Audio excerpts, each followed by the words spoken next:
Waiting. There we go. Okay. So, it's been a very long time since having played this last. I've done somewhat of my due diligence to catch myself up on the plot. If I ever do upload this onto YouTube into the archive channel, which currently has a grand total of 0, excuse me, I have hiccups. A grand total of 0 videos uploaded on it. If I ever get around to it, this is being recorded literally 7 or 8 months after the last recording, maybe even longer. In fact, I think it's almost been a year. It hasn't been a year because I know I played it. I started in February, at the end of February. It's currently the 22nd of March, 2022. So it's been quite some time. I don't know if I'm going to get into the reasons. A lot of it has to do just with university. I was at university and weird living situation. I was using a different mic. Paul Allen, impressive. Let's see Paul Allen's card. Mainly being at university, using a different headset, using a different mic. If I ever did upload this in the future, I didn't want there to be like a huge disjoint in audio quality is the big thing. But more so, without getting too specific, I've had quite serious, not so much since the end of the recording, because when I stopped playing this, it was because of school and just like other things that came out at the time. But the time since, like I probably should have played this over the winter break, which would have been almost 4 months ago at this point.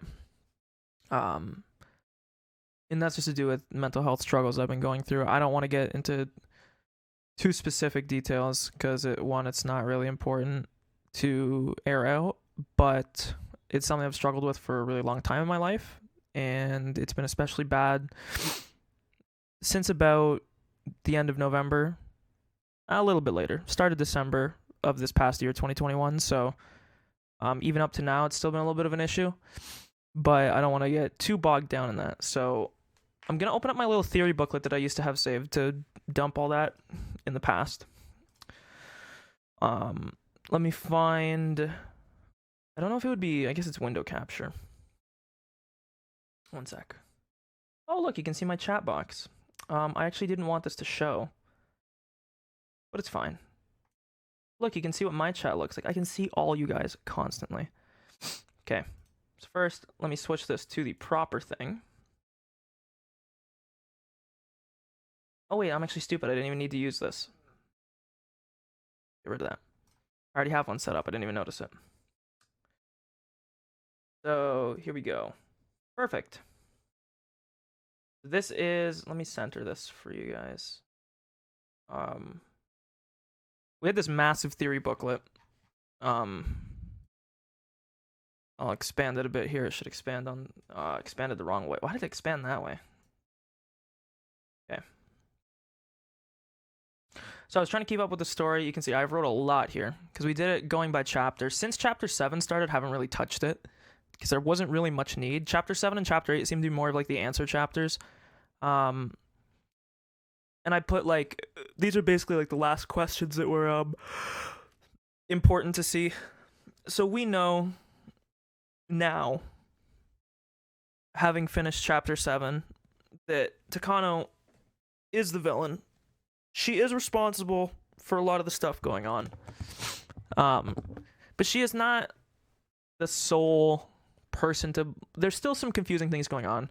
We learned about Rika and how Rika is basically trapped in a Groundhog Day loop, except instead of it being the course of a day, she's potentially reliving... Well, at first I think she said it started off with a longer period of time and it's progressed to a shorter. Again, you'll have to forgive my fuzzy memory on some of the more fine details, which I'm sure will be brought back. But basically Rika, she's effectively eternal. At least in her current state, she keeps getting killed and going back because she always ends up being a victim to some degree of the cycle that's been happening in Hinamizawa. So now... we still have a few questions that were not... So this question was answered in the last chapter. This question was answered. This one kind of not really. Like, we probably know where it comes from now, but we don't really know how Rika was in possession of the syringe. It's very likely that in chapter 2, when we found Rika's body with the syringe, it was probably planted on her then. The only thing that might throw a wrench in that is that in chapter 5, when we saw from Shion's perspective, Rika tried to stab her with the syringe then, and so she was in possession of it before she died. I guess also to catch up anybody, I mean, there's like probably 2 of you who are maybe not even still here because my viewer count thing doesn't update very quickly. The big thing with this game is you basically, each chapter is its own timeline, at least for the first 4. They all take place during the same set of years, except chapter 4. Chapter 4 is sort of a weird one, but we don't need to get into it. So the first 3 chapters basically are the same set of years. I think it's more so like a few months, actually. And it's in the same time period, but different events happen. However, even though it's in the same time, with all the same prior events, the present events that play out in each chapter isn't exactly the same.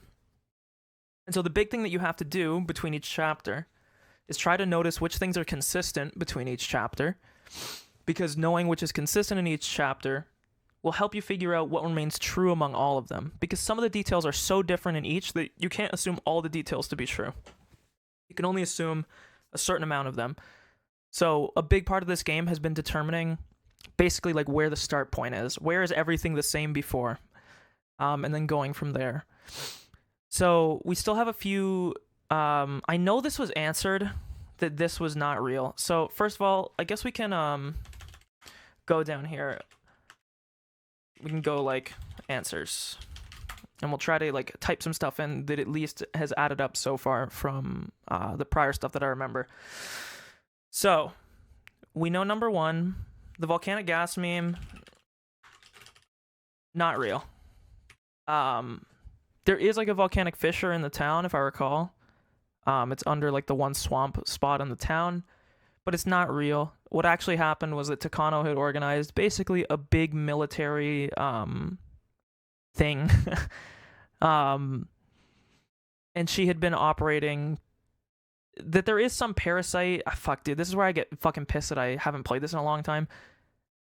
The thing with all the people in this town is they're infected with some sort of parasite, it seems. Or it might not even be a parasite, but everybody in the town has some illness. Which is what this, if you've been reading here of L5, this is just like level 5 of the symptom, and every time you have a symptom, it gets more serious. That's what this whole parasite virus thing, because there was like my past self, if you go through the VODs, even though everyone kept saying the parasite disease thing was fake, it did seem to line up very well with a lot of details. So, if I recall correctly, I don't think it's a parasite as it was described. It's just that everybody in the town has an illness. And some people are asymptomatic. Some people have much more extreme symptoms. So Satoko, who's one of the girls in like the main friend group, has it pretty bad. I think Rika also has it. And so they get treatment for it. Now, when this disease reaches the end stage, you basically just kill yourself. To my understanding, the way that it was described, if I remember, and I don't know how much of this was true versus how much of it was false, again, you'll have to fault me for playing this in such a long period of time, was that half of it was a psychosomatic symptom of being infected. Excuse me for yawning and hiccuping and whatever. When you're infected, you have like some psychosomatic symptom that makes you feel like there's bugs crawling under your skin. And you basically get intensely itchy, and that itching just eventually turns into you like totally fucking clawing your own throat out. Everybody has it, and it seems to progress in different stages. And it seems to make you do a lot of like weird things as it gets bad. We know Takano and Coach, fuck, I forget his name. Is it Tomitake? No, because Tomitake was her boyfriend. But Tomitake is another... Takano and Tomitake are both like military people from Tokyo. Fuck, what was the coach's name? Irie? Yeah, it was Irie.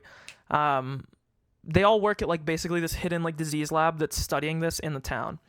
And we know that Takano or Irie or someone at the lab is in possession of a syringe that's basically like an isolated form of the end-state virus. And that's how Tomitake has been getting killed in these previous things, is that Takano has basically been injecting him with it because we saw it from his perspective in the last chapter. Again, details are a bit fuzzy. I'm sure that some of that will be explained here. Really, basically, there's like a government soldier thing, Takano killing people. I don't remember the exact reason for why she does it. I don't even think we actually got the reason for why she does it. We just know that she was the one behind it. She was the one giving orders. Disease thing. Israel. Jerusalem. So the syringe from the biolab in the town. Okay, that's pretty. I guess in brackets we can put, how did Rika get in possession of it in chapter 5? That's more of like a question mark.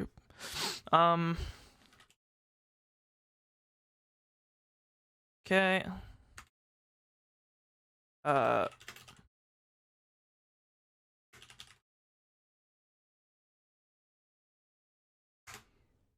One of the big things in this game that happens a lot, sorry, I have a hard time typing and talking at the same time. One of the big things that's happened in this game pretty consistently, like a prevailing theme, has been supernatural things or supernatural claims that have ended up actually just being very mundane, real things, but they've had like an aura of mystery around them. So again, one of the big things that happened in this game is there was multiple cases where it felt like people had body doubles or like doppelgangers, where like a body copy of someone was found somewhere. So Takano, for instance, who's like the main villain, who I'm pretty sure most of this chapter is focused on, because I think a majority of this chapter is just getting her reasoning behind why she did what she did. Because again, like the last chapter was kind of like the big reveal in terms of knowing everything. But we found out that like Takano's body double in reality was actually just a body that they passed off as her. The dental records didn't match, and I know that was something that we saw towards the end of the last chapter. Mion and Shion, who are two like twin sisters, this is like a big thing that was happened in chapter 2 and chapter 5. Chapter 5 from Shion's perspective, chapter 2 from the main characters. Don't really need to. Excuse me. Fuck. I don't want to yell when I'm not tired. My apologies. But basically, I guess to cliff notes it, this game has a lot of supernatural or very mysterious circumstance things that happen that end up being I don't want to say mundane explanations, because they're not mundane, but they're very grounded in reality, where at first they seem very not so much. So Takano's body double, we did not get an answer for Keiichi's body double. I still have a sinking suspicion that Satoshi is Keiichi's body double. They consistently talked in the early chapters about how similar they were, so I'm not sold on that. Now there's two big things, okay, that I'm assuming. So this one makes sense. I'm gonna put a theory together, which I don't even know if I said, but there could be a good explanation for the events of chapter 3 and the events of Keiichi dying in the bad ending of chapter 5. Is that what we already know, that there was a rumor that either Satoshi was killed or ran away, okay, and he was potentially seen to be heading to Tokyo. We know that Takano and Tomitake, or I don't know if Tomitake was, but Takano, they're people from Tokyo. They're military people stationed in Tokyo, and Takano is a part of like a special like operative thing. What are the chances that somehow Takano, just like she kind of picked out Keiichi, that maybe she picked out Satoshi, and maybe she groomed Satoshi into being like this military thing, so that he was considered to be dead, right? Like he was considered to be gone, but in reality he was actually just groomed to go into like this special operative like military thing. Because then this is like sort of a double. When Mion was out with Keiichi, when they were basically on their date, like the happy ending that was in chapter 5, well, it looked like a happy ending, Keiichi literally gets butchered in the middle of Tokyo on a fucking park bench, right? We know that Takano was, or at least we assume, just like every other chapter, that Takano was staying in Hinamizawa at the time, like she always was, with Tomitake. But what happens if Satoshi would happen just be in Tokyo still? And also, in chapter 3, Keiichi stayed home because he killed Satoko's uncle that was abusing her. And there was two things that happened. One, his body disappeared after Keiichi buried it. Now, this might be explained by Mion knowing about the murder, because there was a situation in chapter 6 when Rina was killing people in the town when she was going crazy, and Mion figured out about it with Keiichi, and Mion basically snatched the bodies out of the village and hid them away so that nobody, like police, couldn't find it and come back to Rina. There's a chance that that's just the explanation for chapter 3, that maybe Mion was aware, but I don't think Mion was, because Mion was at the festival, unless she was like really far ahead. I think what's more likely is that we know that Takano's like operative team tracks Rika, and my suspicion is that if Satoshi is a part of this group, that they could have had eyes on Keiichi the whole time. They could have got Satoshi to look as much like Keiichi as possible, and then take his place in the festival. Because again, as I said, they said that Keiichi was at the festival in chapter 3. He wasn't, though, because we know he was at home, because we're playing through his perspective, and he was killing a guy. He never went to the festival. However, he was seen in the like same events as Fuck, I have the hiccups really badly. He was seen doing the same events that you underwent in chapter 1, but he wasn't there. And I think the only thread that I can think of that ties these two body double memes, because again, like, I don't think there's something supernatural going on. The only real supernatural thing so far has been Rika, with like her weird fucking Groundhog Day shit that's been going on with her, because she's literally like a god or some weird fucking existence.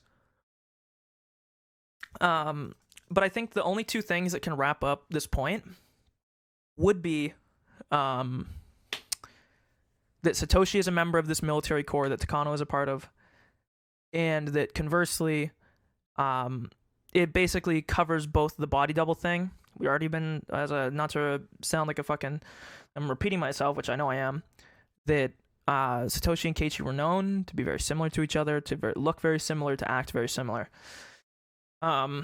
I don't think it's out of the realm of possibility that when Satoshi ran away, he wasn't killed. He went and joined or was groomed into this military position.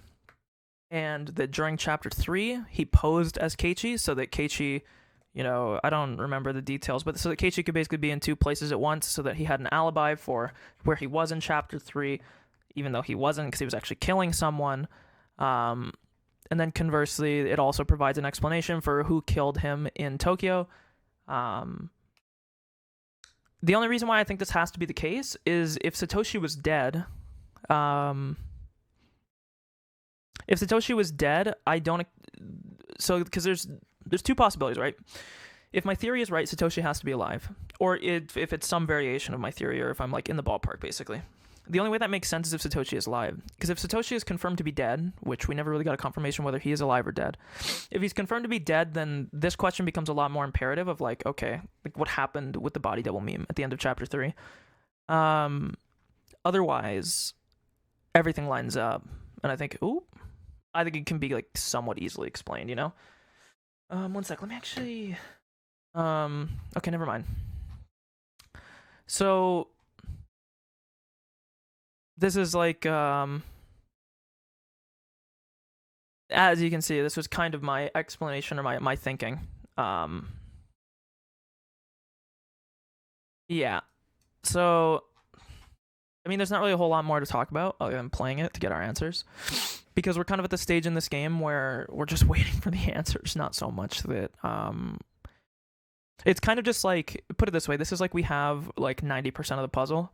We're just like sifting through the last like however many pieces to just fit the last 10%. We already see what the full picture kind of looks like, and we kind of have a good explanation for most of the major details. With that, let me cover this real quick. I'm going to turn the game sound back on. I'm going to go pee, wash my hands real quick, and then we're going to start. I don't know how long this chapter is in comparison to the others. Mind you, it's been over... I think I did the math. I think it's been about 115 hours of gameplay so far, of visual novel. I don't know. Generally, each chapter is about an hour long, and it looks as though there is about 14 chapters in this. I would assume it is going to be approximately the same length as the prior, which would mean we are probably looking somewhere in the realm of like 15 to 20 hours to complete this. So hopefully I can do it in 2 streams. I'm probably just going to do 2 Omega streams today and tomorrow and finish it up. So I'll go pee real quick. We'll be right back and we'll start this shit.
Okay. Let us get show on the road. Let me turn the volume of the game up. There we go. Ooh. Festival accompanying chapter. The riddle you have been entrusted with solving now finally becomes unraveled. What must be done to stop the chain, and what will happen in the ultimate end is a showdown between the conclusion you reached and the one I reached. There is no difficulty. You should understand that now. Never really understood the kid laughing, be honest with you. But, everyone is entitled to happiness. The difficult part is accepting that. Everyone is entitled to happiness. The difficult part is fulfilling that. I, too, am entitled to happiness. The difficult part is working out a compromise. I'm pretty sure Frederica Berncastle is literally just an alias for Rika. Yeah, work of fiction. Dog shit. The study was filled with piles of books and papers. I also just realized I need to check something real quick because I might not have turned off the voices. Oh, I did. Okay. I have the text speed too. Very cool. Okay.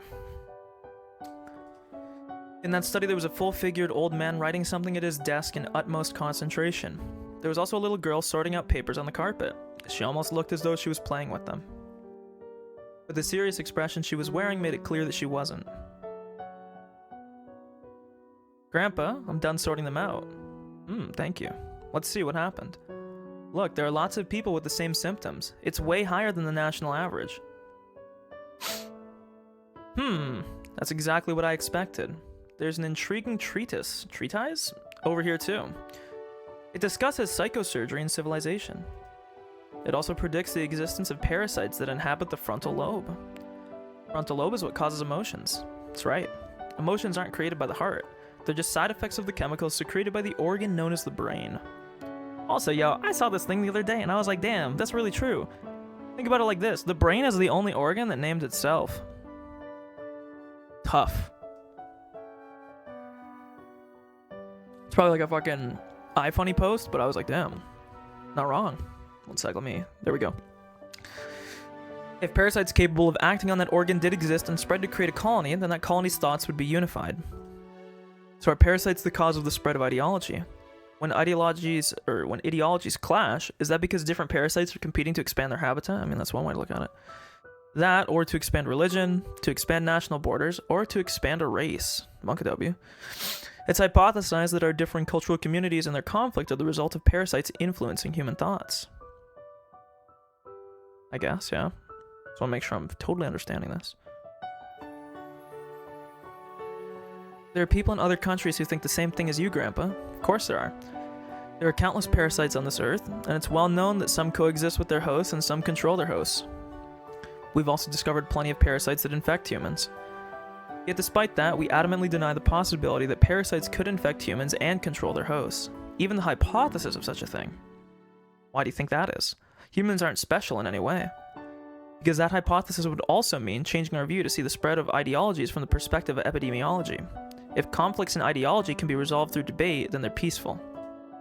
But if those conflicts occur epidemically, they become frightening. And if one were to treat bad thoughts or the spread of culture as an epidemic, think about the Black Plague in Europe during the Middle Ages, a vile infectious disease spread. They forced infected people into hospitals and didn't release them until they completely recovered. Some even died in those hospitals. They burned their corpses, they confiscated and burned everything those patients touched for fear the plague had infected it. They even suspected families of infection and forced them into hospitals. So they'd hospitalize healthy people over individual ideas.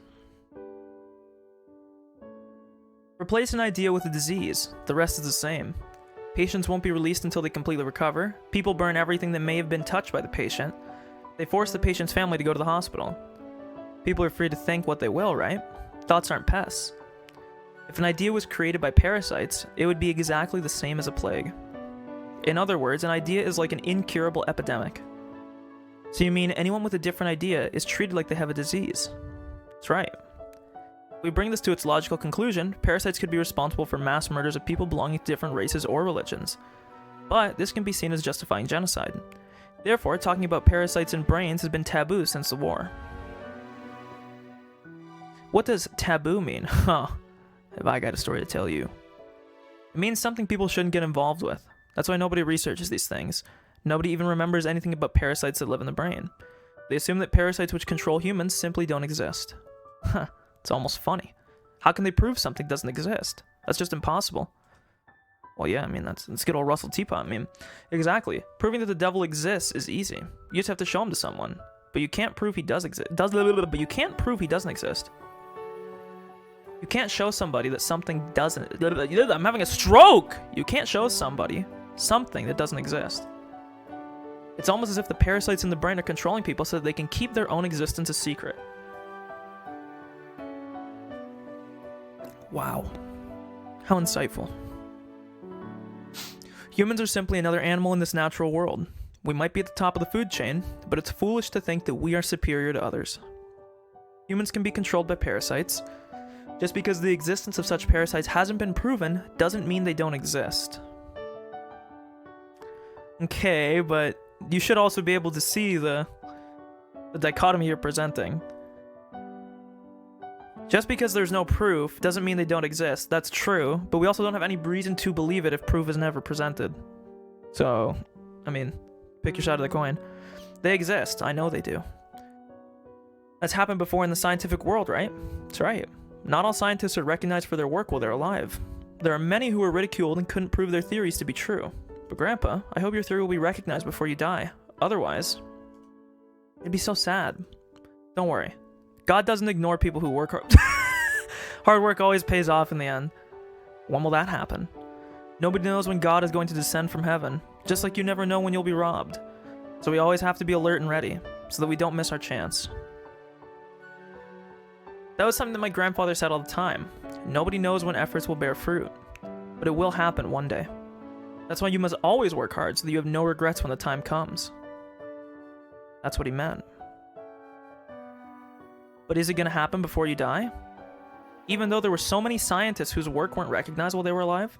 That was such a cruel thing to say, but I didn't mean it to be cruel. I had seen how hard my grandfather had been working, and I also knew he wouldn't live forever. I just wanted his work to gain recognition before he died. Do you know of the resurrection of Jesus Christ? I don't actually, can you tell me? Yeah, he was crucified and resurrected after 3 days. You told me about it. How do you think Jesus was resurrected? 1 second. What am I...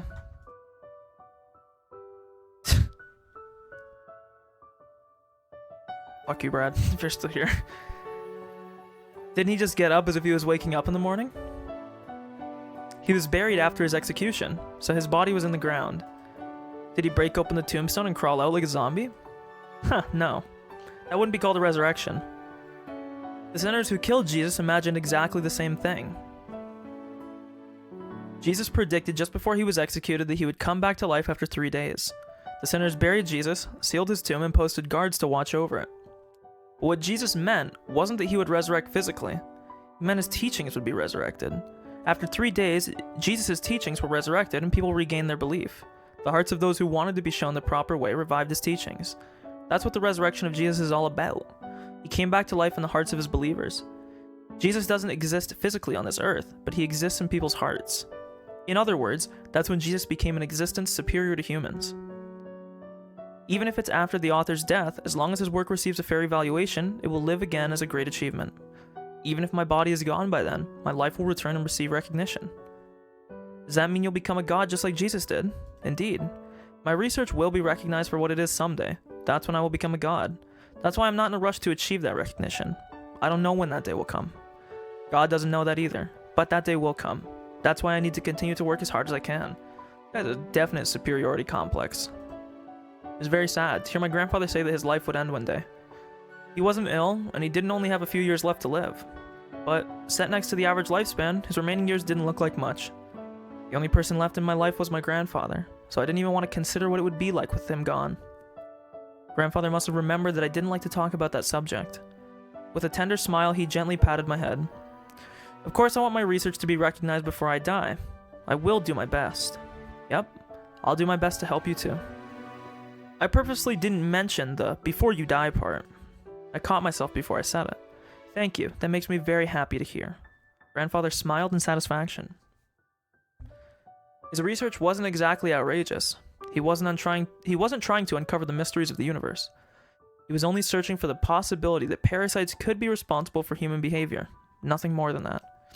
Nothing outrageous. It really wasn't a wild idea. We even had some leads. Hinamizawa Village, Shishibon City, blank prefecture. The villagers there are possessed by a powerful homesickness. When they are unable to return, they allegedly behave abnormally, as if they are cursed. There are also some bizarre rules in place in the village, based on their belief system. When he was working with the military during the war, my grandfather noticed similarities between the people in Hinamizawa and assumed that some kind of existence was responsible for their odd behavior. He'd been researching it ever since then. In the middle of the 20th century, numerous strange diseases were discovered all over Japan. Most of them were caused by infectious parasites, and people started to pay attention to this forgotten field of study. Grandfather's research was simply one of those investigations into such diseases. Therefore, he believed it would be published amongst other research and attain recognition soon. But if his research didn't bear fruit before his death, I wanted to continue it. I wanted to continue his research. Grandfather taught me. Resurrection isn't something that happens physically. It's when your life's work is appreciated. That's what he meant by resurrection. That's when he'll become a god. So when my grandfather dies, he'll still be with me forever. I wouldn't have to be alone ever again. I will always be with my grandpa. Our works will gain recognition, and we will both become gods, gaining eternal peace. Yeah, whatever you say. Ooh, I didn't mean to skip that. I will make my grandfather into a god. I will become a god. Therefore, we will be granted eternity. We'll be together forever and ever.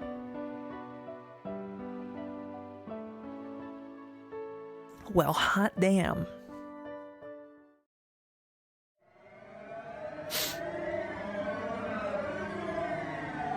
I was looking at the key on a keychain. The key was labeled Hen House, but the lock Eriko was trying to open didn't belong to that door. It should have opened effortlessly. At least that's what was supposed to happen. But it didn't open. I noticed beads of sweat forming on Eriko's forehead. She was the one who came up with this idea. Eriko was starting to panic. The rest of us started to panic too. This only opens the hen house. Let's stop, let's go back. Shh! We were supposed to be cleaning out the hen house. They found us back here. They found out why we were here, and why we were trying to open up the lock to the back door. Then all four of us were sure to be sentenced to Splayed Piggy. Don't panic, Eriko. That key opens this lock, right? You already tried it, right? Will you shut up for a minute? This is the right key. It's just hard to open, that's all. She was almost shrieking. Our hearts were pounding loudly. It was as though the sound of our heartbeats was echoing throughout the hallway. At that point, we heard footsteps that didn't belong to a child. Shh! Somebody's coming! The three of us held our breath, but Eriko didn't hear it. She kept fussing with the lock and the key, as if everything would be okay if she could just open the lock. Eriko, someone's coming, be quiet! I know this is the right key, I'm not dreaming, I already tried it open, come on, why isn't it working? When this lock is open, we can be happy, we can say goodbye to this hell! Eriko, someone's coming! Boom, and then he executed her with a fucking nuke. Good job. Impressive. Let's see Eriko's key.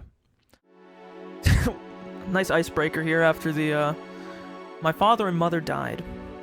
I don't know exactly how old they were. I was too young to remember. They went shopping without me, and that must be why they were punished. It was a train accident.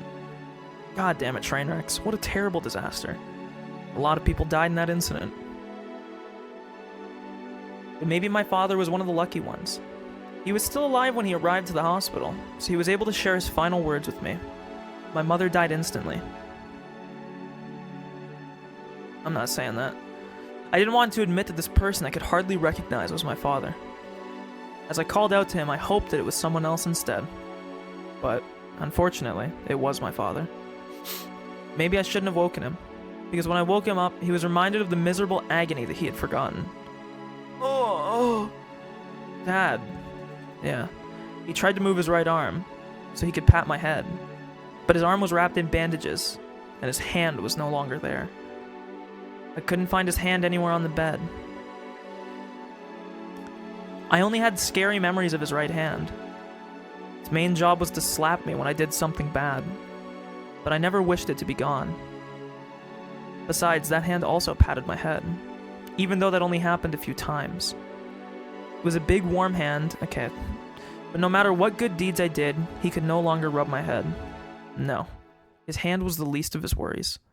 He had to go into emergency surgery.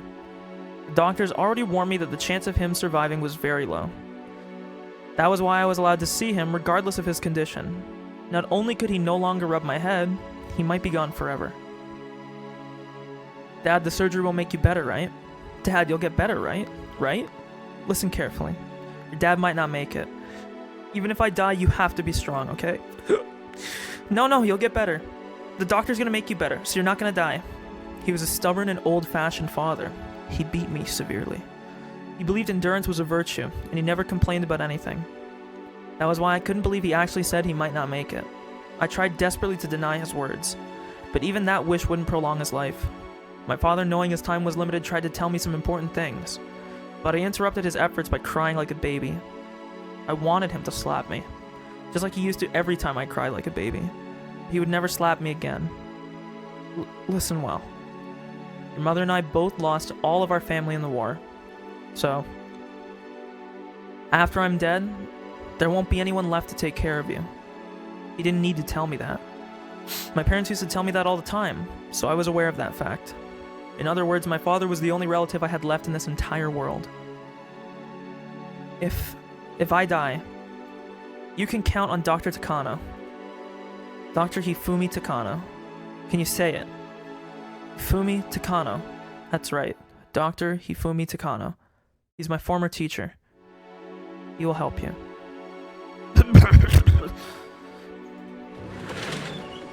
Many doctors came into the room in a hurry. He wanted to tell me something else, but the doctors stopped him from talking, so I wasn't able to hear him. I was kicked out of the room. I didn't know what to do.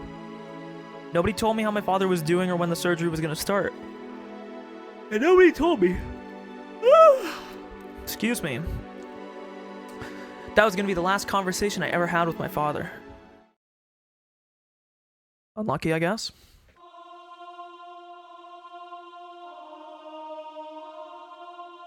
I think I asked people at the government office about Dr. Takano. They'd asked me if I knew his phone number.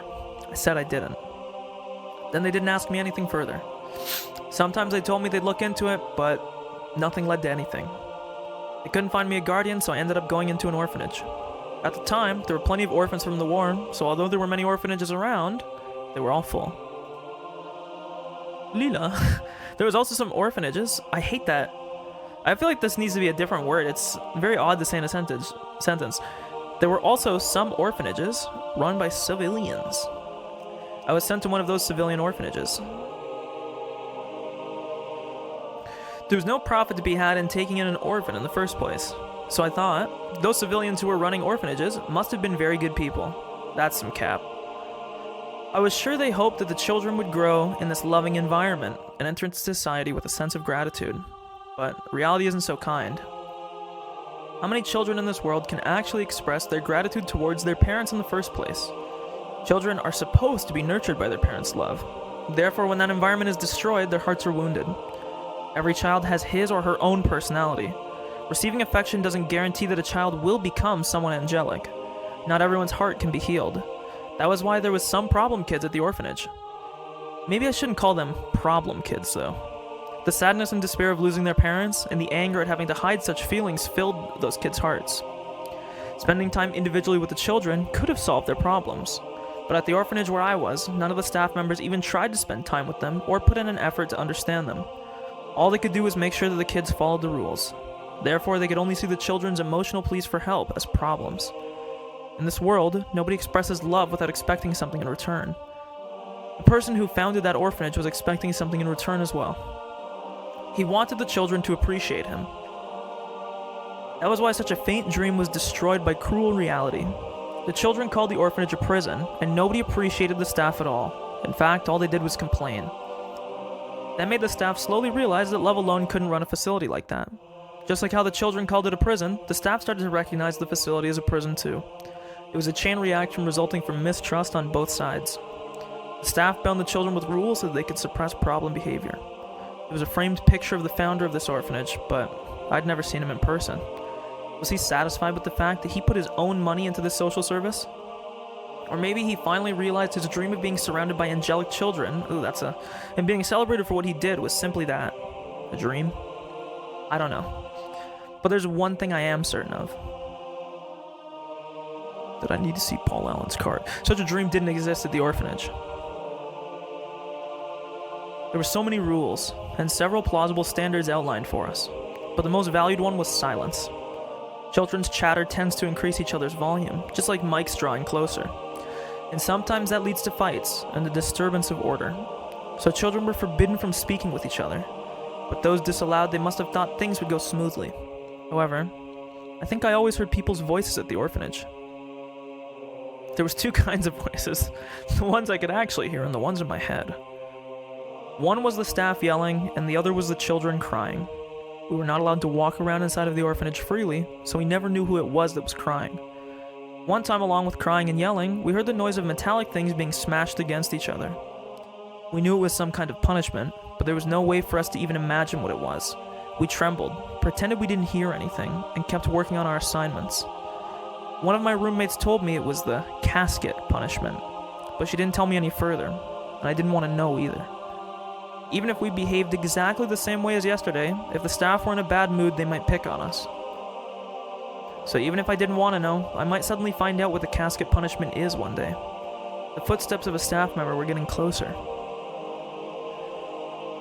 We noticed them, so we straightened our backs and pretended we were studying hard. It was more important that the staff saw us doing so than us actually getting any work done. I noticed the girl next to me was falling asleep, so I poked her with my elbow. She noticed my signal and straightened her back like the other children. It was almost evening. This was the hardest time for us to keep ourselves awake, and the most dangerous time. The door to our room opened, and a mean-looking man showed up. Then he looked around to make sure none of us were falling asleep. Even if we were actually studying hard, if he thought we were asleep, we were out. That was why we had to make sure we appeared to be studying very hard. The man walked around our desks. I hoped he would just walk by me. That was what we all prayed as we kept working on our homework. The more we pretended to study hard, the more we could hear the sound of metal objects. The sound of metal objects crashing into each other, along with screams. We couldn't even imagine what the poor subject of that punishment was going through. Maybe there was something even worse than the casket punishment. To erase such fears, we tried to concentrate even harder on our work. We kept working, as the metal sounds and the screams went on forever.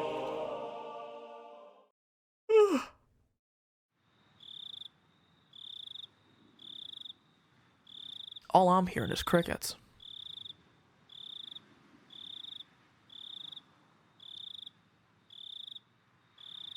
The only time we were allowed to exchange words with our roommates was right after turning the lights off to go to bed.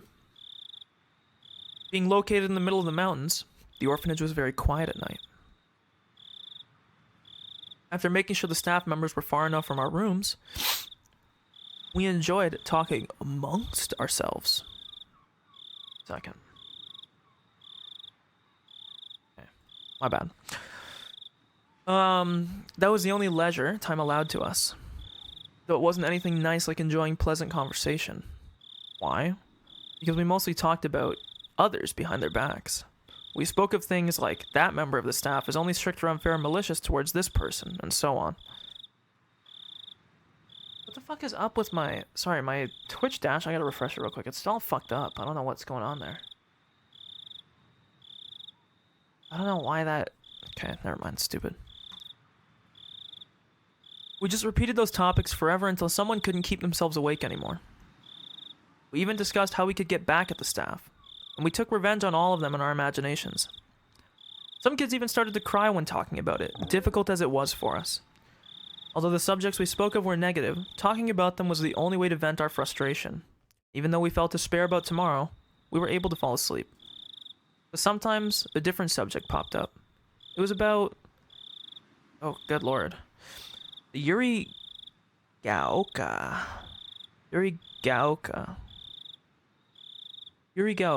House of Love and Mercy on the other side of the river. Yeah. Over there I heard they not only get nap time, but snack time too. Damn. Plus their president is a very nice person. The House of Love and Mercy was a privately run orphanage, just like the one I was at. But it was a very kind facility, unlike ours. It seemed like a fantasy land compared to our current environment. A few years before, when this place was a lot worse, a few children tried to escape. It was hard to believe there was a time when this orphanage was even worse to live at. Supposedly, 3 or 4 people tried to escape. I don't know the exact number, though. They headed to the House of Love and Mercy. Their escape was a success. Except for one unlucky child, they were able to get to the property of the House of Love and Mercy. I guess the staff couldn't follow them into the other orphanage's property. In other words, the other's facility property had to be out of their jurisdiction. The staff were frustrated that kids got away from them, and they dragged the one they caught back here. I'm sure they wanted to bring back the others who got away from them too. I'm certain the staff were determined not to let a single one escape. It was easy to see the determination in the obstinate way that they locked... Ooh, sorry, I messed that up. It was easy to see the determination in the obstinate way they locked the place up after that event. Placement of obstinate in there seems a little bit odd. I mean, it's correct, but it's odd. They were never able to bring back the ones that got away. The one that, no matter how much the staff were mortified, they couldn't reclaim the children and punish them. In other words, if you could make it to the House of Love and Mercy, then you could escape the evil clutches of this hell. On the other hand, the one they caught went through such misery afterwards. Yet the exact details of how he was punished were never passed down. All that remained were ominous phrases left by those who knew him at the time. The drowned ducky. Splayed piggies, obviously. So clearly Takano's gonna try to escape with her friends. This is the clear path we're going. I'm sorry, it's quite a... The drowned ducky. Ooh, it's so scary. Very, very odd way to put it. I can't even imagine what kind of punishments they were. The only thing I can say is that those punishments were supposed to be far more harsh than the casket punishment, which was the most cruel punishment that I knew at the time. I can only imagine how horrible those punishments were from their ominous names. Yeah, the drowned ducky, that's a real scary one. After that, the captured kid's wishes came true, and he was able to leave the orphanage. Was he able to leave this orphanage safely and enjoy his freedom while breathing in fresh air under the blue sky? Well, according to the rumors, that wasn't what happened at all. While he was playing in the boiler room, he slipped and fell, injured his brain, and died. The children were instructed not to go into the boiler room after that incident. Everyone knew the boiler room was always locked. So everyone knew he was killed. And not just that. He was killed after being tortured. He was killed to teach the other children that they would face hell on earth if they tried to escape. Yet those who faced that risk and made it out obtained ordinary, average lives full of love and mercy's namesake, which were far better conditions than we lived in here. Maybe the House of Love and Mercy really was heaven. Or was really heaven. I guess I'm dyslexic. Maybe all the orphanages are pretty much the same. I think that's probably more like the truth. But compared to my orphanage, I bet anything else would have been better. Even if someone escaped successfully, the police would catch him. Then he'd be sent back to the orphanage, which would be pretty much the same as being killed. However, if he could reach the House of Love and Mercy, they'd take him in. They wouldn't send him back. By talking about escaping to the House of Love and Mercy, we were trying to forget about how cruel reality was to us. Then one day, the leader of our group, Eriko, said to us quietly, "Would you try to escape if you had a chance to?" Who didn't want to escape from here? It was a rather foolish question. But that wasn't what she meant. If there was a chance to escape, would you take that chance? If you had one opportunity, one shot. Mom spaghetti. Knowing that you had to go through if you got caught. Knowing what you had to go through if you got caught. That was what she meant. Not one of us could answer immediately. If the previous escape incident was a total success, then we might have thought differently, but after that the orphanage had tightened up security to prevent runaways. All the doors and windows were locked heavily, and it wouldn't be at all easy to get out. Even if another group escape was planned, the success rate would be very low. 3 escaped, and 1 was caught. Maybe 2 would be caught next time. No, maybe everyone would be.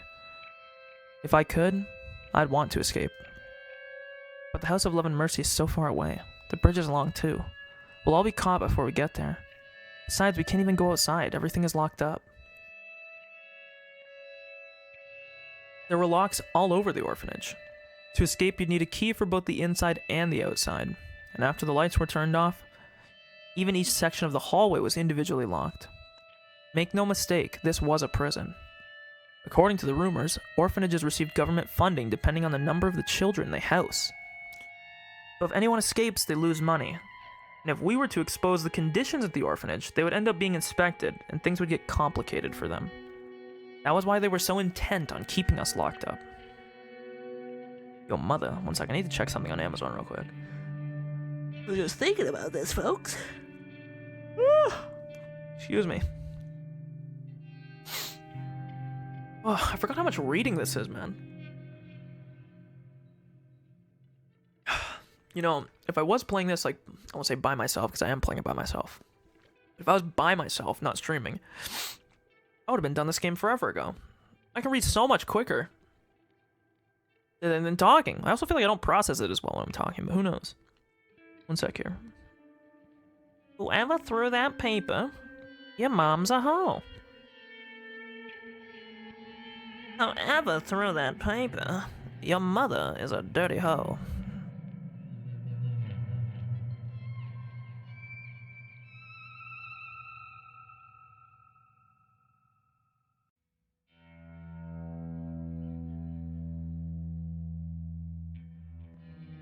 Impressive. Very nice. Let's see Amazon's order. One second. Because I have a new keyboard coming here soon. A custom keyboard. And, I have to buy, stuff for it. So this is some stuff.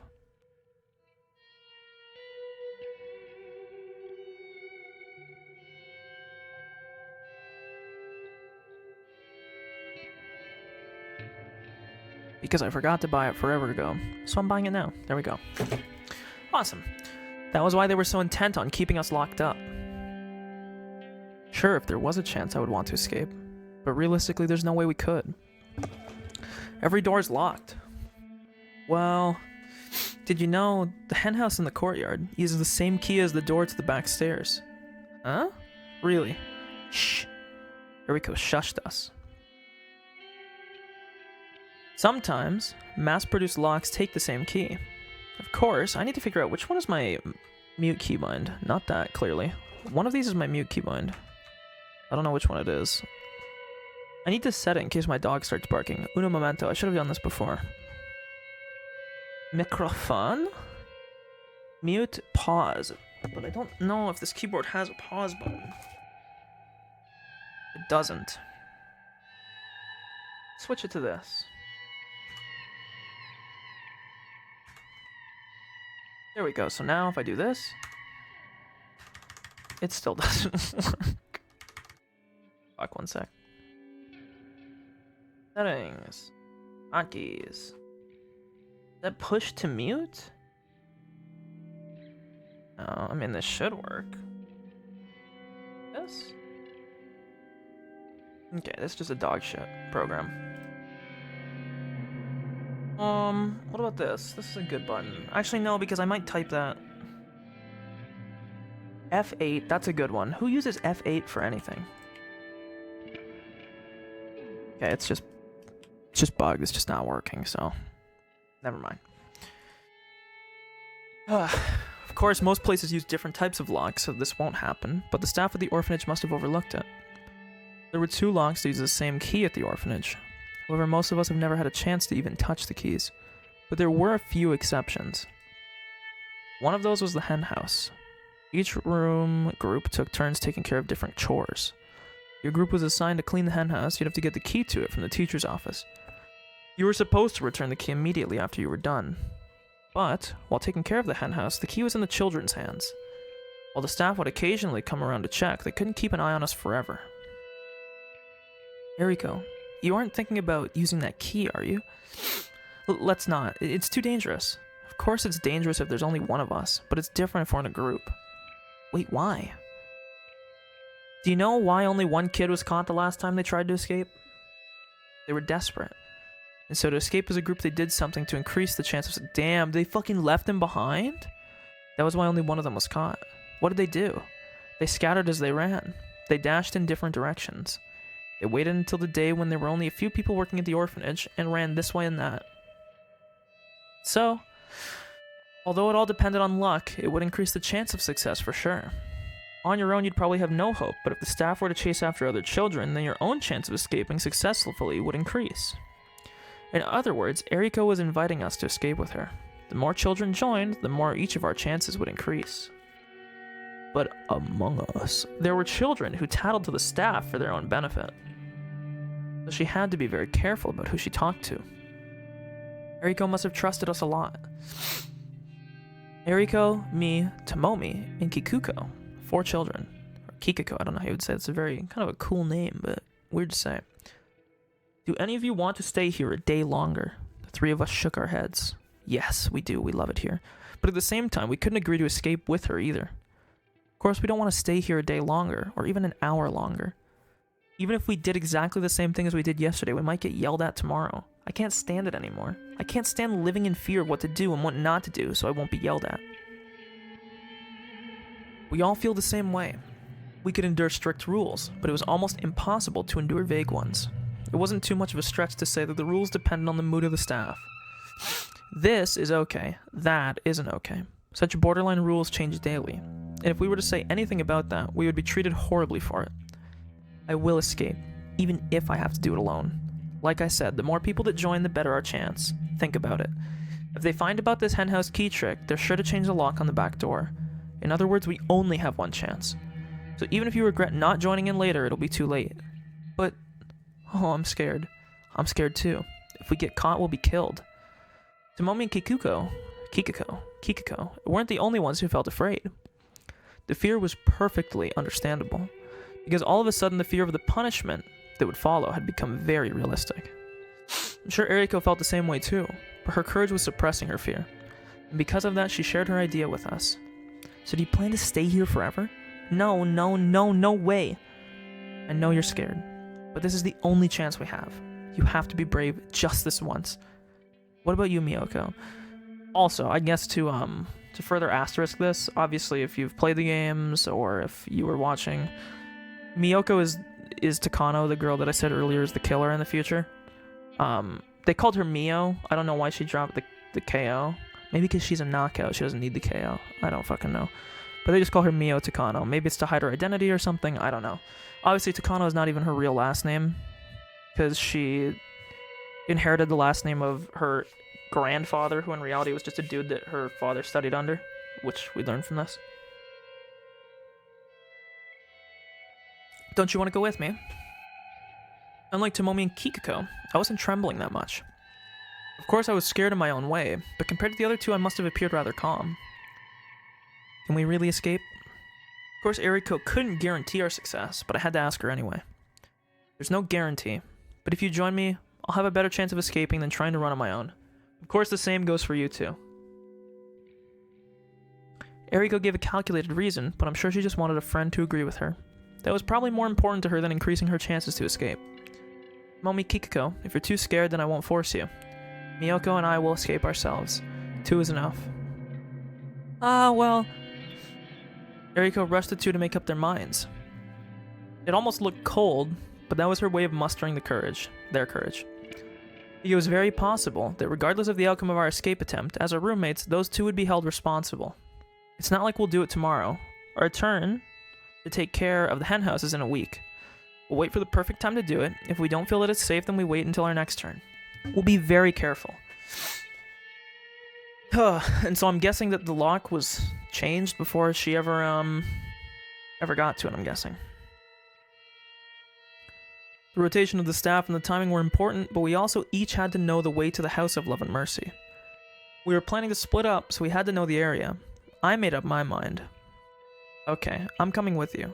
But let's time our escape very carefully, okay? Of course. We'll be killed if we get caught. I don't want to die. I'll come too. Me too.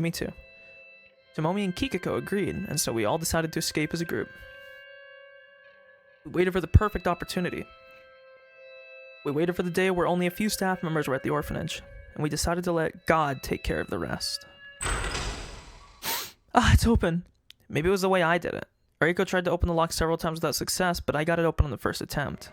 The back door opened slowly, and we felt a cool breeze. This wasn't the world of freedom just yet.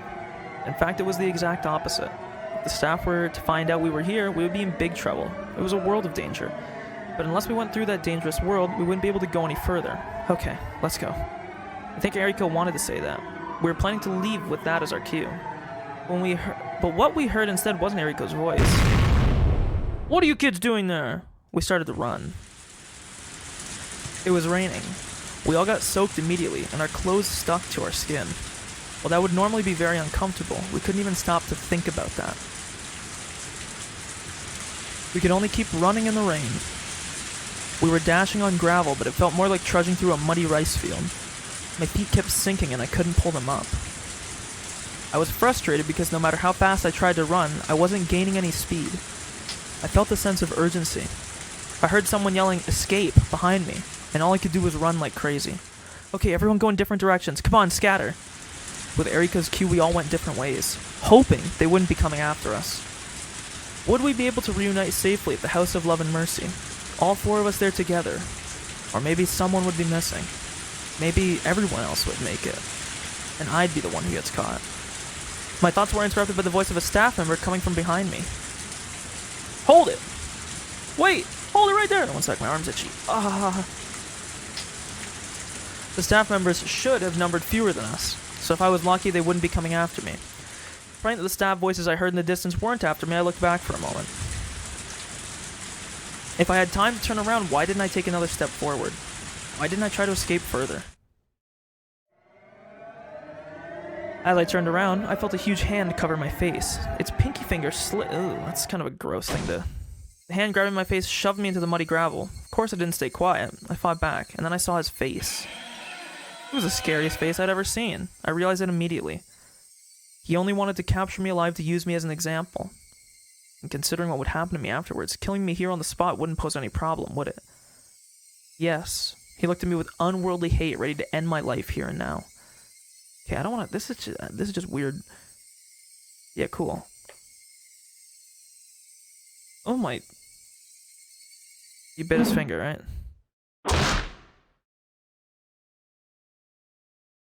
Okay, I spit from my mouth and ran without turning around, leaving behind the staff member clutching his pinky finger. You little shit, damn you, I'll kill you. I heard his roars echoing behind me. It wasn't a man that was after me, it was a beast. He had no interest in capturing me. His only goal was to see me dead. My shoes had slipped off. They weren't sneakers, so they came off easily when I was running like mad. My bare feet struck the gravel over and over. It was painful, but I didn't care, because if I stopped, I knew what would happen to me.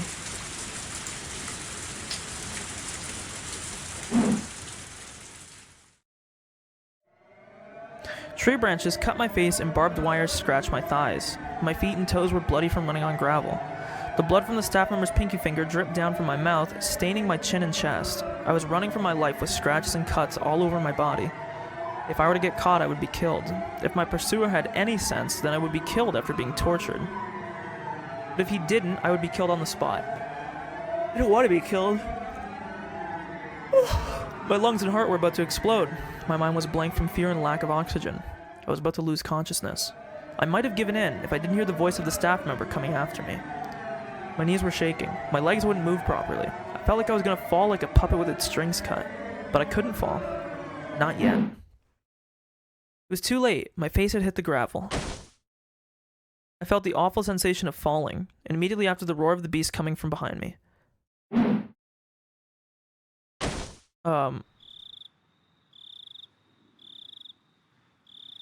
I must have hit the thigh against the steering wheel when I jumped. I can feel the throbbing pain delayed slightly. I'm sweating all over.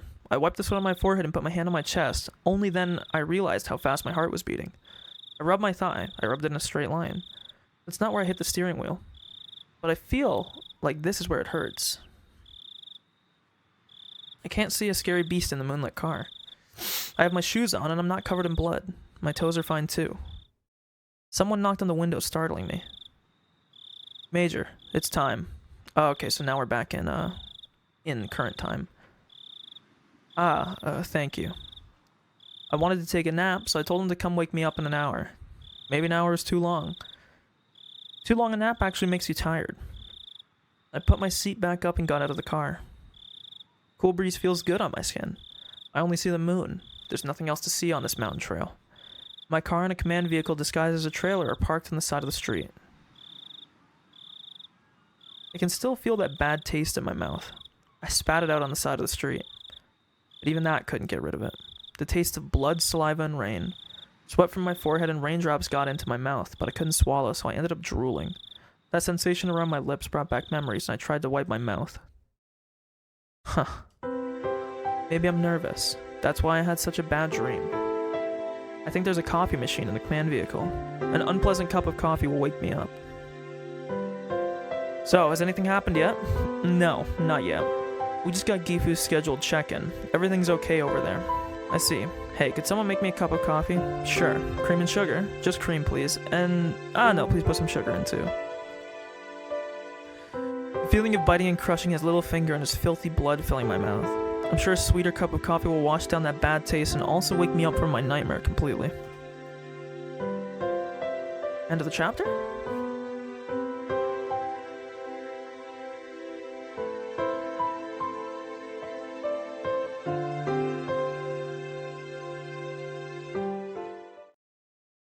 It is the end of the chapter. That was actually a relatively short chapter, all things considered. About 30 minutes. If I keep at this pace, actually it was longer because my Twitch thing isn't updated. I lied, it was almost an hour. It was about 50 minutes. You all new tips? Any new tips? Nope, no new tips. Okay. I wonder how many tips there's going to be. Let's continue.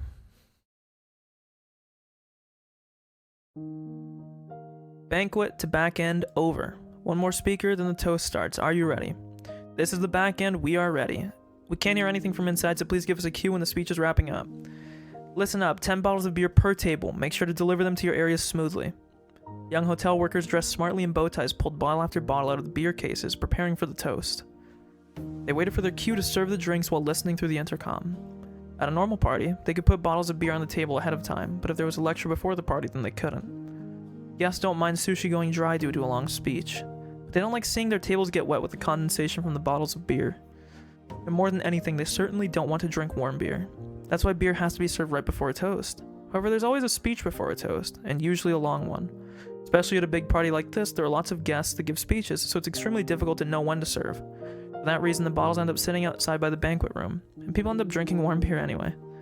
There were several dozen tables with white tablecloths on them in the banquet room, Approximately 8 people were sitting at each table, so there were at least a few hundred people in the room. The banquet room was filled with excitement. There were many plates with many different kinds of food on each table. A sushi platter, a sashimi platter, a fruit platter. Also along the wall, there were cooks ready to serve fresh sashimi. Jesus, I can't speak. All the guests appeared to be well-mannered gentlemen and were clearly notable people in various different fields. The huge and beautiful chandelier above them clearly indicated that this hotel held a status good enough for these famous people. An elderly gentleman was giving a lengthy speech on the stage before making a toast. Usually people don't like such long speeches, especially if it's before a toast. But the guests occasionally shouted, "Yes, yes," and sometimes gave him a loud applause, filling the room with their fervor. Well, maybe fervor was a pleasant way to put it. It was probably more accurate to say their excitement was bizarre. Ugh. Which country would actually teach people not to show respect towards their own flag? There are no others. It's happening only in Japan. Is forcing people to respect their national flag and anthem an obstruction of their freedom? That's a foolish idea. Listen, love for one's national flag and anthem comes naturally to all. To know ourselves, to know our culture, to understand our history and our country itself. Those are the things that make you realize that you are a Japanese citizen. That makes you understand the part you play as a citizen of this country. And the feeling you get from that is love towards your own country. However, those anti-Japan teachers are proclaiming that it's militaristic brainwashing. Those stupid claims are wrong. What are those people doing anyway? They're teaching our children to hate being Japanese. They're the ones brainwashing them with this self-destructive education. They're teaching our children that Japan should be ashamed of itself, and that they should be ashamed of being Japanese. Forget who you are, and deny your country. That's what they're teaching them. These innocent children listen and believe such nonsense. Of course they do. They'd go to school to learn things, right? If their teachers teach them that, of course the children will believe it. Can you believe such corruption exists? We must do something about this country's education now, no matter what it takes. A sound of applause filled the banquet room. All the gentlemen agreed and expressed that they felt the same way by cheering him on. After that, a gentleman wearing a cloth sash approached the stage. The hall welcomed him onto stage with another round of thunderous applause. A rousing theme from a popular drama series played as he took the stage, but it was entirely unnecessary before the overwhelming applause. I want to check something here.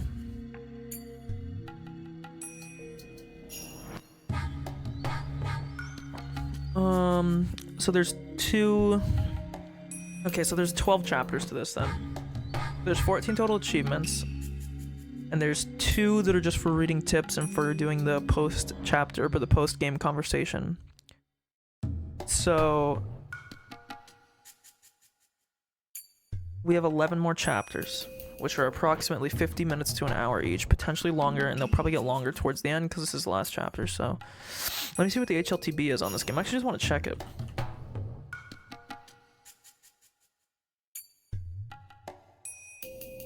It actually says 14 hours. That's pretty good. It's actually shorter than I expected it to be. Not bad. Sorry, I just wanted to... A rousing theme from a... Okay, I already read that. The man's sash carried his name written in large letters along with the name of the prefecture he was running for office in. Let me introduce you to a patriot, blank. This man has served the former governor as his right-hand man as director of the office of the governor for many years. Excuse me, supporting the prefecture's government for a long time. Since the previous governor has decided to retire, he was appointed as the next one. Unfortunately, we have those anti-Japan teachers in our prefecture. While they proclaim freedom of education and freedom of thought, they're shamelessly forcing an anti-Japan education down on our children. They don't teach real history. They teach our children that everything was Japan's fault. They don't even mention the true purpose of the Greater East Asia Co-Prosperity Sphere, or all those who fought to save Asian peoples from Western control. They don't even talk about how the many Asian countries were actually Western colonies before Japan stood up for our freedom during the war. Our country has recovered amazingly since then, yet our children don't know any of that because those teachers don't teach them. How truly, truly sad. I can't stand the fact that those anti-Japan teachers are actually teaching our children alongside those teachers who take teaching seriously. Put teaching one more time into a sentence, fuck me. They are insulting our educational institutions. I will become a governor and get rid of those teachers. I will straighten out our education system and make sure our children will grow up to be decent young people who can carry on Japan's future. He, blank, announces his candidacy for next year's prefectural governorship. We appreciate your support for him. I promise I will straighten out Japan's education system. Thank you for your support." The man was receiving a standing ovation. A standing ovulation. He was on his period. I need to explain a bit about this banquet before you misunderstand. It wasn't the conference of a political association or a lecture by a political candidate. It was hard to believe, but this was nothing more than a meeting of a college's alumni association. Everyone should be familiar with what those are. Whether it's elementary school, junior high, high school, or college. Once you graduate from one of those, you normally belong to an organization of alumni. You receive invitations for reunions where you enjoy talking about the good old days. However, there are many different types of such organizations. Some are simple, and some are united with much tighter bonds. And once an organization becomes united with those tight bonds, it's no longer a simple organization of alumni. Rather, it becomes a significant faction known as an alma mater clique. In Japanese society, it's traditional for graduates to form tighter bonds that go beyond the level of an organization. Also, the more superior the alma mater, the stronger that tendency holds true.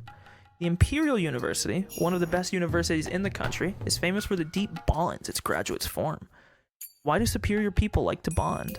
It may be because they take pride in being superior, but more than that, maintaining connections is the most significant reason.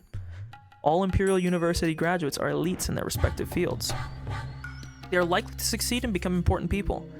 When they do, the unity of their alumni association gains immeasurable meaning. You could summarize all that has been said in the last 6 sentences just by saying, they're networking. In fact, even today, the Imperial University graduates maintain their tight academic clique, and they hold great influence throughout many different fields. They interact with other universities as well, so the graduates' bonds are extremely tight, so tight, even today. Additionally, while Imperial University usually refers to the University of Tokyo, sometimes it's used to mean all 7 major universities in Japan. They are located in Tokyo, Kyoto, Tohoku, Kyushu, Hokkaido, Osaka, and Nagoya. They're all great schools. There happens to be an organization of alumni that includes all of those 7 universities. The elderly gentlemen in this banquet room were from each one of those organizations. However, not every graduate would get an invitation here automatically. It is a society of selected gentlemen, and in order to become a member, one must first fulfill several conditions, such as recommendation from an existing member, contribution to the society, possession of status, and so forth. Therefore, all the members are important people from different fields, and obviously the power of this organization is of a political nature. But there's one more, very important criterion one has to meet to join. Strong patriotism, a heart that longs to contribute to Japan and its rebirth. As a result, this organization has become extremely nationalistic. I wonder if this is the faction that was being talked about in the previous chapters. I know they were saying that in the military sector that Takano was in, there was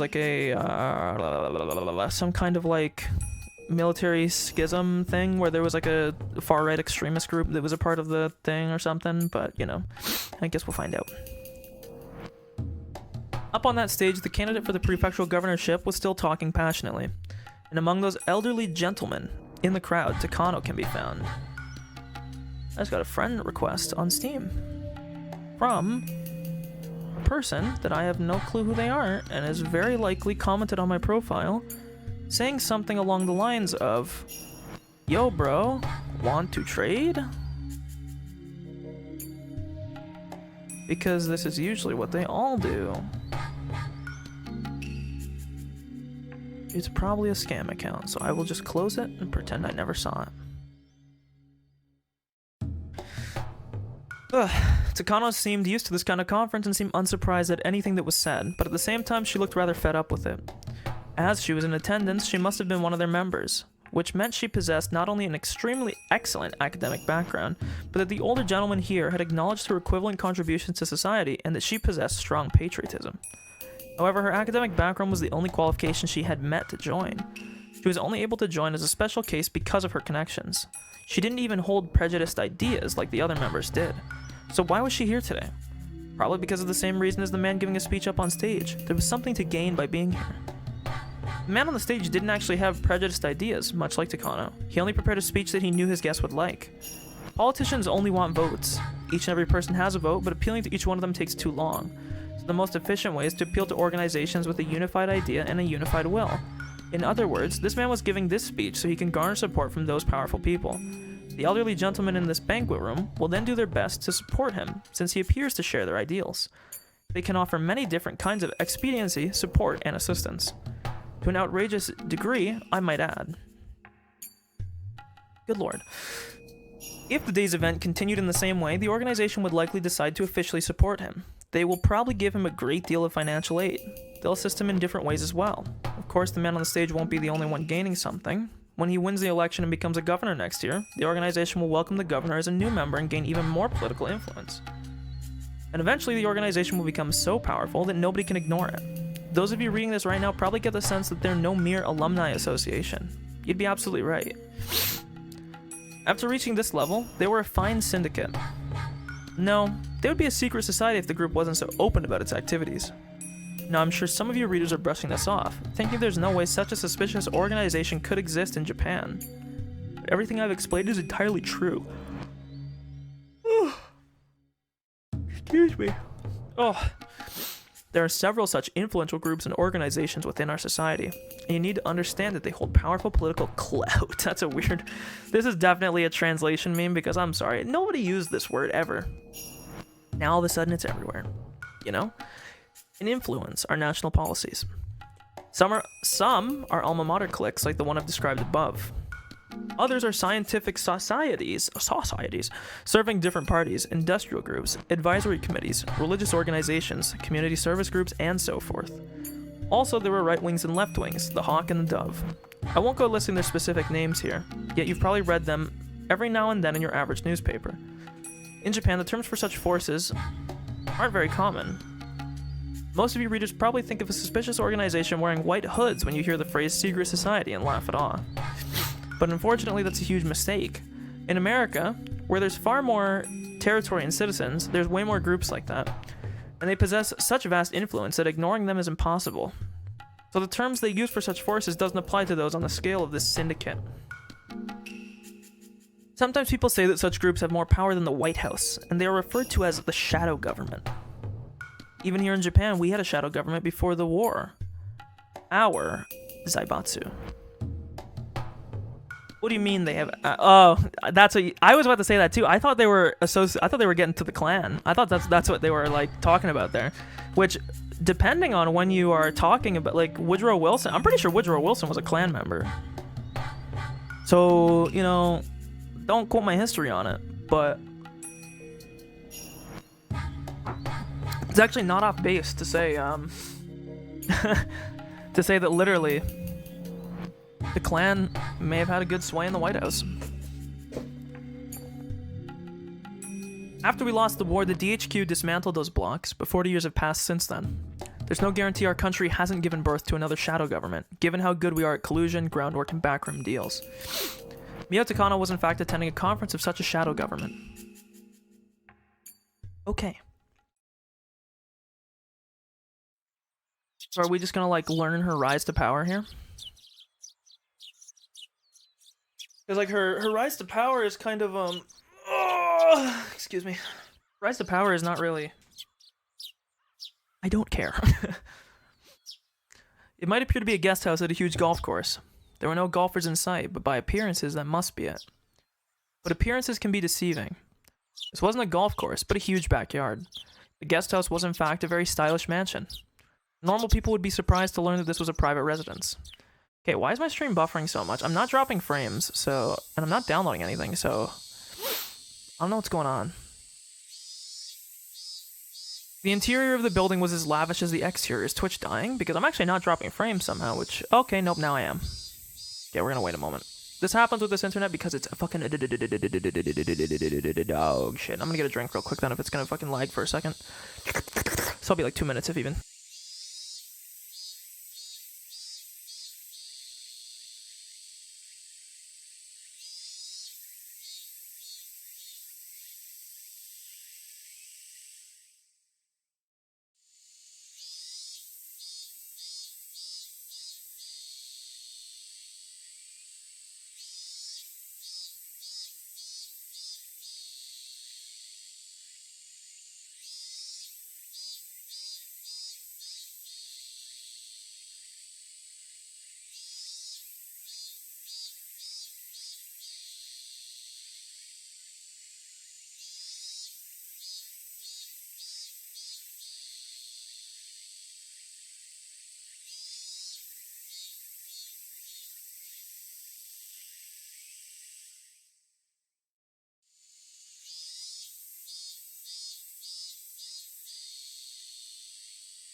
Whew, I apologize, I've returned. Holy fuck, it dropped a lot of frames in the time I was gone. I'm gonna have to lower my bitrate here a little bit, like 5500, because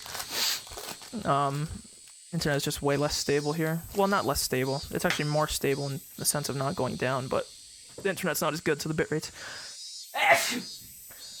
Another one? Nope. It's just not as stable.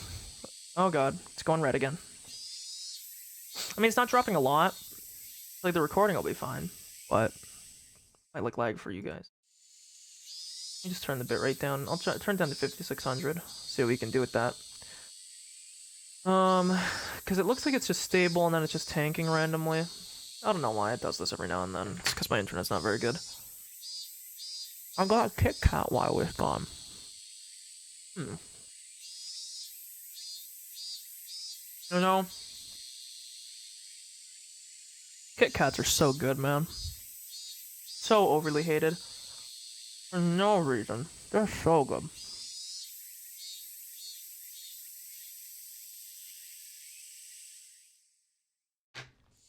I'm gonna eat this Kit Kat when my frames drop, baby.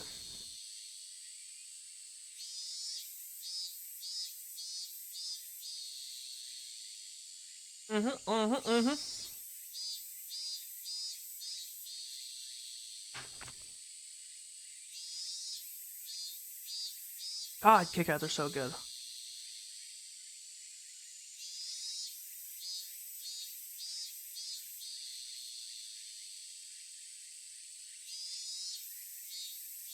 Dude, they're just so consistent. Like, I feel like I never have, like, a bad Kit Kat, you know? I'm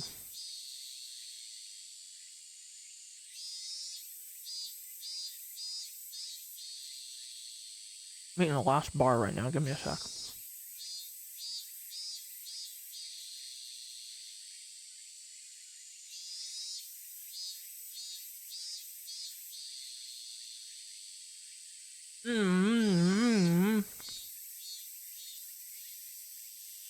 I don't know. It says frames are dropping, but my stream on the side's not buffering anymore.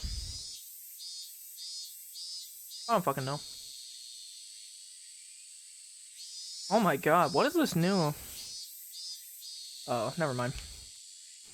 Dude, does anybody be a little bit more modern here out of nowhere? Does anybody actually give a shit about Lollapalooza?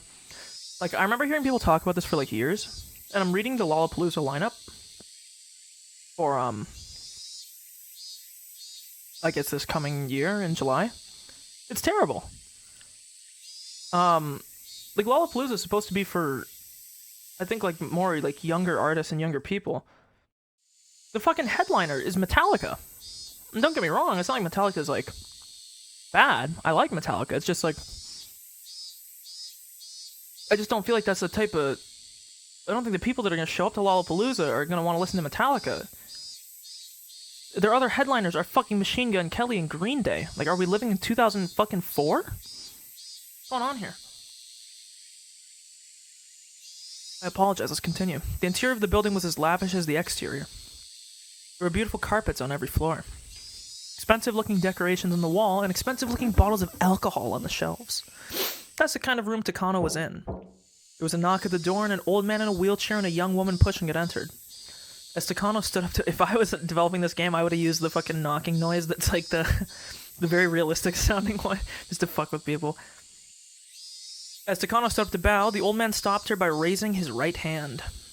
No, no, no. You don't need to stand up. Long time no see. I've been telling you to come see me any time, but you never do. It's great to see you, Koizumi. The old man sat down on the sofa with assistance from the woman. He was very old. His face was covered in wrinkles, and he could hardly do anything on his own. Even so, he still held a great deal of power and influence. Oh my, you haven't changed a bit, have you? I can see lipstick on your neck. Oh, is that right? Good grief, how embarrassing. There was no lipstick on his neck. The woman who was helping him with his wheelchair was too beautiful to be a mere helper, so Takano had suspected something. As it turned out, her guess was correct. Although he was so old he could die the very next day, he wanted to stay sexually active until the very end. Damn, my man. Even the Grim Reaper would think that's just absurd. Mia, you've become quite beautiful yourself. You're not a little girl anymore. Oh, stop. If you really think that way, why do you try to touch my bottom, What have you got to lose from having an old guy like me touch your butt? I'm sure you have plenty of chances to touch a softer butt, don't you? Oh lord, what am I listening to? Takano and the old man enjoyed a tasteless conversation. They had clearly known each other a long time and were very close. The young woman came back in to serve tea. After she left, the old man started to speak. Anyway, I'm so proud of you, Mio. I'm sure your grandfather in heaven is proud of you too. I hope so. But I'm not even close to approaching the level of my grandfather's great work. Takano was unlucky in many different ways. The era he lived in a different era. I'm sure he would have finished his research. But he lived in that era, and ironically, that was why he noticed the existence of the Hinamizawa syndrome. The world today is in the nuclear era. With America and the Soviet Union glaring at each other over mounds of nuclear stockpiles, it takes nukes to have authority as a major power. True. I also forgot to mention, I believe this game takes place in the late 80s, if I recall. It's either the late 70s or the late 80s. I actually don't remember. Part of me... Well, it couldn't be the late 80s if the Soviet Union is still around. Because the Union collapsed in 89, or at least starting in 89. I think it technically fully collapsed in 91. So maybe, I don't know. I forget, and I don't really want to Google it out of fear of spoilers. It's either in the mid-70s or late 80s. I don't fucking know. I'm shooting a 2-decade clip here, okay? I'm gonna hit eventually.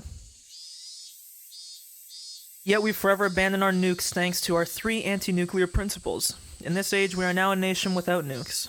How deplorable.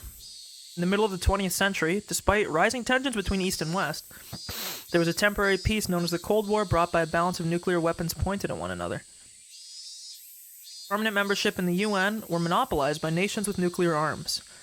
They secured their predominance with nuclear weapons, bound the world with nuclear non-proliferation treaties, eternally banning non-nuclear nations from the world stage. For Japan to become a nation that can compete with the world, it must develop nuclear arms or something as powerful. That's what some people believed, at least. Realistically, Japan will never arm itself with nuclear weapons. I know, the citizens won't accept it. Even if the government ignored their opinions and armed itself with nuclear weapons, it wouldn't work. By abandoning nuclear weaponry, Japan gained the deterrent power of the United States. But some people thought the only way for Japan to become equal to the US would be to get nuclear arms of their own. But realistically, that wasn't possible. Even if Japan armed itself with nuclear weapons, that wouldn't automatically let Japan join the great powers. Takano and the old man discussed the balance of nuclear power in the world.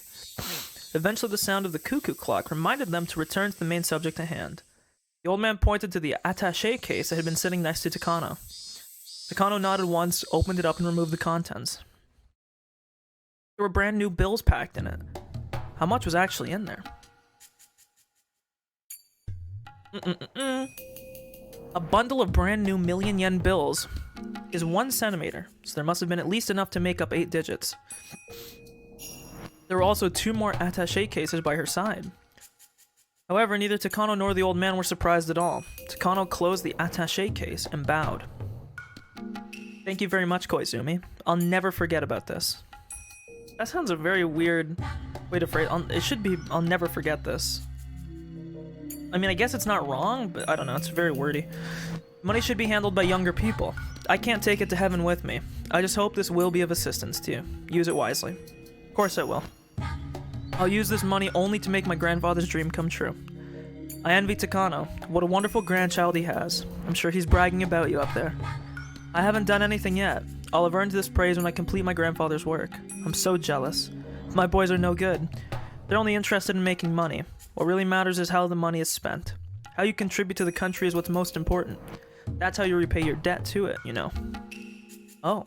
So are you saying that treating all those lovers so lavishly is also a way of repaying your country? Of course. When they shop, the country makes money. Money goes around, you see.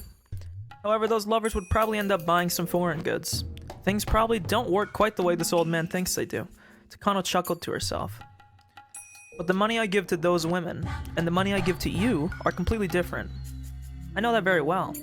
You've worked very hard. You've retained trust and support from so many people. This is the first time I've mentioned it, but Haruyama and Mochizuki, god, these names, I'm sorry, I'm very white, both weren't sure about you because of your age at first. Huh. That's what, oops, I didn't mean to skip that. Oops. That's why I'm acknowledging your efforts, and that's why I'm giving you this money. I understand. Oh, it says Nintendo Switch. Very cool. I understand. Also, for me to give you this money means that I recognize you as the official successor of Takano's research. Thank you very much. Thank you for believing in me. I truly appreciate it. Nah, don't mention it. This research is Takano's and yours too. He wouldn't want anyone else to take over. Thanks to all your efforts, I didn't have to spend too much time convincing the other old folks. Completing my grandfather's research is the least I can do for him. I won't begrudge any efforts towards that aim. Takano smiled as she remembered everything she had to go through to get to this point. It went without saying, but the old men around Takano saw her as someone from their grandchildren's generation or maybe even younger. Just how much trouble did Takano have to endure in order to gain the trust of those with such a large generation gap? It was hard to describe to those who couldn't even imagine her trouble. But Takano earned it. She gathered allies, drove away enemies, garnered support, and forced them to recognize her. She spent a long time establishing trust and rising to a status that the old men would welcome. Which was all the more reason this meeting was a reward for her many days of hardship. Now that she officially had a powerful influence backing her, she could spread her wings and see the completion of her grandfather's unfinished research. Well, now that you're officially continuing Takano's research, there's something I need to tell you, Mio. What is it? I'm listening. The old man paused and pulled an expensive cigarette from the cigarette holder on the table. Takano lit it up for him. She didn't smoke herself, but knowing that the old man did, she kept a lighter in her pocket. Constant buildup of little gestures like that were how she gained the trust she held today. Takano noticed the Hinamizawa syndrome in Manchuria, not Japan.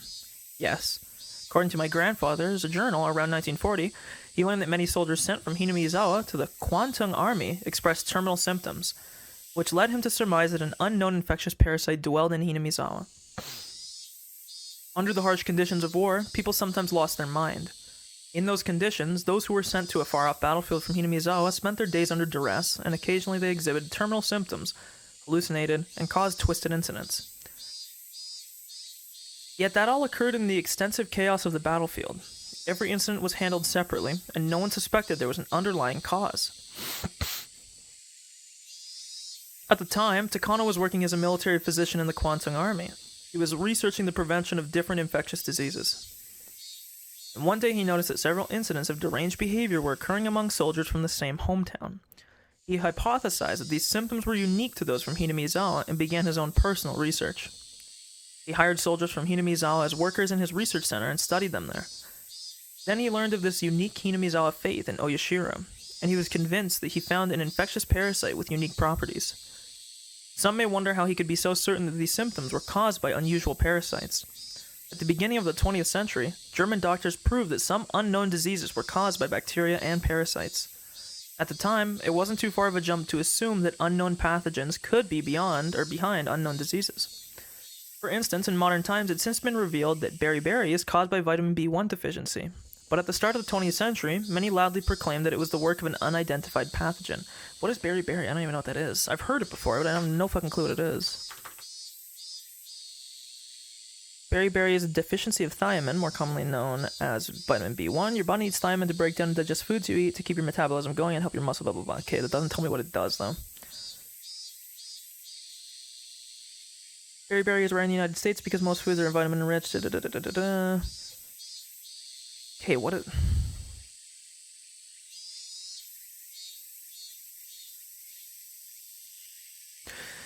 Beriberi affects the heart and circulatory system. In extreme cases, wet beriberi can cause heart failure. Dry beriberi damages the nerves and can lead to decreased muscle strength and eventual muscle paralysis. It can be life-threatening if it isn't treated. Okay, there you go.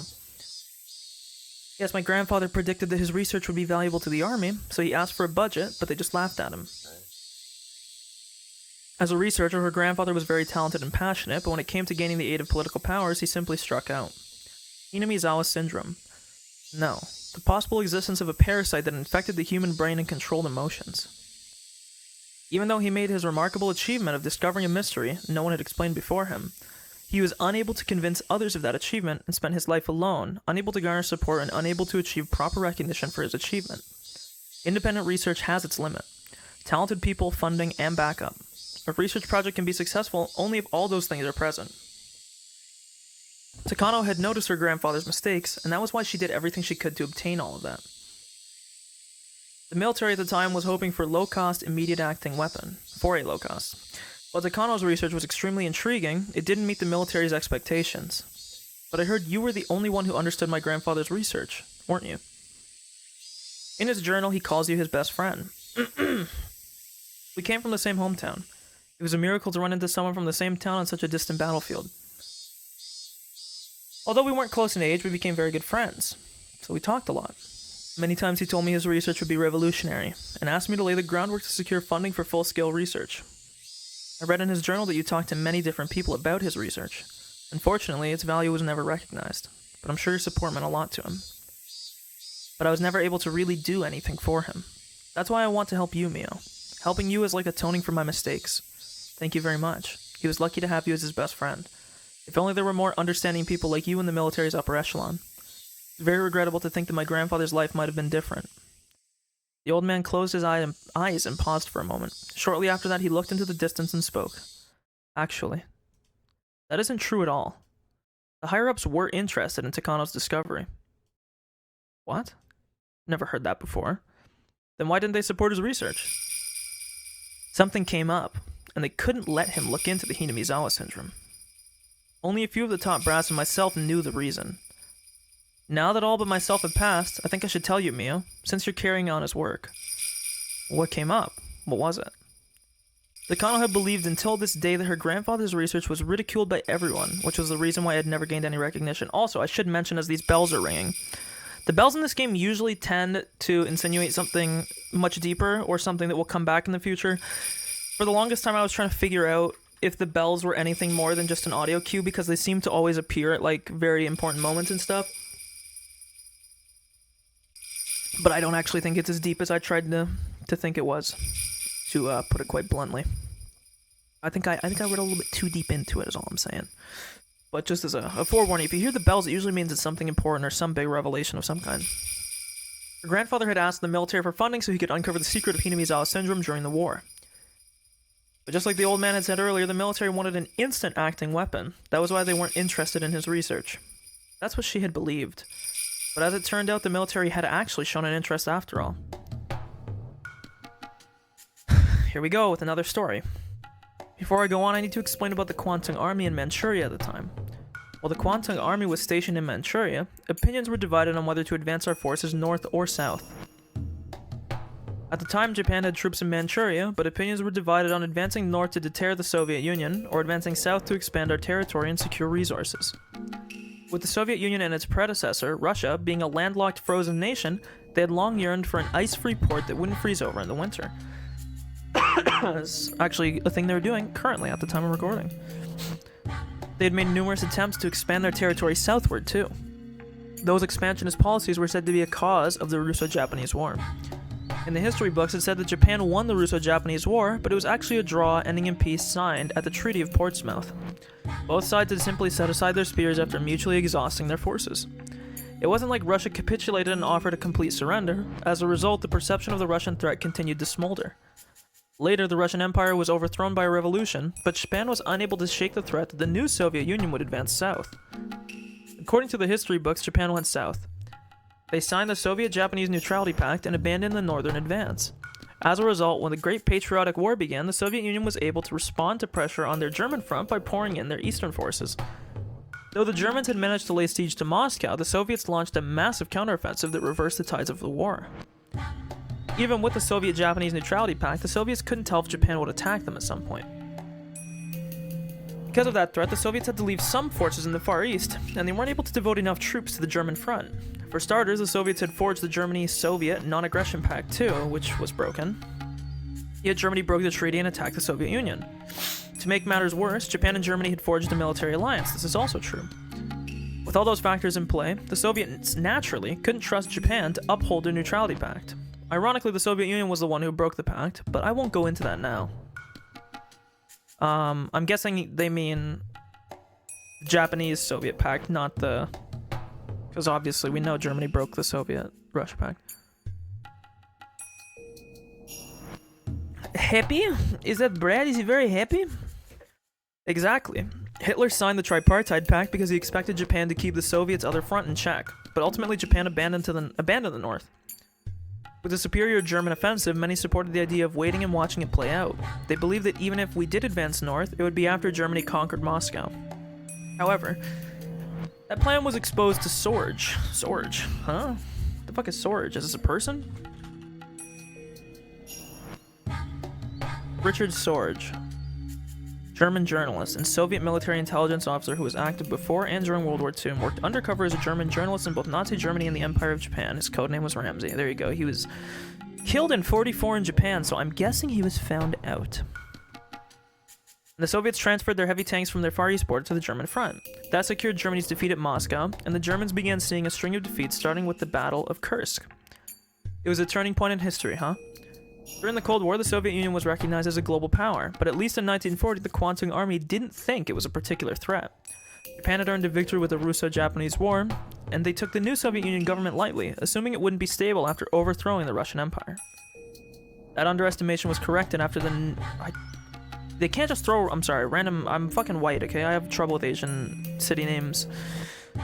Can't just throw them in there like that, I mean. The Nomohan incident in 1941. After several fierce short-term battles with the Soviet Union's advanced and mechanized corps that led to great losses, the Kwantung Army realized that they shouldn't fight the Soviets and that inclined Japan toward the Soviet-Japanese Neutrality Pact. But at the very least, up until the Nomohan incident, the Kwantung Army was strongly conscious of the Soviets and divided on advancing north or south. Thanks to that, there were also voices advising caution, suggesting we avoid all-out war with China in order to shore up forces against the Soviets. Excuse me. But the Sino-Japanese War broke out after the Marco Polo Bridge incident, right? This is true. July 1937. The Japanese and Chinese armies were staring at each other across the Lugo, I don't know how else to say that, bridge in Beijing. It was the middle of the night on July 7th. The Chinese army fired on the Japanese army in training, and they engaged in combat. This triggered the long Sino-Japanese War. Yeah, according to the historical records, that incident triggered the Sino-Japanese War. But with opinions divided over advancing north or south, the army was equally divided over a full-scale confrontation with China. No, in fact, we even received orders from General Staff Headquarters to resolve the matter quietly before the incident grew much bigger. So those supporting the northern advance wanted to settle the Battle of Lugo Bridge quietly, insisting that conflict with China was pointless in light of their anti-Soviet strategy. However, those on the mainland supporting the southern advance used this incident as cause to dispatch more troops to China. They enacted hard policies against China, and thus the Marco Polo Bridge incident became the trigger for Japan and China to enter all-out war. After that, and their bitter struggles in the Nomohan incident, Japan greatly revised their Soviet strategy. I want to search up what this Nomohan incident is. We're learning history here, okay? Oh, the Battle of fucking Khalkhin Gol. Oh, never mind. It's just a different name for it. Because this was where, This was in Mongolia.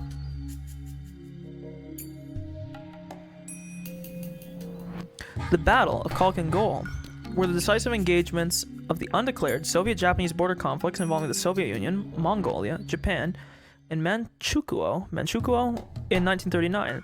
The conflict was named after the river Khalkhin Gol, which passes through the battlefield. In Japan, the decisive battle of the conflict is known as the Nomohan incident. After Nomohan, a nearby village on the border between Mongolia and Manchuria, the battles resulted in the defeat of the Japanese 6th Army. There you go. There's your history lesson. Casualties were... Okay, well, the Russian force was almost effectively 2 times larger than the Japanese force. And the only thing is that Russia, as every war around World War II, seemed to lose like 2 times more people, but they lost, on the upper estimate, 27,000 people. Japan lost approximately 18,000. Not exactly 2 times. It's like 1.6, 1.7 times, but still, it's a lot. But Japan lost because, as typical with Russia in World War II and in a lot of wars, they fucking just burn ridiculous amount of manpower and win because they have a higher population. Now, mind you, though, this is casualties, so this isn't necessarily deaths, but regardless, back to this. They signed the Soviet-Japanese Neutrality Pact and secured the route for their southern advance. The Sino-Japanese War got worse and worse. If the Marco Polo Bridge incident hadn't happened, it's possible that history would have gone very differently. Maybe we would have ended up in a war with them anyway. However, if the South faction didn't get that chance, the military authorities would have kept restraining the Soviet Union, and the Soviets would have had to divide their forces between East and West. And maybe, Germany could have invaded Moscow. Then Japan could have gone to Siberia. The map could have been very different today. Germany wouldn't necessarily have won the war if it had succeeded in taking Moscow. England was keeping its strength on the other side of Dover Strait, after all, and the United States was poised to enter the conflict. Besides, Napoleon once occupied Moscow, but in the end he couldn't beat their winter and had to withdraw. It's one of those ifs, huh? The Axis might have won the war. Yes, it's possible that the gunshot from the Marco Polo Bridge incident changed the tide of history. Both sides had different opinions on who fired the shot, right? According to the Japanese side, a Chinese soldier fired a shot at a Japanese soldier who got too close to the Chinese camp. However, the Chinese side claimed the shot was a conspiracy invented by the Japanese military. But the shot was fired. Even though nobody knew who actually pulled the trigger, it sparked the Sino-Japanese War. Yes, that's what the history books say. But Koizumi, what does that have to do with my grandfather? Thank you, getting to the real brass tacks here. In the Marco Polo Bridge incident, a shot was fired at a unit that was training in the middle of the night. Everyone was summoned for a roll call. They were missing one soldier. The soldier came back later, and it was said that he was sent as a messenger and got too close to the Chinese camp. By the way, did you know that soldier was from Hidemizawa? Huh? Really? When Takano was talking about Hidemizawa syndrome, he said that soldiers from Hidemizawa could suddenly fall into a deranged state. So are they going to say that this soldier in his state was what caused this whole fucking war? In that tangentially, not even tangentially, that directly the Hidemizawa syndrome is responsible for Japan losing, or potentially the Axis losing World War II? Is this the path we're going down? And we realize that the soldier from the Marco Polo Bridge incident was in fact from Hidemizawa. Then what about the first shot fired? I don't know the truth, but I think it's possible that a soldier within the terminal stage of Hidemizawa syndrome fired the shot. That soldier was killed in the incident. Since there was no record of it, nobody knows exactly how he died. The Japanese side claimed that the Chinese army had fired at them and negotiated with that in mind.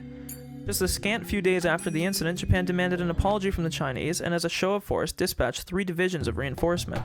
The Chinese side was of course opposed to that. The situation escalated at once.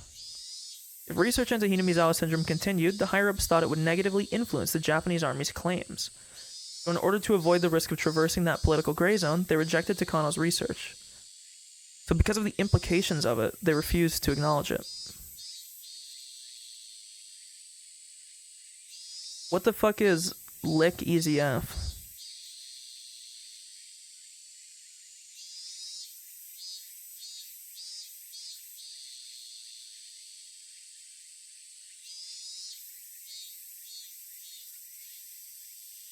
Oh, with like ZF later. Okay, yeah, I'll let you know. Sorry, very confused.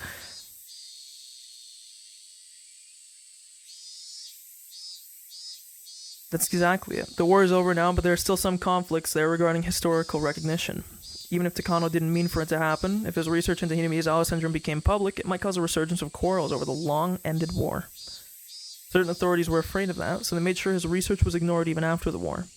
I was long warned not to aid him anyway myself. I didn't mean to skip that. Takano tried to remain calm, but she couldn't stop herself from grimacing. She had just found out the real reason why her grandfather's research had been ignored. It was because of secret maneuvers by political masterminds. If those masterminds feared it so much, ironically that meant they acknowledged the importance of his research. Takano was saddened and frustrated to no end by her grandfather's lonely life. However, they are all dead now. I'm the only one who knows about this. If Takano was still alive, I was going to apologize to him and give him my unconditional support. But he's no longer around. That's why I'm apologizing to you, and offering to give you my full support instead. Are you sure? Wouldn't research into Hidemizawa syndrome dredge up those same subjects again? It's different now. Besides, research into Hidemizawa syndrome may produce more than a mere local disease. Depending on your research, post-war Japan may gain a trump card that makes it a world power once more. So the tides and times have changed then. That's right. Unfortunately, Takano didn't live long enough to see that tide change. But he has you to continue his research. So as long as I'm alive, I'll give you my full support. I promised to help Takano, but because of various things, I couldn't do anything. So I want to make up for that as long as I'm alive. I think that's the least I can do for the man who called me his best friend. Don't mention it. I'm glad I was able to tell you everything before I died. Anyway, until I'm gone, I'll make sure you get everything you need, okay? So if anything comes up, be sure to let me know. I'll do anything for you. Thanks to that bond, skip that, Takano couldn't even imagine what kind of bond this old man and her grandfather had between them. But thanks to that bond, Takano was able to gain a powerful supporter. Tears welled up in Takano's eyes as she gave him an emotional look, but in her mind she was practically dancing at the promise of that old man's full support. The old man and Takano both bowed at the same time to show each other their appreciation. Once that was done, the old man became a little more serious. After that far too lengthy preamble, he finally said what he really wanted to tell her. So there you have it. That's what I wanted to say. The Hinamizawa syndrome has the potential power to make history. It may even twist the fate of our country. So keep that in mind and be careful with your research. Okay. Yeah.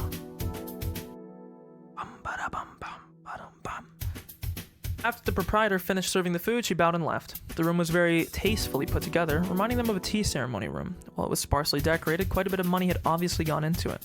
This was a very famous Japanese restaurant where many high-up officials and other important people held secret meetings. Takano was there, accompanied by about 5 gentlemen. She was sitting slightly further away from the men. They were clearly in a much more important position than she was.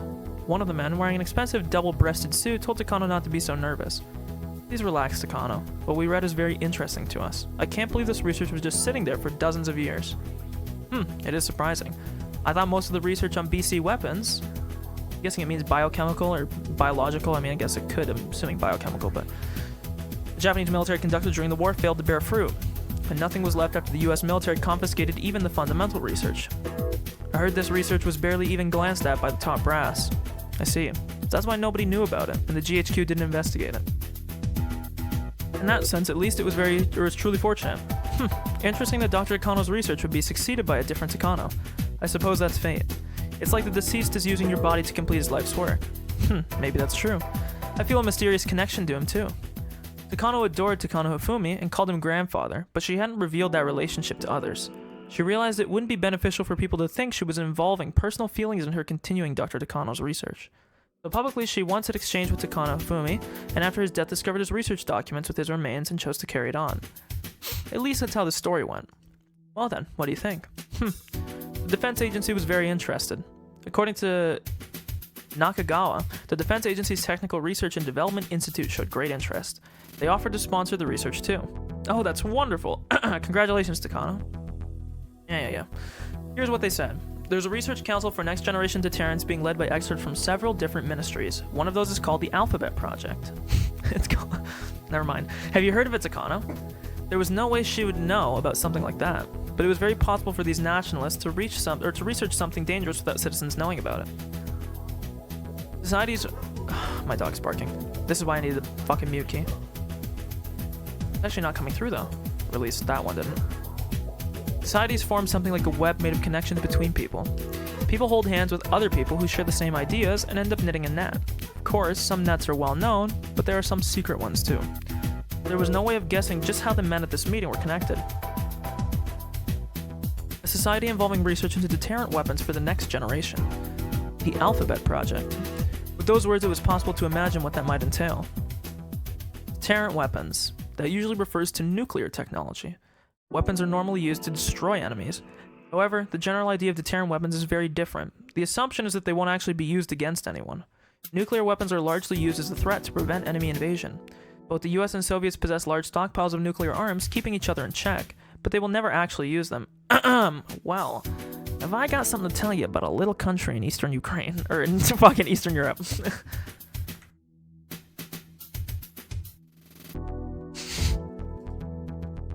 This is a little bit too timely right now, okay? Back up.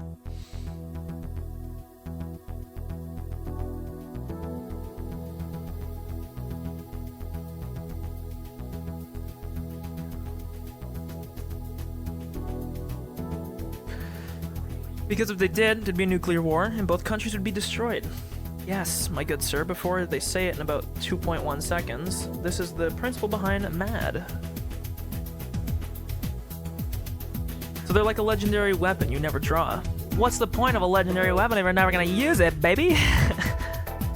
What's the point? Of course, that last resort only works because both sides have nuclear weapons. If one side lacks them, then they lose all military negotiation power. In other words, nations without nukes are powerless before nuclear-armed states. That can't be true. Japan abandoned nukes and it still functions as a nation today. Or, so some people may be thinking, but they're wrong. Is Japan a part of NATO? I think NATO might only be a European alliance. Is Japan a NATO member? Oh, they are. There you go. So basically, what they're going to say here... We're actually getting very topical here. I'm guessing what they're going to do here. They're going to put a spin on this, and they'll basically say that Japan doesn't have nukes, but they basically sit behind the US or other nuclear-powered countries that they're allied with, so effectively they are. Japan abandoned nukes, but okay. Yeah, good job. That means a nation functions thanks to America's nukes. However, that also means we must resign ourselves to forever being a vassal of America. That is just generally how great powers work. In order for Japan to escape that and become a powerful nation equal, it must possess its own deterrence arms and step out of that nuclear umbrella. That is true. That society must have been put together by experts who believe in that ideal. Actually, that's not necessarily true. It is in a certain sense, but also not. We don't need to get too political here, but I know China does have nuclear bombs, so they are a nuclear power, but technically you could approach being a global superpower without nuclear weapons. Whether or not it would ever mean anything is questionable, but you could argue that,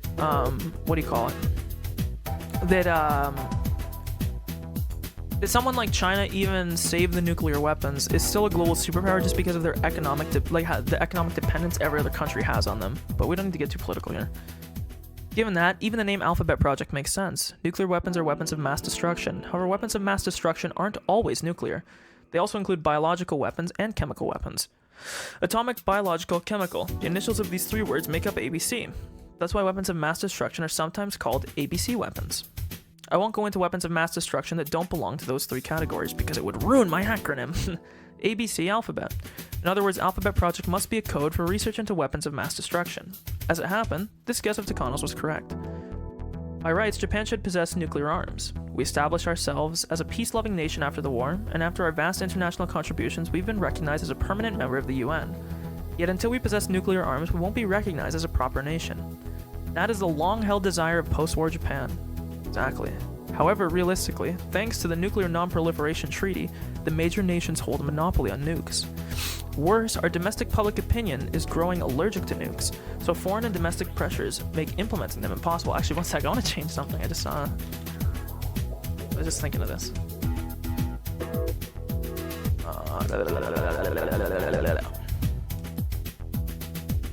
Owie.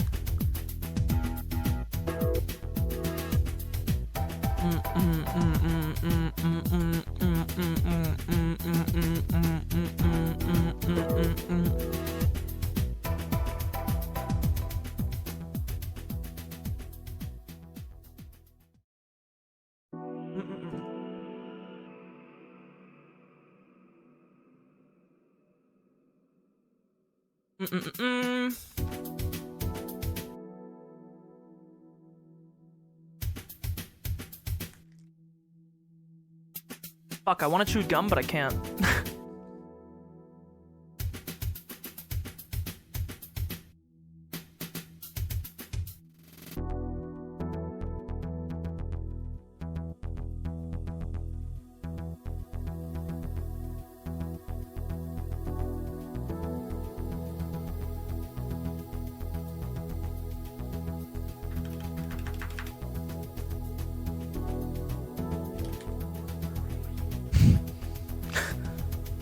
Here we go. Okay, I just made the change I wanted to make. I want to test it now. I don't know how long it'll take updates, so I'll give it a second.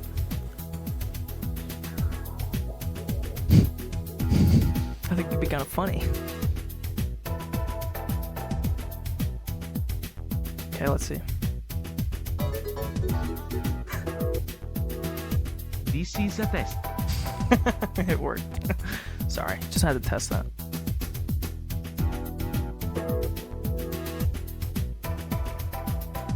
Worse, domestic pressure may... Worse, our domestic public opinion is growing allergic to nukes, so foreign and domestic pressures make implementing them impossible. Biological and chemical weapons are sometimes known as the poor man's nuke. Small countries that can't own nuclear weapons have already started researching into that kind of weaponry. Takano, please don't misunderstand us, okay?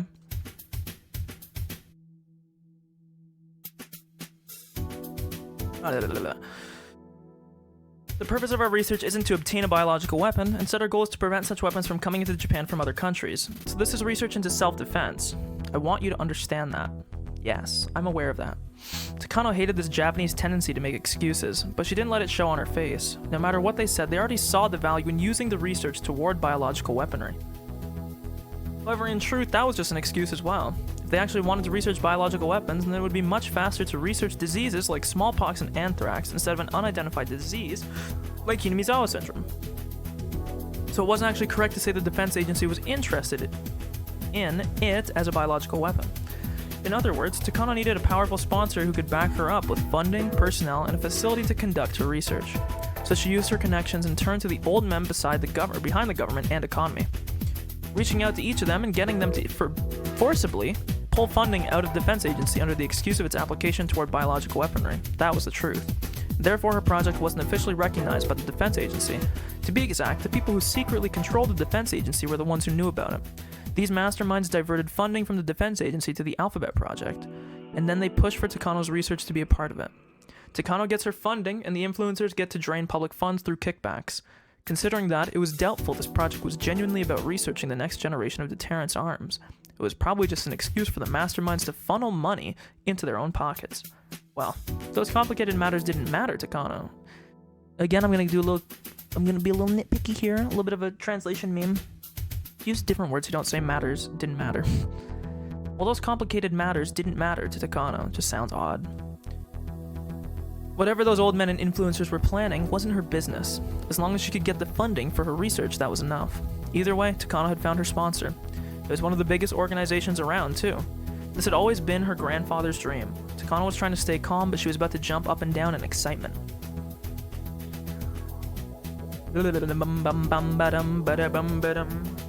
Nakagawa says that once the research gets underway, he doesn't mind buying it out. Although it's still incomplete, he definitely sees potential in it. You're absolutely right. This research is only halfway complete. Sufficient funding, facilities, and personnel will be indispensable. About that. Here's where the negotiations start. But apparently they wish to take on this research in its entirety. I feel bad saying this, but they think the burden is too much for you to bear alone. Hearing that put quite the damper on Takano's ecstasy. I'm not trying to make money off this. I'm working as a researcher purely out of intellectual curiosity. What I need is a sponsor, and what they seek are results. That was the relationship I had hoped to establish. Takano realized she was talking rather breathlessly, so she tried to calm herself down. Either way, they'd be backing the research, considering they're hoping for results that merit the budget. They probably feel that Takano is still too young to handle it. I know. You've been working on this for a long time, and you don't want anyone to just grab it from you, right? I totally understand that. Of course, we've already informed them. So here's the compromise we came up with. First, we'll start your research as an offshoot of the Alphabet Project. Once you have the board of directors' approval, you'll be given official funding. We'll have you participate in the project as an associate researcher, and you'll take part in the research that way. If she wanted their funding, she would have to fall under their authority, of course. So far, she had no objections. However, the Research Society has listed a few conditions in exchange for funding this project. First, as was just mentioned, is to entrust the position of lead researcher to an individual that's skilled and talented in this field of research. I hate to interject, but who would be more knowledgeable about this than me? Other than the late Dr. Takano, of course. Now, please calm down, Takano. I understand how you feel. Still, how is this any different from selling my research to this individual? This isn't what we discussed at all. Calm down, Takano. Those cunning old men didn't miss a sight of the faint leak of anger that crossed Takano's expression. They gave evasive laughs as if remarking how immature she was if she let her emotions show over such a little thing. However, they weren't laughing to look down on Takano. On the contrary, they were trying to tell her to wait until the end. Of course, we'll make sure you get your way. Koizumi told me to take good care of you. Do you think I would just ignore you after he told me that? Don't worry. Please let me work things out. I'll make sure you'll be happy. What do you mean? You see, I get to select the person in charge. Everyone chortled except Takano. After a moment, she joined in. In other words, he meant that he would find just the right person. The defense agency had suggested finding an expert to lead the project because they didn't feel comfortable with just Takano. However, Takano's sponsor was the one tasked to find such a person. In that moment, Takano finally realized it. How wonderful it is to have such a powerful backer. Let me work it out. I'll find some candidates for you. All you have to do is pick the one you think will be most suitable. Takano felt better after hearing that. While she wouldn't be the official head of the project, she would end up leading it from the shadows. Of course, she wasn't an expert per se. Having a partner would actually be beneficial. Give me some time to talk to the other end. I'll make sure you'll be happy with the outcome. Please just be patient for a while. I understand. Thank you for everything. Oh, by the way, it's not just the defense agency. Nagata from the Ministry of Health and Welfare is willing to help you too. He introduced me to Ito from the National Institute of Infectious Diseases. He's willing to help you with equipment and other technology. Really, thank you so much. Yeah, blah blah blah. Jerk me off more.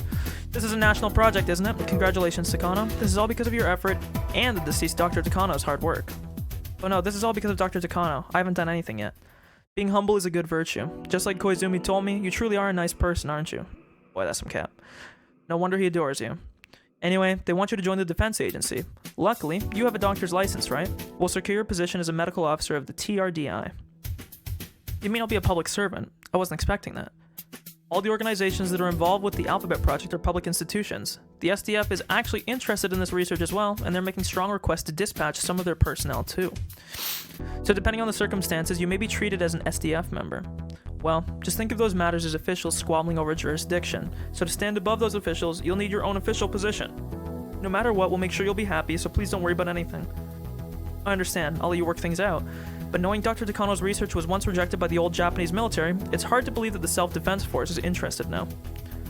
Well, that couldn't be stopped. With the war situation worsening, the Japanese military saw something with immediate effect, something that could turn the war around. I don't think they were looking down on Dr. Takano's research. That wasn't true, of course. Takano already heard that confession from the old man. She exhaled. To her, it was like the meeting in front of her was happening somewhere far away. She had longed for this day to come and worked so hard to reach it. Finally, her grandfather and his research were attaining recognition. This was the day she had dreamed of. So she was frightened just imagining that it might be an actual dream. True joy can't be felt all at once. Oftentimes it's a delayed reaction. Takano thought that must be exactly what she was feeling. I imagine you'll probably be given a field officer's rank. Since you'll be second in command, you'll likely be a major. It's wonderful. Major Takano, huh? My, I'm a little jealous. As a man, I wish I had a rank like that. Boy oh boy, Major Takano, huh? What does that signify? Well, it's reasonably high in the rank system of the Self-Defense Forces. It's like a sub-manager at a company, I guess. That will be your rank once the project gets underway. It's equivalent to a lieutenant commander in the old Japanese military. What a coincidence. Dr. Takano was also a lieutenant commander in the old military. Takano remembered suddenly. They were right. Her grandfather had been a lieutenant commander in the Japanese military. Everything she had done until today was so she could continue her grandfather's research. And now everything had fallen into place. She had been granted the same rank as her grandfather. She had always believed that succeeding his research would be proof that they had a bond tighter than blood. And now she would even be the same rank as him. This is fate, she thought. Maybe this is even a message from Grandpa. It must have been a shout of encouragement from heaven. It was proof that she inherited not only his research, but his will as well.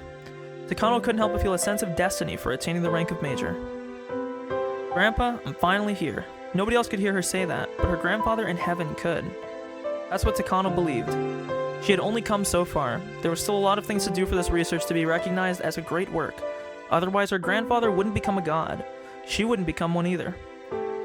You must become God. That was in her grandfather's will.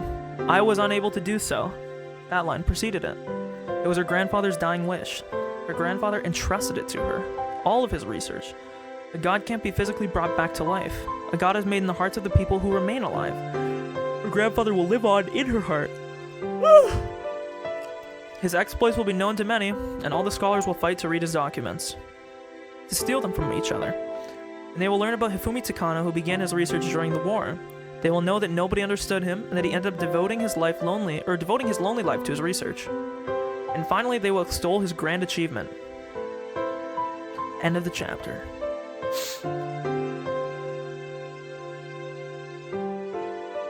We are now officially 1/7 done with the game.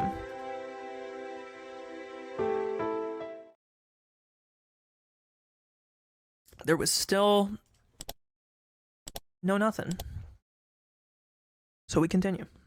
No tips. I'm assuming there won't be many. Maybe like one. Allow me to introduce you. This is Major Takano. Major, this is Dr. Kyosuke Irie. Oh, it's Coach. Hello, I'm Irie. Irie seemed extremely nervous at our first meeting. He probably thought I was in charge of some suspicious organization. Please relax. Call me Takano.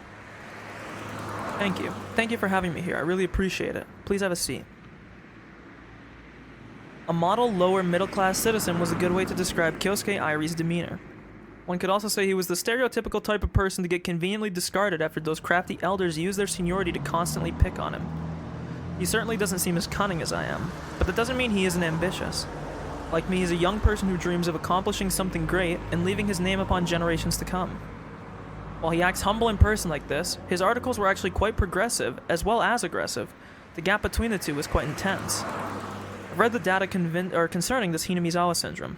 What do you think? Well, it's really quite the shock. It's very possible that this is something that steps onto the dark side of today's medicine. But I can hardly control my intellectual excitement in knowing it's a mystery that is yet to be solved. Hearing that made me chuckle. Irie is more than interested in Hinamizawa syndrome, which is good enough for me. She hadn't been through the ringer with far too many people to reach this day. Or she had been through the ringer with far too many people to reach this day. So her honed intuition could tell. She would get along well with this man. Even if he wasn't useful to me, he won't cause any problems. For both me and my sponsor, he's the best possible person for this job. I'm also dyslexic again because I don't know why I read it backwards. I was shocked too. To imagine a man of your experience and knowledge was just wasting away in this medical office without any responsibilities to accomplish, or work to accomplish. I have to say that this was a grave loss to the medical field. Huh, Irie laughed.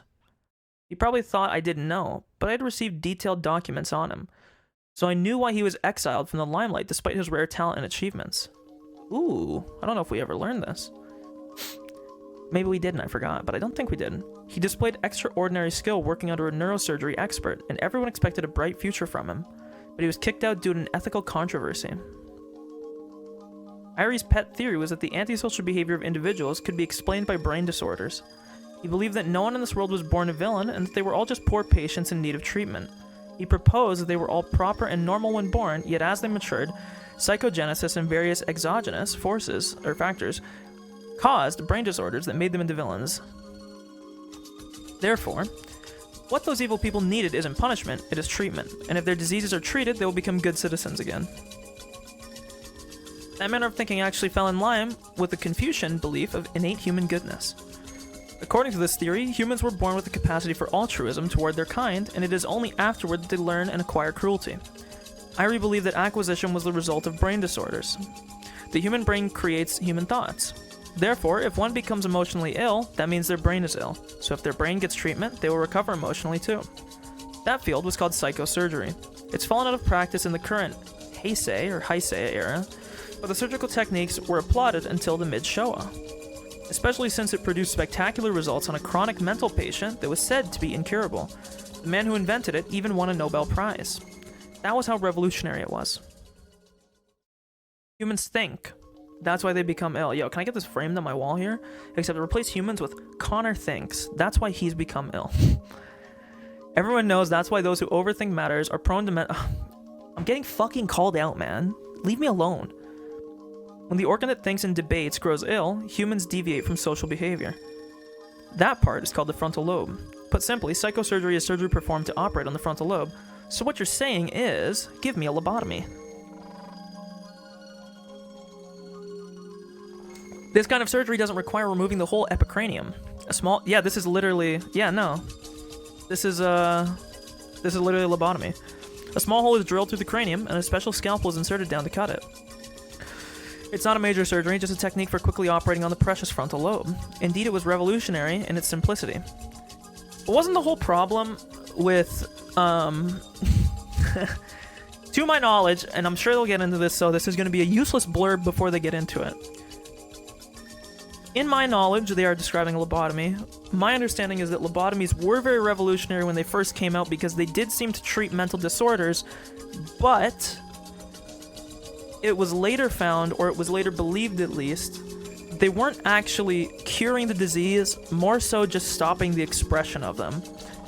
Or what they were doing was leaving people as like zombies basically. So if you were to give someone, because you can live after a lobotomy, It's just that, like, you don't feel emotions the same or perhaps at all anymore. I mean, obviously emotions are a bit hard to quantify because you can only feel your own, blah, blah, blah. We don't need to get down that thought train. But my understanding is that lobotomy started to be applied to far more things than they probably ever should have been. And so there's a lot of people that just basically served permanent brain damage and were left with basically a new type of disfigurement that was potentially their old one was cured. And I guess you could argue, depending on how severe the deficiency was before, that maybe their new state, I don't want to say better because that's more of an ethical or a moral judgment, but I feel like a lot of these people, if I recall, were just plagued with like some new kind of disorder or some new kind of issue. But I'm sure this will probably just be talked about. All the severely ill mental patients miraculously recovered, so the technique spread around the world quickly. Those with obstinate and chronic mental illnesses. The severely ill trapped in deep, inescapable depression. All of those could be saved by this technique. Throughout history, humans have come up with many different religions and magic tricks to heal emotional injuries. So needless to say, the idea of being able to treat them with a surgical technique was truly revolutionary. Irie admired psychosurgery and pushed forward in the field of surgical techniques to treat human souls. However, from the modern human rights standpoint, severing a portion of the brain simply because someone is emotionally disturbed is absolutely out of the question. People gradually started to think differently and said that the psychosurgery was inhumane. The frontal lobe controls how people think, but it is also the part that makes humans act human. There were quite a few cases where the cut caused drastic, irreversible changes in the patient. A baseless happiness born from the lack of thought, a change in personality, a loss of interest in everything, major mood swings due to a lack of control over one's emotions. Some even lost part of their memories. Of course, some didn't even survive the surgery. By the mid-1960s, use of psychosurgery, I'm going to search up to make sure that, I mean, this is a lobotomy, I can tell, like, the way they describe the,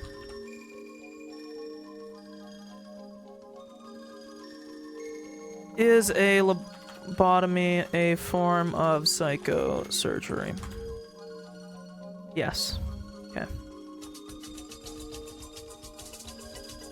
But I don't know if it's technically... I need to make sure before I sound stupid here.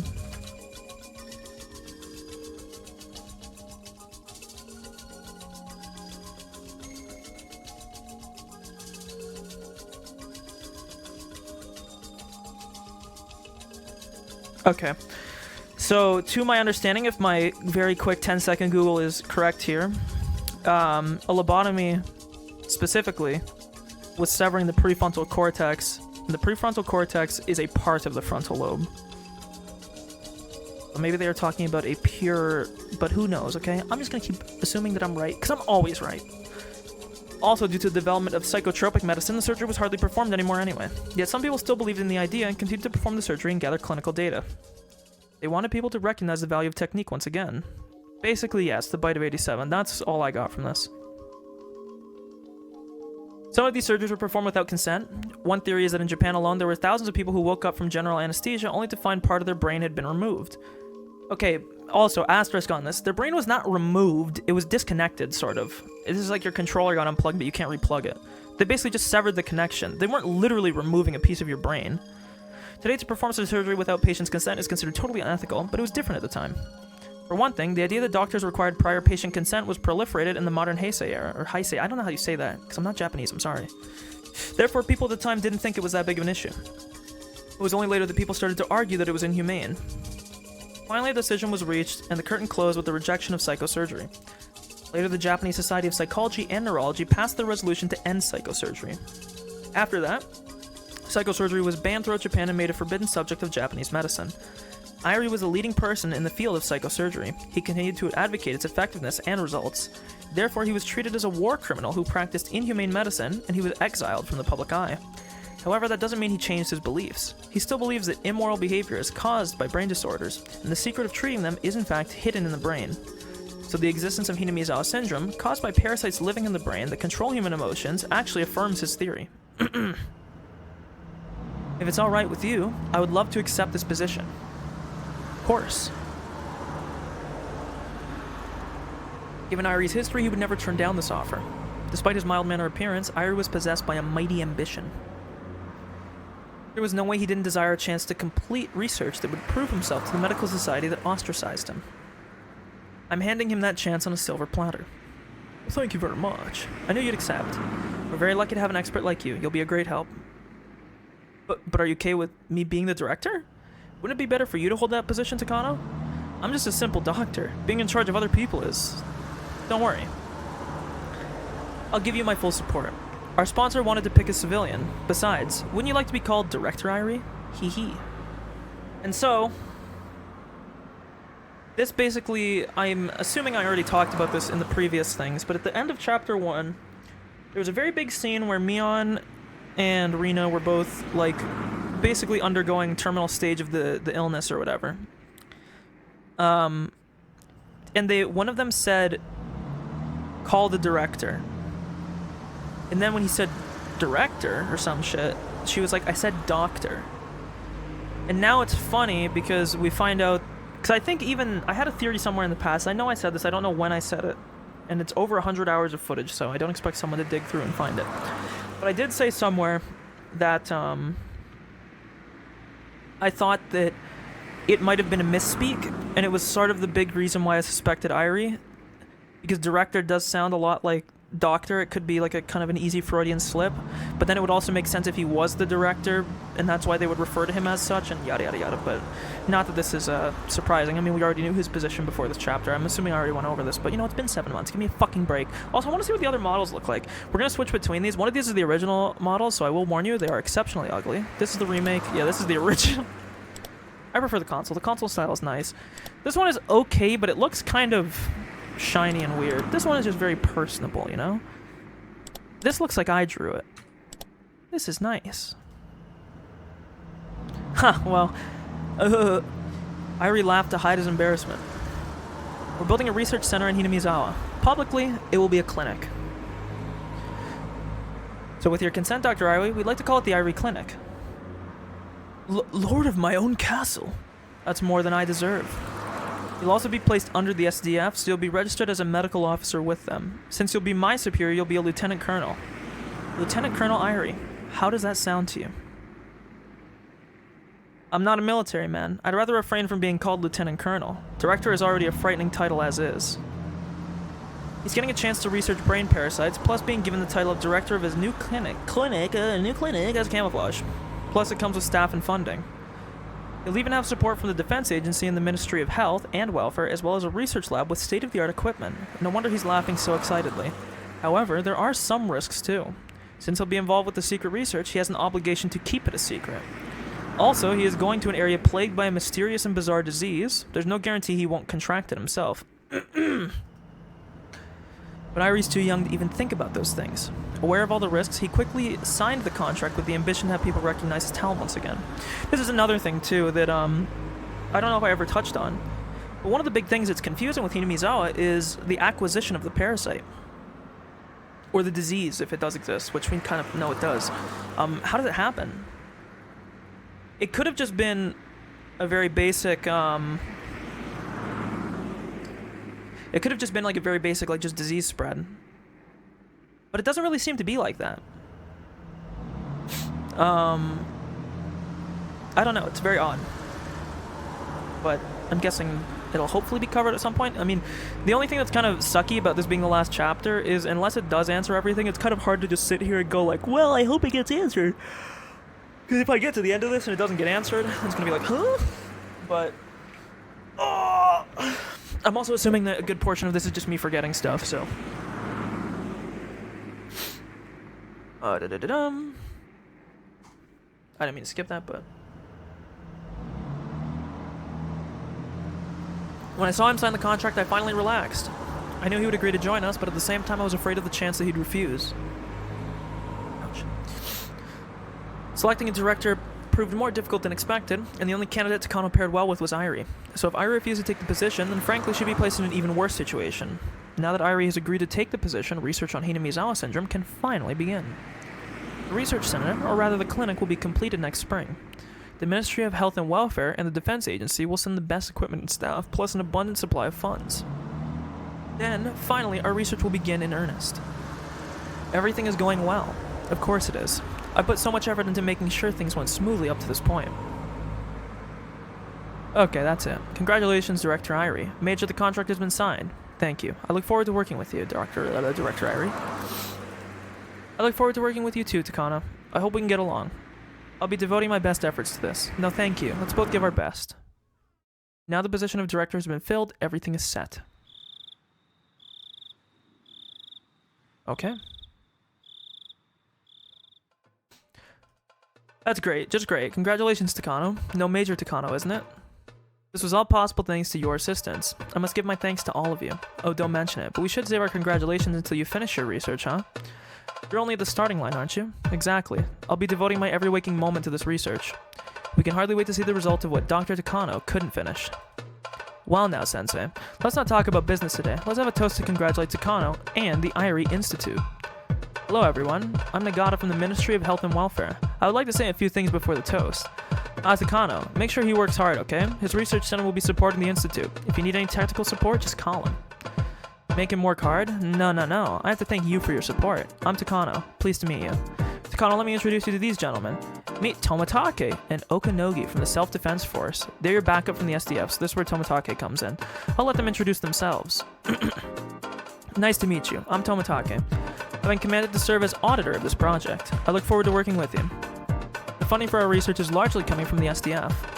It's only natural for the SDF to assign a watchdog to make sure reasonable research is taking place. However, someone in a position like that should be my opponent. Why was someone in that position invited to this private party? Does that mean this auditor is on my side too? Seeing that it's funny, I guess to also elucidate this guy gets killed by her in the future. So, seeing that thorough groundwork, I couldn't help but feel the strength of having a sponsor all over again. Also, I should say that Rika, the girl who I was saying earlier, has like a weird like Groundhog Day power. Her whole thing, again, I'm not sure how many people are going to be this far in that don't know the story, but basically, Rika, well now she knows that Takano is the villain, but basically she has to try to keep Tomatake alive because he's kind of like the first domino events that starts everything that leads to like the whole town being like fucking murdered. So basically she was talking about how like there's this barrier or these checkpoints that she has to reach, and she only reaches those checkpoints by securing like Tomatake living first, and then blah blah blah blah. I won't be staying in Hinamizawa. I'll only come by routinely to check on the progress of the research. Oh, that's too bad. Hinamizawa is a beautiful place with clean air. Please come visit us anytime, outside of work too. Huh, thank you. I guess I will. If he really is an auditor, I should maintain a good relationship with this man. He'll hold the key to all future adjustments of our funding so long as we continue drawing it from the SDF.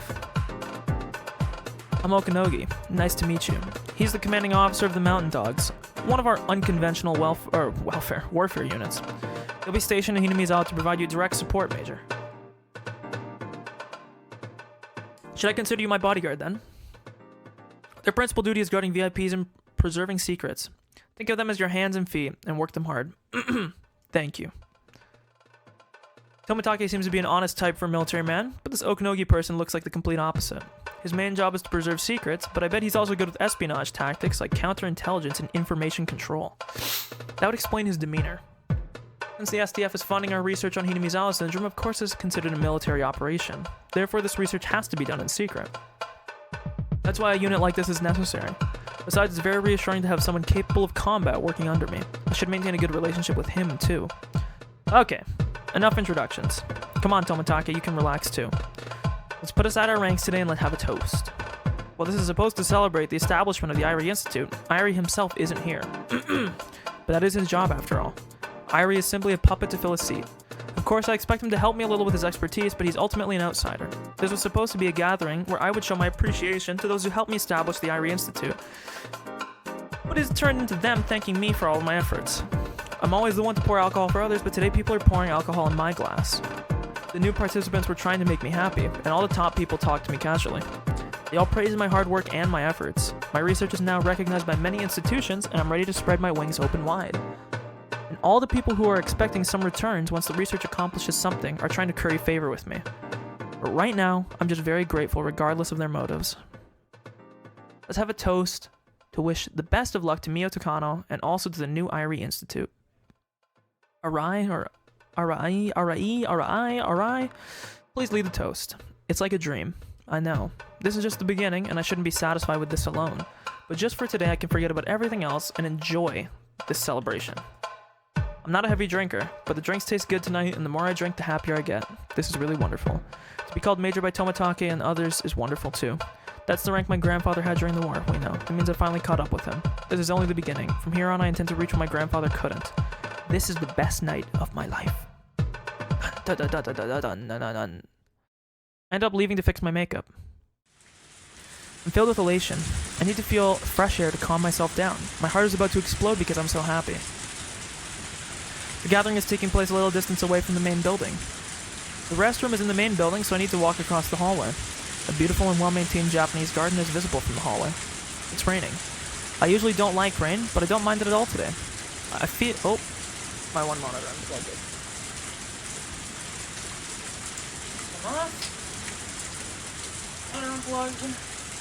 I have to check. Yes, it did. I don't know why it does that sometimes. It's the gravity of 87, I guess. Ugh. I have a sore throat, probably from talking so fucking much. And also having to read relatively loud. It not feel very good. Good thing is we haven't really dropped a lot of frames since... It was at like 4,000 frames dropped before, like an hour ago, and we're at like 5,100. I mean, it's fine. The bitrate's been pretty stable, so... Hoping to keep it like such.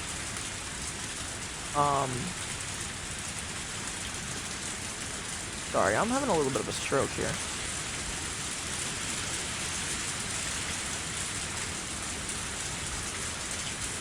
One sec.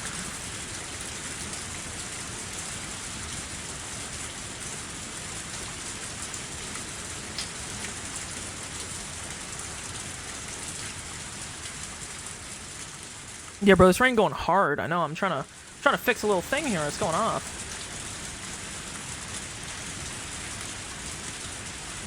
Trying to fix a goddamn little setting here, and this damn thing is just fucking going crazy on me.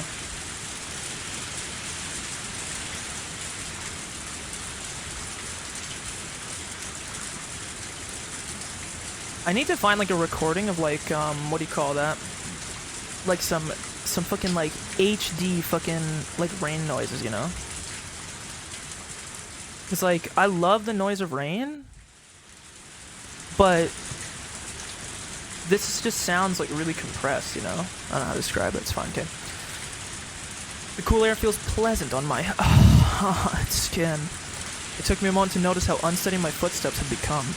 Maybe I drank a little too much. It isn't like me to drink more than I can handle. Although this is a party, I don't want to embarrass myself, so I decided to cool off a little bit by looking at the beautiful Japanese garden, well known for its anti-alcohol benefits. I found an elegant chair set on a red carpet nearby and sat down on it. Since I was with the associates until now, I was forced to constantly be on guard against embarrassing myself.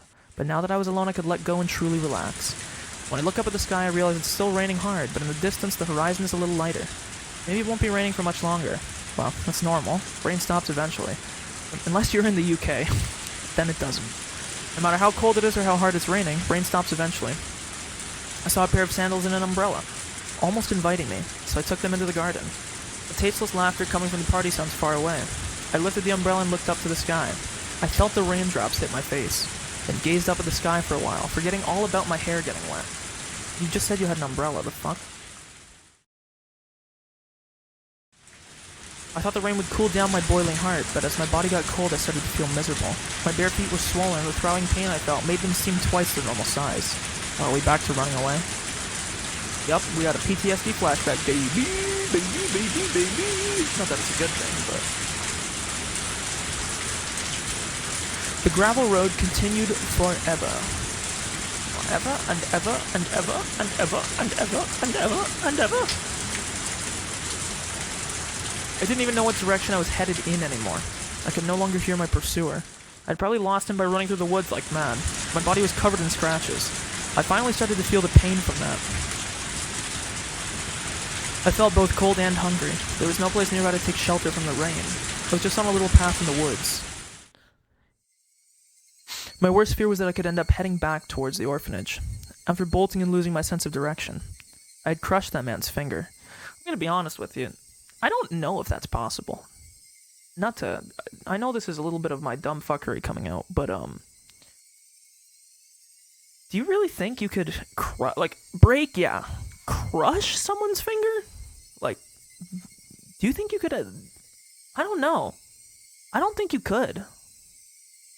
I'm sure there's some fucking ready. You know what? We're gonna do a quick Google here. Average human bite force. Ready? 162 pounds per square inch is the average human bite strength.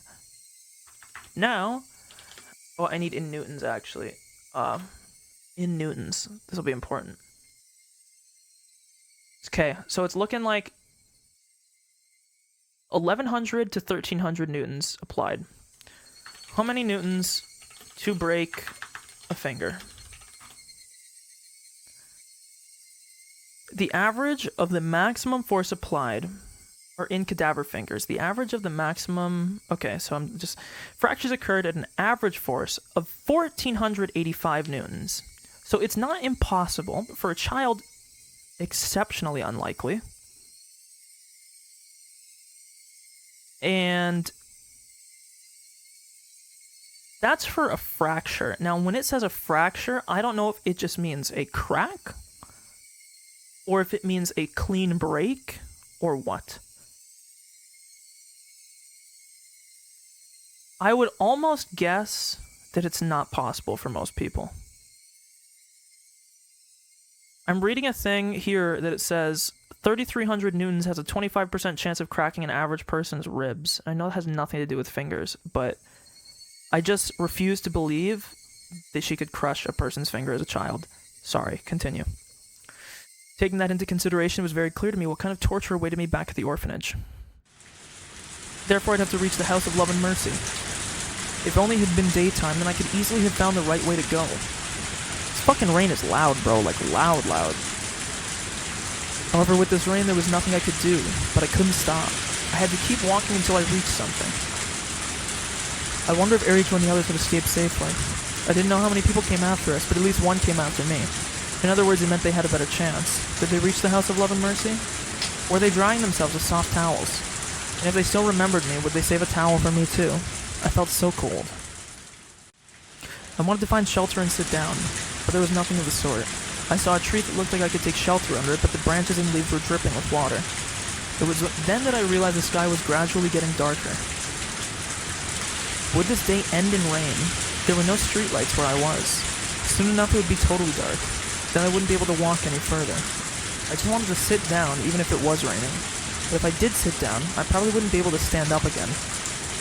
So I endured. If I hadn't escaped with Eriko and the others, I wouldn't have had to go through.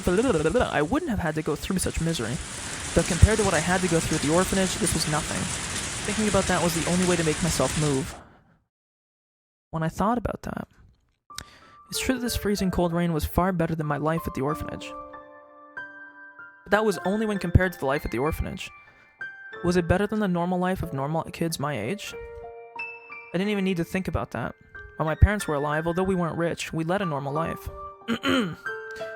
Gentle smiles and forgivable selfishness.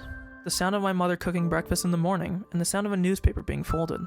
Precious memories like that. I didn't need anything else. I had plenty of friends. I had fun at school. I didn't like my teacher, but I liked studying. I had everything I needed. That was enough for me. I never complained. I never did anything bad. So why was this happening to me? Everything went downhill after that train accident. The die of fate kept rolling a 1. The die never showed its good side to me. If the accident was my fault, then I could have accepted it, but it wasn't. I wasn't even there. You probably wouldn't be able to accept it even if it was your fault. I waited for my parents at home. I liked going to the mall with them. We always had a meal at the restaurant in the mall. I always told them to let me know if they were going to the mall. But on the day they went without me while I went to my friend's house to play. My friend wasn't in, so I went back home. I didn't see anyone at home and found a note that said they were going to the mall. I regretted going to my friend's house. I waited at home.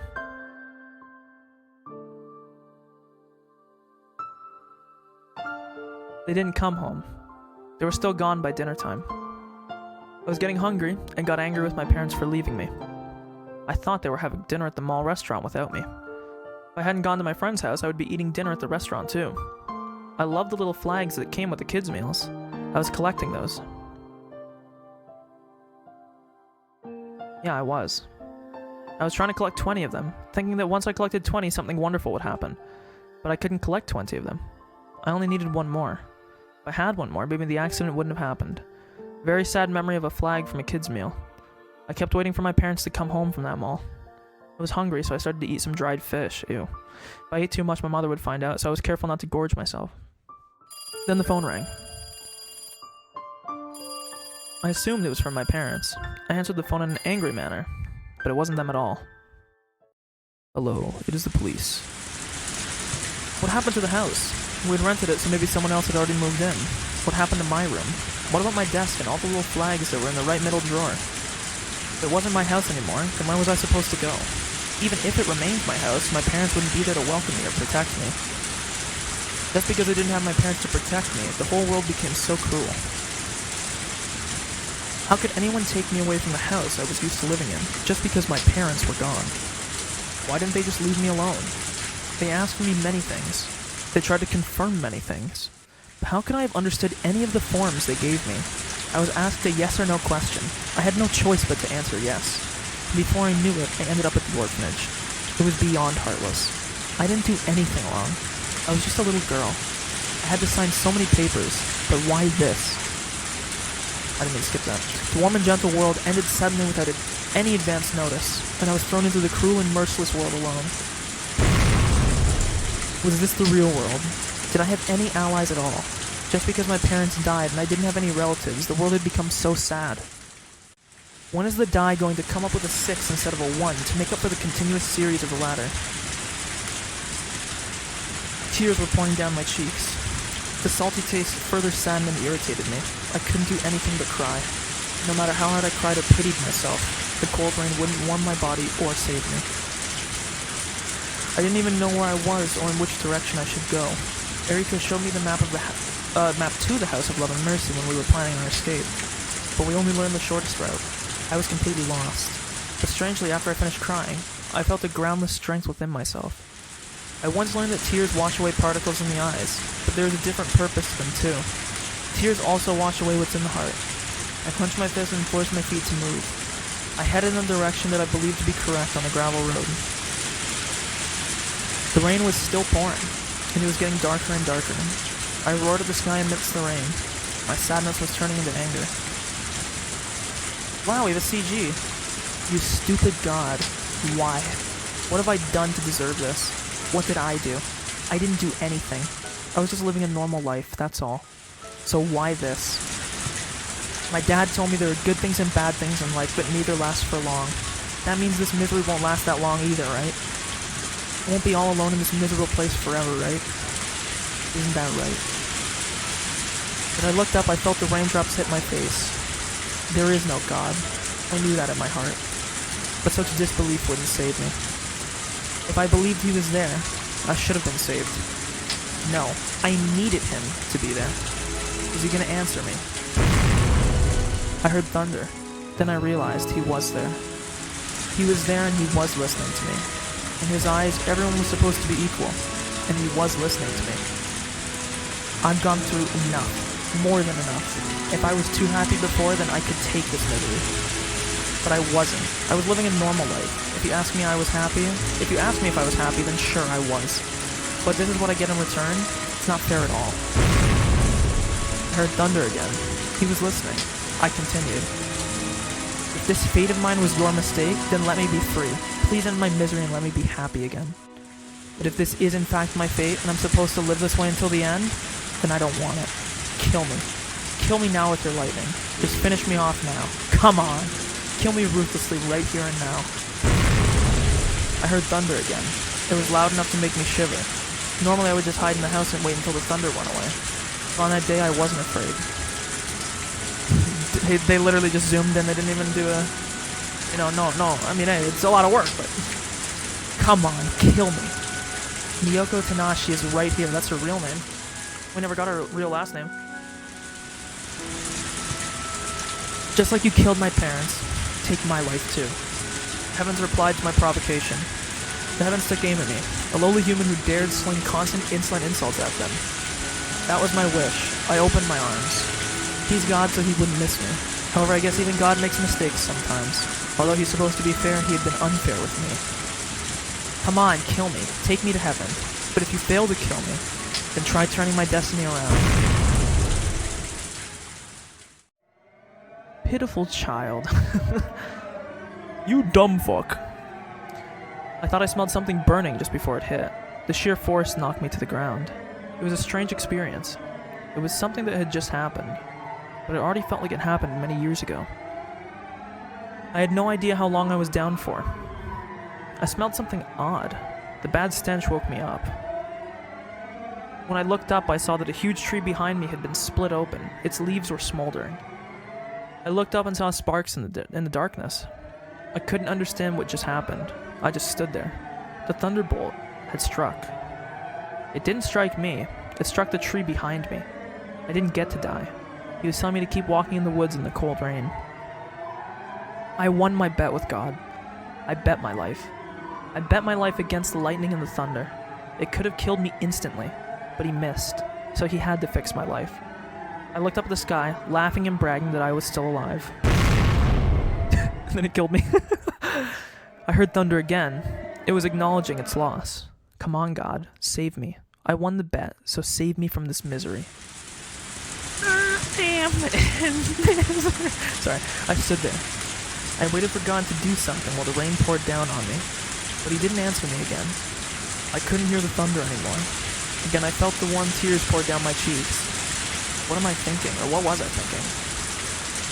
If there was a God in heaven, he wouldn't have let anything like this happen to me. My miserable life was the proof of God's non-existence. The darkness was about to swallow me utterly. Would I have to sleep out there? God must have wanted me to die slowly in this cold rain instead of granting me an instant death by lightning. I wished the sun would go away.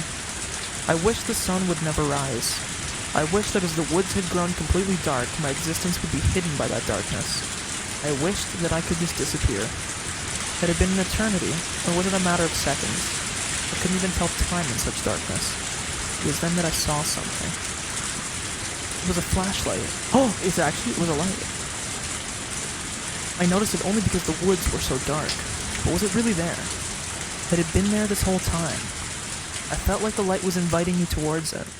It was a fluorescent light. I didn't normally like fluorescent lights because I always thought they looked cold. But I didn't feel coldness from that white light. I made myself believe that the light was a guide sent by God. I had to believe, otherwise I wouldn't be saved. The light reflected in a puddle. It wasn't a muddy puddle. It was a puddle on asphalt. I had made it out of the woods and was on a paved road. The light was a street light. Being on a paved road didn't really resolve anything. It was just a country road. It was a road that went through the woods, so there were no houses, no shops, not even a single car going by. There weren't too many streetlights on the road, so it was still very dark. My feet touched the asphalt.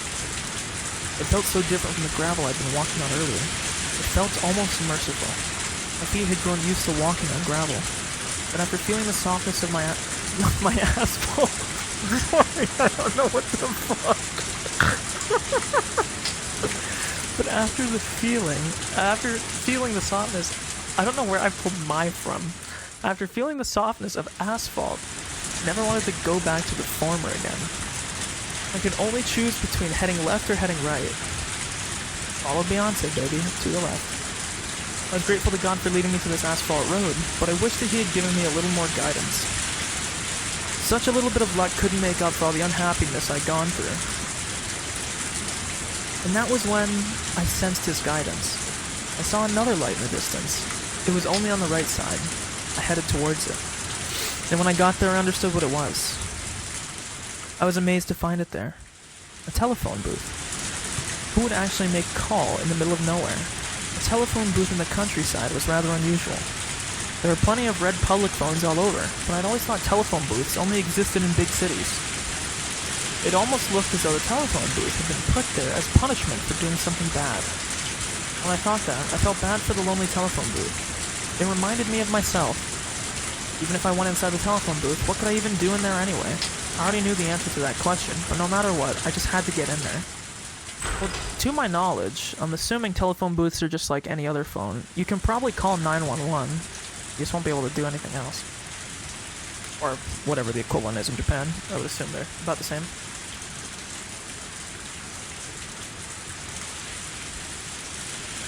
The door squeaked as I opened it. There were lots of moths and other bugs fluttering around the light. I usually hated bugs, but in that moment I felt like they were my friends, sheltering from the rain like me. There was no heater, but it was still very warm inside of the booth. It sheltered me from the cold rain. Soon enough I crumbled to the floor. The warmth from the fluorescent light embraced me gently, and I felt like it was telling me that it was okay to cry. But I had no more tears left, because I cried them all when the lightning struck. Aching scratches covered my body. My calves were in pain too. Everything hurt everywhere, and I didn't want to get up ever again. I wished I could fall asleep.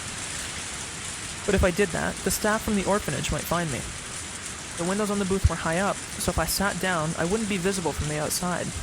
But as it was the only shelter in these dark woods, the staff would be sure to check it. That was why I couldn't stay there for long. Telephone booths from back then weren't completely made of glass, so it was possible to hide inside one. Okay, yeah. My exhausted spirit understood that I had to move, but I just couldn't make myself. Maybe I was experiencing some kind of vision. I felt a strange calmness that I've never experienced before. I didn't feel that I was myself. It was very strange. I thought that maybe I was killed by that lightning. I'd assumed I was still Miyoko Tanashi, but maybe I wasn't her at all. I seriously considered those things. Then I started to think that the telephone booth had something to do with it, because God led me there. He couldn't have done so just because it was providing shelter from the rain. There had to be something else. I wondered what it was. Could there be something in the booth that could save me? But what? A telephone booth is used to make a phone call, but I didn't have any money. But then, I noticed something that looked like copper. My heart skipped a beat. The 10-yen coin I saw wasn't there before. Did I just miss it? I didn't think so. It must have just showed up. In other words, this 10-yen coin was guidance from God. He was telling me to make a call with that coin. But who? There was no telephone book. In that case, I could only call a number I knew. Did God want me to do that then? There was only one coin. I could only call one number. And I couldn't talk for long. I had challenged God earlier, so it was just a matter of course to think that God was challenging me in return. I had only one chance, and he wanted me to test my luck with that chance. I left the phone booth and looked up at the sky. Then I yelled in my heart, "You're on, God." I wondered who I could call. Who? My house? My parents were dead and I had no relatives. Even if I called, nobody would answer. Actually, the phone bill wouldn't have been paid for a long time, so the phone line would already be disconnected. My house was my lost life itself. No, the debris of my life. Calling home would simply be an expression of regret, which ran counter to the positive attitude of one trying to change their life. So surely using the coin to call my house was wrong, which meant I had to cast this 10-yen coin towards my future. Future? My future? What future anyway? Jesus. Then I heard a huge thunderclap, which cleared my mind. In that clear state of mind I saw something from the past. It was the last sight of my father. Probably the hospital's phone number. His final moments on the hospital bed. Though suffering from pain, he tried to tell me something very important. If by chance I am to die, turn to Dr. Takano. Oh, so this is when she called him. Turn to Dr. Takano, Dr. Hifumi Takano. Say it for me. That's right, Dr. Hifumi Takano. He's my former teacher. He will help you. Yeah, we saw this already. Many doctors he wanted to say... I heard it, but I didn't want to hear him say it while suffering, so I pretended that I didn't. He said it while coughing. I heard it. They were numbers. I swallowed once. That's right. It was a phone number. He knew nobody would take me in because we had no relatives. He told me to get in touch with him. Dr. Hifumi Takano. He tried to tell me his phone number. What had I done? He tried so hard using his last chance to tell me the most important thing. Thunder from earlier had made me remember. The number I couldn't even remember even once came out so smoothly. I dialed it in. This really was it. This was the number from my father's teacher. But my hand stopped just as I tried to put the coin in. What if I hadn't remembered it correctly? No. There was no need to hesitate. I had to believe in myself. This had to be the correct number. I had to dial it before I forgot it again. I picked up the phone and put the coin in. I heard the dial tone on the other end. At that point, I decided to kill myself if it didn't work. I could go back into the woods and wait for another lightning bolt. I could lie down and let the rainwater drown me too. I could also fall asleep in the middle of the road and wait for a car to run me over. I made up my mind to put the coin in. I didn't hesitate any longer. I dialed the number at once, but I had to be careful. If you dial quickly, sometimes you can make mistakes. I was getting irritated, and that almost made the phone number go vague in my head. I dialed the last digit and heard some electronic sounds on the other end. I hoped that I had dialed the correct number. I didn't know what to say to Dr. Takano if it did connect. Where was I? What was I supposed to do? What was I supposed to ask him? I didn't know any of those things. Making a call isn't cheap. 1 10-yen coin would only buy me short time to talk. The line must have connected then. I heard a ringtone. I only had a short time once someone answered the phone. I thought for a moment that I should put the phone down. Then I could at least get the coin back. I could call back after sorting out my thoughts. But then someone answered. Hello? This is the Takano residence. Ah. I felt like I was suffocating. My memory had been correct. I couldn't tell the age of the speaker, but it was a grown man's voice. Anyone who was my father's teacher must have been quite old. Never mind that. I had to hurry and say something. Are you Dr. Takano? Dr. Hifumi Takano? Yes, who is this? He must have been suspicious. I couldn't blame him. A stranger was asking him about his name. Of course he'd get suspicious. I'm sorry. I'm Tanashi, Miyoko Tanashi. My father told me to get in touch with you. His name is Takemitsu Tanashi.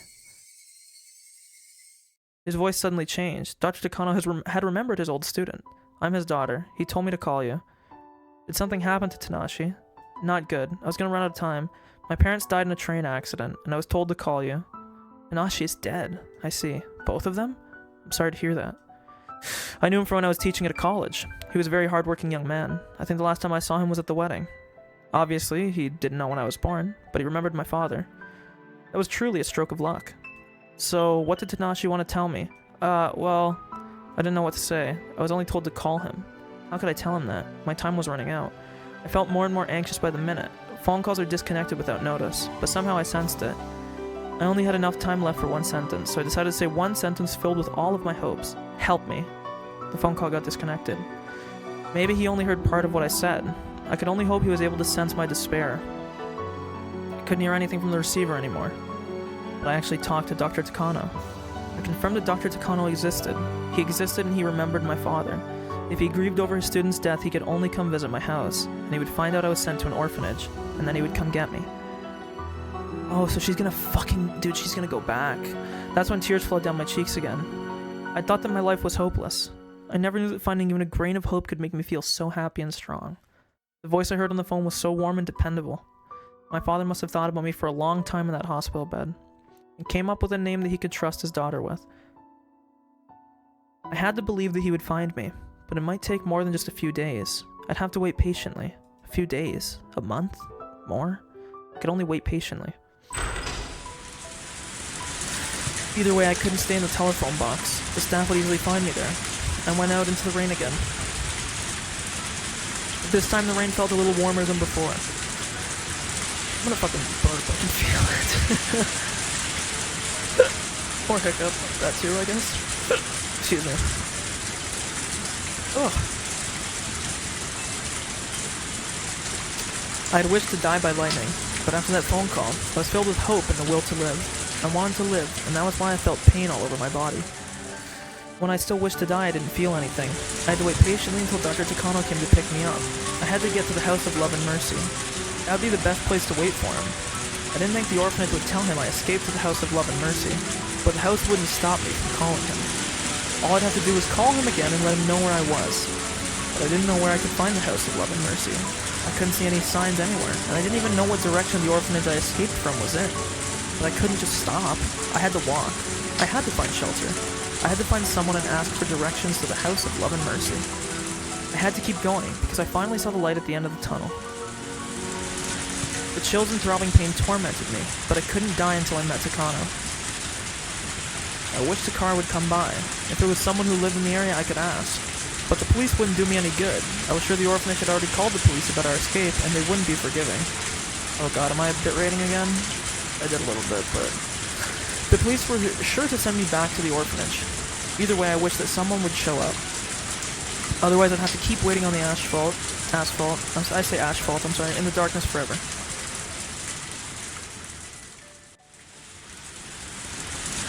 How long did I walk? Still no car. Just as I couldn't help but think that maybe the world perished, leaving only me behind, a car showed up. I sensed the car coming up behind me, so I turned around. I saw their headlights approaching me. I thought for a moment, should I stand in the middle of the street to stop the car? It was so dark. I didn't think the car would notice if I just waved at it. But if I were to stand in the middle of the street, I could get run over. While I thought the car was getting closer and closer. When I made the phone call, I panicked and didn't know what to say. So with this car, I'd have to think very carefully. If I couldn't think of anything, then I should just let the car go. With those vague thoughts on my mind, I was incredibly surprised when the car slammed the brakes with a screech and came to a stop. Maybe I wasn't all there after that miraculous experience of lightning striking near me. I had half lost my mind in those dark woods, so I probably wasn't thinking very straight. Because the car had stopped after recognizing me. In other words, the driver knew who I was. And the only people in the area who would recognize me were... Suddenly, a chill ran through my whole body. I started to dash away. I heard a voice calling after me. I no longer had the strength to run. My feet were trembling, and I couldn't make them cooperate. I realized then that I shouldn't have sat down in that telephone booth. That was why I couldn't keep running. I was suddenly grabbed from behind, the collar of my clothes almost choking me. I heard fabric being ripped. I fell in a puddle, and a staff member got on top of me. This time his finger wasn't in my mouth. All I could do was struggle. As I did so, I remembered all the scary stories Eriko and the others told me. All the torture the child who was caught had to endure. The drowned ducky punishment, the mashed caterpillar punishment, the splayed piggy punishment. The names of those eerie-sounding punishments came to my mind. I screamed and struggled with all my might, but it was too late.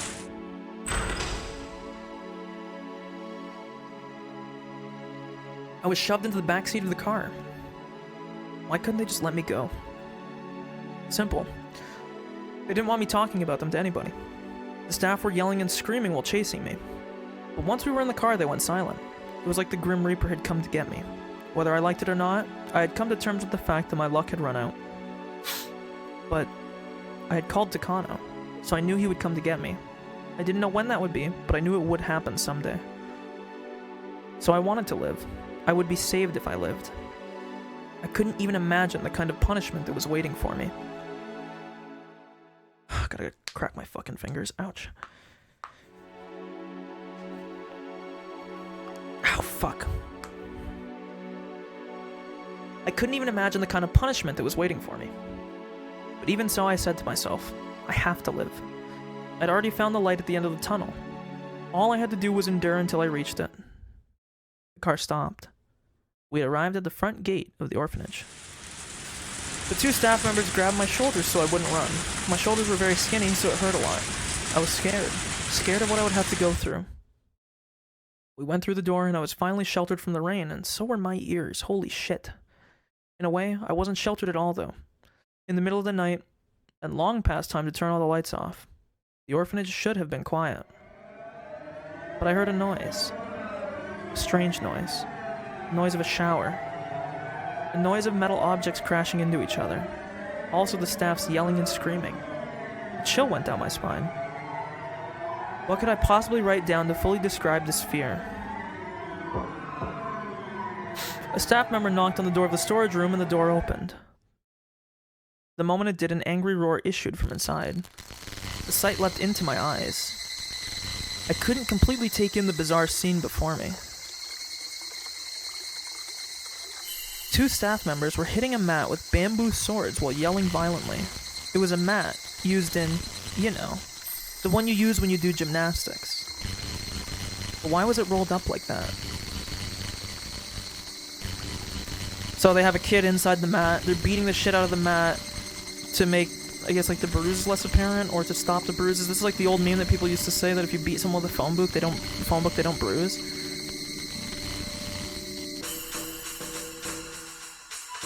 I'm guessing the idea is that, not that you can't beat someone with the phone book, because that would cause it, but that, like, if you use the phone book as, like, basically a way to transfer the force, because a bruise is going to happen from, like, too much force being applied in, like, a relatively somewhat small area for the force applied, I would assume. Who knows? So I'm guessing they're doing this to beat the shit out of the kids. The staff members kept hitting it. Usually words are said to a person, but why were they yelling at a rolled-up mat? The way they were hitting and yelling at it, it was as if they'd gone mad. But wait, I could see something sticking out from the top of the rolled-up mat. It was... let me see. Whose shoes were those? All of a sudden I froze and couldn't think anymore. One man stood in front of me. The man's pinky finger was wrapped in bandages. My eyes moved upwards from his pinky finger and then met his. The beast's eyes met mine, peering with intent to devour me. I squeezed out a voiceless scream. My voice didn't come out, so it was more like a goldfish opening and closing its mouth. The beast stuck his little finger in front of me and roared. I couldn't tell if it was a word or a meaningless shriek, but I was certain it was something abusive. I was scared. I didn't want to die. I wanted to live. I knew that Dr. Takano would show up to save me. That was why I had to live, and submit myself to the fear. I'm sorry. The hand with the bandages grabbed my hair and dragged me along. All I could do was apologize and beg for forgiveness while hoping the beast had even a tiny bit of mercy in him. I was like a broken, apologizing doll.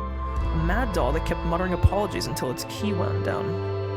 I was their toy, shedding tears, coughing blood, and apologizing in place of clicking gears. I could see into the shower room while he dragged me along. The door was open and I heard wailing from the inside. What I saw was very strange. There was a locker on its side in the shower. What an odd sight. A locker was taking... oh, they're like drowning someone in a shower. I'd never even imagined anything like it before. The locker was taking a cold shower while two staff members hit it with bamboo swords. That explained the metallic noise I heard before. The beast didn't want me to see that. He pulled my hair violently and twisted my neck so that I looked in the opposite direction. Then I realized, he didn't do that to stop me from watching that shower. He did it to make me look at something else. I saw a window in a courtyard. Usually it was too dark to see anything, but the lights were on and the courtyard was very bright. Then I saw it. Inside of the henhouse. I saw blank. What is that? Blank and blank blank? That hair was Eriko's. Why was she...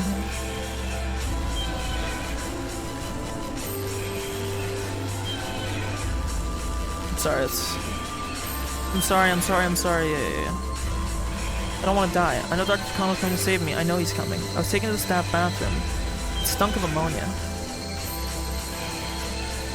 I saw Anne Blank, which just doesn't fit in the bathroom. Why was this in the bathroom, I thought?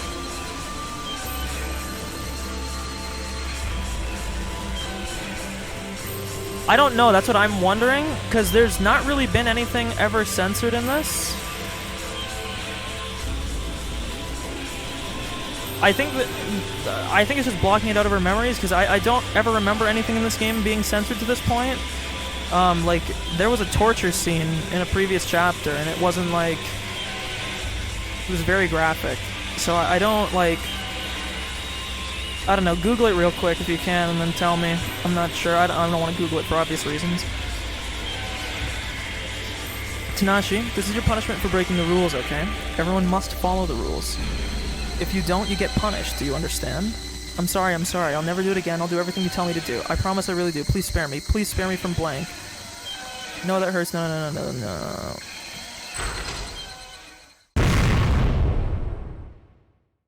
End of the chapter?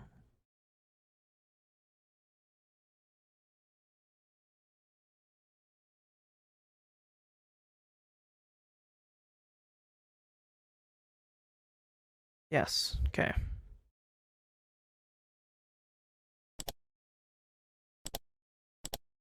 That was literally exactly an hour that chapter took. Like, maybe there's only another thing I can think is that maybe down the road it'll revisit this scene. That's like the only other thing I can think. Because nothing in this game has been censored before. So I'm assuming this is by choice. Let me continue, and I think I can pull up the transcript, and I can at least, like...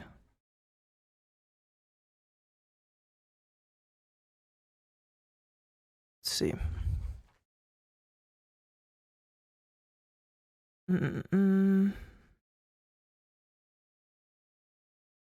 So it starts here. Inside of the hen house, I saw blank. Because see, the thing that's interesting to me is they're not the same length of the blanks.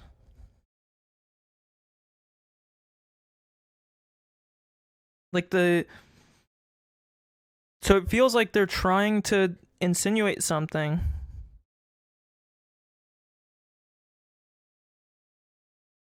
Like, my guess is I saw blood, is what I'm guessing here.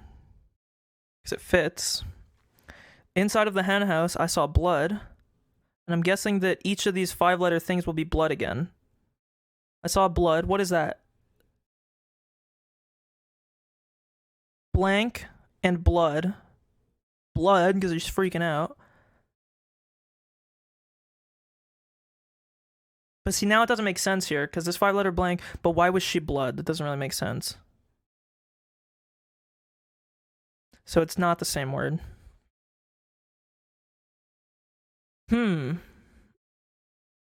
I saw Anne blank.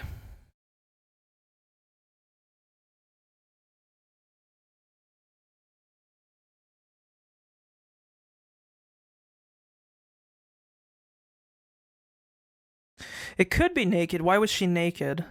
That would fit. Inside of the hen house, I saw blood. Look, let me get a... We don't need to theorize too long because we're just playing fucking Wordle with blanks. I mean, there's no way we're ever gonna know. We're gonna reverse engineer our story real quick here. It's way smaller. Do this. Picture in picture. Switch to... That's not what I wanted. I wanted paint. Properties. Okay. Oh. There we go.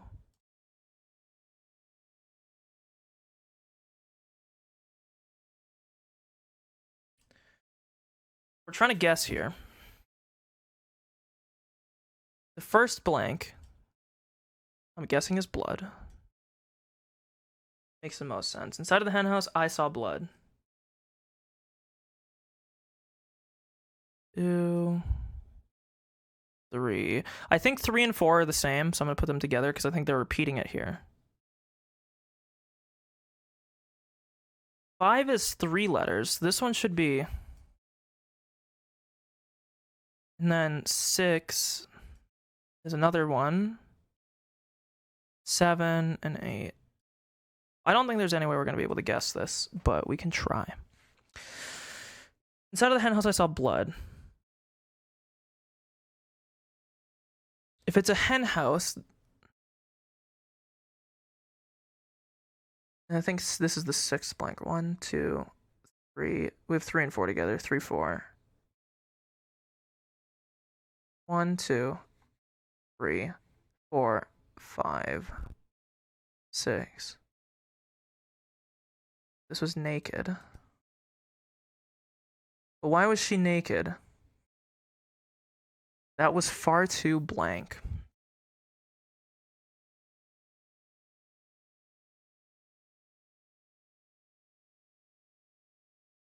Yeah, I don't know. I mean, this is pointless because we're never going to be able to know, but... My only guess is that this scene may come back or it may even be continued. So we might get our answer. But it seems pretty pointless to try and theorize it because there's too much shit that it could be. How long have I been crying? I don't even know how long I've been comforted like this. My grandfather's hand is on my cheek to comfort me. I'm holding his hand lovingly and pressing my cheek against it. Are you okay? Grandpa? My grandfather put his other hand on my head. The warmth of his palms gradually calmed me down. Piles of documents were all around me. It was a mistake to sort through data while lying on a fluffy carpet. I must have fallen asleep and had a terrible dream. You sleep facing down, the pressure on your chest makes it easier to have nightmares. It's getting quite late. Why don't you go to sleep, Miyoko? I'm fine. I took a nap, so I'm not sleepy anymore. I'm almost done, so I'm gonna finish up, okay? You have school tomorrow. You should go to sleep. Otherwise, you'll get scolded for yawning again. I've been going to bed late recently. Because of that, I yawn a lot at school. My teacher must have written a note to my grandfather. I'm fine. I'll go to sleep as soon as I'm done. So please let me finish, okay? Besides, you shouldn't mind me. Go back to your study and continue with your article. Day for him to present his findings is approaching. He's been working so hard, devoting himself to his research, but there's unfortunately a limit to what an individual can do. He needs a collaborator in order to go further with his research. He has to explain that his investigation could be the key to solving the mysteries of human behavior and make people understand just how important his work is. But this research is about a very complicated subject, so he couldn't seek assistance from just anyone. Someone will be able to help him one day. Believing that, my grandfather earnestly continued his research. I want to help him more, but all I can do is sort through his data, and tidy up his materials. I also assist him around the house so he can concentrate more on his research. He always tells me how helpful I am, but that isn't enough for me. I will study hard, get into a good college, and learn many things, so I can actually be of assistance to his research. I'm a mediocre student right now, and I don't particularly like school, but I will do it. I want to help my grandfather. If his heart were to fail and he couldn't continue his research, I wouldn't hesitate to cut open my chest and offer my heart up for him. If he needs lungs, I'll give him my lungs. If any of his organs fail, I'll give him mine. There's nothing strange about those feelings. They're perfectly normal. Or if he had found me even a day later, I might not have been alive. Or even if I lived, it would either be without my body intact or with my mind lost to me. In other words, I'm alive because my grandfather came to save me. If he hadn't rushed to find me, I wouldn't be here. So I wouldn't hesitate to give up my life for him. Moreover, I'd be more than happy to do that. Even though I want to be with him forever, human lives aren't immortal. Just like how my parents died. It happened so suddenly without any warning. I will never heal from my parents' deaths. And now that I have my grandfather, I'm not sad. However, his existence isn't eternal either. He may disappear all of a sudden for any unexpected reason. Just like my parents. That's why I wish to be a part of him. That way, no matter what happens, we will be together forever. I don't want to be alone ever again. I want to be with my grandfather forever. I want to help him forever. Okay, then be sure to go to sleep after you finish this, okay? Promise. Yep, I promise. We pinky promised after that. We smiled at each other, and my grandfather went back to his study. The dried up tears are making my cheeks itch. I need to head to the bathroom to wash my face and brush my teeth. I looked at my face in the mirror. None of my grandfather's features are recognizable on my face. Of course they aren't. We're not related. He must have a family too, but I've never heard about them. He doesn't seem to want to talk about that subject, so I don't ever ask him about it. I don't care if he has real grandchildren or not. Even if I'm not related to him, I'm a granddaughter of Hifumi Takano. I'm not just a granddaughter either. I want to be more than that. I don't want a parent and child relationship, nor a lover's relationship. Nothing like that. I want something more certain that binds our souls. Something that not even a tragedy can destroy. I am Miyoko Takano, Hifumi Takano's granddaughter. Maybe it should be Mio instead. That's what I was saying earlier. So we know that her real name now is Miyoko Tanashi, but she calls herself Mio Takano. That's what my grandfather sometimes calls me. I want to succeed Hifumi's spirit. Since his name, dude, the problem is, the only name that I know for Hifumi is the fucking Hifumi from Danganronpa, and he's literally just a fat pile of fucking shit, you know? That's like the only thing that's coming to mind. Since his name counts from 1 to 3, I want us to share that 3 and be the 4th in his line. I'm guessing this is a Japanese language meme that I don't understand. Today my name changes. I wrote the new name in the mirror. Mio Takano. What a wonderful name for the new me.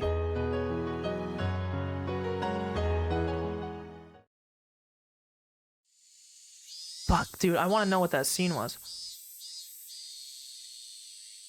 Colonel Sir, good to see you again.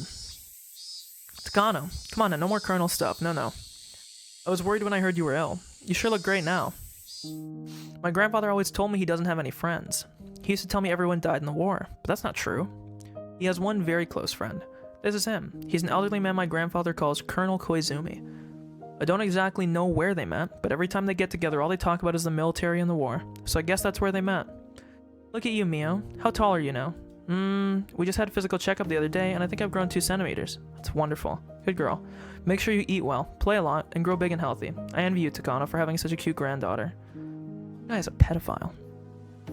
Mr. Koizumi knows that my grandfather and I aren't related, but he always calls me his granddaughter. That makes me very happy, so I poured a little more black tea in his cup. After I finished serving tea, I left with a bow. I just love you pronounce. I left with a bow. I plan to kill both of them. I want to stay and listen to them talk, but I guess my grandfather doesn't want me to hear stories of the war, so he always makes me leave. I left before I was told to, but having to leave doesn't mean I need to go to a different room. I just headed to the other side of this huge living room instead. Although I'm not right by them, I can still sit on a sofa and listen to their conversation. And if they need something, I can come help them right away. I try to earn points that way to prove I'm useful. I sat on a sofa away from them and started reading an encyclopedia. While doing that, I tried to listen to their conversation. That's great. The professor said they want to come over on Sunday the week after next. Really? Thank you very much. You know, I hate when people say phrases like that, not to pet peeve here. Instead of saying the week after next, just say in 2 weeks. I don't know, it's just like, fuck you. Really? Thank you very much, Koizumi. Don't mention it. This just means the report you wrote was that interesting to Kano. Showing a lot of interest. They even said it's possible this research could receive the Nobel Prize. A Nobel Prize? Sounds wonderful. My grandfather laughed. As he laughed so cheerfully, something great must have happened. Mr. Koizumi must have shown the society the essay my grandfather was about to announce engaged reactions. Supposedly, they found it extremely interesting. That means they recognize the value of my grandfather's research. That makes me happy too.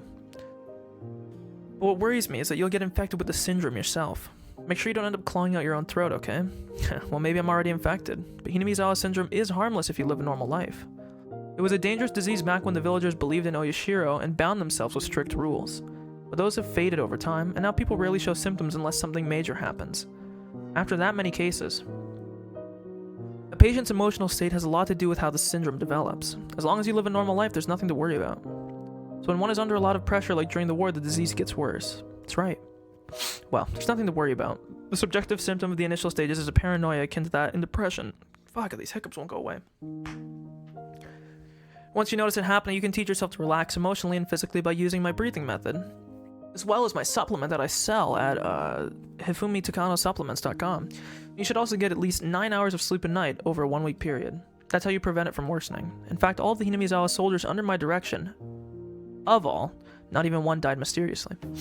As he talks, grandfather started demonstrating the Takano breathing method and a bizarre exercise technique. According to him, this technique relaxes the body and lets blood and lymphatic fluid flow smoothly. As a result, you relax emotionally too. But the movements involved in the technique are so weird. I had to look away because my grandfather looked so silly. There was the one thing about his research that I felt bad about, or that was one thing. Grandfather asked me to do this exercise too. I don't want to make him sad, so I do it when instructed. I'm glad to hear that. Hideo Noguchi died in the middle of his research. Please be careful, okay? However, Noguchi's great work is still acknowledged even after his death. As a researcher, I'm sure that was his long-term goal. Grandfather tells me about Hideo Noguchi often. Hideo Kojima. He was born as the son of a poor farmer, but he studied hard and became a doctor. However, he was mistreated because of his background, so he left Japan. He moved to the United States. Hell yeah, brother! There, he made many accomplishments as a researcher. He discovered a vaccine for yellow fever. Unfortunately, the incel community of today have developed a new kind. Grandfather's background is somewhat similar to his, so he often said that of all researchers, he admired him the most. Hideo Noguchi died in North Africa. Damn, this dude was a fucking... Well, he discovered a vaccine for yellow fever. He couldn't find one for malaria. Wah, wah, wah. You heard it wasn't effective on yellow fever in North Africa. What is yellow fever and not the fucking fetish for Asians? Does it have another name, or is that literally just what it's called? Okay, no, it's literally just called yellow fever.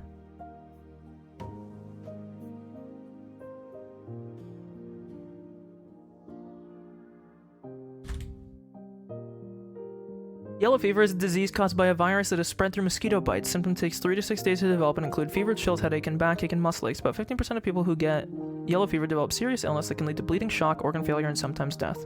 There you go. Came down with the disease and died. Damn, looks like he got clapped. A researcher losing his life for his research. Sometimes that is a test of a researcher's courage. In that sense, a grandfather is very brave to visit Hinamizawa himself to gather info. He himself says he may already be infected. Although my grandfather estimates from ancient texts that the Hinamizawa syndrome was only a menace centuries ago, and is now no different from the usual bacteria that share a symbiosis with humans. Wow. Wow. Wow, wow, wow, wow, wow, wow, wow, wow, wow, wow.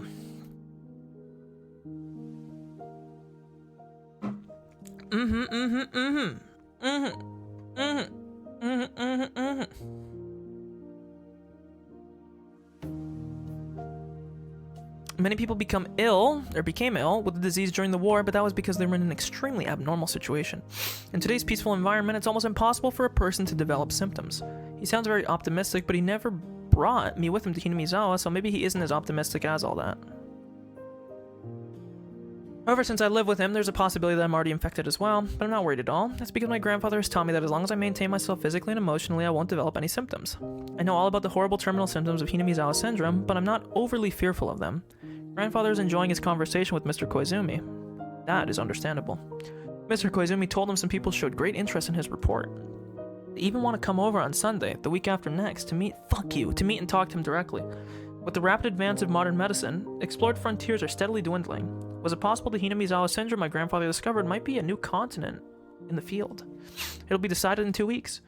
Wow, look, you did it there. It sounds like there will be more than one person coming, but it also sounds like they're all important people in society. They're all rich and famous, yet they aren't satisfied with just that. They want to be involved with something that's worth an international award. This is a chance to gain assistance and sponsorship at the same time. I'll see you in 2 weeks. I'll make sure to be here. Good luck. Thank you very much. I owe you everything. Ha ha ha. It's too early to say that. Let's wait until you find some sponsors. When the time comes, let's have a toast with that treasured wine of yours. That was the last of their conversation. My grandfather kept his head bowed until Mr. Koizumi was gone. It sounded like he had set up this great chance for my grandfather, so I bowed my head just like him. Did you hear that? Finally, there's a chance for me. There are people who are interested in my report. I know, I heard. It's interesting that her name faded to a different color now. Maybe it's because her name changed. I don't know if it was Miyoko before that or if it was Mio the whole time and I've just been dense. Let's find out. Fuck. I didn't really look. But her name was like a different shade before. Well, that's not set in stone yet. I didn't mean to skip that either. I know I heard you'll have people to fund you and people to help you with your research. Although he didn't want to admit it, he had a good feeling about it. The research he had conducted all alone was finally about to gain recognition. Sunday the week after next? Quite, I'll be busy. The first impression depends on my presentation. I have to rearrange my data. No, I probably should practice explaining things in front of people. Anyway, I have to make sure I don't forget anything. Boy, it'll be a lot of work to rearrange your data. Your handwriting is bad, so maybe you should write bigger. Anyway, I'll be busy. He's like, you fucking bitch. The next 2 weeks will go by fast. You're right, I'll help you too. All the formalin jars have to be dusted. I don't know what formalin jar is.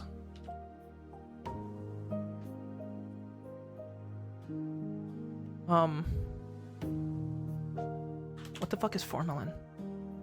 Oh, formaldehyde. Okay. Why do you just have fucking formaldehyde chillin'?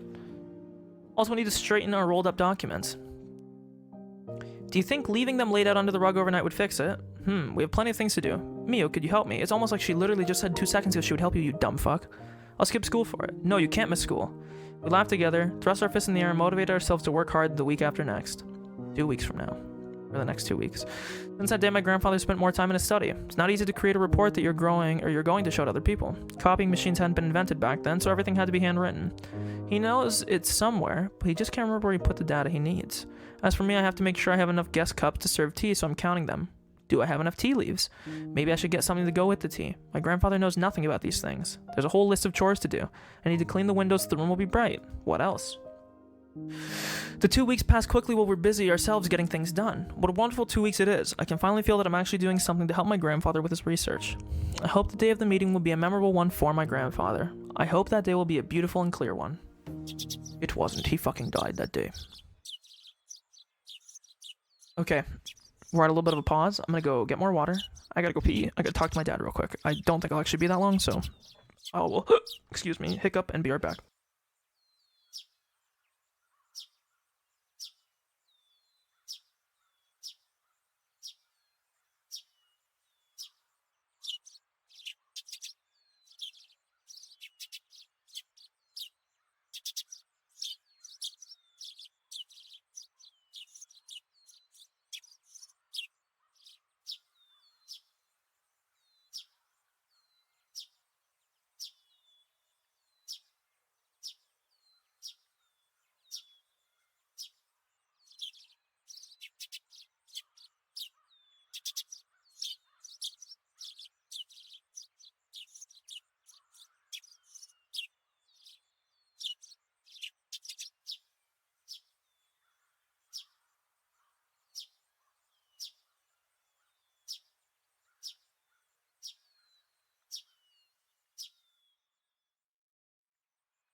Okay, I've returned. I ordered shampoo and conditioner, and the shampoo came today. The conditioner's coming tomorrow, and I don't know if it was the guy that delivered it now or if it got delivered before it got here, but it didn't break, but like the one corner kind of like popped, and I needed to ask my dad where duct tape was because I have to duct tape over it, but beside the point. Okay. Got a lot of water. We're gonna see where this goes. Clearly her grandfather dies at some point, as we all do, so let's see what happens.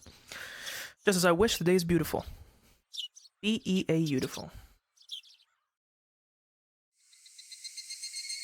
Evening. My grandfather, having dressed formally, paced around his study nervously. I'm also in a beautiful dress. I've only worn it once before, at my piano recital. Could make a joke here, which I will. Leave it to Asian parents to put their kids in piano lessons. Thank you.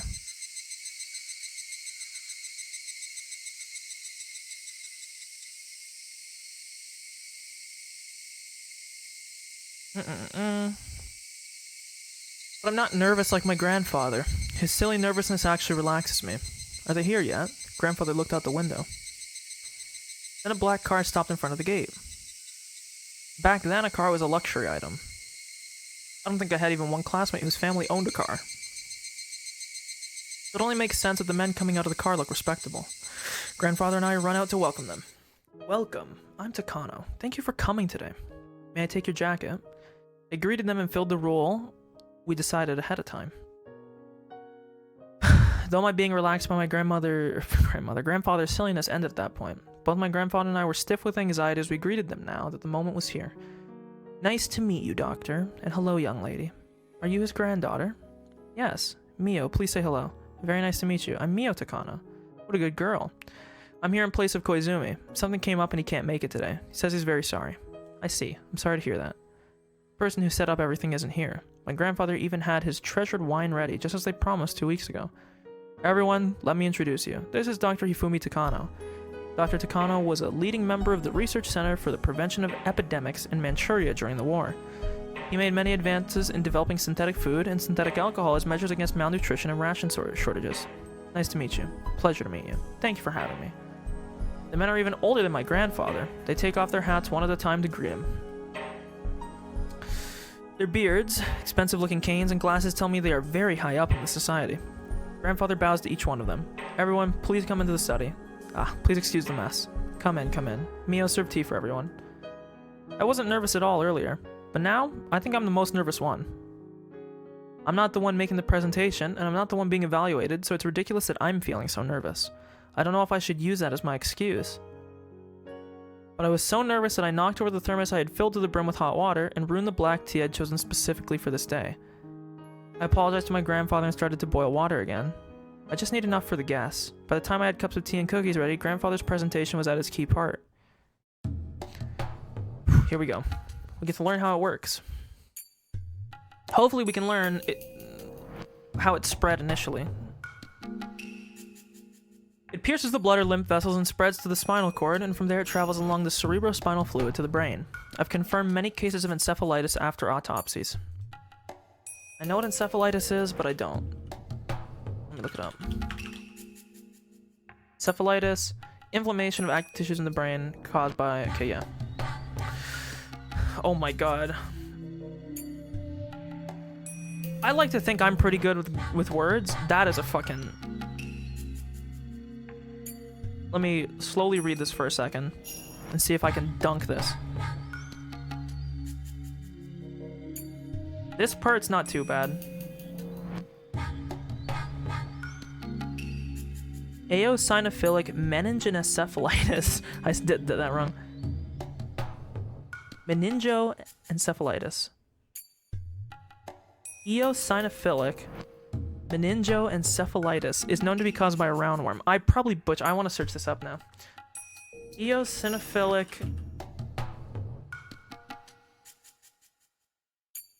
pronunciation.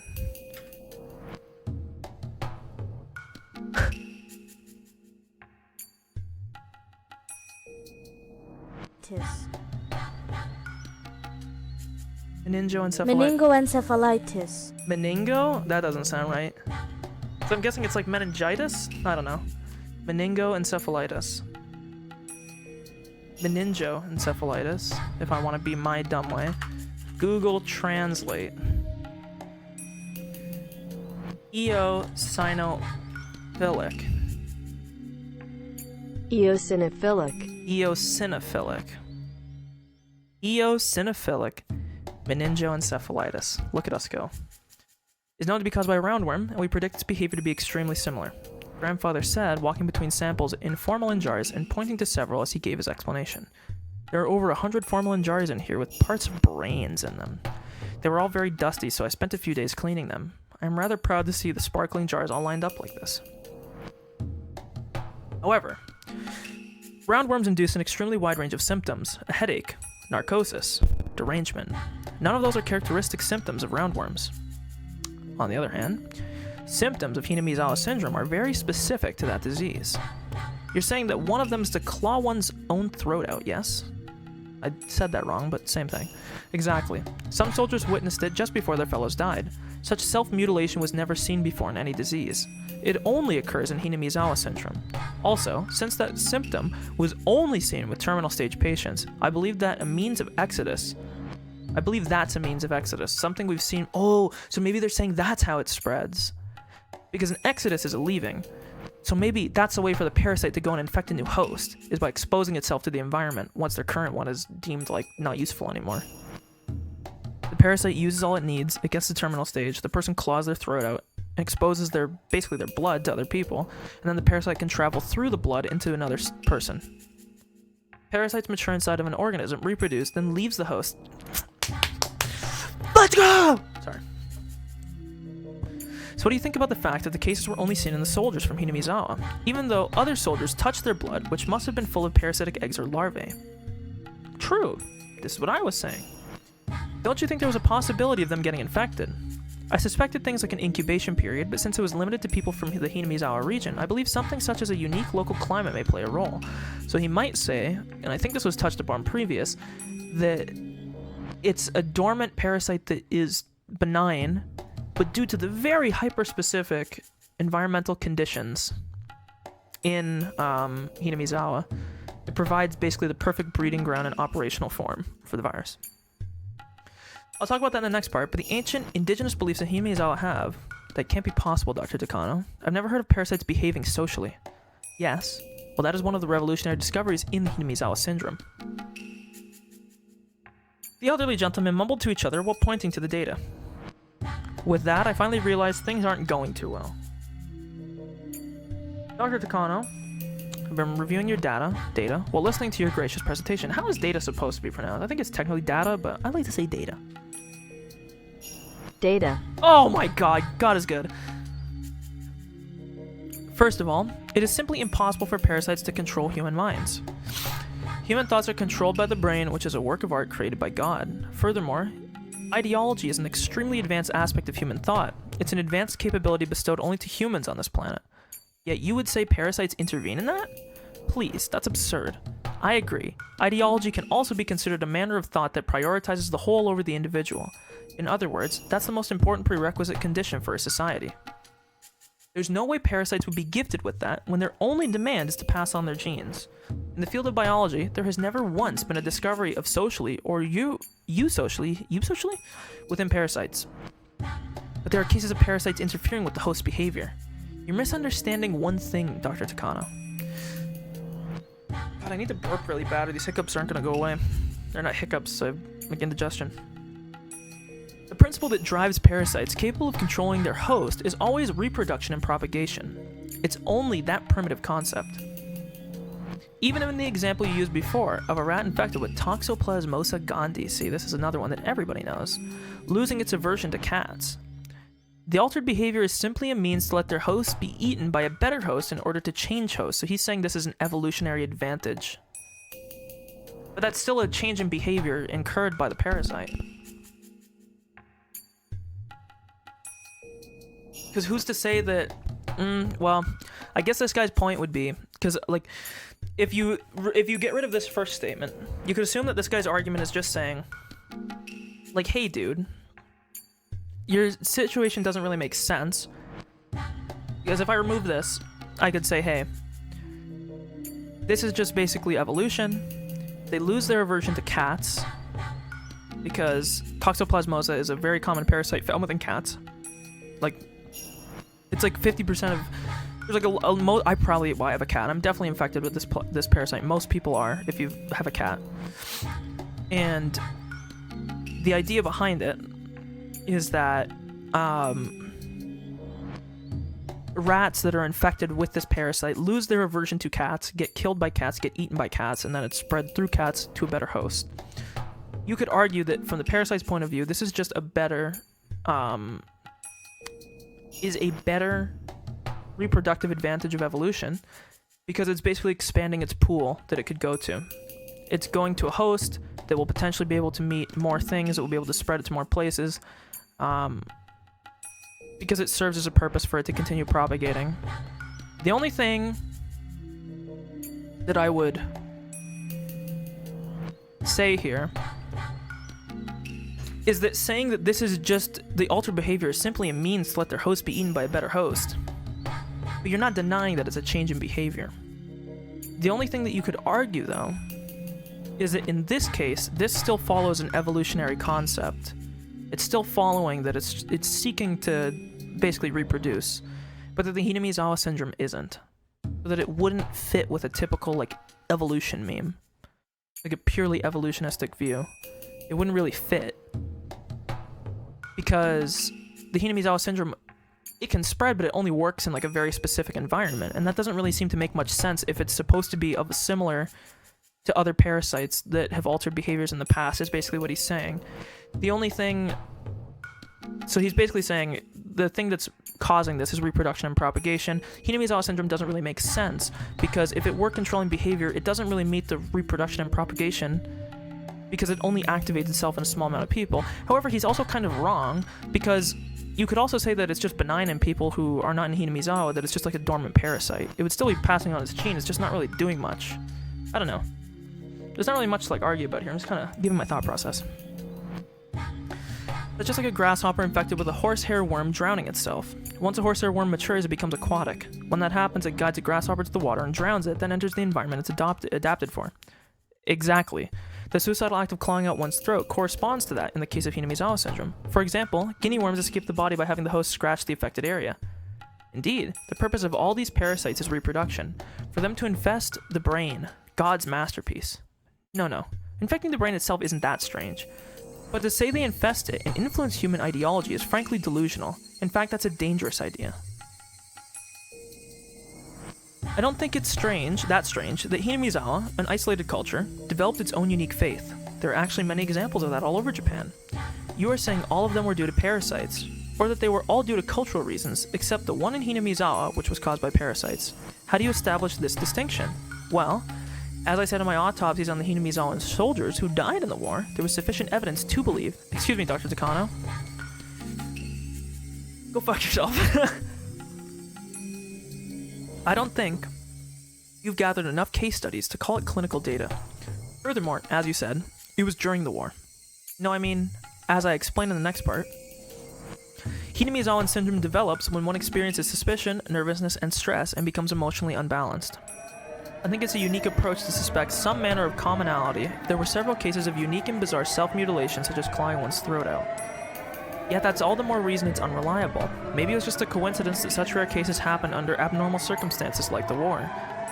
This just seems like the most obvious fucking, point to make, because then the question would be like, okay, you might be right, but then why did it all happen from people that came from the same fucking hometown?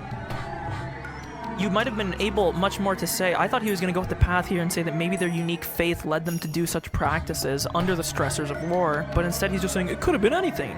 But it wasn't just anyone, it was clearly one group of people. I believe you witnessed the convergence of coincidences and trapped them in a gestalist view. I don't even know what that means. Gestalist. Gestalt. Gestaltalist. It's German. An organized whole that is perceived as more than the sum of its parts.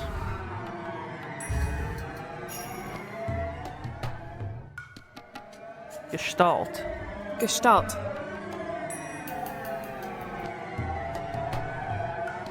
He's basically saying he's making something bigger than it actually is. He's taking what he's found and he's expanding it onto something to try and find a pattern that is not actually there.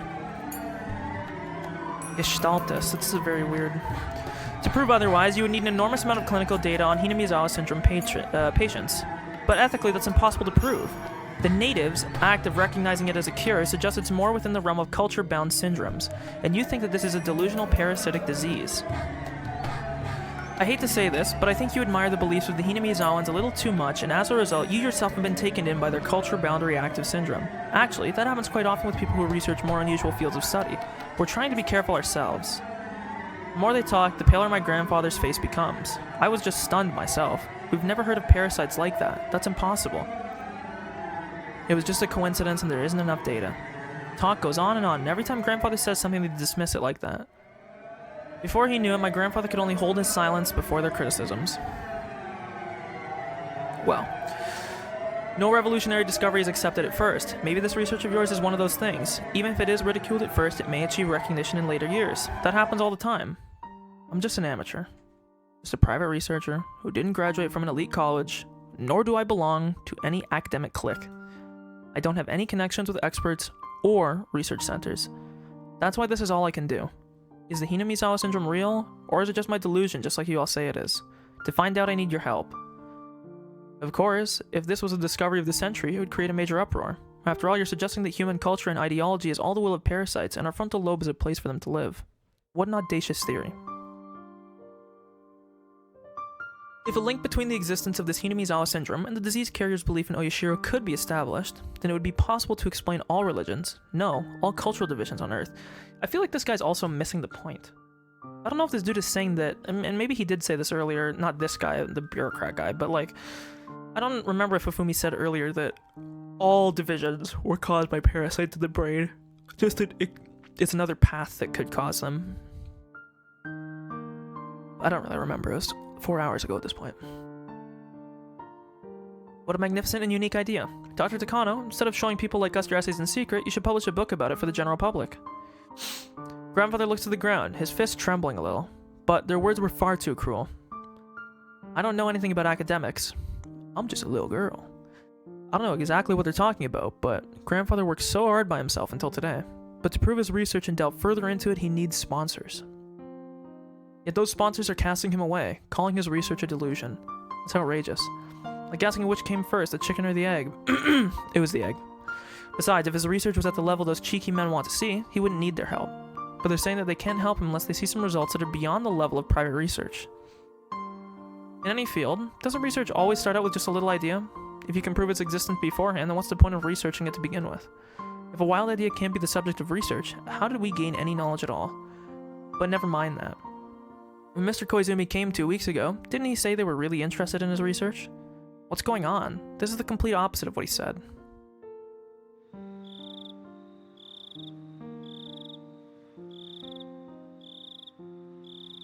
Yeah. I think this is very interesting research. The human brain still holds many secrets. Dr. Takano's idea is an extremely unique one. It seems impossible to ignore, especially from a eugenics What the fuck? Eugenics? I don't know where the fuck that came from. Humans are not God's children. We're simply animals who underwent the baptism of evolution. As such, according to Darwin, there will be differences in that evolution based on environment. I don't know why we went from, like, weird, like, men of God to, like, fucking hardcore flipped the other way. I know the whole thing here is to just, like, show the dichotomy and the change in belief. But, I don't get it. I understand they're just showing, like, the difference between then and now, but it's like, okay.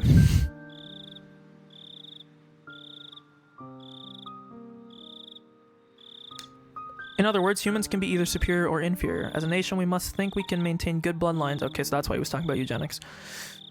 And how we can leave good genes behind. If we do not raise that as a national policy and research towards it, then by the next century, mankind may fall to a fatal position on the hierarchy. I don't know about that, champ. I think more so you could just say that your very specific beliefs or whatever would maybe not stay around, but... Dr. Takano's research has the potential of encompassing more than just parasitic diseases. If the evil inferior humans we shouldn't let breed can actually be explained by disease instead of genetics, then it becomes possible to correct their behavior through surgery. As a result, we can leave wonderful people for our future. Ow. From the eugenic point of view, Dr. Takano's research should get started immediately. It's possible this could be the greatest discovery since Moniz's invention of the lobotomy. Hey, I talked about that earlier. If causality between infectious diseases and an individual's nature could be established, this would be more than Nobel Prize worthy. Koizumi, thank you for giving us this chance. Takano is a single-minded and passionate man, but he is not good at dealing with people. He's been working on his research all by himself, and now he's hit the limit of what one person can do, and he needs help. Please, everyone listen to what Takano has to say. Oh, you don't even need to ask. We are the ones who should be thanking you for this opportunity. We're already willing to help him. In fact, the more urgent matter will be arranging jurisdictions within society. I'd like to thank you for giving me an opportunity to be involved in such a unique research project at this age. There was a knock on the door, the sliding door opened, and the owner peeked in. Excuse me, there's someone asking for you. May I bring him? Someone? Who could it be? The owner whispered into Koizumi's ear, and his face turned pale all of a sudden. Please, let him in. No, I'll come greet him with you. As Koizumi stood up, 2 pairs of footsteps reached the door. Sensei, I didn't expect you to be here. Koizumi, long time no see. I have something I need to tell you today. Yes? If you need to tell me something, I'm all ears. Please go ahead. The old man known as Koizumi was not someone whose status could be taken lightly. Although he had retired, he was still powerful enough to wield great influence as a fixer. So from his meek attitude, it was easy to figure out what kind of person this man must be. The old man held onto his bodyguard's shoulders as he walked in. He had an expensive-looking cane in his other hand. He couldn't even walk on his own because of his old age, but his intense, commanding presence hadn't declined one bit. I'll get straight to the point. Your friend's research? You need to put a stop to that. Huh? What do you mean? Koizumi. He must take his knowledge of Hinamizawa syndrome to his grave. Nobody should touch it. Oh, so this is just this is just the curtain being pulled back on what Koizumi told the Takano Mio Takano, earlier, that the military higher-ups had it squashed. This actually wasn't a flash forward. I thought this was gonna be a flash forward to like Mio and listening to the bureaucrats she was talking to, but it's not. It's literally like right after.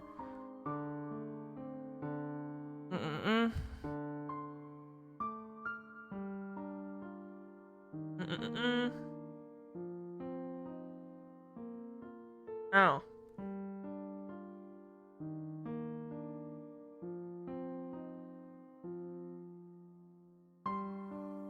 Sorry, I'm picking my lips. I have a bad habit.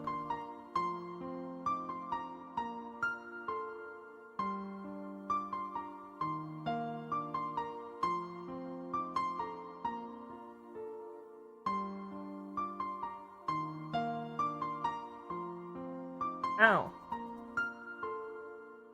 Okay. Nobody should touch it. If anyone looks into it, well, if you poke a bush, a snake will come out. A big fat snake, too. Hey, my man. It would pain me just to watch you get swallowed by it. So I'm here to give you some advice. Can your friends wait for a little? So how about it? Do you want to have some drinks with me in a different room? Yes, I'll come with you straight away. He realized he was being pressured.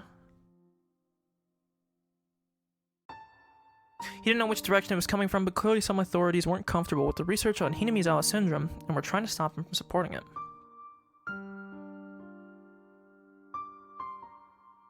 Koizumi, do you remember the Marco Polo Bridge incident? And so now I'll skip over all this because, you know, we already heard it.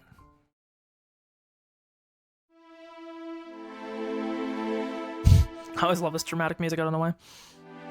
This is utter nonsense. We came here today expecting to hear a more objective side. Normally we wouldn't come all the way here for something like this, but since Koizumi asked us, we didn't have a chance. This really was a waste of time, but in a way it was a good thing we came. We were able to give you some advice. You should take up bonsai instead of wasting the rest of your life on this. Bonsai is great. I agree. It's not healthy just to stare at formalin jars in a study. But it sure is a unique subject. If you want, I'll introduce you to the chief of a publishing company. The general public loves things like this, you know. They aren't even trying to hide their hostility. They're laughing at my grandfather, denouncing him, and saying things to denigrate not only his research, but his personality as well. They are simply trying to provoke him. Any response would be just giving them what they want. Ow. Sorry, I keep picking my lip. Even in this very moment, grandfather tried to remain a noble researcher and a proud human being. He's no longer trembling. On the contrary, he apologized to them for taking up their time, and told them he had no intention of keeping them any longer. We'll give this article back to you. It would be so much easier if we could actually call it an article. One of the elderly gentlemen tossed it back to him. Grandfather couldn't catch it in time. The article he worked on so hard fell onto the carpet, and the paper scattered all over on the carpet. Wait, did I read carpet twice? Fell onto the floor. Did I say carpet twice? I did. Fell onto the floor, and the paper scattered all over on the carpet. Sorry, I'm having a stroke. The elderly gentleman left the study without even apologizing for it. Everyone else followed suit. As they left, they trod all over my grandfather's article. It looked like grandfather's expression didn't change, but I could see it warping. I could see the wall of research grandfather bore crunching and warping sadly. I jumped. I grabbed onto the elderly gentleman's leg. I don't hate him. If I were asked if I hated him or not, the answer would be yes, but that's not the point here. What I really can't stand is this foot stepping all over my grandfather's article. Don't step on it. Don't step me. I didn't mean to skip the second part. Grandpa worked so hard on it. Don't step on it. I just wanted to move the foot that's standing on his papers. But the foot doesn't move no matter how hard I push or pull, as if it's rooted to the floor. I felt someone grab me from behind. It was my grandfather. Please excuse my granddaughter. Don't worry about this. We'll clean it up. Don't step on them. I'm telling you not to step on my grandpa's article. My screams don't mean a thing to them. They completely ignored my screams. They continued to step on the papers and left the study.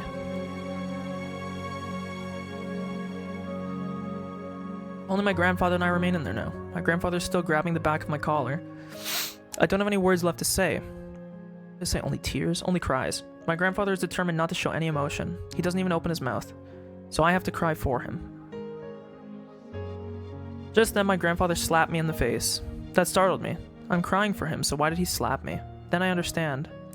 Grandfather is the one who wants to cry, but he's enduring, so I shouldn't cry either. That's not a good reason.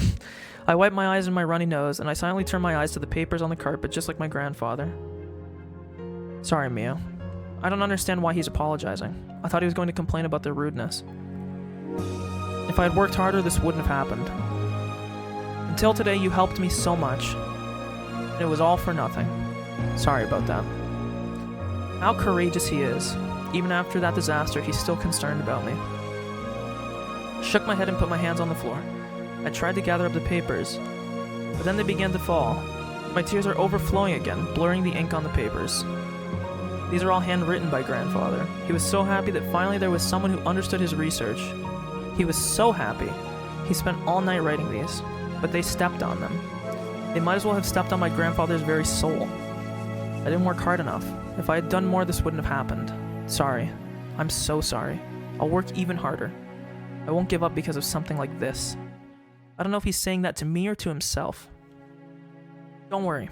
God is watching. I have to believe that I'll gain recognition. That day will come. That's why I have to keep working harder. Grandfather says that all the time, but I know the truth. God only plays with people's fates. He doesn't save anyone out of goodwill. That's why he let this happen to my grandfather. even though he's worked so hard and so humbly until today. That's why he let such a horrible thing happen to me when I was still an innocent little girl. Grandfather keeps repeating himself, but I know the truth. God exists. The existence Grandfather believes in is real. Israel. God, Jerusalem, Israel. But there's no mercy to be found in God. He delivers unreasonable fates and makes us call it a challenge. I can't tell my grandfather that, of course. I ask God once more, like I did on the day of the thunderstorm. Why? Why can't you give my grandfather's effort and hard work the recognition it deserves? Grandfather told me that he'll gather up the papers so I should put away the teacups. I nodded silently and put the teacups that hadn't even been touched onto the serving cart. As I pushed it out of the study, Grandfather told me. He's gonna start crying, man. He told me to close the door after I leave. I always close the door when I leave. He doesn't need to remind me. But that's what he wants, so without saying anything, I closed the door. Then as I walked away from the study, I heard my grandfather sobbing. Tears filled my eyes once more, sadness and disappointment. I almost feel angry with myself for not being able to do anything for him. Then I felt a cool breeze on my wet cheeks. The breeze was blowing in from a cracked open window. The curtain was flapping gently in that breeze. Oh, I should also mention, Higurashi is literally just a name for locusts, I believe. I'm pretty sure I looked this up forever ago. So that's all it is. I heard the cry of the Higurashi. As I listened to them, I calmed down gradually. If I can ease Grandfather's pain by crying, I'll cry in his place. But that won't help. On the contrary, he started to cry because I did. I'm being useless here. I remembered that day. I remembered the reason why I'm alive now. If he hadn't come and saved me, I would have spent the last days of my life lying in the corner of the bathroom as a human-shaped piece of meat. Grandfather saved me. He gave me back my rights. The right to walk, the right to stand up, the right to wear clothes, and the right to eat. The right to speak and the right to think. In other words, the right to live as a human being. Grandfather took action right after he got the phone call from me. He found my house. He found out which orphanage I was sent to. After struggling through the sloppily filed records of the public office, then he saved me. Of course he was working on his research then. He spent his precious research time on saving me, a perfect stranger. I vowed that if his heart failed, I'd rip my heart out and give it to him. But of course his heart is fine. So he doesn't need a heart. He needs something else that's equally important. That's something only I can give him in this whole world. I clenched my fists and held them so tightly that my nails left marks. I now know what I'm supposed to do with this new life as Mio Takano. I finally know. I know the reason why the new me was born. I know the purpose of Mio Takano. To fulfill a wish and weave a desired future. The strength of a string is how strong your will is, or how hard you pull it until it snaps. A noble and strong wish will come true.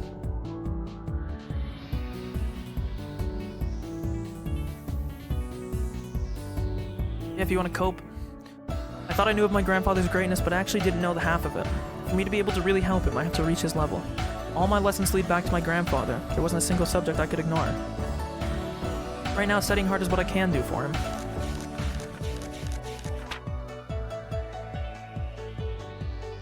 I've been a homeroom teacher, or I've been I read homeroom.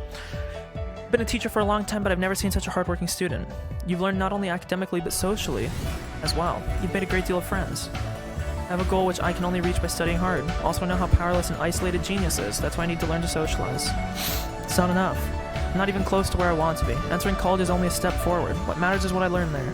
I'm not even close. I'm not even close to being able to help my grandfather. I'm so proud of you. You can go to Tokyo, or Ochanomizu University, or any college of your choice. Nothing will stop you. The most important thing for you is that school will teach you what you want to learn. A big decision that inhabits a tiny soul. If my life is heavier than the earth, then my decision is heavier than the earth. Earth not capitalized? Clearly grammar was not your strong suit. Do I have what I need to be able to truly understand Hinamizawa syndrome and help grandfather in his research? I don't need compromises or excuses. The heights I seek are lofty and precipitous. This isn't enough, not even close. My classmates are such idiots, acting as if they're winners in life just because they entered this school. A college is simply a place to learn what I need to know. If this self-proclaimed best school isn't worth my time, I'm not interested.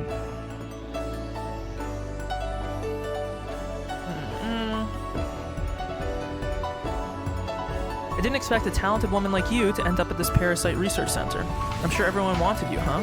I assumed you were interested in something bigger. I want to study and research parasites. I've worked hard to earn the right to study here. Aren't I qualified to learn? Yes, of course. There's no reason why we would refuse someone who got the top score in the entrance exam. Welcome to the Parasite Research Center. People usually aren't that interested in our field. There aren't too many researchers who study it. That's why there's still a lot of unknown elements compared to other fields. True. Study of parasites is a mysterious world. Or rather, it's an ignorant one. An ignorant world where the preconception that parasites can't possibly control humans pervades. And those ignorant people laughed at Grandfather and stepped all over his article. There's still many unsolved mysteries in the world of parasites. I'm here to solve them. I came here to help the people who want to solve them. A wish that's guaranteed to come true is not called a wish. It's called destiny. That is fate, not a wish. Whatever, I was close enough. I weave fate. Weaver. Fate is an absolute power to control people and the world, not just an individual.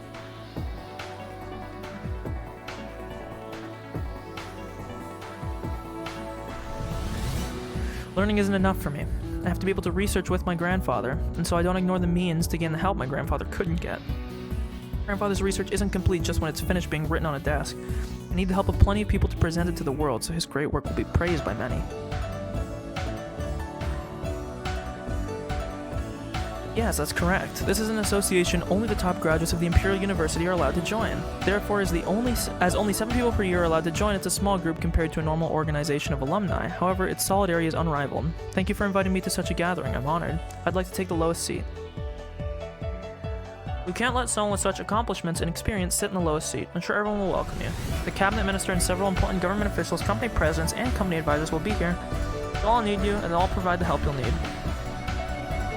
Koizumi belongs to this association, right? He was my grandfather's best friend. What a coincidence. I see. I'm sure Koizumi will be glad to find out that you'll be joining.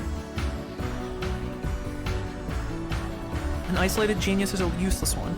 People live in a society. We live in a society, I tell you. Society is made up of connections between people. Nobody can ignore that. I do my best as an individual, but to gain the power that can't be achieved as a mere individual, I have to rely on my connections in society. It's all for one purpose. My only wish is Mio Takano. I can't spare any effort. My certain conviction will forge a certain future. Nobody can interfere. Nobody can stop me. I won't allow the die to roll a 1, and would admit that diligent efforts can be erased by a mere train accident. I'm gonna make all the dice roll 6s. I won't entrust the die to God. I won't give in to luck. The only people who pray to God are people who don't want to work hard. I don't trust God. I'm going to create results myself. My strong will is going to create a certain future that God can't possibly prevent. This is a different way to become a god than one my grandfather taught me. This is a way to become a god while still alive. This is actually quite, like serendipitous the way that she's phrased this. I'll wait to comment on it. When I realized it, I became truly free. Free from the sadness of losing my parents and my miserable life after that. Free from grandfather's tears when his article was stepped on. That's right, I'll be above God. I'll be an existence that God's caprices can't even touch. I don't know what that means either. I'm sure it's some like article of clothing or something.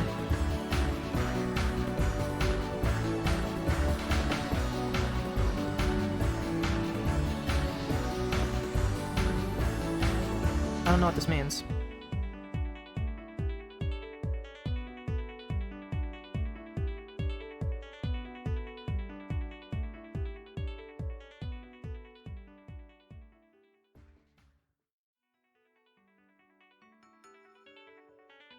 Oh, it's a piece of music. Italian.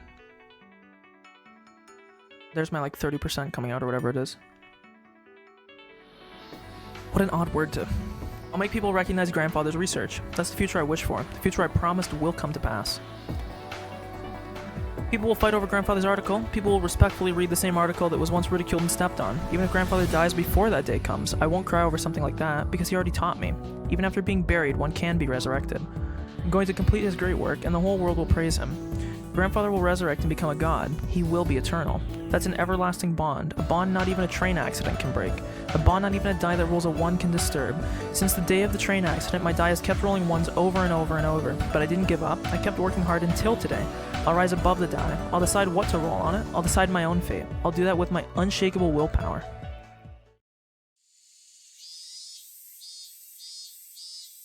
Okay. End of chapter?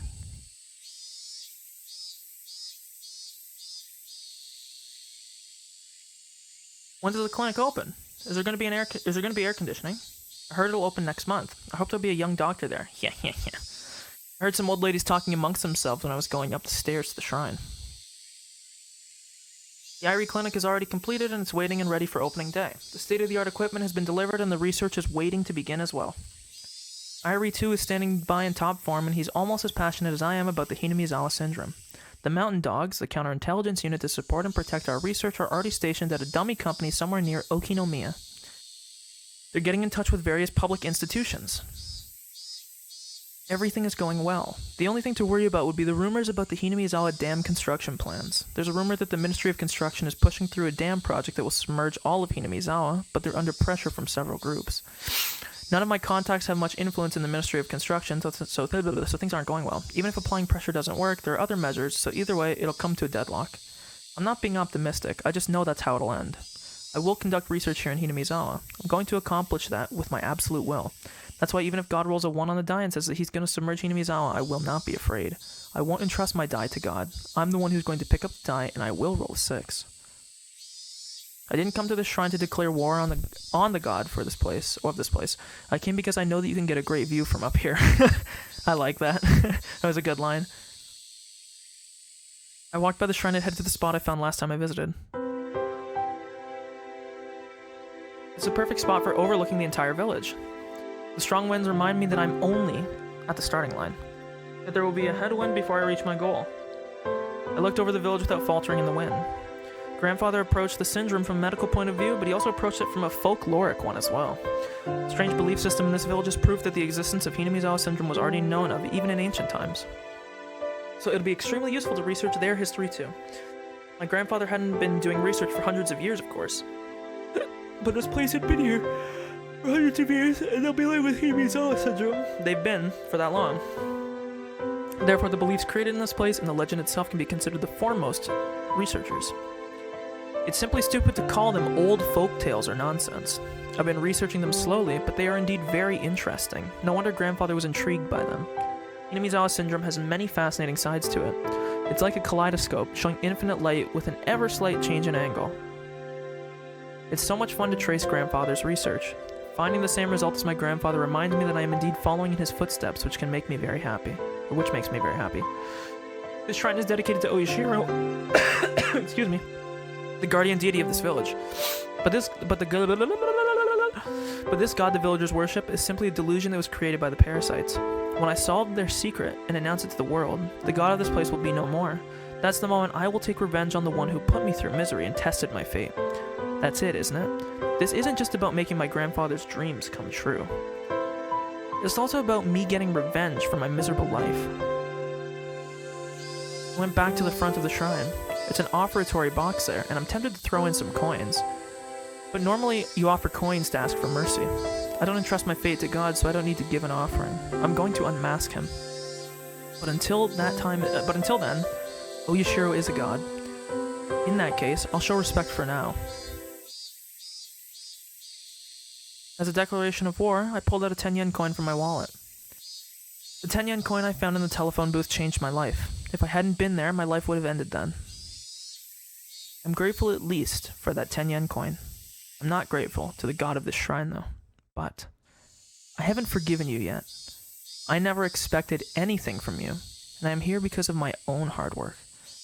Even if you keep playing tricks of fate or keep rolling a 1 on the die, that won't bother me. With my certain will, I'm going to get what I want. My grandfather will be praised and become a god because of the research I'll do in this place. I will defeat the god of this village and become an existence above even gods. Since when did I care about God, huh? Maybe because my grandfather often talked about him. Here, this is the 10 yen coin you gave me before. My debt's paid off now. You just keep clinging to your throne and tormenting people with your trials, while I fight my battles to knock you down from there.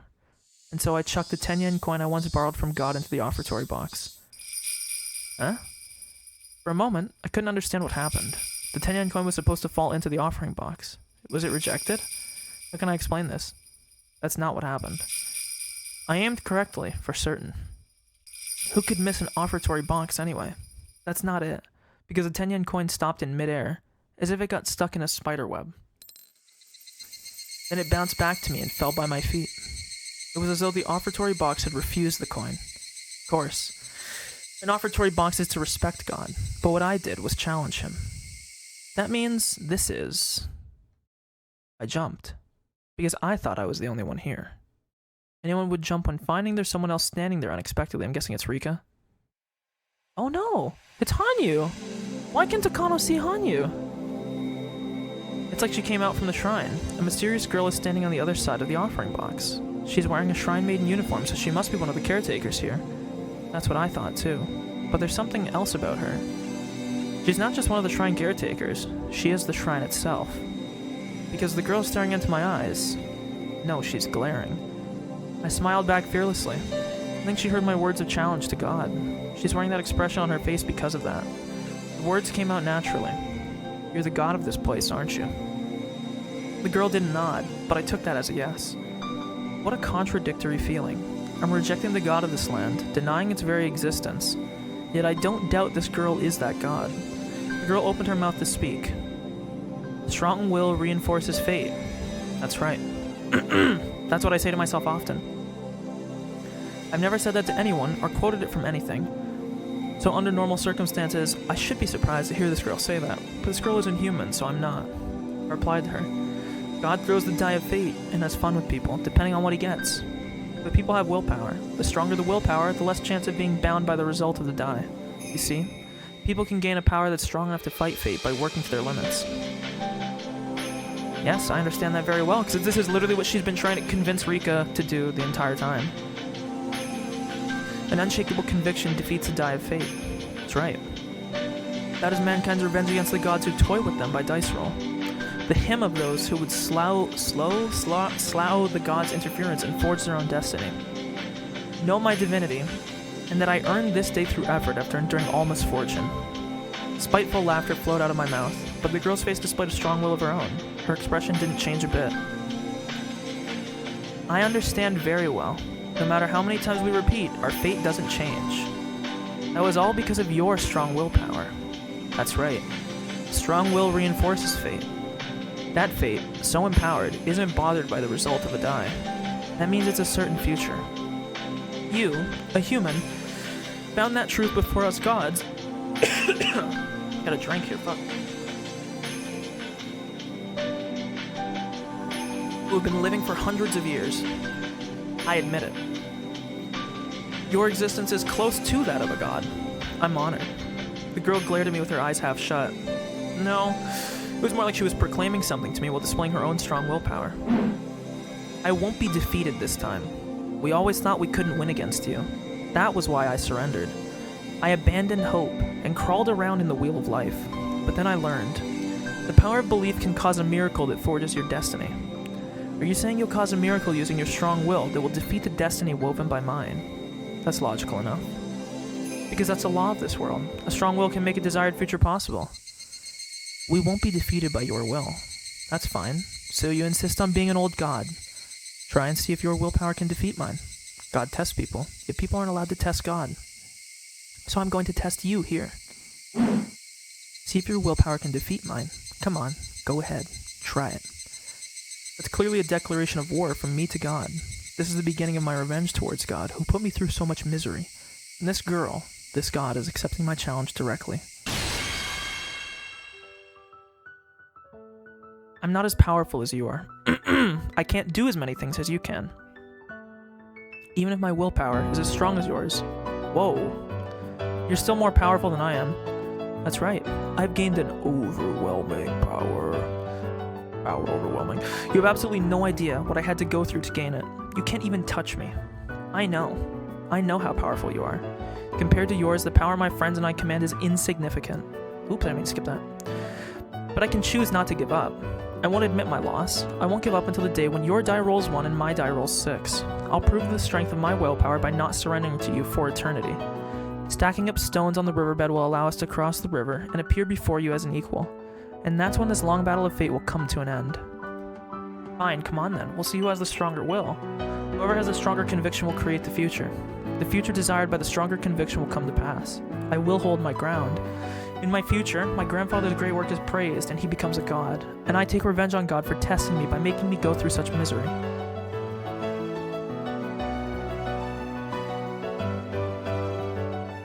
I'll drag you down from your pedestal. Bring it on. So she basically said what I was going to bring up earlier.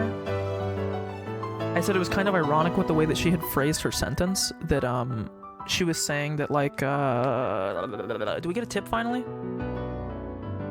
Ooh.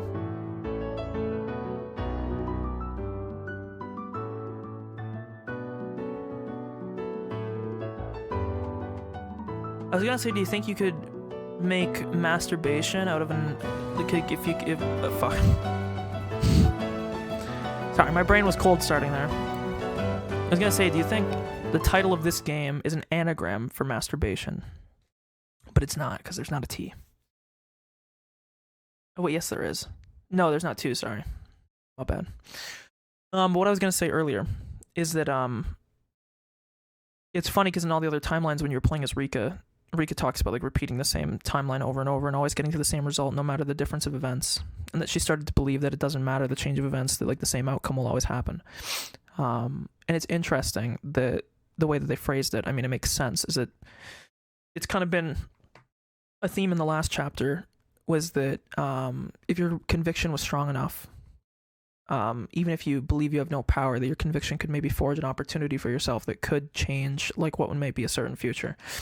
And so I thought it was interesting that Takano kept saying that like she doesn't care how much misfortune and bad shit she's gone through, because she's just going to keep basically powering through it, and she's going to not care if she rolls bad luck or if it's like a bad timeline, you might say, because she's going to make sure that she always gets what she wants in the end through her conviction, which is something that Hanyu, who's that spirit, was trying to teach to Rika.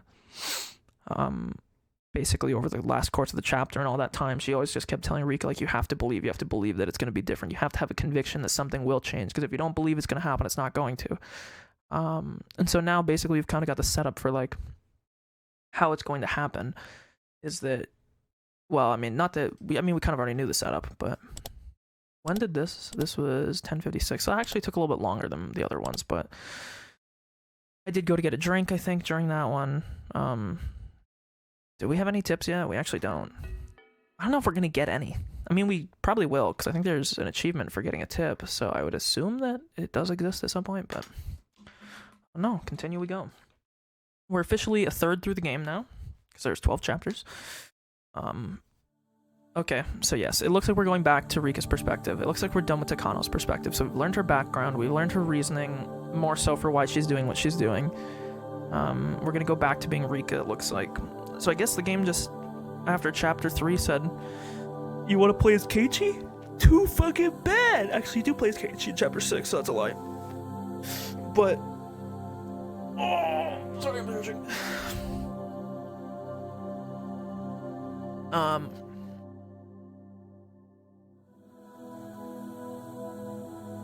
My plan is to do 4 more chapters. And then tomorrow we'll finish the last 4. I'm assuming that the last, like, 2 or 3 are going to be longer, because that's how it was in the last one. So I'm guessing we're going to probably go through Rika's perspective. Well, I can almost guarantee that's what's going to happen.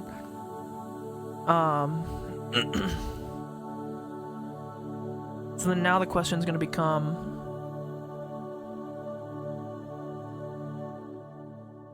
I wonder if it's going to switch to Keiichi's. That's all I'm wondering at this point, basically.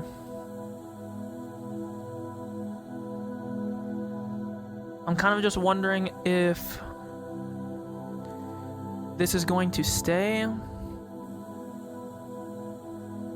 with Keiichi, or if it's going to stay with Rika until the end of the game, or not. We're going to find out.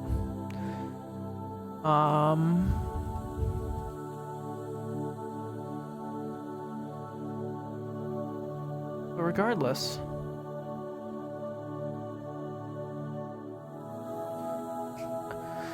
continue we shall.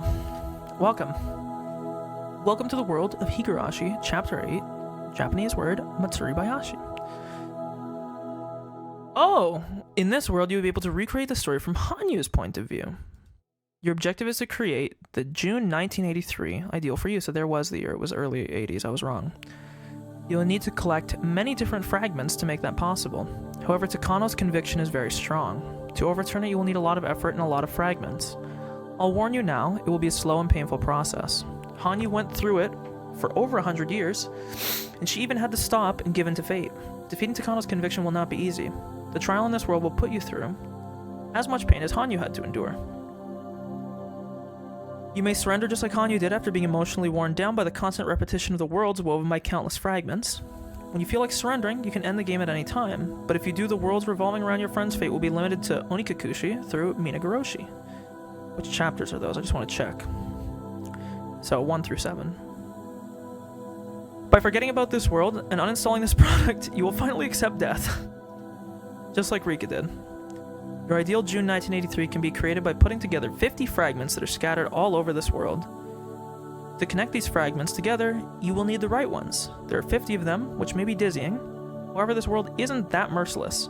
To ease your pain, there will be a little help for you. When you choose the wrong pieces, your only ally here will give you a sign that it's not yet time to put those fragments together. Yo, we actually gonna get like a puzzle? That's actually sick! As long as the sign remains, you won't be able to connect them. You may as well go look for different ones. After you put other fragments together, you might be able to connect the ones you couldn't put together earlier. When that happens, she'll let you know. Let's put those fragments together, then you'll finally be able to join the other ones too.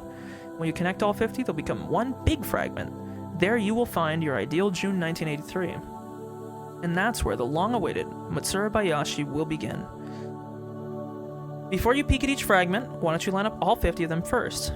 Most of them require other fragments, there are only a few you can actually look at. Let's try to find those first. To see the conditions for connecting fragments, just point the cursor at them. Oh my god, this is sick! I've been waiting for something like this.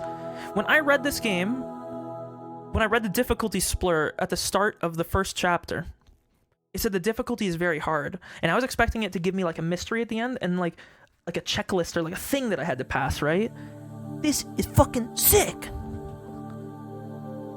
Oh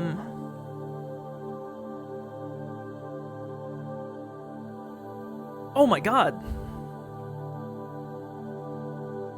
This will be an extremely long and difficult try. I hope this isn't on rails. I mean, it will be on rails, but like I hope there's at least some mystery solving on my end. Let me tell you again, Hanyu challenged this for over 100 years and gave up on it. You believe in miracles in the same way your friends do, even if you don't live in the world where they live. If you believe in them. Welcome. Okay. In this world, you'll be tested to see if you believe in the world that Rika and the others believe in. A miracle only happens when everyone combines their strength. The June 1983 created by Takano is nearly indomitable. She'd gather many people whose powers are beyond the average person to her side, her backers being at the center of national authority. Even if 100 dice all rolled ones, there wouldn't even be a chance to defeat her. In other words, a miracle is the only way forward. A miracle happens only when everyone combines their strength, and you are one of them. Thank you. Are you ready? I'm more than ready. The key to a long journey is not to pressure yourself too hard. Let's take it at a light pace. I'll work while drinking my usual wine. Shall we begin? We have all the time in this world.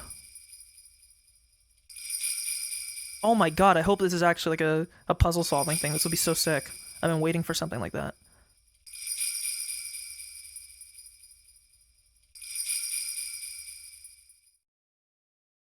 You've obtained new fragments. Oh!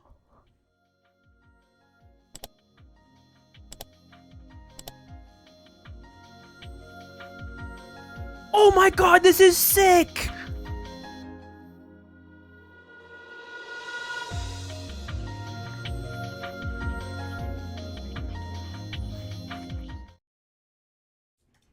Okay. So I have to go to the ones. Oh, fuck, dude. Okay, look. This is sick. This is sick. This is sick. This is sick. Oh, I'm so happy. Chapter 8. Fragment Connection. Okay, sick. I'm gonna open up my thing here so that you guys can see what I'm typing. Switch this to this.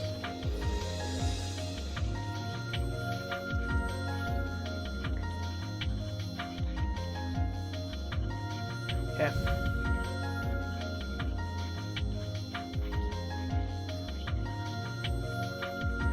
Okay. Oh, this is so sick. This is so sick. This is so sick. I hope this is what I think it is. This is so awesome. I'm solving the mystery. I just want to do this real quick and do this real quick. It looks a bit nicer. And let me make this way smaller. That's what I think it is. It's just like a mega, like, case, basically. I didn't actually know this was going to happen. I'm actually so fucking hyped for this now. I'll just keep it at this size and let me, file. I didn't know this was coming. This is so sick. Literally, Porter, up to this point, this game has been on rails. Just like a VN. Just like any other VN that you would ever do. So, I am, like, beside myself. This is sick. I hope... Can you let me know if this text is too small for stream? I just turned the text down to 14 because I want to be able to fit more in, like, a tiny space. Is that still readable? Yes or no? Because if not, I'll increase it a little bit.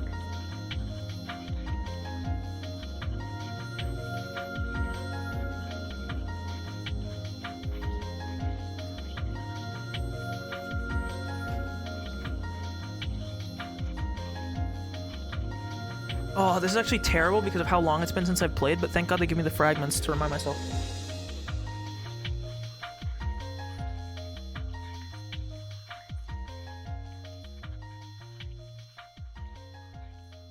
Let me know if that's okay.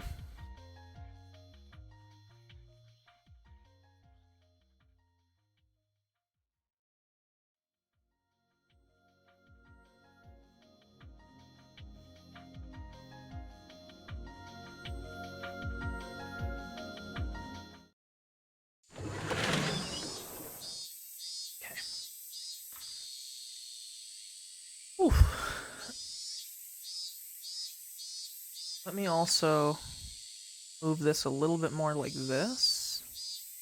So it's more out of the way of where they usually put people's faces. Then I will move it over on the screen.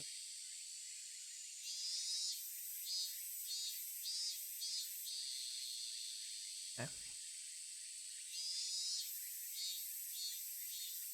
Okay. Sorry for being late. I had an unusually large number of patients today. Thank you for coming, Lieutenant Colonel Irie. Tomitake stood up suddenly and saluted when he saw Irie come into the room. Alright, stop calling me Lieutenant Colonel.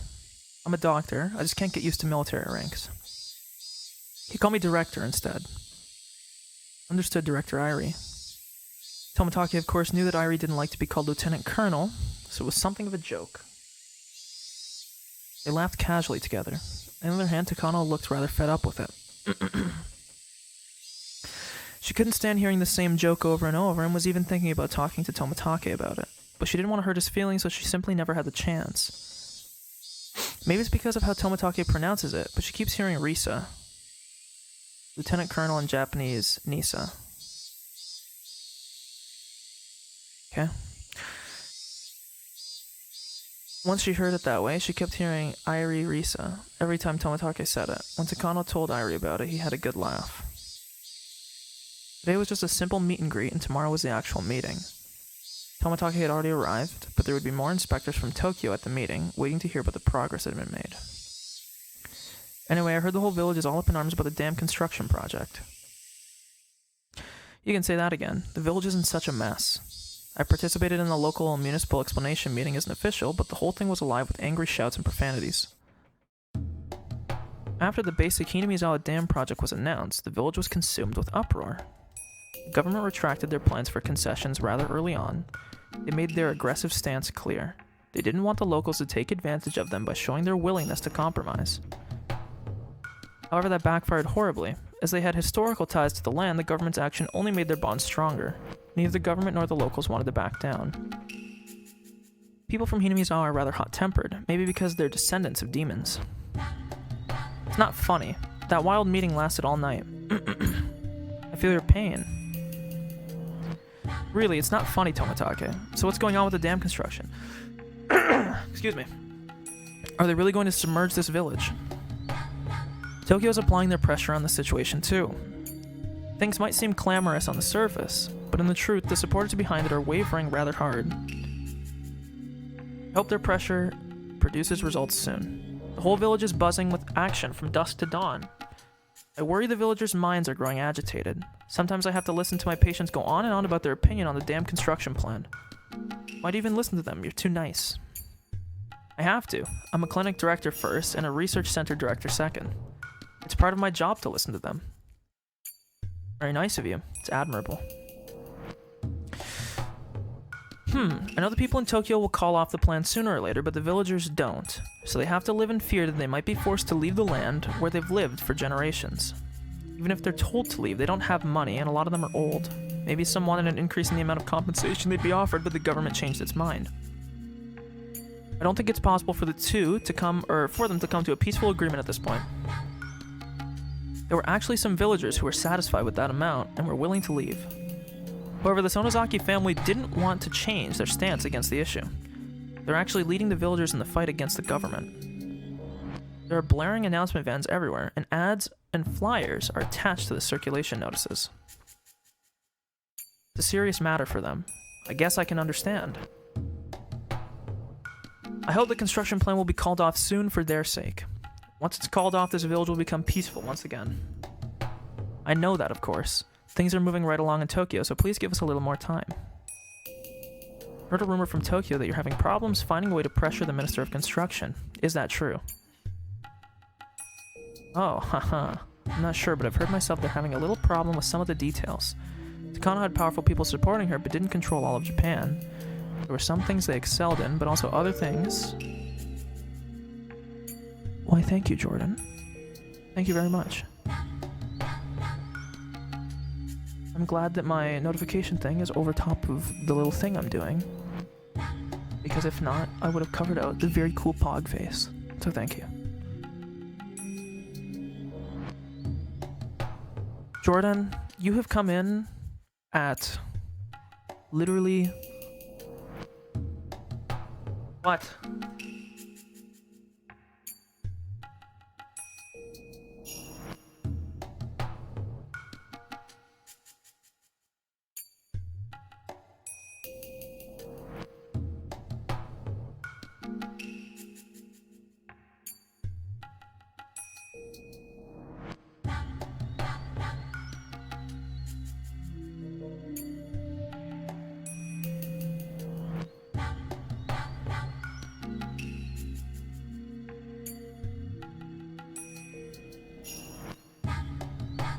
Yes, Mom's mad. No, she wanted me to help her with something.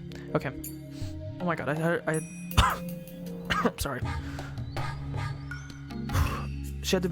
I had sprayed A535 spray, basically like Voltaren on her thing, on her back, and it is in my eyes and my nose right now, so I'm sorry. Okay, sorry. You came in literally at chapter 8 out of like an over 100 plus chapter game. I don't really know how to describe the story to you at this point. All I can tell you is that it's like a murder mystery thing, but there's not really any mystery anymore. We're just putting together the pieces. We already have the whole mystery and all the details in front of us. We're just putting like the events together at this point. I don't really know how to describe it. There's over 100 hours that I've played this game, so there's like way too much to describe. The only thing I can say to you, this game does have like multiple anime adaptations made for it. So I guess if you are really interested, then you can do that. Let me VIP you real quick. You know what? I'll just mod you. I don't give a fuck. As if I give a fuck who my mods are. There you go. I think I modded you. You can type and see your cute little sword if it worked. As my eyes water from fucking like A535 spray. Whew. There were some things they excelled in, but also other things they weren't too good at. Finding a way to put pressure onto the Minister of Construction fell into the latter. So I'm guessing that Takano is going to... My guess here is Takano is going to... We already know how the situation with the Ministry of Construction went down. They put pressure on the minister by kidnapping his son. His son ended up getting saved, but it ended up pushing him off of it, if I recall. And if I recall even further, we know that it was Takano's soldiers that did it. So I'm guessing this is just giving us further confirmation. We really won't be facing any requests to leave this area because of the dam, right? Of course not. I can guarantee that won't happen. It's just taking longer than we thought, that's all. So please continue your research. We were told that if things can't be resolved peacefully, then we may have to use drastic measures. Drastic measures? What do you mean, Tomatake? You don't need to worry about that part, Director Irie. Please let us take care of it. I see. Okay. Thank you for your work.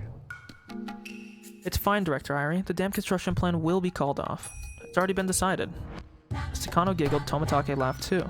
However, Irie couldn't understand what was so funny, so he felt left out. Irie only understood the meaning of those drastic measures when he examined a young boy he had never seen in the village before. Thanks, Jordan. You subbed. And let's see the cool sub notification. I just updated it earlier.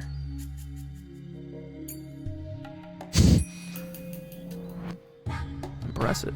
Very nice. Let's see username Ultras card.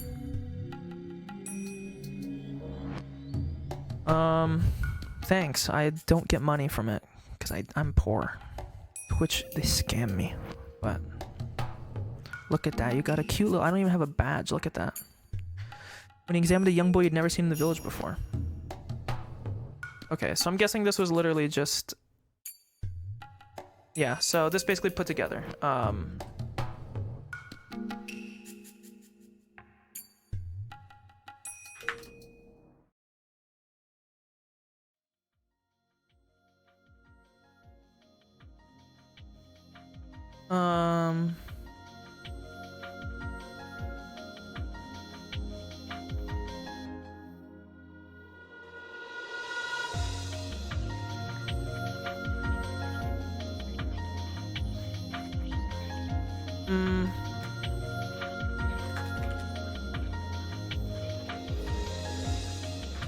Okay.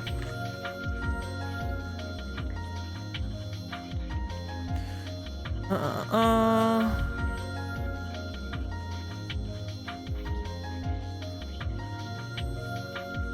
bat to beat her to death is required. Kyosuke Irie's reminiscence is required. This fragment is required first. So I'm guessing these are the ones that you have to watch first, so...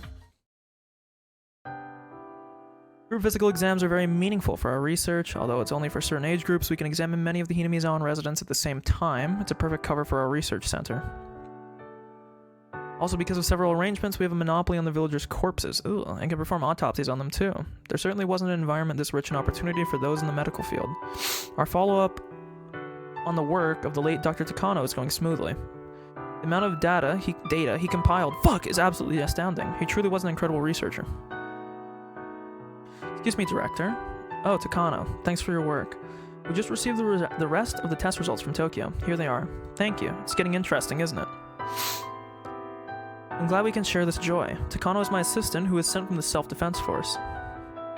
She's far from the image I have of an SDF officer. Just like our research is being concealed, maybe her identity is concealed too.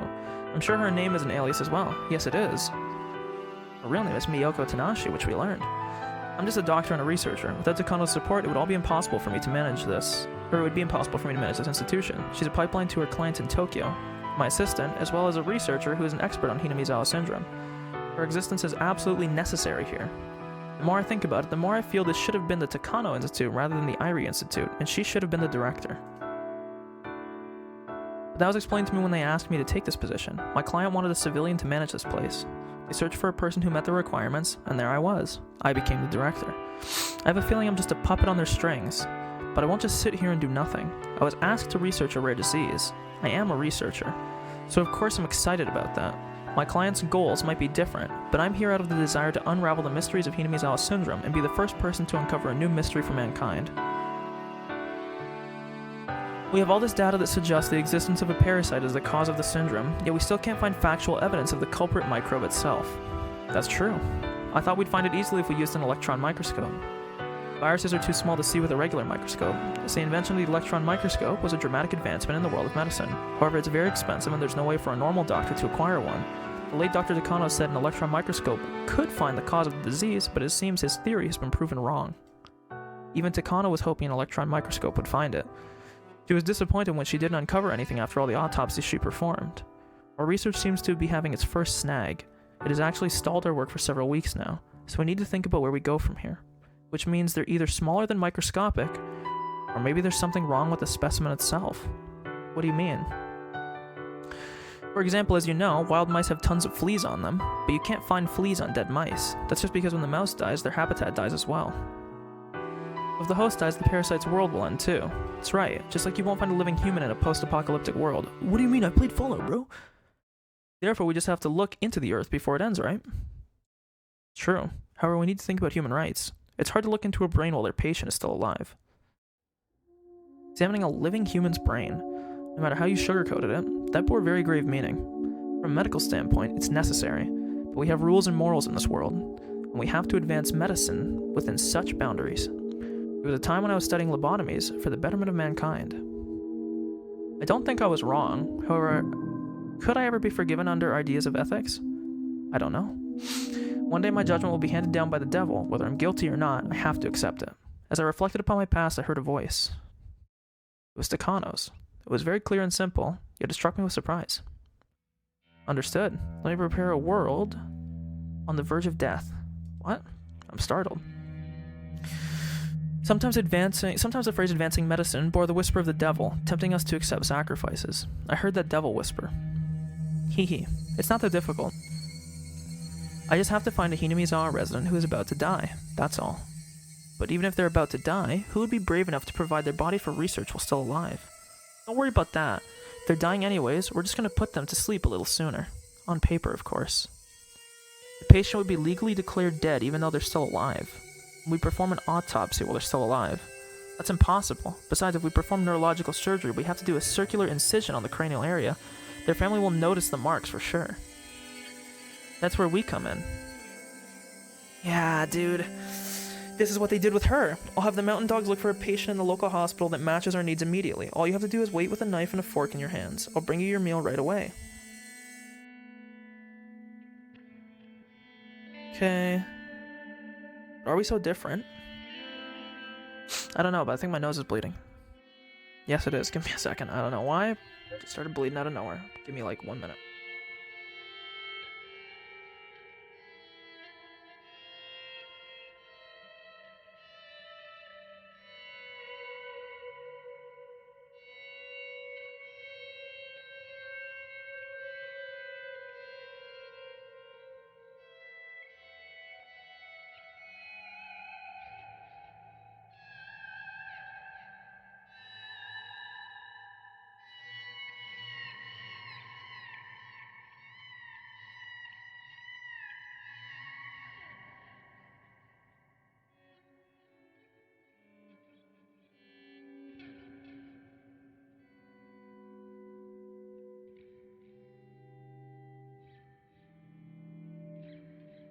Okay, I'm back. I'm simply here waiting with a knife and fork in my hands just as she told me to. I don't want to witness such a gruesome scene, that's all. What she's preparing for me now is exactly what I want. Who's the hypocrite? Not her, it's me. How can I say I'm different knowing what I've done in the past? I performed lobotomies without the patient's consent, despite it being surgery that might affect their life forever. How's that different from what she's doing? Never doubted my past achievements. However, when I look at her, I start to feel unease. Kano was talking to Okanogi on the intercom in my office. I'm sure she's telling him to come over so she can explain to him what was just discussed. I'm simply watching without stopping her. I begin to reflect upon my past, to remember why I chose to become a doctor. Okay, so, let's add some notes here.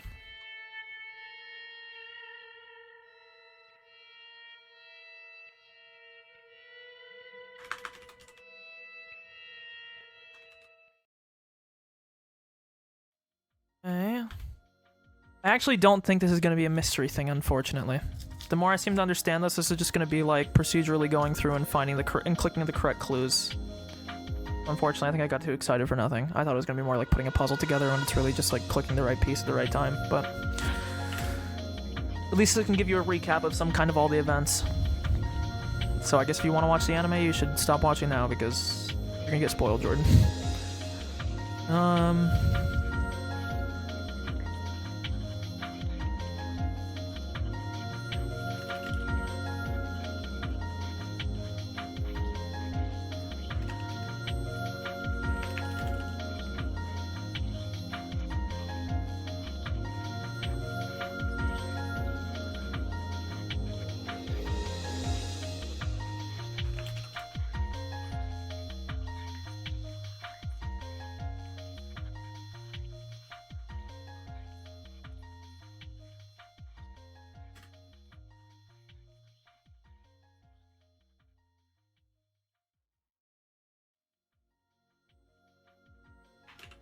Okay.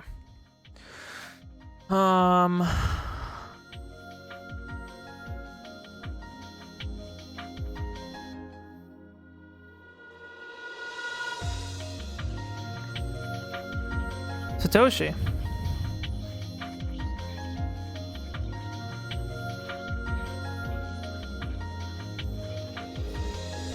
Let's just see. So is there anything else that... No. Okay. So it looks like there's one for like each people.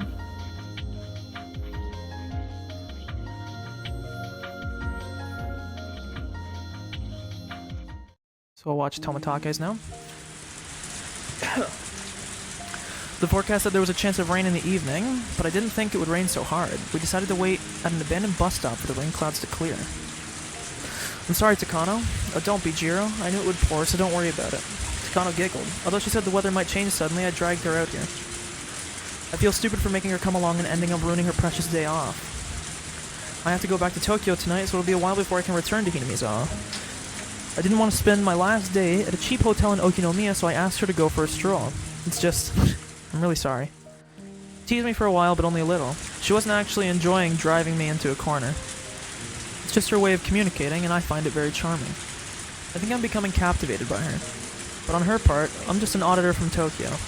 That's why she's being nice to me, and it's definitely not because she likes me personally. So I feel like I might have used my position to drag her out here, and that makes me a little depressed. I probably should think the slight fever I have is due to nothing more than a cold, but she was the type of person who made it clear when she disliked something. Huh?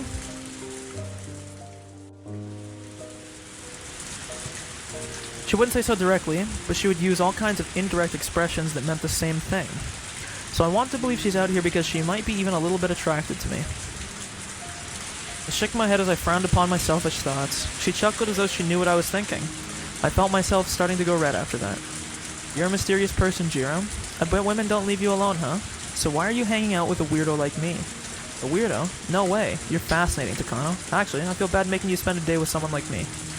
Of course, I've decided to devote my life to work, but life is too dry with only that. I need to switch gears once in a while. Besides, communicating with the opposite sex is good for the brain. It's all good if I manage to help you clear your head. Don't you feel refreshed just being with me? She gives me an impish smile that makes my heart skip a beat. I tried hiding my embarrassment so she wouldn't notice even my ears going red. Of course, when I'm with you, you know. I do feel refreshed, yeah. Besides, if you learn about avian photography, I'll gain a buddy to share my hobby with.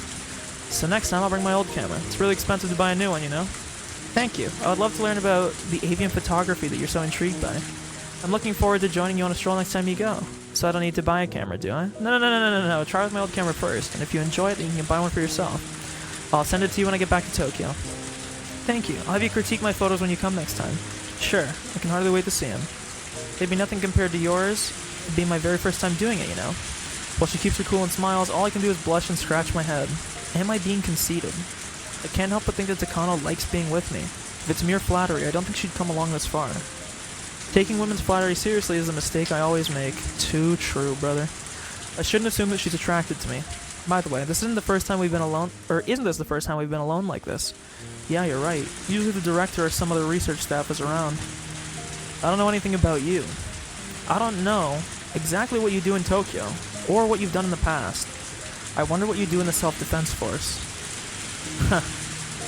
I was an instructor for a while, but I was injured and hurt my eye. I can live life normally, but they made a big deal out of it, and ever since all I do is desk work. Takano giggles, saying I must have done something silly to cause the injury. And when I helped PR with their magazine, I became fascinated by photography. Cameras have the power to make people happy. I bet you don't know what I'm talking about, but it's true. Since I started to take pictures, my life has been a lot happier. How can a camera make someone happy? Well, a camera takes a snapshot of a moment of life. Of course you want to capture a moment that's filled with happiness, right? So you look for happiness through the viewfinder. And as you search, you realize your everyday life is actually filled with happiness. For example, a dandelion sprouting from the crack of the asphalt is just a weed in a busy life. When you look at it through the viewfinder, it's a gift to let you know that spring is approaching. You capture it and put it in an album, and every time you open the album, you remember the happy feeling you had when you took the picture. So you always feel that way when you take your pictures. Sure, I don't have any ambitions of taking artistic photos or capturing a dramatic prize-winning moment. That's not important to me. I want those moments we don't notice, and helping us recognize these little moments of happiness is the greatest thing about cameras to me. so I'm really glad to be able to see Hinamizawa through my viewfinder.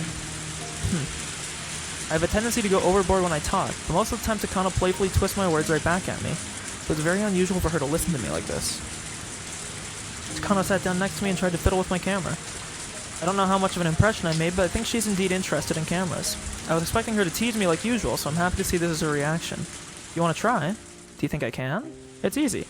First, you just need to learn how to focus and press the shutter. Why don't you hold it? Oh, don't ever try to touch the lens, though. Whew, this isn't easy.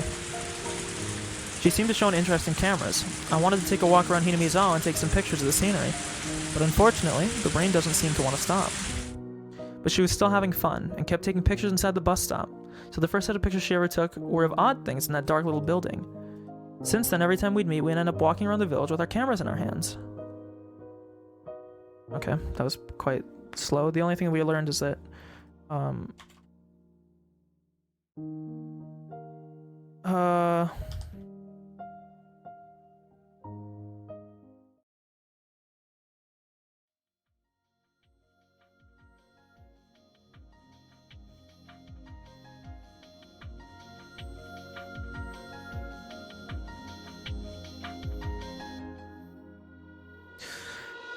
okay. Let's just get all of the required fragments first. We'll go from there. I'm very interested in Satoshi. Satoshi is like Mion, the best character in the game. Fuck, man. Satoko, the worst character in the game. Hee hee hee hee hee.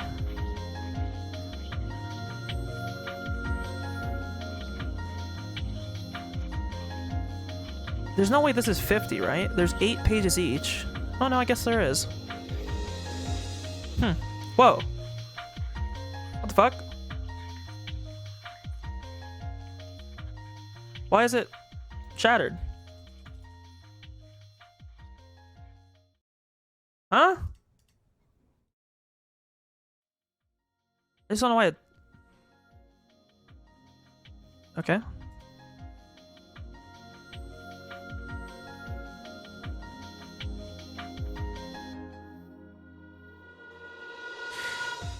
We'll do this one. So the dam construction will bring in new jobs and revitalize the local industry. That's not what we're saying. Who the hell gave you permission to build a dam here? You squeeze tax money from us and this is what we get in return? Who do you think pays your salaries? Huh? Look, we're trying to explain to you. We don't want to hear your excuses. We want to know when you'll stop the construction. You're useless. Bring the Minister of Construction here. He'll get to the bottom of it. Shut up, you yuppie. I don't want to say word. Is this like a slur? Yuppie, derogatory, informal, young person with a well-paid job and a fashionable lifestyle. Call me a yuppie then. Hey, you're paid with our tax money, so why the hell are you talking down to us from up there? Come down here and let's speak face to face. Cunt. Everyone's like, whoa, too far. The auditorium is filled with angry shouting. The sign at the entrance says, Hinamizawa Dam Construction Explanatory Meeting. Every time the official on the stage tried to say anything, the citizens packed into the room silenced him with their shouts. Trying to ignore them, the official continued to explain the pros of the dam, but that just further infuriated them. Between the stage and the citizens, there was an open area where a police squad is standing by. If they weren't there, the citizens would jump onto the stage and start a riot. I'm watching all this from the back of the auditorium. Poor Hanya. It's obvious to anyone that they're being swallowed by their anger. They become filled with a bloody red rage. The anger that came from a certain purpose becomes a purpose in itself, and it creates a vicious cycle where anger leads to more anger. Anger is a necessary emotion for humans. People face many difficulties in their lives. Anger gives them motivation to fight and conquer such difficulties. Therefore, anger is an essential part of life itself. So I will never reject anger itself. However, anger like this that goes far beyond normal makes people forget their purpose. That is no longer an essential part of their life. As the blood rushes to their head, a person can't even remember what they've done. They go out of control. Such emotions are very painful, sad, and difficult to endure. I can clearly see the villagers who live alongside us turning into demons. I understand the rules of the human world. The power of an individual can't be compared to the power of the government. To be able to fight, an individual needs to become part of a larger unified power. But to steer that unified power in the right direction is extremely difficult. The cycle of anger leads to more anger. Not anger that helps you live, but anger that exists only for anger. How many more times can we fit anger into a sentence? It's just like being a demon. And this emotion is capable of violently rousing us from our long, peaceful slumber. Everyone is immersed in their own anger. We lived peacefully with the villagers while we slept quietly. Yet now we've awakened. And it's like the world is trying to return to that age when demons were said to rise from Onigafuchi Swamp. I keep shouting at everyone to get them to calm down, but my voice can't reach them because of the vicious cycle of anger. Even so, I'll continue shouting, hoping one of them will hear my voice. Because if I don't do anything, the demons may awaken. The demons that went into a deep sleep may reawaken because of this commotion. Then all of a sudden the atmosphere changed. Looking up, I saw that the angry exchange between villagers and those on the podium had devolved into confrontation between villagers themselves. What's going on? Satoko's dad. Shut up. Those are your reasons, not ours. Don't pull us into this, you old hag. Who the hell cares? The hell you say, you bastard. Hey, do you know who you're talking to? This is Oreo. You've got some nerve, huh? Who the hell do you think you are? Shut up. Sonozaki? So what? I'm Hojo. Get your goons away from me. Hey Hojo, how dare you say that you want the village to be submerged? How much are they paying you? Shut up, you old geezer. Listen, there are plenty of poor people in Hinamiyazawa. Not everyone is rich and has fields all over the mountains like you do. I'm satisfied with the compensation from the government. They've even offered to provide us with public housing. Yet you're ruining everything, you assholes. Don't pretend you're the same as us. If you want to fight with the government, why don't you fight by yourself? Then who's gonna pay? You? I'm poor and have 2 kids at home. I was planning to start a new life by leaving here in peace after getting compensation from the government and finding a job elsewhere. But you? Since when did you represent me, huh? Do you think you're that important or what? Hey, Hojo, how dare you betray us all? Then get out of this village. Sure, I'll be happy to. But you're gonna pay what I'm entitled to, right? You're gonna pay me every yen of the compensation I was gonna get from the government. Even if I wanted to leave the village, I don't have the money. If you're gonna pay me, I'll leave straight away. Hojo's right. There are plenty of residents who are willing to leave. You 3 families shouldn't drag us into this. The hell is this? Who just spoke? Come on, who was it? If you want to stay, then stay. We have the right to leave, so don't interfere. That's right. Back the hell off, you damn Sonozaki hag. Of course we'll compensate the people who support the damn construction plan. We most certainly will not steal the land from you. Shut up, government dog. Are you trying to divide the village? Die, Hojo. You don't deserve to breathe the village air. Hold your breath and suffocate. Screw you, you old hag. I'll murder your ass. Step up front. Stay out of this, you fat pig. Very good. That was very good, Hojo. I haven't been this pissed off in so long. You'll get what you deserve. Look forward to it. Hey, stop the violence. All of you stop it. Like hell, bring it on. Come and get some. Everyone's being tainted with the bloody red anger, and I can only watch. The least I can do is apologize for the tragedy that's about to happen. I'm sorry. We get it. This is how things started. From this day onward, the Hojo family and the Sonozaki family will wage a feud against each other, and the Hojo family will become ostracized within the village. This marks the beginning of Satoko and Satoshi's lives of tremendous hardship. It's true. So let's get to writing.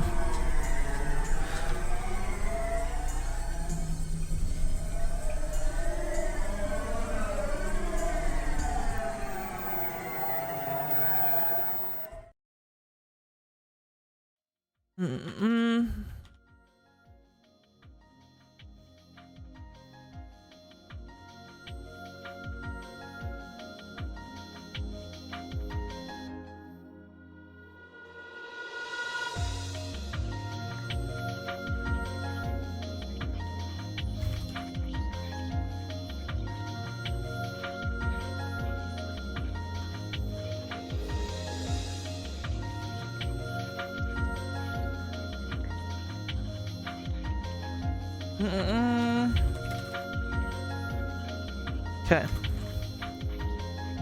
God, I'm so interested in the Satoshi fragment. I just want to see what other ones are, so this one.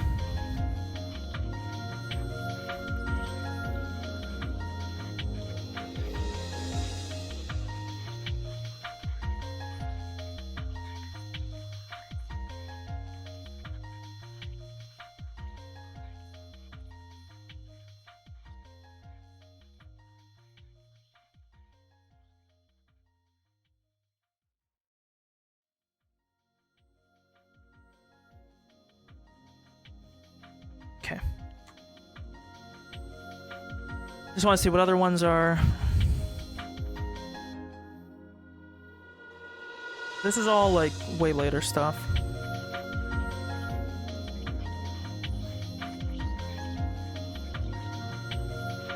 Yes, there is 50 fragments. Okay.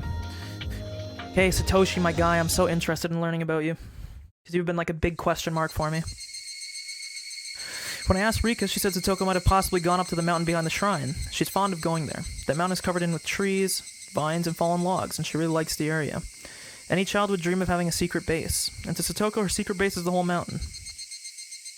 However, the mountains were underdeveloped territory, making them a dangerous place that was easy to get lost in. As her brother, I'm a little concerned that she spends so much time on it, but maybe I should worry more about myself getting lost since I rarely ever come here. The mountain gets dark quickly when evening falls. If I can't find her, I should look for her somewhere else. Satoko. Yelling as loud as I can, but in the woods my voice doesn't carry that well.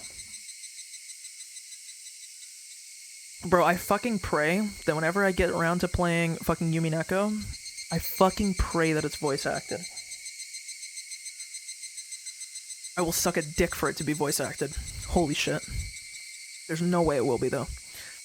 According to Rika, she's been making her secret base in this area. She goes up there alone to expand it. What does she mean by expand it? If it's a secret base, she must not want anyone to find it. Does that mean she set up some traps? Considering that, I should have noticed the traps on the mountain before one got me. Suddenly my foot sunk into the ground and snagged on something like a jump rope tied beneath dried leaves. I heard some noise from above, and then a big ball made of branches fell right next to me. It had to be one of the playful traps Satoko loved. If I wasn't so lucky, I'm sure the ball would have hit my head. God, I hate Satoko, I'm sorry. Oh my, look who's here. It's you. Satoko? No, this kind of horseplay is dangerous. Did you not see the sign put up by the Forestry Service? It clearly states it's dangerous to come into these woods. My wonderful traps will become anyone. Will welcome anyone who ignores that warning. As her brother, I should stop her from doing things like this, but when I see her brilliant smile, I can't see anything else yet. Her disgusting fucking snaggletooth smile. I haven't seen that smile in some time. By the way, Satoko, weren't you told to come home by evening, since we're going out for dinner tonight? I don't want to go. Why don't our mother and father go by themselves? If you want to, you can go with them, brother. I'm not saying that fucking shit. Are you still angry at father? Oh my lord. What? He threw an ashtray at me. No, that happened with our previous father. Our current one hasn't done that. He locked me out on the veranda. He didn't feed me lunch. He complained I got him the wrong brand of cigarettes. Then he slapped my face saying I shouldn't be a picky eater. And then, she isn't talking about our current stepfather. Things about all of our different stepfathers have mixed themselves up in her head. Every time our mother remarried, we had to call a different man our father. The word father isn't a word that should be taken lightly. If you don't acknowledge a man as your father, how can you call him that? That's how much weight it carries. However, just to make things smooth and peaceful, I used the word father even if I didn't want to. But it was too difficult for Satoko, young as she was, to do the same. Ever since Satoko was very little, she's been having troubles with all of our stepfathers. She's never opened up to our current one. To Satoko, a father figure is no longer someone she can trust. It's true that our current stepfather doesn't have any experience being a parent, so he sometimes gets rather upset with her. But ever since the incident where Satoko called the child abuse hotline, our stepfather regretted his mistakes and tried his best to communicate with her. Even my mother realized how much Satoko had suffered emotionally when it was pointed out by the social worker. She's doing her part in trying to bring Satoko back into the family. But Satoko completely refuses to even try. It's understandable, though. Her childhood has been filled with misery.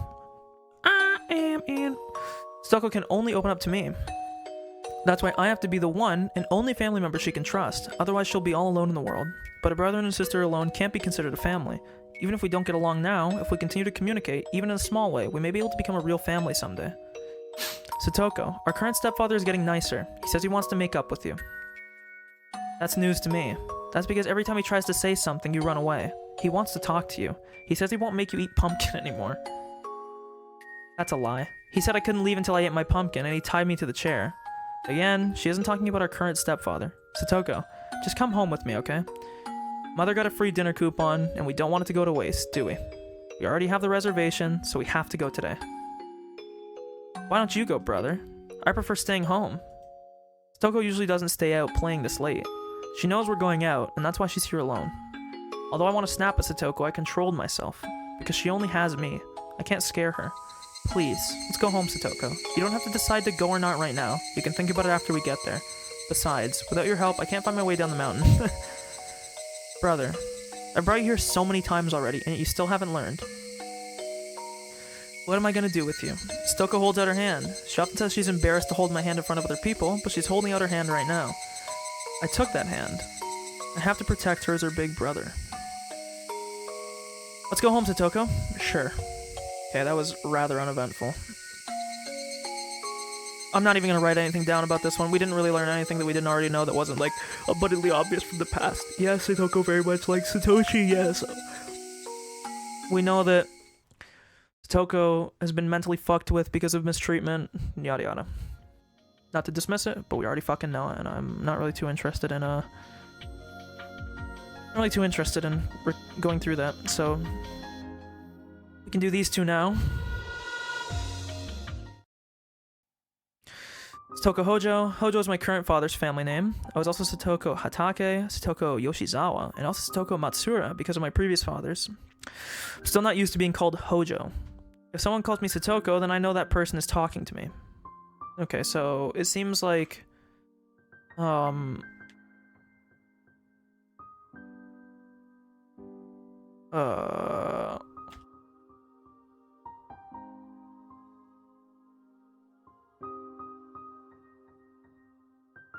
mean, this isn't news.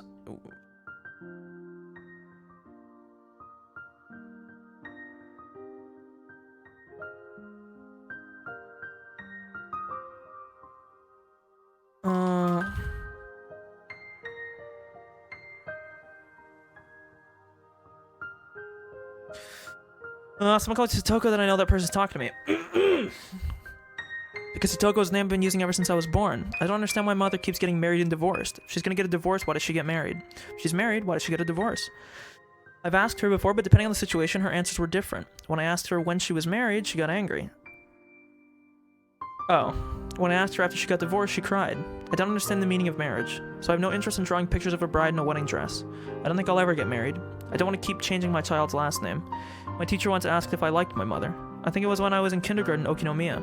That was a very difficult question, because sometimes I loved her very much and sometimes I hated her very much. I couldn't decide. When my mother was nice, she smiled all the time. She made us happy. She thanked me for being her daughter. When my mother wasn't nice, she frowned all the time. She treated me and my brother very poorly. She told me I should have never been born. My teacher asked me if I liked my father. That was a very easy question, because I always hated him very much, no matter who he was. The new fathers always treated me nicely at first, as if I was their real daughter. They always told me I could think of them as my real father. But they couldn't be my real father. Besides, I don't even know my real father's face. How could I call them my father? I couldn't. That was disgusting. Right before divorce, my fathers always became very irritated with me. They treated me like a cockroach. They told me they didn't have money to feed me, threw things at me, and they locked me out on the veranda. I was told I could forget about them because that was all in the past. I think that was a different teacher from a different school. Maybe that's true, because ever since Hojo became my father, my mother has been smiling. I haven't seen them get into a fight, as I have seen happen just before a divorce. They have little arguments here and there, but those don't lead to a divorce, and they always make up. But I'm sure they'll get a divorce sooner or later. Then it'll be the same old stuff with the family court, divorce settlements, a night flight, and child support. So who knows how long this Hojo will be my father. That's why I don't even feel like calling him that. He also treated me well at first, but when I didn't call him father even after he asked me repeatedly, he became irritated. They'll get a divorce soon. When my father gets into this mood, a divorce is on the way. After a divorce, it's my mother's turn to be irritated with me. Then she'll tell me she shouldn't have had me or she can't be happy because of me. Why is my existence causing problems for my mother? I asked my brother and he told me, if you have children, it's not easy to find someone to get married with. To my mother, remarriage is a very important job, so I can understand having children around will cause problems. I think I finally understand the reason why I'm a nuisance to her. I asked my brother something else. Why are children hated by their new fathers? Well, that's simple. That's because family members all have different roles. A mother's job is to love her children. A father's job is to love the mother. That means I'm a nuisance to both my mother and my father. My brother is more mature than me, so they don't look down on him as a nuisance. But maybe I am... No, I'm definitely a nuisance. So now I know. Both my mother and father want me dead. But if they kill me, they'll be caught. But that doesn't mean they won't kill me. If I were to look down the cliff, and if no one was around, my mother and father would push me off for sure. My father has become abnormally nice to me recently. He started to act that way ever since I made the fake call. I know for sure that it's just part of a plot to kill me, so I won't let them trick me. Lately when I listen very carefully, I can hear a voice apologizing. The voice sounds similar to mine. Her mother must be telling her that she shouldn't have been born. But I won't apologize like that. I'll live. I'm going to strike back. I'll kill before I get killed.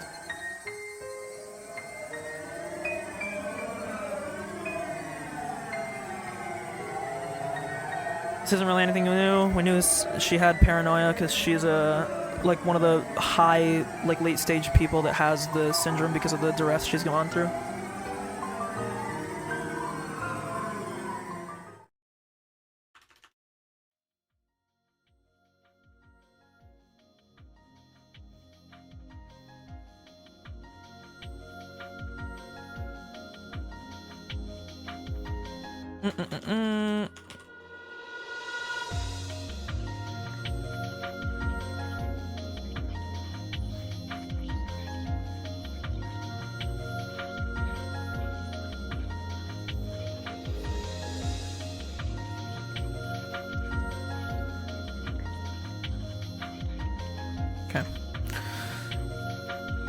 Rika's should be next. This stuff is gonna be way later, so it's probably gonna be everything else before that. I ran into Satoko while on my way to the grocery store for my mother. Satoko said she was going there too, so we decided to go together. After exchanging our shopping list, it became easy to guess what the other family would be having for dinner. Satoko's family is having grilled fish and cooked vegetables. We're having Salisbury steak. My, that sounds so very good. Not the shit talk, because maybe her Salisbury steak is very good. Isn't Salisbury steak known to be kind of a, I won't say a gross meal. Isn't it literally just like a hamburger patty destroyed in sauce with vegetables? I don't know, who cares? I'm pretty sure Salisbury steak is literally just a hamburger patty with like shit on it. I don't know. Who cares, okay? Who cares? You know what? Maybe it's delicious. No hate. My, that sounds so very good. I don't mind the grilled fish, but it's the vegetables I'm less fond of. I'm certain there's still plenty of pumpkin left from the other day. How do you not like pumpkin? Then I bet you're getting a lot tonight. Poor Satoko. I don't appreciate knowing that pumpkin is going to show up on the dinner table. You don't like pumpkin no matter how it shows up. Rika, you have some food you're not fond of, don't you? That's right, you don't like daifuku, cream puffs, or anything sweet, don't you? It's not that I don't like those things, I just choose not to eat them. If I wanted to, I could eat sweets forever. I could even eat pumpkin pie, too. I love pumpkin pie, holy shit. Pumpkin pie clears everything except for like maybe ice cream cake, in terms of like cake versus pie arguments. Ooh, it's not fair that you aren't a picky eater. Conversations like this are how I have fun. Satoko is my best friend. I usually don't like grocery shopping, but if I'm with Satoko, I can make it into an enjoyable evening stroll. Near the supermarket, there's a grocer's and other shops forming a little shopping district. The grocery store is busy this time of day. All the housewives in Hinamizawa gather here to shop.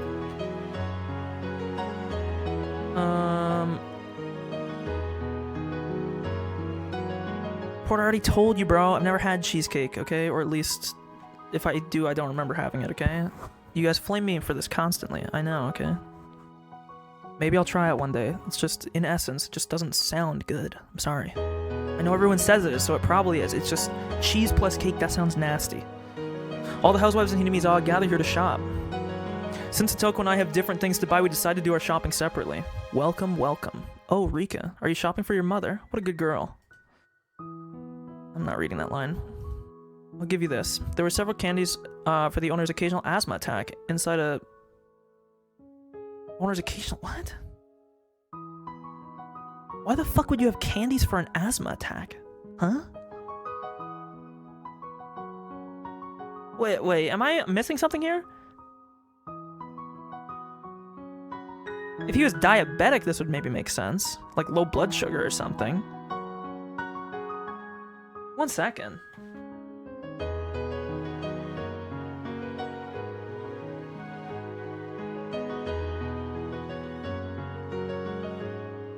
What the fuck does candy have to do with...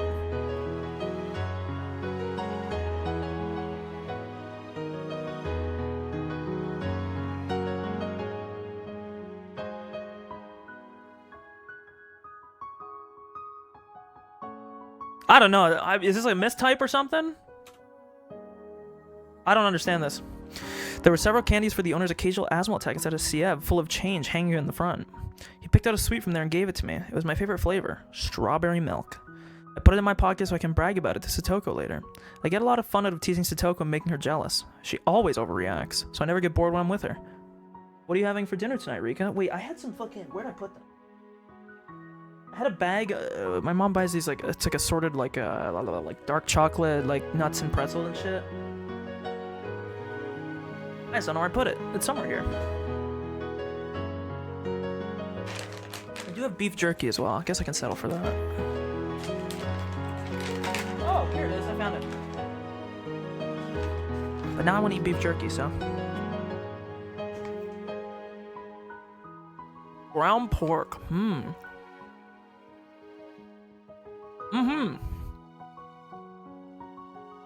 Very cool. Uh-oh.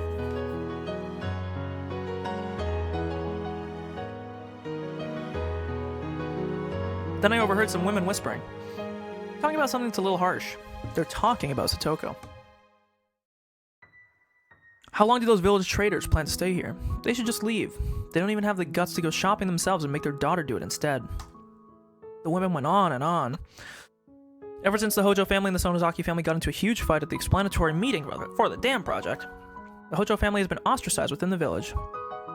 First, there was a significant number of families in favor of leaving like the Hojos, but the main branch of the Sonozakis led a push to completely solidify the village's opinion, and as that tone of unified resistance grew stronger, the pro-evacuation families steadily grew quiet. The public harassment led by the Sonozakis and Kimiyoshis, two of the three families with powerful influence on the village, also played an effect too. The Sonozaki family made the Hojo family into an example to ensure there would be no more pro-evacuation supporters.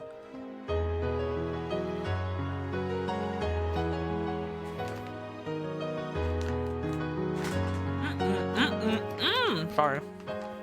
Very hungry.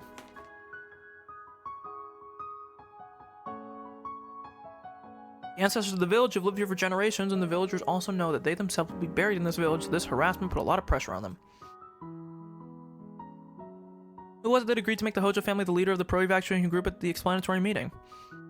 Those same people no longer said anything, and they even joined in on harassing the Hojo family.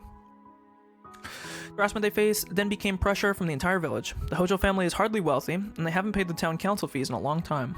When things were peaceful, nobody said anything about it, but now that the wind was blowing in a different way, the Hojo family was asked to pay off all their late council fees immediately. Bunch of fair weather fucks out here.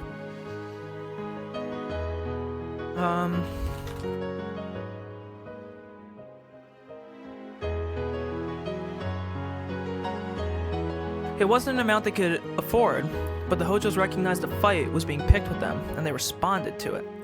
So the Hojo family quit the town council. But that only played right into the village's evil plan. Making an enemy out of the town council meant facing vicious harassment. For example, the place the Hojos dumped their trash was a provisional dumping site established by the town council and the waste management department. Under the council agreement, only council members could use it. Ever since the day the Hojo family quit the village council, their trash bags were returned to their front door. Furthermore, all the bags were torn. On top of that, a sign went up on the hedgerow near the Hojo family. It said, "Private road, no trespassing, only council members permitted." A stubborn old man stood and guarded the road, saying that he would not let any of the Hojo family members pass through. A private road is private property, opened up to the public, so it looks just like a normal road. However, as private property, the owner can forbid anyone else to pass through whenever they like. More and more, the village piled on vicious harassment. The fear of antagonism spread through the entire village, and people became afraid that if they supported the Hojo family, they'd go through the same thing. This has made the Hojo family even more isolated.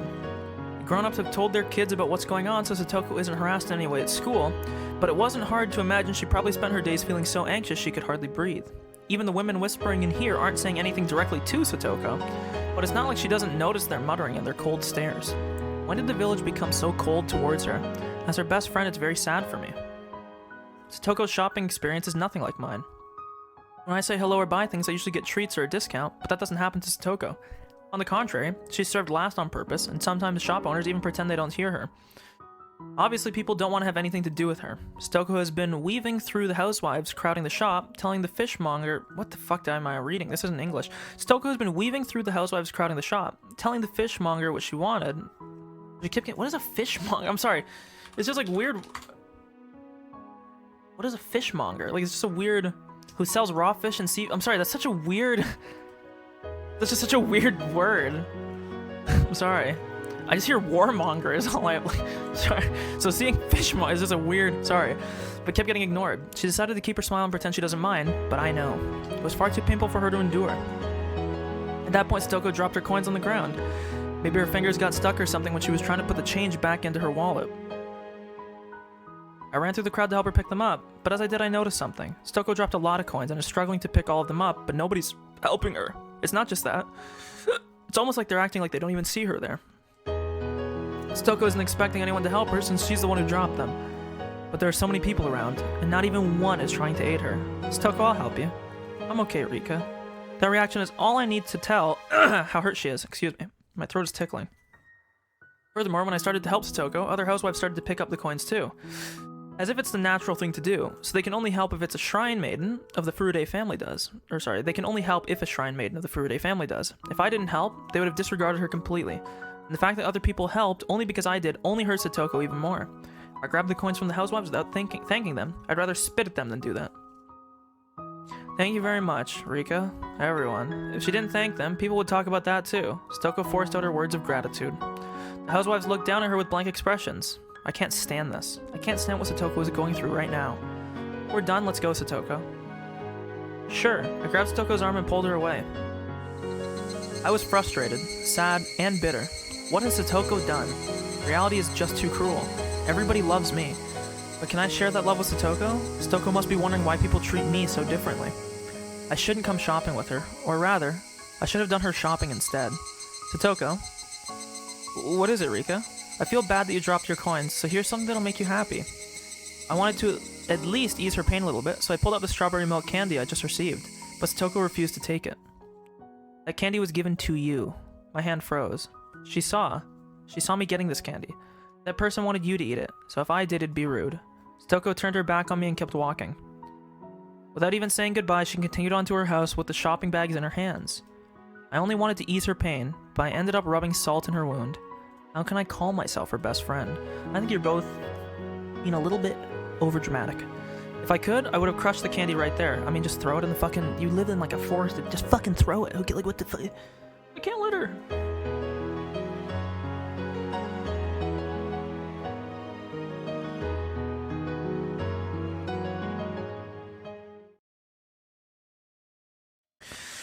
Okay, now we can do this one, because this is part of Mion's quest, because the strawberry milk candy was required, and we just got it.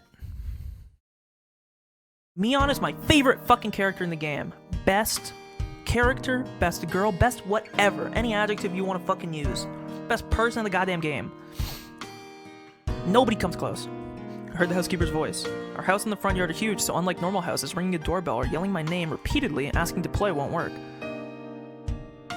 Okay, thank you. Who is it? Rika Furude. Oh, finally. Can you tell Granny that Rika's here? I think she's on the porch. I'll get the watermelon. Granny received many beautiful watermelons from somebody, so she wanted to share. I just called the Furude house a short time ago, and Rika's here to pick one up. Did she come on her bicycle? I can't remember if she has a big enough basket. I pulled the watermelon from the well while thinking about that. Well.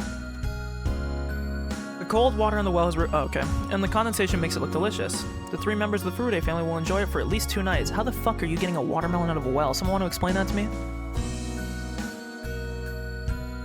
Like, I know you have a bucket, but how many watermelons are there? I want to know the logistics of this, is what I'm trying to say here. Because if it's like floating, then I get it. You just put the bucket under it and lift it up. But my question is, if there's so many of them that the bucket can't go down, how are you gonna get the watermelon? Sorry. Am I supposed to take it home? I thought, what, didn't your dad tell you? The priest answered the phone and I thought I told him to come pick it up. Maybe I wasn't clear enough, or maybe he misunderstood me completely. But she's here to eat the watermelon, not to take it home. Besides, the small basket on Rika's bike won't hold the watermelon. It is too dangerous for her to ride while holding it in her hands. Okay, bro. I don't want to be rude. This is coming from a guy who really doesn't know how to ride a bike, if I'm being totally honest. I learned when I was like fucking 14, okay? And I never ride bikes. I can effectively say I really probably can't ride a bike. I'm confident I could learn, okay? To defend myself real quick. I'm confident I could learn if I tried, but I'm not gonna pretend. Just put it on your fucking lap, bro.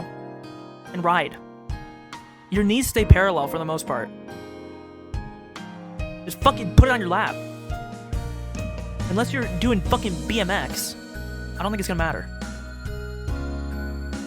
Also, how fucking small is the basket, bro? Or how big is the watermelon? Mia, why don't you help Rika take the watermelon? There's no way she can ride her bicycle while carrying it. I can hold the watermelon. No, that's too dangerous. If something happened to you, I wouldn't know what to say to Oyashiro. Mion will help you. Okay, I will. I'll go say hello to the priest, too. Yes, I've seen someone ride a bike, Jordan. You're talking about people standing up riding it. You don't have to stand up to ride a bike.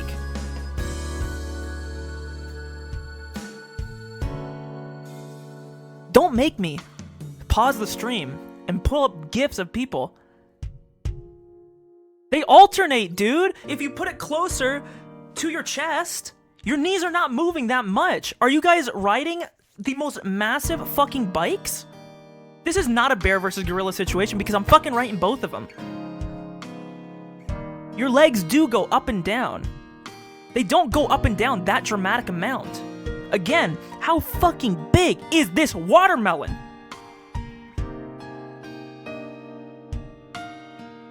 It's watermelon! Do you eat the rind of a watermelon? Do you eat the green part? Because it shouldn't matter at all.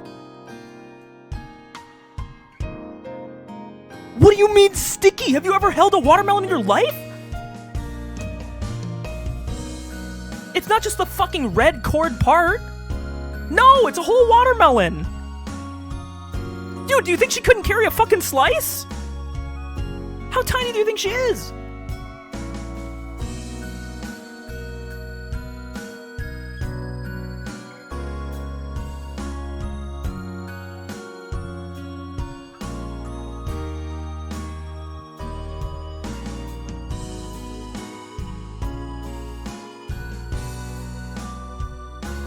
She's like 10 or something, okay? And still, she has a basket too. How big is the watermelon that it can't sit in the basket? It doesn't have to go all the way into the basket. You can just be held by it. You can be snow coned by it. Don't make me pull out MS Paint, I will. This is stupid. It's a dumb situation. And I don't want to hear from someone who's under 18, okay? Enough. Okay, I taught myself how to swim. I could sure as hell go right now and get a bike and teach myself how to ride a bike. I learned how to swim by myself. Okay? I'm like a fish in the ocean. Swimming.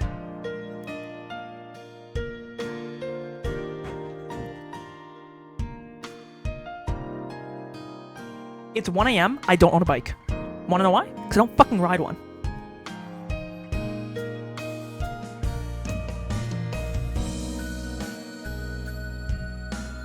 Because why would I ride a bike when I have a fucking car? Bikes are for kids. Or, I guess if you live close enough to somewhere that you can use a bike. But who the fuck does that apply to? Because if you're close enough, why don't you just fucking walk?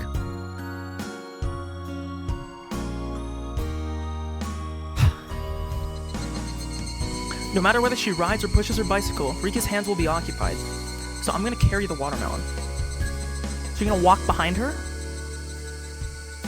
Don't you have a bigger bicycle than me on? The sky is turning auburn in the sunset. The cool breeze feels good on my sandaled feet. I hate sandals. The plastic bag I'm carrying contains the watermelon. Oh! Even better! It's in a fucking bag! Who's saying she couldn't just wrap it around her fucking wrist? Wrap the bag around your wrist with the watermelon in it. Hold the handlebars. Now I don't hear no excuses now telling me. She couldn't fucking carry it. And also some small bags of rock candy. I'm gonna need some fucking cocaine. Some real rock candy after this one. If her mother finds them, she'll take them away, so we decided to eat them before we got to her home. We opened the bags and enjoyed the rock candy. Rika isn't an exception. Okay, why is the text moving so slow? It's pissing me off. Did I turn it down by accident? Whenever kids from our neighborhood come to our house for errands, Granny gives them some treats. Actually, it's a pretty common rule here in Hinamizawa. It's funny, but sometimes when parents aren't watching, siblings will fight over who gets to take the circular notice to the next house over. So these bags of rock candy are like tips for them. Of course, she doesn't normally give out this much. Usually it's just a little piece of it. Granny's being extra nice to Rika. I feel bad getting all this candy. Don't worry, Granny loves you. You should just thank her and put a big smile on your face, that's all. You get lots of treats? I used to, but at this age they don't give me any. If they did though, I would probably feel I was being treated like a little kid. I'm being treated like a child then. That's okay. Enjoy it while you can. When you become as old as me, you won't get any, even if you wanted some. As we talked about ordinary things, I noticed Rika seemed a little sad. What's wrong? Whenever I run errands, I get candy as a treat, but Satoko doesn't get any even if she comes with me. I can think of so many reasons why. Not only Satoko, but everyone in the Hojo family is being treated poorly in Hinamizawa. And the Sonozaki family are the ones who instigated that. The 2 dam supporters have died in an accident already, but the malice against the Hojo family is still going. It's directed against Satoko and Satoshi, their children, and the aunt and uncle who are taking care of them. The big fight between the Hojo and the Sonozaki family at the explanatory meeting started all of this. But that was the Hojo couple, and it shouldn't have anything to do with the children and their uncle and aunt. But the idea that the Hojo family are traitors evolved on its own, therefore anyone bearing the Hojo name is to be treated poorly. The aunt and uncle weren't dam supporters, so over time the attacks towards them should have stopped. But they're rather odd, and they keep having trouble with their neighbors. They don't follow the community rules, and they don't do their community duties, and they spray pesticide while their neighbor's laundry is still hanging outside. They often get into fights with other villagers. They'd be hated even without the dam. Therefore, the Hojo family continues to be treated poorly. But none of that should have anything to do with Satoko and Satoshi. Satoko and Satoshi are often depressed at school. I tried to leave the conflict between the 2 families aside, but I wonder how they really feel about that. From their point of view, I'm just another member of the family that keeps harassing them. I don't want any of that at school. That's why I try to be their friend while we're there. How can we get that to extend outside too, instead of staying in the school? Oh, that'd be pretty difficult. The Hojo family made enemies of the 3 families. They were branded as traitors, and that's still considered the truth. It wouldn't mean anything if one person suggested an end to the hostilities just because the events around the dam are history now. On the contrary, that would just put them in the same position. Unfortunately for Satoko and Satoshi, the only thing they can do is wait patiently until the issue withers away. All I can do for them is provide an oasis until that day comes. So how long do they have to wait? I don't know. The dam conflict lasted for several years. They were branded back then, so it might take years to clear up too. You mean they won't be forgiven until they become adults? Will Satoko have to live out her childhood going through that? That's pretty miserable, isn't it? Me? We are their friends, aren't we? Sure, they're my friends. We're all buddies. And isn't there something we can do to help our friends? What exactly can we do? Even if the Sonozaki family declares that the dam conflict is over, so the Hojo family are no longer outcast, that won't solve the problem. It's not that simple. In the first place, Granny hates the Hojo family and won't suffer their name to be mentioned in her presence. It's not a matter of someone forgiving another. It's a matter of very complicated ties between the people in this village. It's absolutely terrifying to have them as your enemies. Everyone knows that very well, and that's why they maintain good relationships with their neighbors. However, if you make enemies out of them, you'll have to face the consequences. That's the unwritten law of the Japanese community. And the Sonozaki family is a part of this unwritten law. Now that the Hojo family are outcast, not even the Sonozaki family can overturn that situation. So even if it's an issue of Hinamizawa, we can't do anything about it as Hinamizawan residents. Unfortunately, that's probably so, yeah. If there's someone who can help Satoko, that person must be someone who has nothing to do with the village. But there's no one like that here. Are you saying someone from the outside has to come help her? Like Rika says, would a knight in shining armor from the outside world ever come here? Would that person bring in a new wind into this village that has been filled with the stale air for hundreds of years? No way. That's just wishful thinking. Time will solve the problem someday. Until then, I have to be their ally. I can't think of anything else I can do for them. As Rika and I crunched on our rock candy, we can only pray that people will forgive Satoko and her family sooner rather than later. Rika gently broke the heavy silence. I know. I know someone who has absolutely nothing to do with the village will come here from the outside. That's right. The damn conflict is over, so it'd be great if more people moved in. Into those lots that are for sale. Wouldn't it be fun if a family with a kid our age moved in? He will come. I know. And we'll break this evil practice alongside him. That will be the first key to one of the 3 locks that have us trapped in this place. What's this? Are you talking about a novel or something? Rika says some odd things sometimes. When she talks that way, she seems so mature. I even start to doubt she's really younger than I am. She's not. I don't want to do a 100-year-old demon girl meme, but I mean, she's been trapped in Groundhog Day for like hundreds of years, so I don't think she can, mentally, I don't want to get into this topic. Keep your pedophile shit away from my game, okay? The unreasonable antagonism toward the Hojo family. Will there really be someone from the outside world who will shatter our old traditions? I mean, she is still a kid, though, because even if she's been repeating, she's never left the mind and brain, or like the body and brain of a child, so I mean, she still is a child, so it doesn't matter. Furthermore, keep your pedophile shit out of my game, you weirdos. You fucking weirdos. Okay, a red capsule, we don't have that yet. The Ryugu family's move is required. Satoshi Hojo awareness of the sins. The mirror's death of the Furude couple. Nope, so nothing here. A bottle, nope. The conflict between the Hojo family is required. The self-interest, so that's good. We can do that one. Rock candy is a treat. Nope, not that. Satoshi's awareness of his sins. The forgiveness of Rina Ryugu is required, so we can do this one. Anything else? We can do this one. Do this one. I've wanted to become a doctor ever since I was little. Doctors make a lot of money. People look up to doctors. I think those are the kind of reasons I had. So when I played with my friends, I always acted like a doctor. I cleaned their wounds and applied ice packs when my friends sprained their ankles, using what I learned from the household medical books. Everyone, including me, believed that I'd be a doctor one day. My family was poor, so they praised me for that goal. They told me that I needed to study a lot to become a doctor, so they borrowed some pseudo-medical books from the local library for me.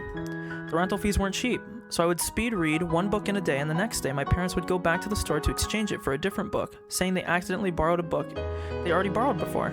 By doing so, my parents borrowed 2 books for the price of 1.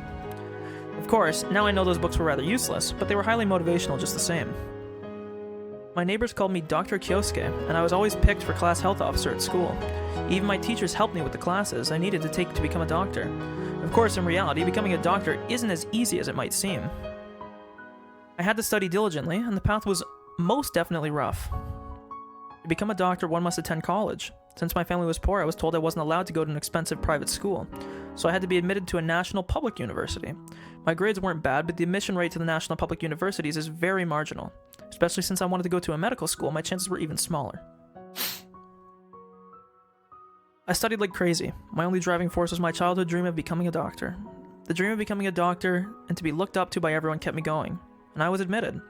I wasn't at the top of the list, but I made it in. I was finally at the starting point of making my childhood dream become true. Maybe he just said come true there. He just said come true. My parents were thrilled. Neither my father nor my mother went to college, so they were proud of their son getting into a public medical school. They invited our relatives over to celebrate.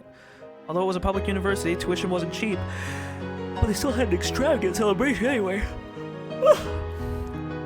My father didn't express his emotions much. He always kept a straight face. He rarely voiced his opinion or took initiative on anything. My mother took care of everything, and he showed up last and left without saying a word. He was the typical stern and silent Japanese father of the time. That's why I was surprised to see him shedding tears of joy, and I cried along with him. He went around to all my relatives while repeatedly slapping my back, saying how proud and lucky he was to have a son like me. He bragged about my achievements to all who would hear them. The celebration became my farewell party as I was about to leave for Tokyo. My father yelled banzai repeatedly at the station as the train pulled away. I was a little embarrassed, but when I could no longer see my father, I could clearly recall the tears pouring down. The days of hellish studying and exams began after that. Some days I was tempted to just give up and submit myself to the lavish lifestyle of the city. But the letters from my family always encouraged me and gave me strength to go on. My dream then was to open up my own clinic in my hometown so I could contribute to the region. I never even dreamed of getting involved with brains. One day I noticed a difference in a letter from my family. The letter said the usual things about how it was at home and asked how I was doing, but the postscript was what caught my attention. Your father has become really violent lately. Sometimes he turns the house upside down, and I don't know what to do. I just couldn't picture him acting viciously. I was extremely surprised. Did something happen? But in the postscript, my mother said there was nothing she could think of. My mother and father had been together for a long time. They'd been together since well before I was born, so she noticed things I couldn't notice. She couldn't even think of a reason why my father had become so violent. What happened? They got along so well. They were such a lovely couple. When I caused a problem for my mother when I was little, my father only bonked my head with his knuckle. Why was he acting this way towards my mother? Maybe there was some kind of misunderstanding between them. I was going home for the new year. Maybe I could have a good talk with him then. But the situation was a lot more serious than I thought. On one cold winter day, I found my apartment door unlocked. I thought someone had broken in, but I found my mother in my apartment with her luggage. That's right, my mother could no longer take my father's fury and came to stay with me. This was back when people still believed in the proverb, a woman has no place to settle down all her life. What's that? Sorry, a woman has no place. Oh, so she couldn't go back to her own family because they all lived in the same region as my father, so she came all the way to Tokyo. I heard about my father's violence from my mother's own lips. She cried, saying she had no idea why such a quiet man changed like that. She said she wasn't ever going back to him. I didn't know what to do. I asked her if she could talk to him one more time, but the bruises on her body told me it was no use. To remember what happened afterwards is too much, so I'll be brief. Oh my lord. After my mother left, my father thought she was having an affair and went over to the neighbor's house with a wooden sword. He was arrested. He was released immediately, but he assumed someone in the neighborhood was hiding her, so he did the same thing repeatedly. He eventually reached the point of getting into fights with anyone he saw. In the end, he picked a fight with some young punks and ended up being beaten to death. Jesus fuck. My relatives gave my father a decent funeral, but my mother didn't attend. It's no use beating a dead horse. Or beating a dead corpse, you might say. So nobody said anything negative about my father, but everyone was simply puzzled as to why he changed so much. What I heard from my relatives about my father's final days was a lot stranger than what I heard from my mother. My mother only told me about his sudden rage and violence, but my relatives told me he also laughed and grew sad. Apparently he displayed several sudden fluctuations of emotion, especially so in his last years. They also told me that he started to complain about headaches after an accident he had. The classic head injury, folks. We got him. We got him, champ. He's on the hook. We got him. We got him. We got him. We got him. Hook, line, and stinker, baby. We got him. Owie. Owie. Okay. My father was a construction worker. He had hit his head hard on a construction board during an accident at work. He regained his consciousness quickly and seemed fine, but since the accident he started to have headaches and behave abnormally. I sensed a connection between the accident and my father's changes, so I talked to my professors after I went back to Tokyo. I can't say for certain, but it sounds like it's possible your father suffered some kind of brain damage. There's a chance that blow to his head caused an organic mental disorder. The symptoms your father sorry for that sharp S. The symptoms your father showed in his final years are similar to the delirium and mental fluctuations we've often seen in similar patients. Human behavior is created by the brain, and if the brain is damaged, it can cause erratic behavior. In other words, my father wasn't crazy, he was suffering from a disorder. If you can perform an autopsy on him, you could check his brain carefully. Maybe you'll find something like a tumor there. My father had already been cremated, so there was no way of knowing. But hearing about his behavior, I knew for sure. That was the only way to explain why such a quiet and gentle man would change. I tried to explain all this to my relatives to regain my father's honor, but hardly anyone understood. If his brain was damaged, he would have been dead, but he was alive and well, so the accident didn't damage his brain. It wasn't his brain that caused him to change, it was his mind. They simply brushed it off like that. This is the perception most people have about the brain. They don't realize the mind and the brain are connected. Most of the relatives didn't believe me. But there was one person who I really wanted to anyway. My mom. That was my mom. As she got older, she grew senile, and she exaggerated the abuse she had to endure. All she did was criticize my father, and every time she ended up crying, lamenting that she married him. They were a lovely couple. We were a great family. That's why I wanted to convey to her that she was misunderstanding the situation with my father. My father's behavior was caused by his brain damage. What he did to her was very sad, but he didn't want it to be that way.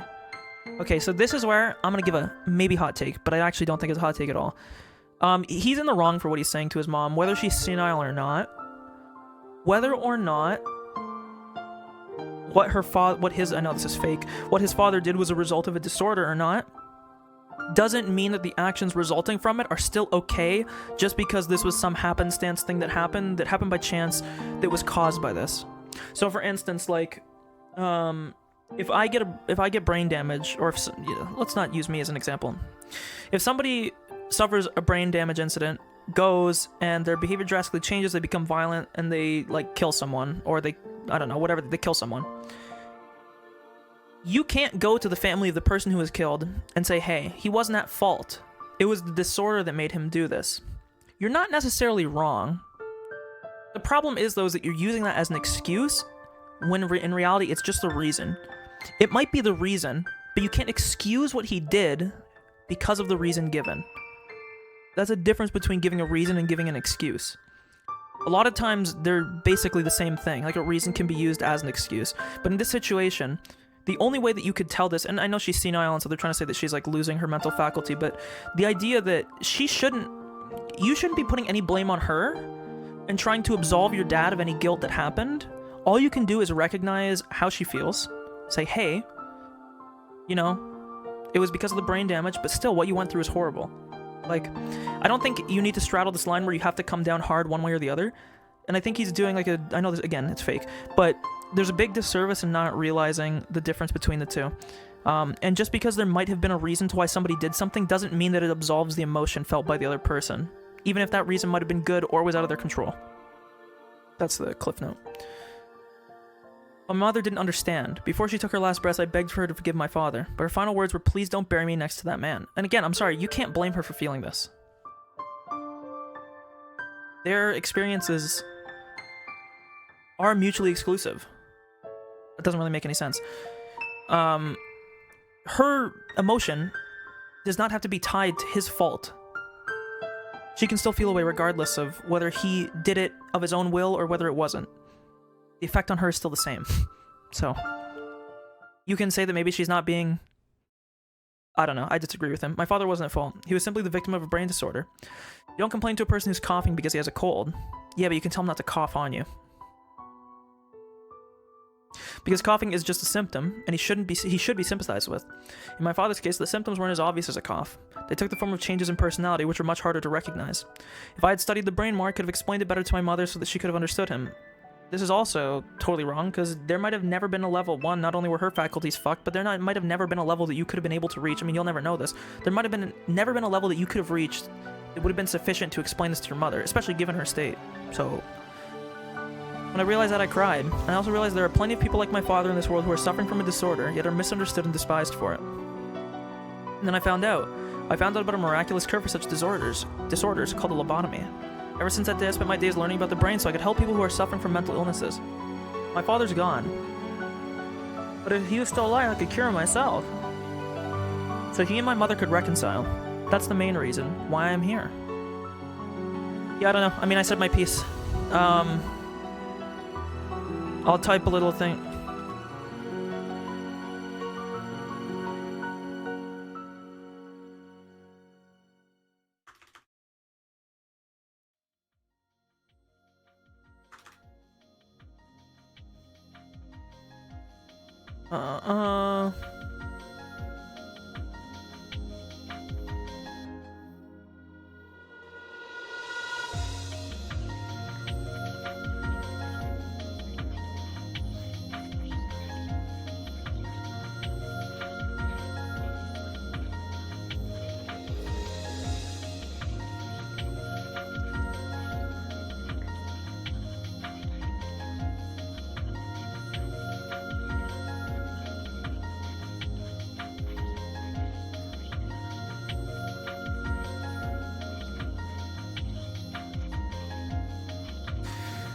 Okay, let's see.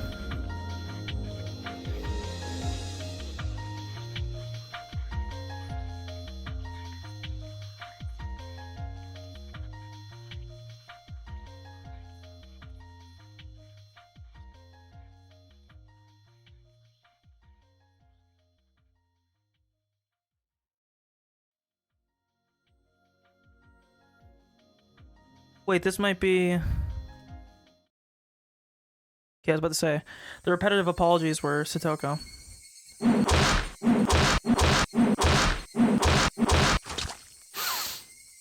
Shit, damn it, shit. Manager, come on, say something. Manager, you idiot, he's dead already. So this was the murder of the first victim. A loud noise snapped everyone out of it. Someone dropped the shovel he was holding. The shovel was smeared with reddish-black blood. No, not just the shovel. All 6 construction workers' clothes were blood-soaked too. One of them cried out to the silent dead body of the manager, which was drenched in blood. Manager! Shut up, he's already dead. It was self-defense. The fight had started after the manager yelled at them for drinking beer inside the office. There were no drinking and no smoking signs everywhere. The manager harshly scalded anyone who broke that rule. So it was the 6 workers' fault for disobeying. But they drank because they were stressed out by the anti-dam protesters. That's why they said things to provoke the manager. They told him to step out, and the others went along. The construction workers toiled hard and long hours. That's why they instigated the fight with the manager, to release their stress. They had expected to just curse at each other, or to end up in a wrestling match. But things escalated. Or to put it more accurately, the manager exploded all of a sudden. The manager had to deal with the residents' protests as well, so he was under just as much pressure, or maybe even more. But how he changed was not normal. The manager was calm at first, but he gradually became more aggressive, and it was like he transformed into someone completely different. No. It was like he was possessed by something evil. The men who instigated the fight sobered up when they saw his behavior. Then, the manager picked up a shovel that was nearby and tried to smash his opponent's head with it. Okay.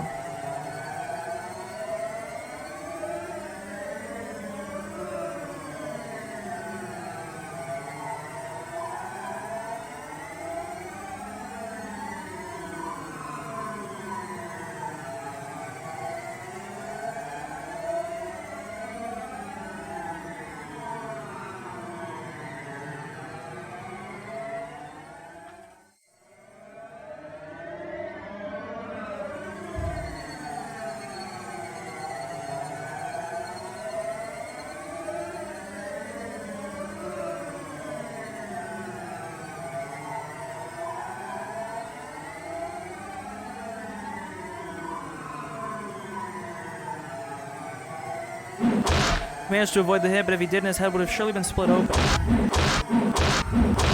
The manager kept pounding on him with the shovel, even as he frantically tried to avoid the hits.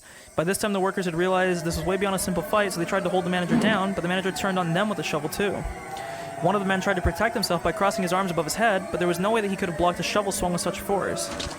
Blood spurted out, and the man groaned in pain. By this time, the 6 men had realized the manager was not his usual self. This manager would try to bash in their brains without hesitation.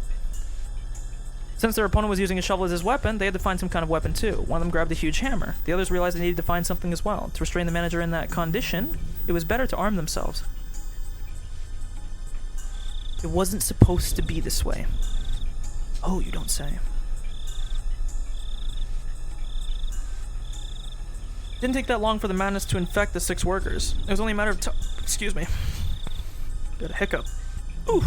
It was only a matter of time before they went from restraining him to lynching him. Jesus Christ. I don't like the word lynching. There's like a very big implication with that word. They could have just said killing him. By the time they realized what had happened, the manager was already a lump of meat. His face was swollen, shreds of skin had been torn off, and his muscles and skull were visible too. Obviously, he was quite dead. Fuck! He almost killed us, remember? If he hadn't attacked us, we wouldn't have fought him, right? The leader of the 6, the one who instigated the fight, tried to bring the rest to his side, but nobody replied. And so the leader became frustrated. He was the one who started the fight. The rest simply joined in. He was the main perpetrator. Maybe that was why he was feeling so exasperated. He sensed that he was the one at fault. Don't just stand there like a limp noodle. It's too late. We killed him, and there's nothing we can do about it. We're all murderers now. Buck up. You ain't thinking about turning yourself in and doing time, are you? Fuck you. I can't go to the slammer at my age. We're hiding it. We're hiding this corpse and pretending nothing happened. Some of them knew he was on probation for an assault incident once before, so if he got into trouble with the law again, the punishment would be more severe than they could imagine. That was why he was trying desperately to find a way out. If he was alone with the manager's body, that's a very weird sentence, then he wouldn't have behaved this way. Okay. All he would have to do was hide the manager's body and pretend nothing happened. But there were 6 of them, including him. They were partners in crime and witnesses too. If even one of them turned himself in out of guilt, he'd be in big trouble. But even if we hide the body, they'll find out sooner or later. Instead, we should plead justifiable self-defense and they might end up pardoning us. Don't be stupid. Look what we've done. Look at his face. Who would think this is the result of self-defense? His parents wouldn't even be able to identify him in this condition, you idiot. But even if we hide it, everyone's gonna find out tomorrow morning when the manager doesn't show. It's hopeless.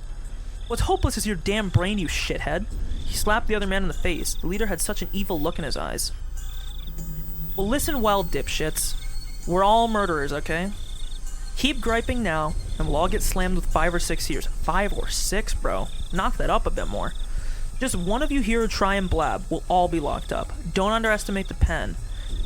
If you're prepared to be caught anyway, then run like your life depends on it. You can resign yourself to it later when it's time to pay the piper. His visage turned more and more demonic. It was the same expression the manager had just a few minutes before. Was he possessed by the same thing that possessed the manager? 5 men started to think that way. Now that they considered it, all the villagers in the anti-dam protest had the same expression on their face too. The real name of Hinamizawa was Onigafuchi Village. People said the wicked demons lived there, and sometimes they possessed people. The men couldn't help but to recall that exaggerated story often told by the demonstrators. The manager swung the shovel after his expression changed, that demonic one. There was no guarantee this man wouldn't be the same. In fact, he was still squeezing the hammer in his hand, glaring at everyone and threatening them.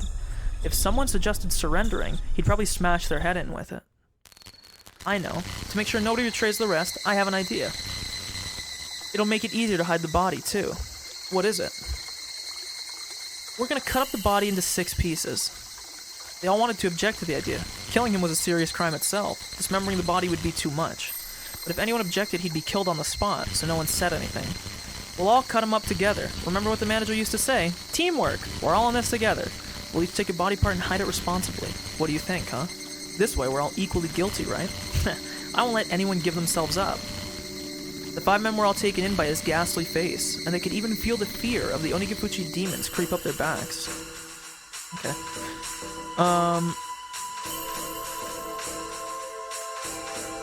Let's see here.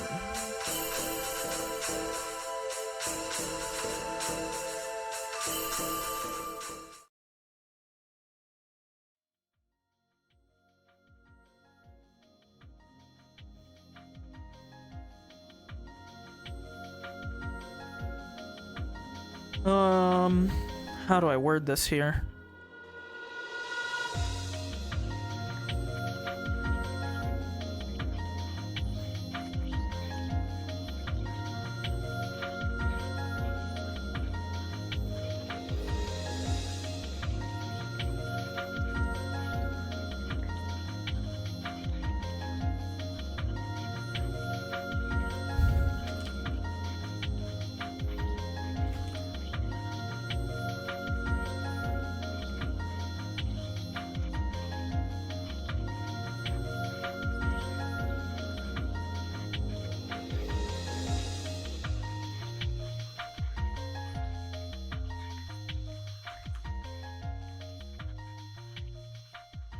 Okay.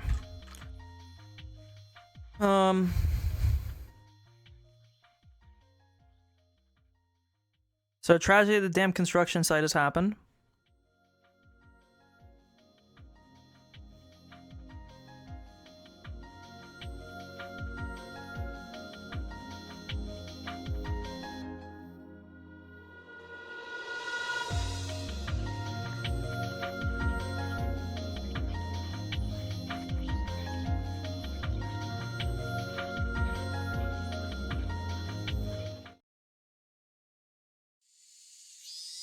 I don't know what to say. I want to say something, but I can't think of the right words. I can only sigh. Ah, Oishi. Oh, it's Kumar Guy. He's back.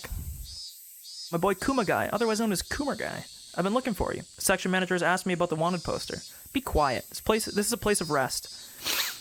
As Kuma Guy barged into the room, the old coroner quickly snapped back at him. Sorry. The section manager asked me about the wanted poster for the suspect. Ah.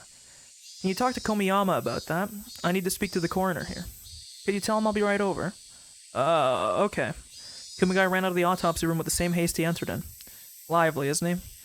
The old man would have slapped him for making such a fuss. You probably should go back too. The air in here isn't for people who aren't used to it. You're right. If I slack off too long, I might get slapped as well. Here in Shishibone, all the hoodlums cross the street when you pass through. Yet, he's the only one, past or future, who's ever punched you for splitting your sumo wrong. He really was a merciless man. I think he punched me more than my real father. Doesn't matter if he was your real one or not. If you looked up to him in the same way, then he really was a father for you. My real father passed away in Nagoya. He was unlucky. If he wasn't given the order to move to a plant in Nagoya, he wouldn't have died in an air raid. That's unlucky. If he could have rode it out another half year or so, then the war would have been over. I was sad, of course, but I was grown up enough by then that I didn't cry into the ground like my mother did. But people feel sadness in different ways. For some people, it comes all at once as an overwhelming wave, but others feel sadness gradually, over a long period of time. I think I was the latter. When he was alive, I only thought of him as annoying. In my mind, I even cursed him with the questions about why he avoided the draft. And I thought my feelings towards him would always be the same. Then the war ended. As I saw families and friends being reunited with joy as they came home from the front, it finally happened. I grieved for my father's death. Japan was filled with people who were sad and full of despair. I knew I wasn't the only one whose life ended up that way, but I remember I was very, very heartbroken. After the war, the nation completely changed. As a policeman, the environment I worked in went through sudden changes too. In order to forget my sorrow, the only thing I could do was devote myself to my work. At the time, I was in charge of busting people for buying rice illegally. I conducted spot checks on travelers at major train stations, and boy, did I find a lot of them. There was a fairly big black market in Gogura, and a lot of people came from as far as Osaka to buy it. After the war, Japan faced a chronic shortage in food supply. To those ends, the nation instituted a food rationing program by signing the Food Control Act. But the rations the government provided weren't even close to being enough to feed families. Therefore, people had no choice other than buying food and supplies on the black market. The government hardly had enough food for rations, but there were somehow plenty on the black market. The dealers there sold at outrageous prices, and some of them became quite wealthy. The Sonozaki family made their money through the black market, but that's another story.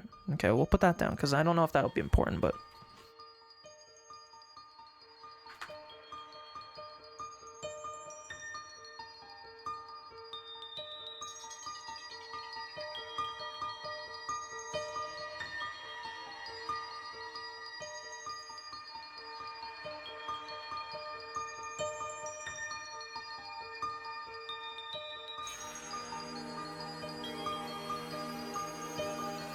The government didn't bother arresting these dealers, for, with their money, they were able to buy off the top members of the police department. Instead, they decided to go after the people buying the goods, and even confiscated the rice they bought by selling everything they owned. Yeah, I remember that. Wasn't there a prosecutor who starved himself to death? Yeah, there was. The prosecutor who vowed not to eat illegal rice starved to death. Wasn't it in 1947? That was horrible. He, a public prosecutor, proved it himself that people couldn't survive by adhering to the law.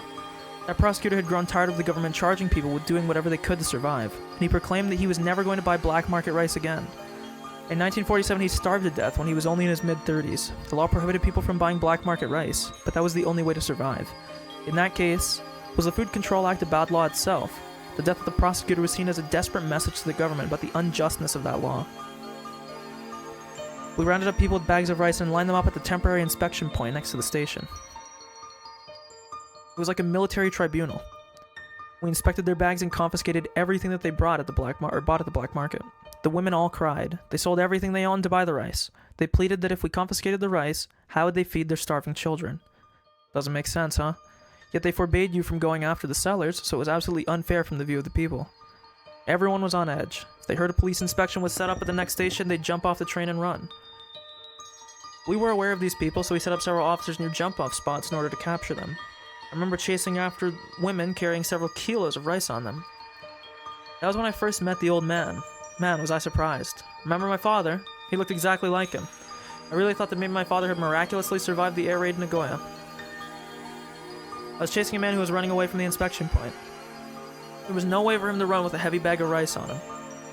So either he'd get arrested with the illegal rice, or escape by ditching the rice that he bought by selling all of his belongings. In other words, if a person is being chased by the police, that person can't provide his family any rice to eat. Of course, I felt guilty about that. I knew people had to buy the rice to survive. So we had a tacit agreement to let those who ditched the rice and ran get away. It should be run, but I mean, I guess it kind of works. Who ditched the rice? I mean, it's weird because there's like a weird. I don't want to get into grammar memes, but he's speaking in past tense, and so ran is correct, but it just feels odd in the sentence. Whatever. So I always thought the same thing as I chased them. Please throw it away. I didn't want to catch him because I didn't want to hear him crying and pleading in distress. It was then that the old man showed up. He looked exactly like my dead father. I was dumbfounded. Then all of a sudden he punched me in the head. If a father disciplines you, as a child, you lower your head in apology. I was so happy to see my father alive that I couldn't hold my joy in. The old man said, "Let him go." When I heard his voice, I realized he wasn't my father, so I thought I'd arrest him for assaulting a policeman. But a young man like me, who'd barely grown any hairs yet, was no match for older men used to fighting. Yeah, he sure taught me a lesson. He gave me a good scalding in the middle of the street after I was all beat up. Who would even listen to him, right? But something struck me then. I kept seeing my father in him. All I could do was listen. Yeah, he was a ruffian, but he showed his guts, like a real man. That's what made him such a great guy. You don't see men like him nowadays. He was a true example of a man from the good old times. Despite my age, I still needed a father. I needed someone to look up to and to show me what makes a man a man. When I think about it, I really did have two fathers. The old man was a father, a brother, and my best friend. But now here he lies with his head bloody, arms and legs all dismembered, and his right arm hasn't been found. He taught me how to be a man, how to enjoy alcohol, how to play mahjong. And with that right arm, he gave me a good beating when I did something wrong. But that right arm is still missing. You have any suspects? Yeah, of course. I swear I'll find that old man's right arm and pay them back for what they've done to him. They're running Hinamizawa from the shadows and inciting this collective crime they call the Dam Protests, the Sonozaki family. I declare war within myself. I already know who my enemy is. And so this is where we see a little bit of the distinction here.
Sorry, I'm just typing this out here.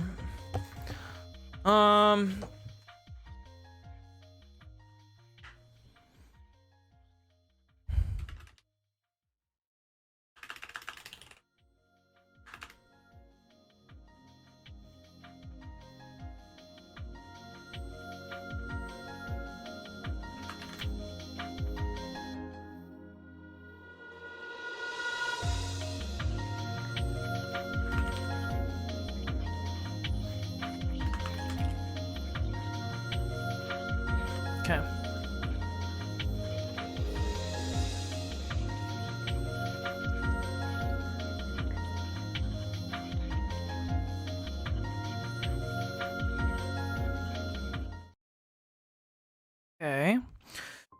Hojo family is well known for going against the whole village during the dam conflict, but the husband and the wife were rather aggressive and they fought a fierce battle, especially against the Sonozaki family. Although the whole village treated them coldly, the husband and wife didn't really care and kept on fighting. In a way, they were extremely strong-willed people. I'm sure their children had to go through a lot because of them, though.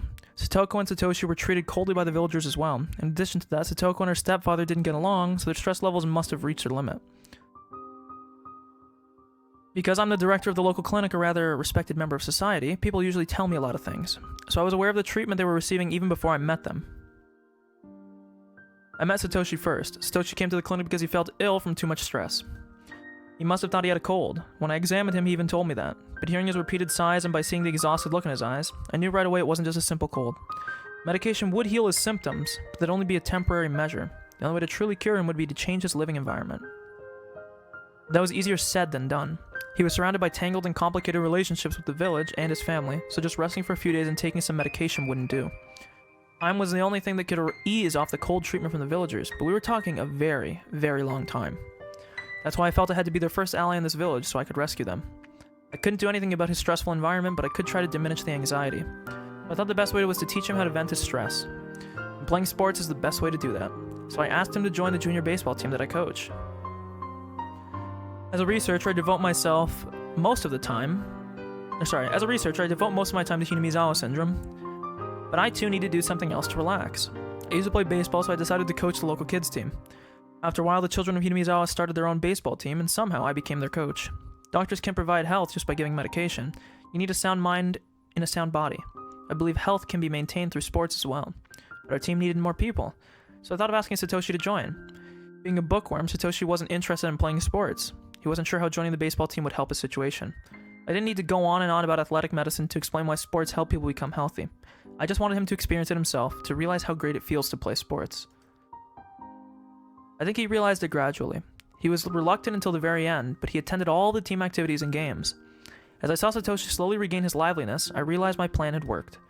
However, if Satoshi was under that much stress, then Satoko, who lived in the same family climate, must have felt the same way. Unfortunately, I didn't think of her back then. So when Satoko was carried into my clinic as a patient, I regretted doing nothing about her, even while knowing the situation. As Satoshi recovered under my guidance, Satoko was left alone in her stressful environment. Also around that time, there was an incident bad enough that made Satoko collapse. That was, of course, her parents' deaths. The day of the Watanagashi festival was a very uncomfortable time for the Hojo family, because although it was a village festival, it was also a day to celebrate victory over the dam construction project. It's understandable that they would plan a family trip around the time so that they could leave the village. Satoko's parents fell off the cliff at the park they were visiting. It happened on such an unlucky day. Because it happened on the day of Watanagashi, people said it was the curse of Oishiro. People labeled the Hojo family as the one that was cursed by Oishiro.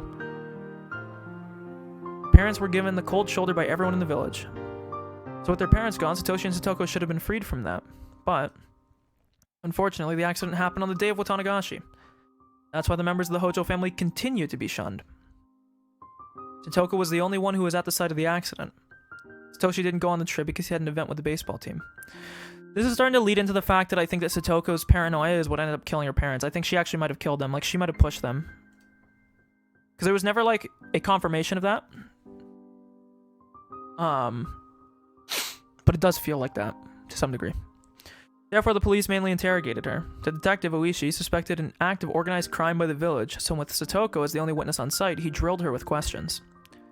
She was as stressed as Satoshi, perhaps even more so. Of course, she couldn't take it.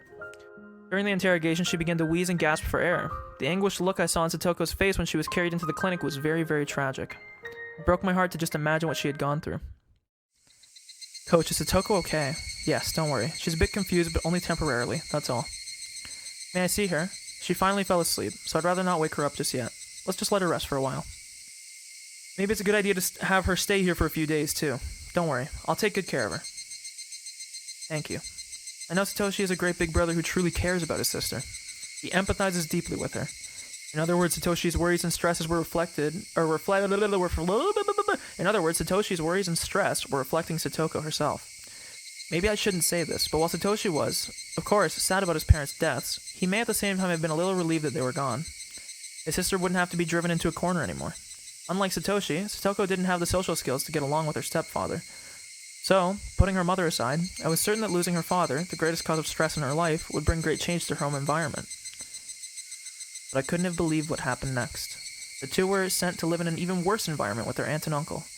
Although at the time I was rather optimistic, thinking this new environment would be better for the siblings. Yeah, okay. You know, we're making progress.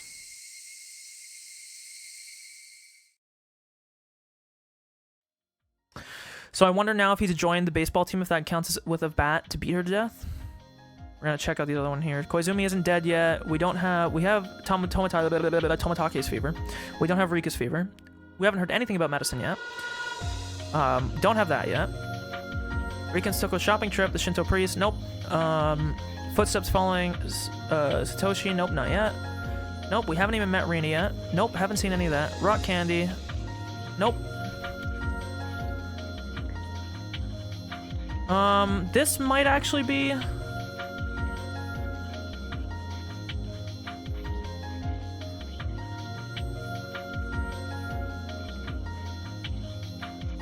This might not be it. Yeah, okay. I thought it might have been it, but I guess not. So we don't have,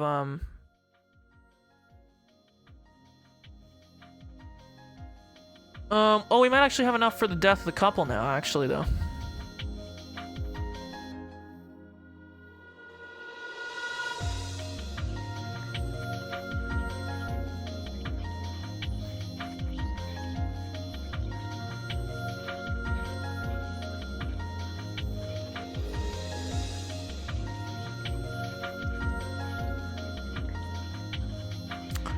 A live specimen for research is required. A tragedy of the damn construction site. Okay, we can do this.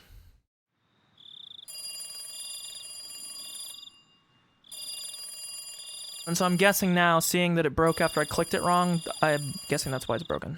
I was half asleep, so I didn't even hear the phone ringing nearby. After a while, I finally realized the phone was ringing, and a ringing phone means there's some kind of emergency. It's 2 in the morning. Who would even call me at this time of night? Hello, this is Irie. I'm sorry to bother you, Dr. Irie. She's never called me for a personal reason. At the institute, she's ranked just below me, so she's basically responsible for running it. So for her to call me this late at night, it must be an emergency. I'm guessing that... Sorry it took me so long. Is it true that we have another terminal patient? Yeah, I was hoping to find a living specimen, so this is perfect. I initially thought that she'd abducted someone. The man had already been moved to the research area in the clinic's basement. Having been tied down to the examination table, he's struggling against his restraints, but more as though he's deranged than actually resisting. I can't even understand what he's saying. He sounds angry, sorrowful, and like a child throwing a tantrum all at once. Oh my god, it all makes sense. This was probably the guy that went missing because the rest of them turned themselves in. This guy was never found, and they thought that he went into the swamp. He didn't get in the swamp, dude. This guy was the live specimen.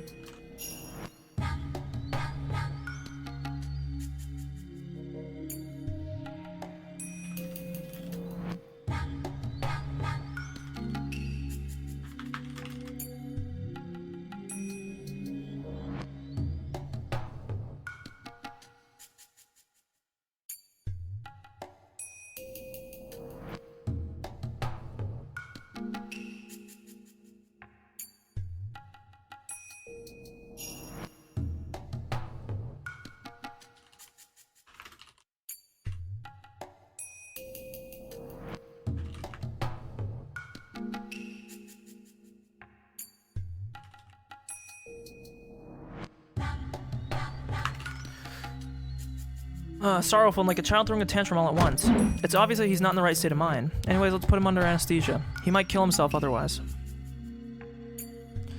I wanted to observe him a little longer, but I guess I have no other choice. One of the staff with a white gown got the anesthesia ready. Even a normal person would struggle to escape a restraining table in this suspicious room. But this man's behavior is at an abnormal level.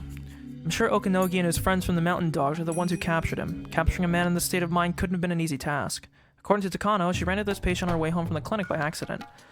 She brought him back there, tested him, and the result came back positive. Of course, I have no intention of just believing what she's telling me, but there is no question that this man is at the terminal stage, and a live specimen is exactly what we need to research the syndrome. Who is this man anyway? He had something wrapped in newspaper. What do you think was in it? I'm guessing it's the right arm. There's something wrapped in a bloody newspaper on a tray nearby. Looking at the blood-drenched paper, I can only imagine there's something gruesome inside of it. Yet Takano looked like she wanted to surprise me with something interesting. Oh god, this is awful. It's a bloody right arm. Yeah, so it all makes sense now. The man on the table still has his. The right arm doesn't belong to him. Oh! Oh, sorry. Duh. So who does it belong to? I'm used to looking at things like this as a doctor, but the horrible cross-section makes me want to look away. It wasn't done according to a medically acceptable method, that's for sure. It was so obviously done out of cruelty. Judging by the situation, we can assume this man cut off this arm. So he's the culprit behind the body dumping that's been occurring in the neighborhood. At that point, there was no way of knowing who the right arm belonged to. But the next morning, the dismemberment murder of the damn construction site director was reported. And they mentioned that his right arm was still missing, so we learned who the arm belonged to. The man has a criminal record and he's on probation, yet he committed another crime. I bet he dismantled the body in order to hide it. I'm sure it depends on the circumstance, but he'll get more than just a few years in prison. So you won't hesitate to dissect a scumbag like him, right? Who knows, maybe he was a scumbag before and became violent due to the syndrome. Or maybe he had gone straight and became violent again due to the syndrome. The former is one thing, but if it's the latter case, it's not his fault. I mean, again, that's why Hinamizawa's syndrome is so terrifying. We can't tell if the syndrome is the cause of the crime, or if it's simply a problem of a human nature. But what causes a defect of human nature in the first place? That was precisely Irie's area of research. Hate the crime, not the criminal. Can criminals only be corrected by punishing them with imprisonment? If a person commits a crime because of a mental disorder, but then gets treatment, he is corrected. In other words, there are no crimes in this world, only patients awaiting treatment without anyone else being able to understand them. In medieval times, patients with mental disorders were said to be possessed by demons, and they were either confined or killed. Centuries after that, they were finally acknowledged as mentally ill people who needed treatment. Perception can change with time. Even if they are all called criminals now, maybe after several centuries, those criminals will be acknowledged as patients who are entitled to appropriate treatment. Explaining crimes through illness instead of malice. That's my life's work. Hinamizawa syndrome is a strange disease that can support my theory. Solving its mystery is extremely important to me. To solve those mysteries, I need a medical sacrifice. It's an extremely sinful thing to do, but there's no way to unravel this without it. The Irie Institute was authorized to take such drastic measures if necessary. That's why I was asked about it so many times when I accepted the position of director. And finally, the opportunity is here. This will be the first step of our research on this strange disease, but even now I am a little hesitant. I've opened up human bodies in many surgeries. What I'll be doing on this man is something very similar, but there's also something that's very different. What I did before was part of treatment. I did it to save the patient's lives. I did it so the patients could have a better future. What I'm doing here isn't treatment. He will die at the end of it. His death will be far from humane. I'm going to violate nature and force him to stay alive while I open up his living brain. Director Irie, are you listening? Sorry, could you repeat that? I believe it's best that we submit the dissection proposal to Tokyo and request their assistance. He's not only alive, but he's also in the terminal stage, so he's an extremely important specimen. We must conduct the dissection very carefully. It's true, you're right. Let's do as you say. I think we'll have a few days before the dissection, so I want to run some reaction tests once he's off the anesthetic. You think that's safe? Even if he's restrained, we don't know what will happen. We finally have the opportunity to test a live specimen. We can't only look into his brain. Maybe her reaction is normal. Maybe I am the one who's not reacting normally in this situation. I'm here only for the research, so I should be excited to have this opportunity to perform our first live dissection, but I'm still hesitant. How can I call myself a researcher? Researchers of the past were brave enough to cross the line, and that's how they accomplished many things. I've seen many brains. I've operated on them. I've lost some patients too, but I never thought anything of it because I knew I did the right thing, even when my hard work was denied afterwards. If it pained me to think of them, then I just needed to advance the field of medicine to ensure their deaths weren't wasted. That's the true form of those advancing the field of medicine. Yet, why was my heart tormented so much by changing the name from treatment to dissection? Does it mean I'm not man enough to emulate those great men of the past who opened the doors to new medicine, that I don't have the power to develop new advances myself? Hey, what's the matter, Director? Are you feeling okay? Takano's pretending to be concerned about me, but she knows. She knows I'm still hesitating, and she's telling me that I should be ashamed as a researcher for feeling that way. I shook my head to clear it of sleepiness. Remember the resolve that brought me here to this day. I already have blood on my hands, but if I stop now, their lives will be wasted. Man's on a sunk cost fallacy with extra stakes. He's about to make some extra steak out of this gentleman. Those who shed their blood can only rest in peace once they become the cornerstones of great research. I shook my head once more and reminded myself that I am a researcher. No. I was just thinking. Takano, please make some arrangements with Tokyo and let me know when it's done. Okay, understood. This is really exciting. The least I can do is my best so his life won't be wasted. He bleeds. I can't waste even a drop of it. After scalding my staff for their indiscretion of discussing the dissection with such excitement, I returned to my office. Okay.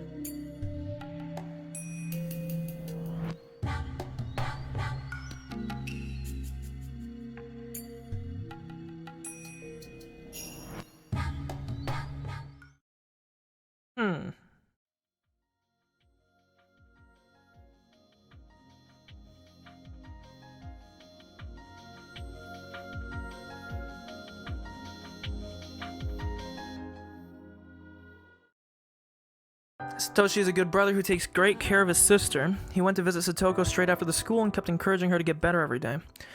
Without even hearing Satoshi's story, it's obvious to me that Satoko never had a good relationship with her step-parents. She especially didn't get along with her stepfather. Satoko even called a child abuse hotline once. Not only that, her parents ended up dying in an accident, so she just wasn't able to withstand all that damage. Satoko was still very young, so everything must have been horrible for her to go through. Fortunately, she has a wonderful brother. Emotional wounds are hard to heal, but nothing heals those wounds better than love from family members. Sure that one day Satoko will be able to smile again. She's still in shock, but when she talks to Satoshi, she smiles a little bit. Luigi from the police department keeps requesting to see her, but I think he needs to protect her for just a little longer. While he's passionate about his job, I wish he'd be a touch more sensitive. He reminds her of her parents' accident, her emotional wounds will start to open again. That's the one point I worry about with Satoko. Heard someone knocking on the door. It was Takano. It doesn't look right, wearing a nurse's uniform like that. She's a licensed doctor, so she should wear a white coat and act like one. Maybe this is fun for her, but I think she might be insulting the real nurses. I didn't say anything, though. Dr. Irie, may I talk to you? Oh, yes. Well, Satoshi, if you'll excuse me. Ah, sure. Hello, Satoshi. Please keep Satoko company. She is always alone, so I bet she's lonely. Okay? No, that's not true. Okay, Satoshi, you're in charge.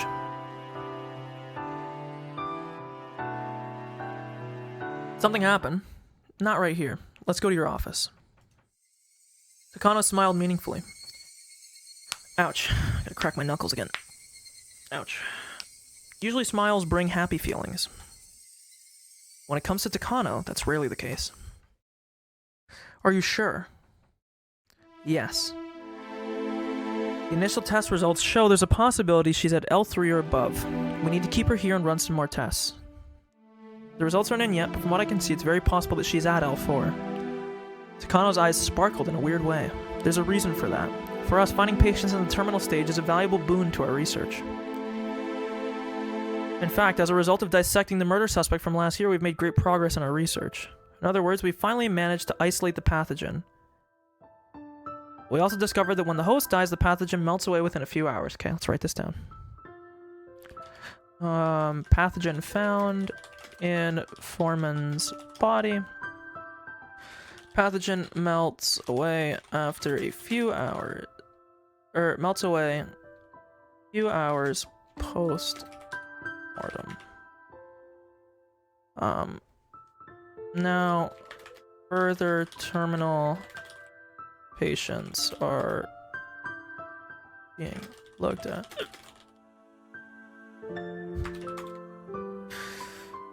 Once it happens, it's undetectable. That's why we never found the pathogen when we performed autopsies. Our research made a lot of progress after that. What we've found in the past year has easily surpassed what the late Dr. Takano found in decades. We're now studying the nature, the effect, and the symptoms of the pathogen, as well as treatments and vaccines. In other words, a living specimen who is at the terminal stage is a necessity for our research. However, we rarely find a patient who's gone that far, who's reached L5. Hinamizawa syndrome once created huge numbers of L5 patients, but today it doesn't have such potency. Because of that, we have to secure L5 patients, or patients who are close to reaching L5 as quickly as possible. Satoko possibly qualifies to be that next sacrifice. To keep this strange disease a secret, we can't let patients... I just put this all together, dude. Satoshi was one of the victims. This still... Because hovering... Wait. We have to run more tests first, and I don't mean Satoko, I do mean Satoshi. Then we'll figure out what to do next. In any case, Satoko seems so calm. Her behavior is nothing like the man from last year. Initial tests are in error sometimes. We'll have to wait for the results of a more I thought that said derailed for a second. Detailed test to determine how serious her condition is. Okay, let's admit her for observation. Please let the staff know to get things ready. That sounds like a formal answer, but if the results come back positive, that will be the green light for her dissection. Ooh.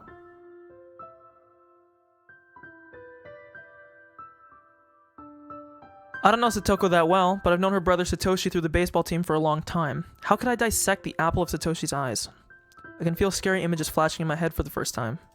Don't worry, everything is already taken care of. She smiled as if telling me that the dissection is already being prepared for two. Is it just her who's smiling? Am I smiling like her too? When I dissected that man last year, I did feel guilt beforehand, but once I started, it was like I was in paradise.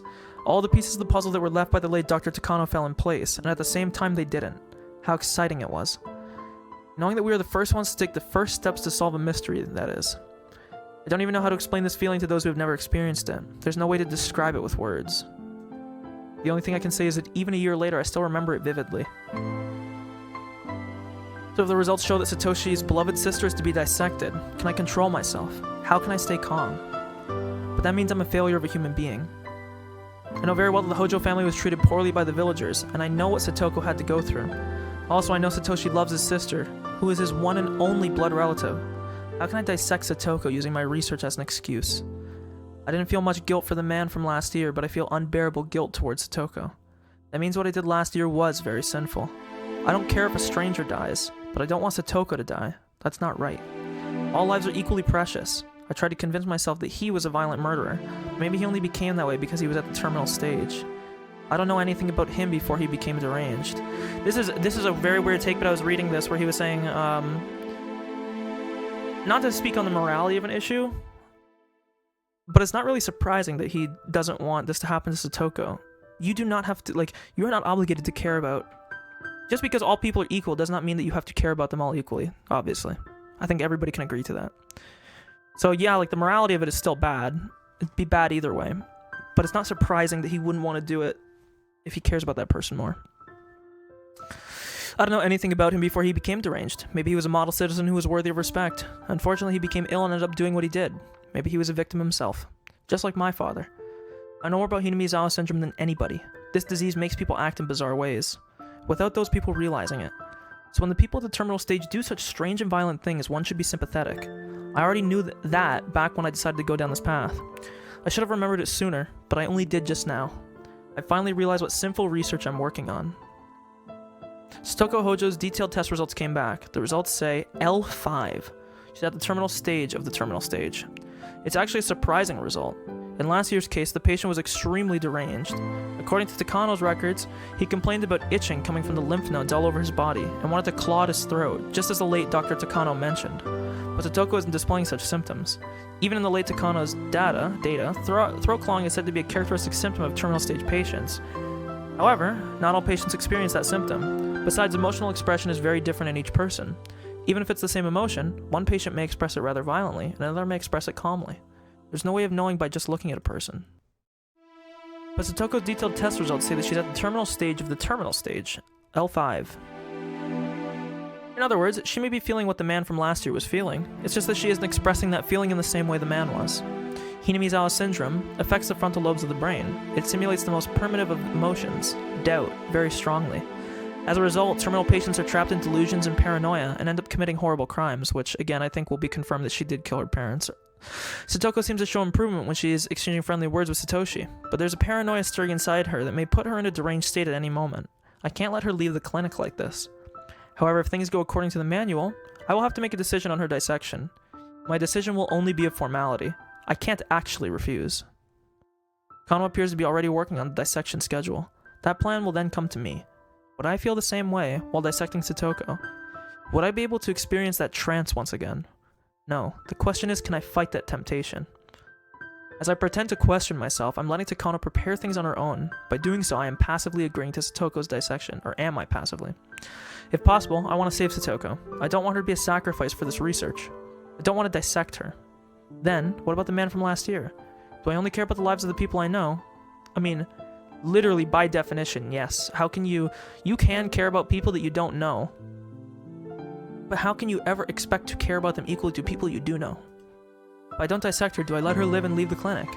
Do I simply wait for her to become deranged and commit a horrible crime? And then she'll end up here, just like the man from last year, and I'll end up dissecting her anyways. The man from last year was dissected alive, and kept that way for several months.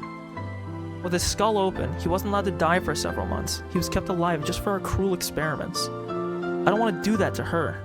I don't know what to do. Even debating and agonizing over it is leading towards consent to her dissection by elimination. Now I'll say what I wanted to say about Satoshi, which I will show here in a second.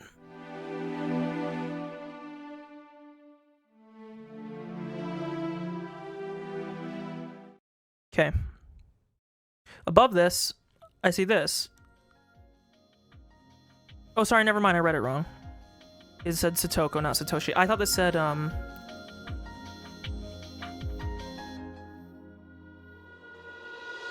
we don't actually know Irie's decision yet, I don't think.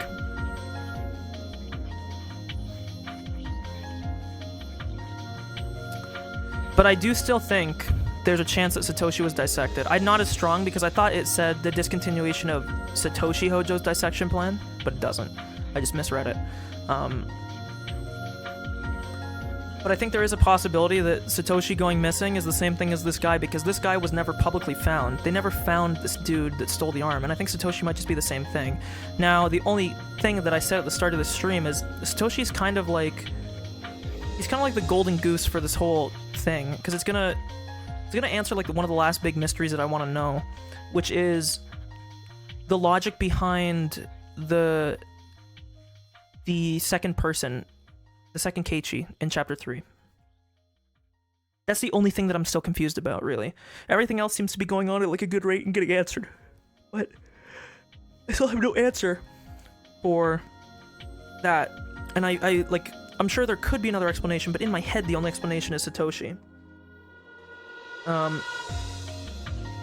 Yeah. The only other thing that's possible is that maybe Tomitake also... No, because Tomitake's body always got found. And we know what happens with Tomitake. Eventually, at some point, they isolate the virus, and they find a way to use it as a weapon, not only as a thing. I do think this one might be possible now, because he did join...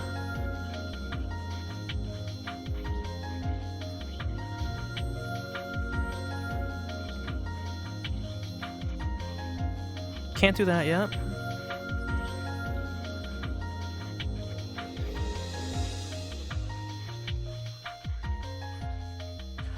No, no, no, no, no.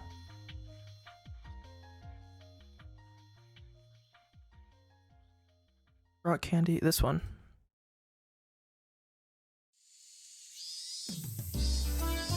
Yes, I have finally decided to finish the game. I had a whole little spiel at the start, which I guess if you want to go back and watch. Yes, I know, I'm sorry for making... I actually feel pretty bad about it. There's so many times I wanted to start, but I'm finally in the process. I actually need to refill my water, so I'll be right back. I'll be literally like... I don't want to give you a time limit. I'll be like a minute or two. I'm also going to grab a snack, because I'm fucking hungry. I'll be right back.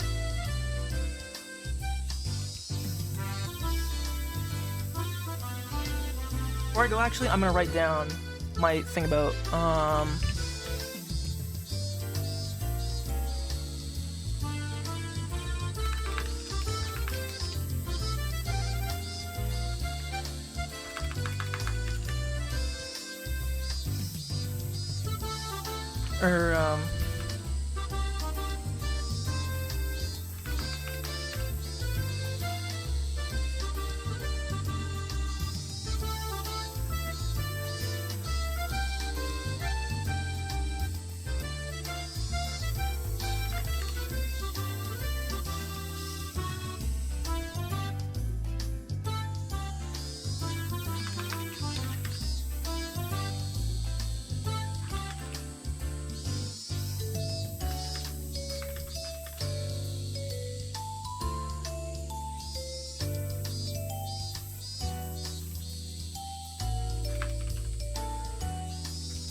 okay, there you go. I'll be right back.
Okay.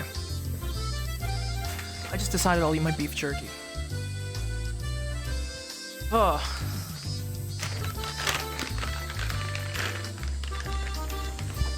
It's all like little... I always hate when I eat beef jerky because all that ever ends up being left is the fucking shitty little pieces at the bottom. Feel me? Not that they're bad, because they're usually pretty soft, but... Still sucks.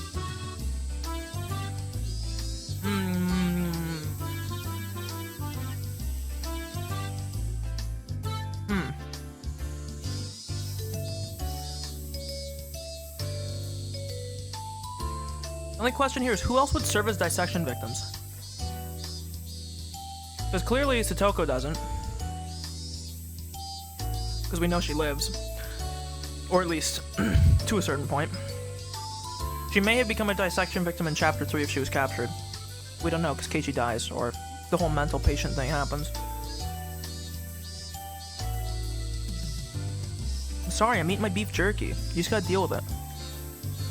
So... now...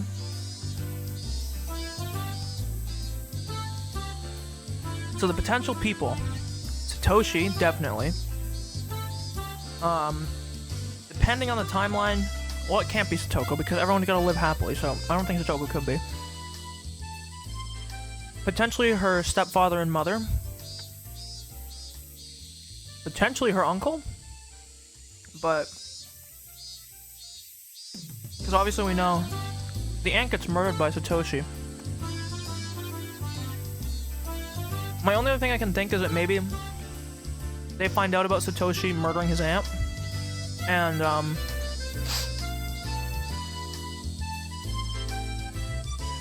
he gets like blackmailed into like joining their thing to keep it like a secret.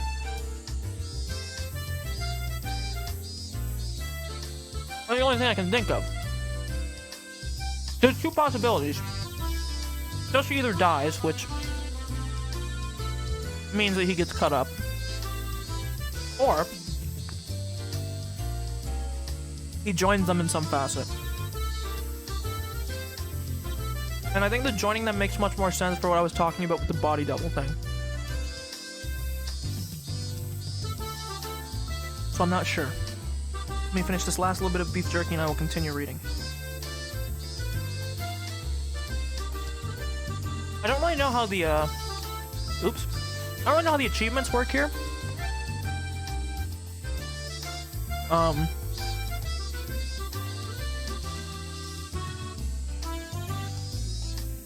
Because this part takes a lot of time. And, there's a lot of achievements, and it seems like they kind of abandoned chapters at this point. But, ow.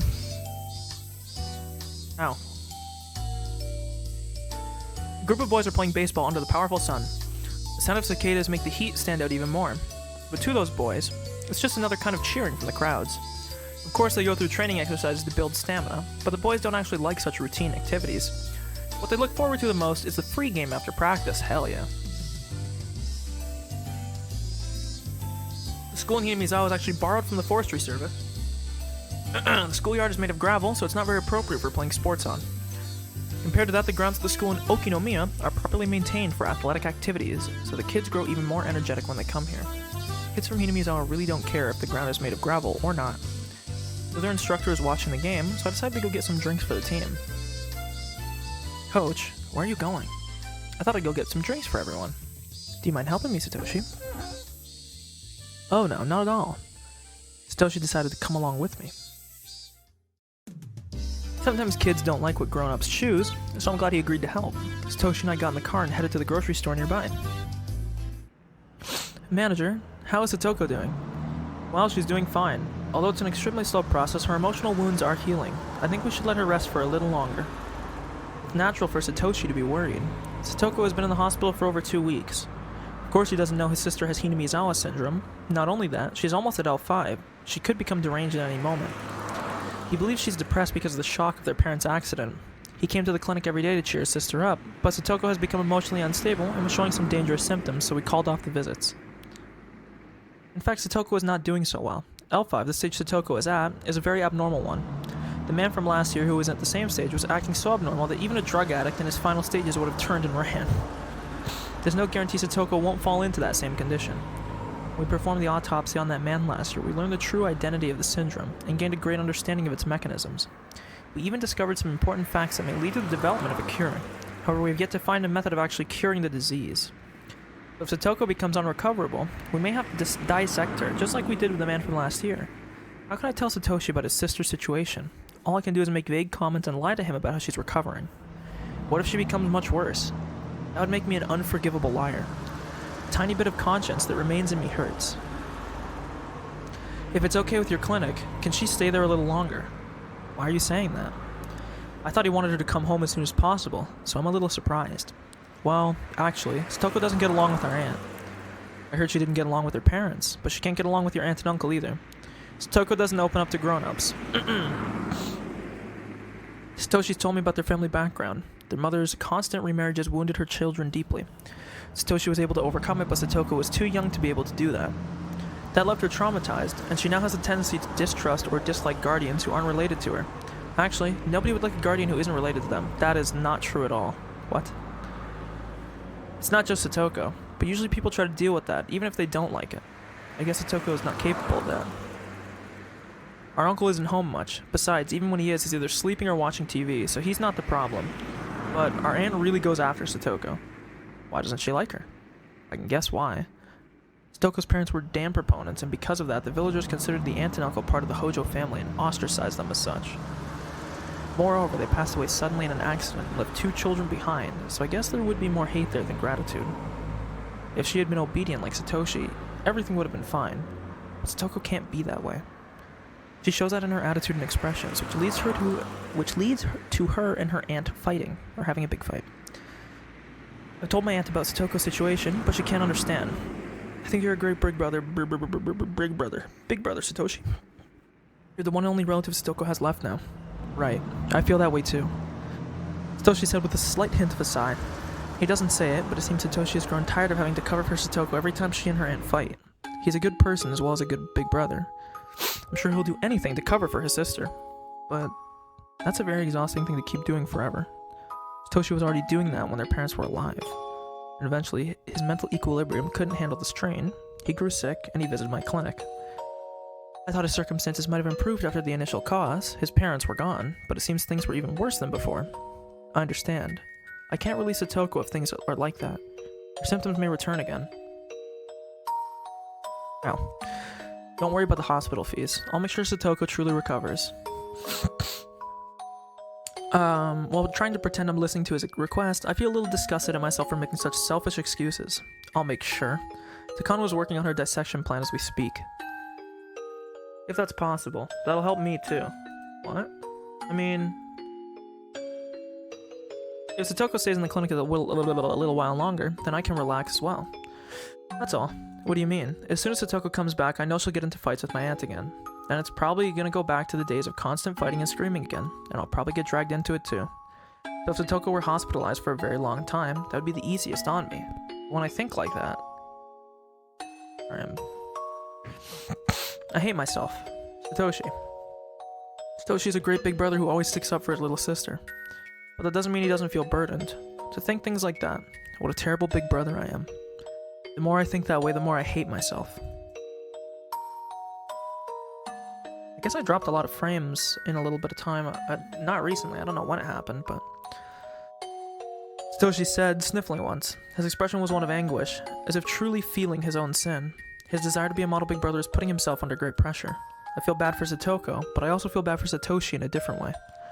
As someone who knows the both of them well, I feel that I must be their ally, since they don't have anyone else who cares about them. So I guess you could say this is him feeling the weight of his sins. I know that was like a thing that was...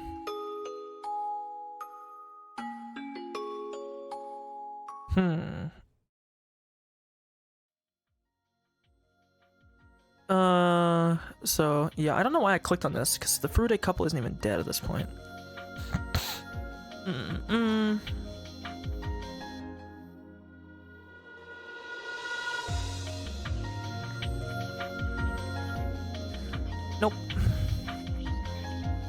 Nope. Nope. Nope. Nope. Nope. Nope.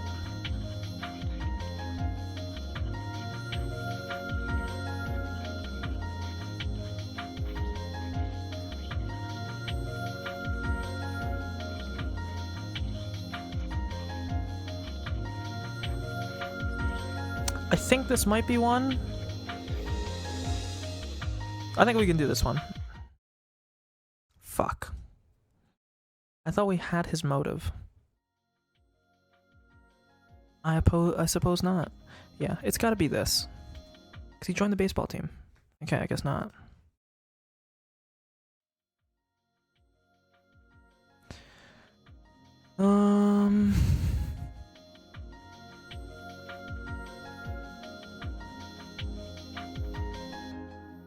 Maybe is it one of these?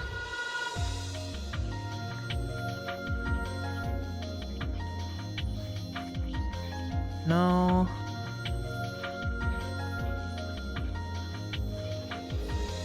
Okay, well I gotta read these better because clearly there's one that I can do.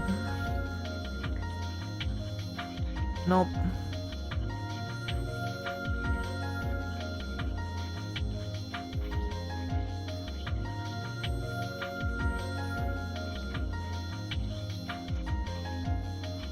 It could be this.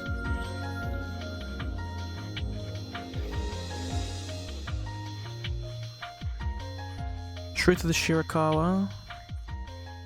We already have the declaration of war from Oishi.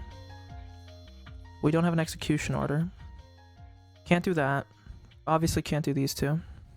We have her detailed thing, but we haven't got his decision whether to dissect or not. I think it's this one. It's gotta be. I don't know what else it could be. Okay.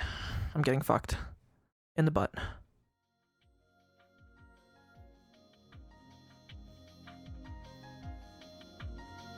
Gotta be something I'm missing.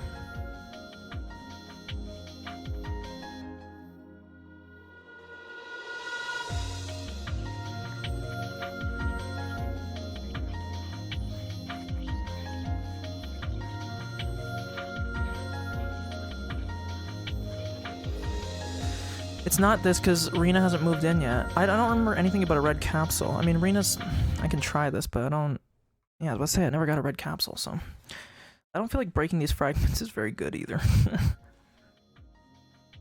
Check any other... No, because we already tried those two right now.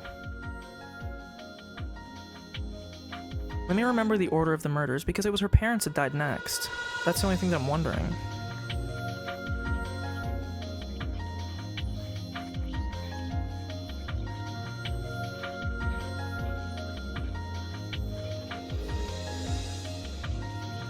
Can't be that, because you can see these obviously play in order. So the death of his aunt can't happen, or the death of the aunt can't happen yet, because that's...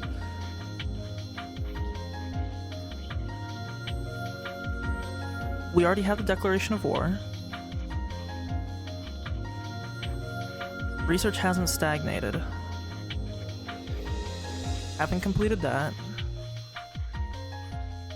I don't think we've heard about Koizumi dying yet.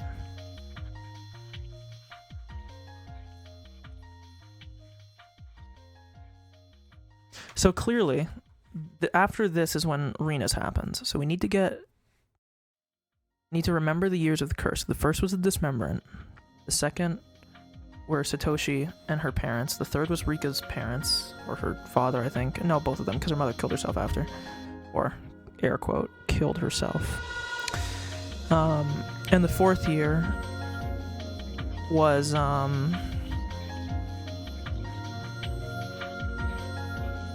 Isn't the fourth... I think the fourth year's the game.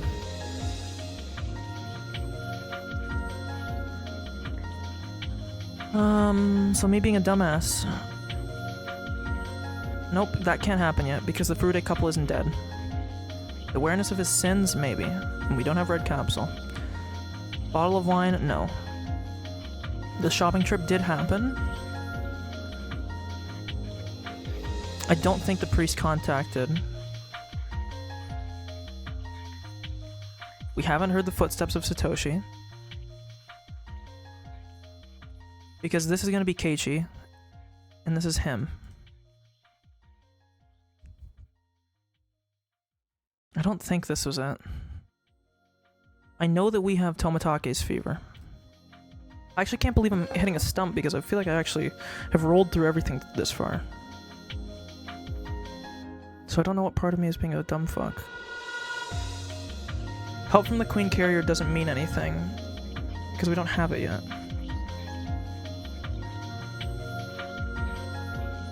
It's not these two for sure, and it's not this, because the third year curse hasn't happened yet in our timeline.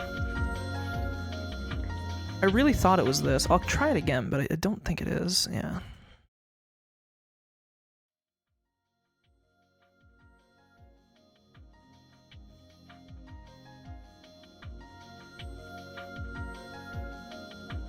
This obviously isn't it. The only other one it can be is this, but I don't think we've seen Rika enough so far in this for that to be it. We had Tomatake's, that was already mentioned.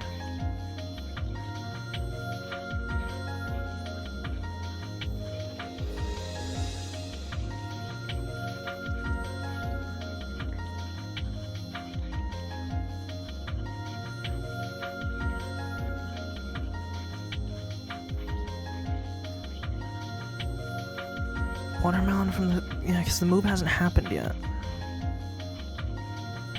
And the Fruited couple hasn't died either. Preview of lots for sale. Yeah, this can't happen yet because Rina hasn't moved in yet. Rina has to move in first before Keiichi shows up, so anything with Keiichi isn't going to be it. We know that we haven't got the part-time job yet, because we haven't even heard the footsteps yet.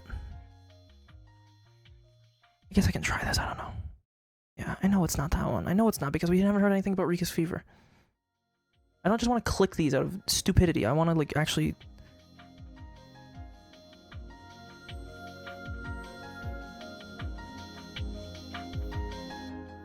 It really feels like it should have been this one.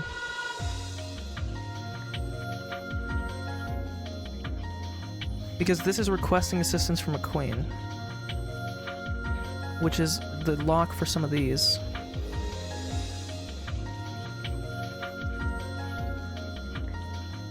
This can't happen yet because an L5 patient dissection hasn't happened.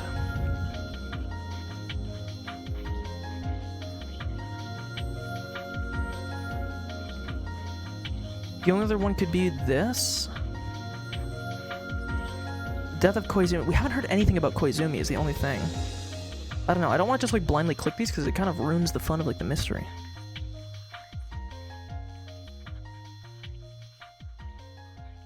It could be one of these.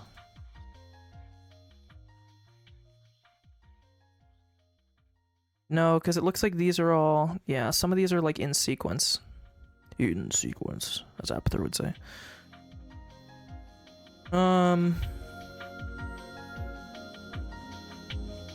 We don't have his decision yet because he hasn't decided.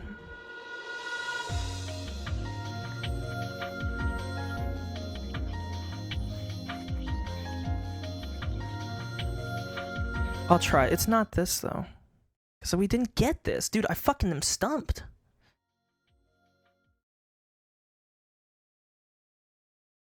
Oh, I hate breaking these. It makes me feel like shit.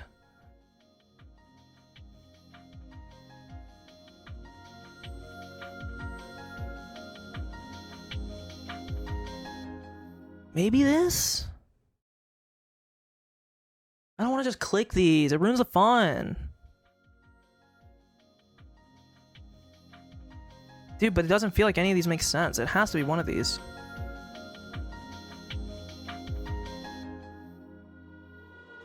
These two clearly come first, though. These ones seem like they're all going to be at the end.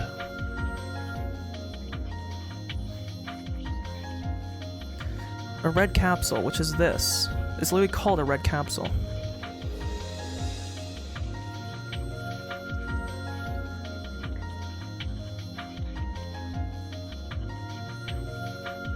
The discontinuation of Satoko is required. Well, it hasn't been discontinued yet, so it can't be that. Satoko's detailed test result we have. We don't have his decision yet. Let's just go through all these, see which one makes sense. It's not going to be the ones we've already done, clearly. Detailed test result is required. Decision not done. Not done.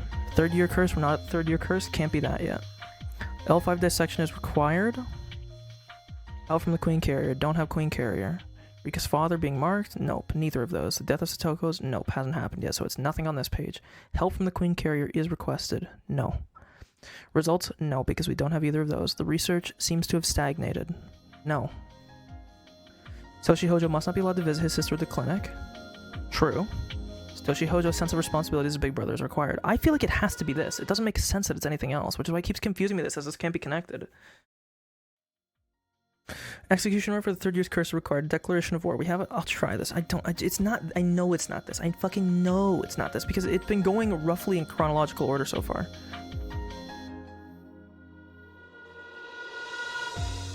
His reminiscence. Yes, he reminisced. We obviously know it's not these two because I just clicked them, and it's not this because I clicked it too. We don't have a... actually, maybe we... Bottle of wine for a toast. Irie's background. I had already clicked on Irie's background. It's done.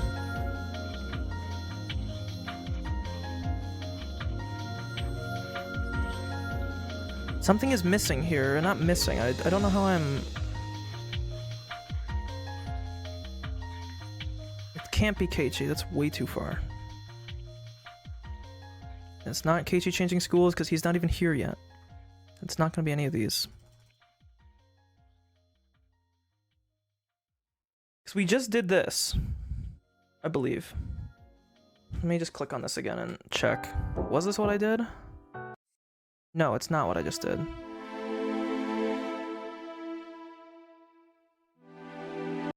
The one I just did was this one. The Satoshi baseball one. Suffering of a Big Brother. This was the one I just did.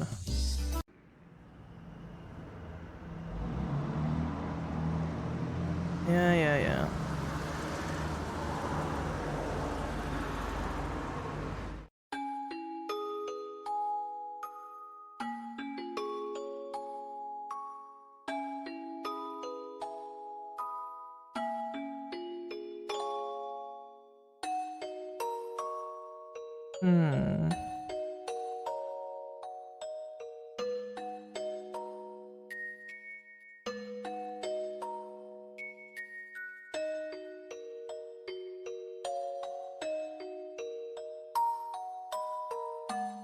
Yeah, I feel like it has to be the incident at the park. It feels like it fits perfectly. Maybe it was like glitched or something here?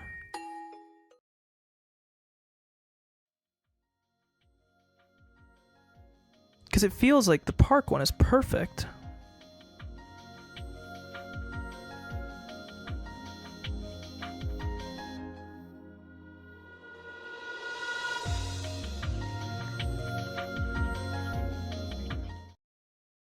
Man, this is not... I gotta be missing something.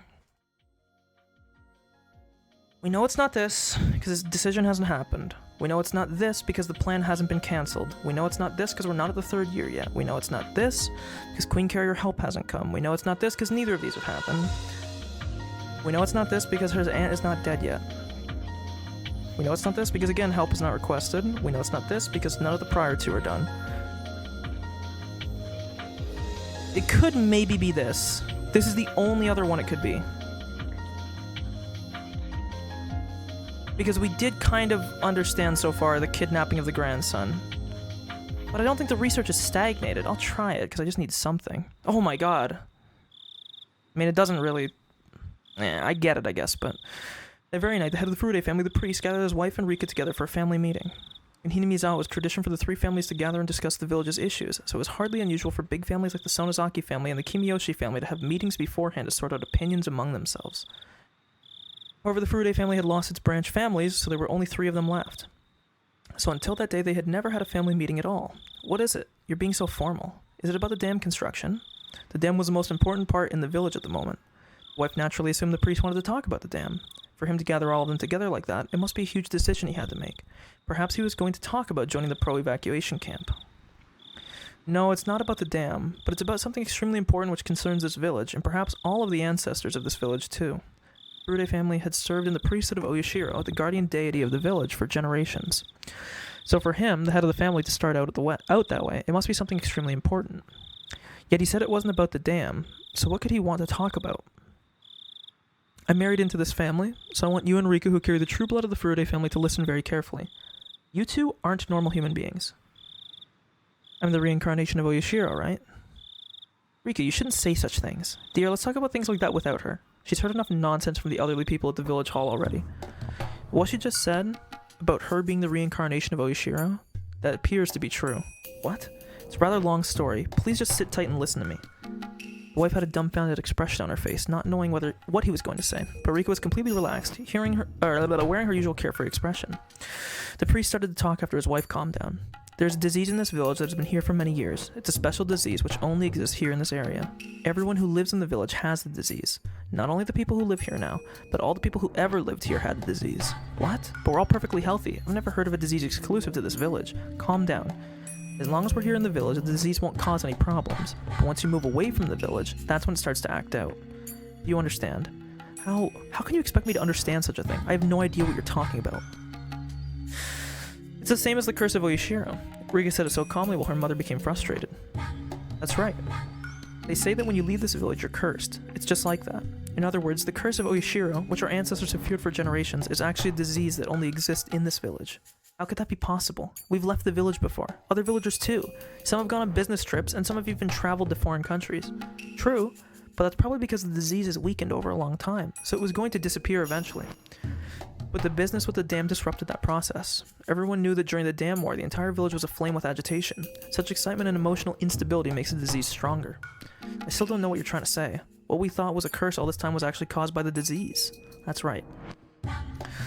All the rules Oyashiro came up with were to protect the villagers from the disease. No way. Then Oyashiro is actually a disease, not a god? How could that be? How can I explain that to the Furude family ancestors? Calm down. The faith in Oyashiro won't change. The fact that Oyashiro is watching over Hinamizawa will remain the same. It just means the disease producing Oyashiro's curse was in this village since a long time ago. That's all. I won't accept that. How can I explain that to our ancestors? This is a desecration of Furude family's age-old traditions. No, this is a desecration of Oyashiro. Who told you such a thing? This isn't acceptable. In the first place, can you prove such a disease actually exists? I can. What kind of proof? Who gave it to you? The people from the Ministry of Health and the National Institute of Infectious Disease Prevention. They've already found the pathogen and they are searching for a cure right now. I saw the documents and the samples last week. The people at the Ministry of Health call it Hinamizawa syndrome. No way. As long as you lead a normal life, it's harmless. Once you go far from Hinamizawa, or if you become emotionally unstable, it's easy for the disease to manifest itself. When the disease acts out, you can be possessed by your own delusions, and in the worst case scenario, you can go mad. They discovered this disease during the war. A distinguished scholar noticed that only the soldiers from Hinamizawa came down with an abnormal disease, and he had been researching it all these years. They explained some details of the research, but I'm sorry. They're too complicated for me to explain. If you don't believe what I'm saying, why don't you go and listen to them yourself? At first, I was indignant too, wondering how they dared to blaspheme Oyashiro and spout such nonsense. The IRE clinic was built to study the syndrome. It appears to be just a clinic on the outside, but it's actually a secret research center for studying the syndrome. Secret research? That's ridiculous. If it's actually backed by the Ministry of Health, why aren't they out doing it in the open? Well, I guess they can't. For example, think about leprosy victims who were misunderstood and exiled. They are still misunderstood and discriminated against, even today in fact. If the whole country finds out about this and thinks that everyone in Hinamizawa who had contracted this weird disease can go mad at any moment, it'll turn into chaos. The Ministry of Health has taken that into consideration and has worked on developing a cure while keeping the disease a secret. Don't get me wrong though, they aren't trying to put us on display or anything. They're trying to eliminate this disease and free the village from it. It was a different story a long time ago when we supported ourselves, but nowadays it's impossible not to leave the village. If a simple act of leaving the village can trigger the disease, you realize how dangerous it is for the villagers, right? I'm repeating myself now, but in the recent dam protests, the whole village entered a strong excited state, which is very bad for the Hinamizawa syndrome. If some villagers go crazy and do something horrible, it'll be all over the media. That's right. If that happens, it'll be too late. How can I believe this? Are you sure we're dealing with people from the government? Are you sure you aren't being tricked? I don't blame you for not being able to believe it. They said we can come take a look at their facility anytime. I've seen it before, and I know that no mere fraud could have set up something like that. Even the big hospital in Gogura doesn't have such large-scale equipment. If you can't believe what I just told you, you should go to the research center yourself and ask questions. They can explain it better than I can. They said if their explanation isn't good enough, they can explain it to you at the National Research Institute in Tokyo, or even at the Ministry of Health's main office. whether I believe it or not. How are we related to that? It's said that the Furude family inherited the blood of Oyashiro. And it's also said that if a girl was born for 8 continuous generations, the 8th generation's girl would be the reincarnation of Oyashiro. Right. I'm the 7th, and Rika's the 8th. What does that have to do with the disease? The Hinamizawa syndrome is caused by a type of parasite. Although they're very tiny, you can't even see them with the naked eye. They say there's a sort of leader among the parasites. Are you saying that's the Furude family? It appears that the leader of these parasites is passed down through the generations only by people with a direct bloodline to the Furude family. Huh. In other words, in the previous generation it was you, and now it's Rika. That's ridiculous. It's absolutely ridiculous. Why would it be something as disgusting as parasites in the first place? Calm down. I'm not good at explaining things. Please have the experts explain it to you. According to them, studying this parasite leader is necessary in order to research the disease. No. I won't have anything to do with such suspicious research, and Rika won't either. I'm telling you to calm down. They think the Hinamizawa syndrome acts out when separated from the parasite leader, not the village itself. When you were little, do you remember villagers telling you that you had psychic powers? You were able to cure elderly people who got migraines after taking a long trip. That's the proof that you were carrying the parasite leader. The Furude bloodline has the power to cure people with a disease. To discover a cure, it's extremely important that we participate in the research. If they study me, will the villagers be saved? That's what they say. And all the villagers are infected. Me? Everyone else. Satoko too. Yes. Not only the people who live in the village, but their relatives in Okinomiya too. We're talking thousands of people. That's why the Ministry of Health spent so much money to build a specialized research center. I object. How can you let Rika be a sacrifice for something that suspicious? I don't mind. If Satoko can be saved, I don't mind being a sacrifice. I really don't. You be quiet, Rika. I absolutely refuse. I'll go talk to them and refuse them directly. I won't let them kill Rika in some crazy experiment. Besides, Rika's the one and only heir of the Furude family. What if something happens to her? The Furude family will die right there. Don't you see that? You need to think more about our family. That's why the villagers call you an opportunist. After all, don't you think it's odd? The Ministry of Construction is trying to submerge the village, and the Ministry of Health is trying to cure disease. What in the world's going on? The Ministry of Health has warned that this disease could be triggered by a change in environment, so they're trying to have the Ministry of Construction stop the damn construction plan. You really should go to the research center. Why would they build such a huge facility in a location that could be submerged? Rika let out a big yawn. It was long past bedtime for a little girl like her. I'm going to bed now. Dad, please let them know I'm willing to participate, okay? Rika, you can't make such a decision without consulting me. And so we have the father as an opportunist thing now. So, I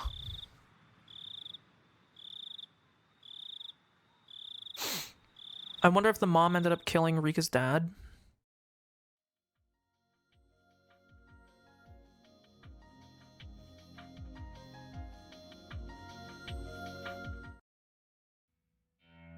When researching Hinamizawa syndrome, there's something very important that needs to be discussed first.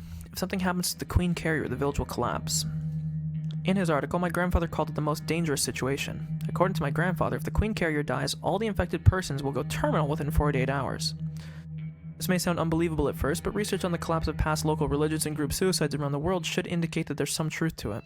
Among all the mysterious incidents around the world, there are some that were caused by parasites controlling entire communities, very similar to Hinamizawa syndrome. Grandfather picked a few cases that are very similar to this syndrome and investigated them. As a result, he confirmed multiple cases of entire communities losing their minds after the death of a religious leader or founder and finally annihilating themselves. He stated that on average it happened within 48 hours. It's clear that infected people are affected by the queen carrier, and the condition of the queen carrier is, in fact, affecting the entire village. Our statistics already prove that on weeks Rika felt sick and visited the clinic, we saw an exceptionally high number of visitors. Rika being sick with a simple cold had a massive impact. If something particularly bad happened to her, we'd be facing a serious situation within 48 hours. That's why the Irie Institute has to protect Rika Furude, the queen carrier. It's the most important mission of the Hinamizawa Syndrome Research Project. And so this is where we find out, like, Takano's ulterior motive, and why she wants to kill Rika, because she hates the village, right? I mean, basically, killing Rika is like chopping the head off the beast. It'd be very bloody, you know, but it does fix the problem. She's already agreed to help us in our research, but we have to be very careful not to put her in any danger. Also, we have to protect her from anyone who would try to harm her. Her life is equal to the lives of 2,000 villagers. But what if something happens to her by accident? The IRI Institute must prepare for that situation. That's why I worked on the draft of an emergency manual when the IRI Institute was first established. It's a precaution in case the Queen Carrier dies or if infected people show acute symptoms due to the death of the Queen Carrier. This is an emergency procedure which must be followed within 48 hours of the mass occurrence of the acute symptoms. The final measure is to prevent damage from spreading to nearby areas, so that's like the Takano meme. The plan uses gas, making it look like a natural disaster. My client, the Alphabet Project, took the responsibility of working out the details of the plan. They're used to dealing with such things like nuclear and biological weapons, so they ended up being such a big help. There's no way I could have come up with a plan on my own to execute 2,000 villagers. Through a dummy company, the ground SDF has secured a closed quarry in the Higurashi region upstream of Hinamizawa. It's to be the secret storage base for the equipment we'd use in that operation. Equipment that sprays deadly gas that kills people as if they were falling asleep is stored here. In the case of an emergency, a special unit of the ground SDF is to use the equipment to destroy the village. However, preparing for the execution of the villagers itself is politically dangerous. So if I'm going to insist on them getting the equipment ready, I have to make them understand how dangerous Hinamizawa syndrome is, and also how urgent the need is to have a contingency plan. I have to prove the need for the plan by showing them enough data. So the files my grandfather kept intact come in quite handy. When the clients read my grandfather's articles about the syndrome, they were surprised to see how catastrophic things could be in the worst case scenario. Yeah, this was the meme. So at the end of the third chapter, they said that volcanic gas erupted out of the village, and it just so happened to be after Rika died, because again, in a lot of these timelines, it ends in like destruction of the village and like death. So in the third timeline, Rika got killed by Takano, I believe, in that timeline, or at least it's presumed to be Takano. And all of a sudden, the village was gassed. In reality, Takano seems to have some, like, I mean, we know she has her own vengeful spite, and she's like the true villain with an ulterior motive behind everything, and we know her motives. And so yeah, like the volcano gas that they said, like there was an underground volcano that basically erupted and killed everyone. We knew it was bullshit because the main character passed out in low-lying land, and you know, you don't have to be like a chemistry major. They said that the volcanic gas is more dense than air, had a higher molecular weight, which means that, you know, if there was a lot of it, it would sink below the atmosphere because it's more dense than the atmosphere. But he was laying in a low basin, and the basin didn't fill with gas, and he didn't die, so it doesn't really make much sense if there was gas, because he also died like right near where they said this fucking fissure was, if I recall. So in reality, we kind of always knew there was some fuck shit going on, but this is basically just the confirmation that they have a contingency plan to gas the whole town if Rika dies. So we'll put that down. I think I wrote down earlier, let me scroll up here if I go up really far. Way too far.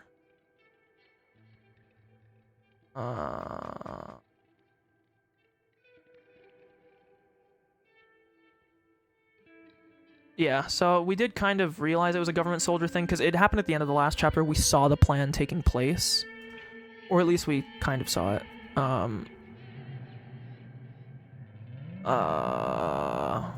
So let's just make sure I write this down. Contingency plan drafted by Takano to kill all the villagers if Rika were to die. All infected people will go L5 if she dies, as she is the Queen Carrier. The SDF Special Force basically will gas the whole town and pass it off as the volcanic eruption. But the syndrome, they were surprised to see how catastrophic things could be in the worst case scenario. In other words, if something happens to this girl, the Queen Carrier, all 2,000 of the villagers will become deranged. Is that what you're saying? Yes. There have been several cases similar to Hinamizawa syndrome where group suicides took place. In the case of the syndrome, we can easily expect extreme defensive behavior which results from deep paranoia. The result may affect all 2,000 plus carriers. From there on, we may face abnormal situations involving lawless violence and bizarre religious despondence. We must be ready to face such a situation by having a contingency plan, otherwise we'll draw attention from the rest of the world. We have to remember that we only have 48 hours to respond once it happens. Are you saying that if that happens, or if it happens, nothing anyone can do? Can't you treat everyone within 48 hours? That'll be impossible. We don't even have a cure, and the research center isn't capable of taking in all the villagers. How frightening to realize such a disease actually exists. The world is full of mysteries. Constant vigilance against worst-case scenarios supports our national defense, and is one of the ideas behind the Alphabet Project. Besides, our goal is not to use the plan, but it's vital to be prepared. Indeed, precisely as you say. I'd still like to look into strengthening the rules of approval authority behind applying the plan, but I understand the necessity to prepare our response for a worst-case scenario. Let's have the urban suppression research team run a simulation of the Hinamizawa suppression operation in the region. I think we should get it going as soon as possible. It's possible that the Queen Carrier girl may be hit by a car and be killed at any moment. Thank you, Major Takano. We have further questions, so you can sit down. Thanks to a push from one of my backers, I thought it said brackers for some reason, things were decided without too much of a problem. It took me almost all day to explain it to them, but it only took a short time to come to a decision. Nobody criticized, ridiculed, or tried to reject my grandfather's articles out of hand. In the files they're all reading today, it's the very same shameful articles those haughty authorities left their footprints on as they trampled them in my grandfather's heart. But they aren't ridiculing the articles. They are reading what was once rejected. It's nothing big at a glance, but in this moment my grandfather's research is being recognized for the first time. My heart is filled with satisfaction to see people discussing amongst each other, while pointing to my grandfather's files and raising them as proof. I've worked so hard for this day. Grandpa in heaven, can you see this? Okay, let's do some thinking here. I'm pretty sure it's the Satoshi one next. There's one about... about something that I remember reading. Satoshi Hojo, sense of responsibility, no. L5 station, no, because that's not done yet. But we have the help from the Carrier Queen. So it's not these. I'm pretty sure it was this one here. Or no, it was one of the ones where it talked about,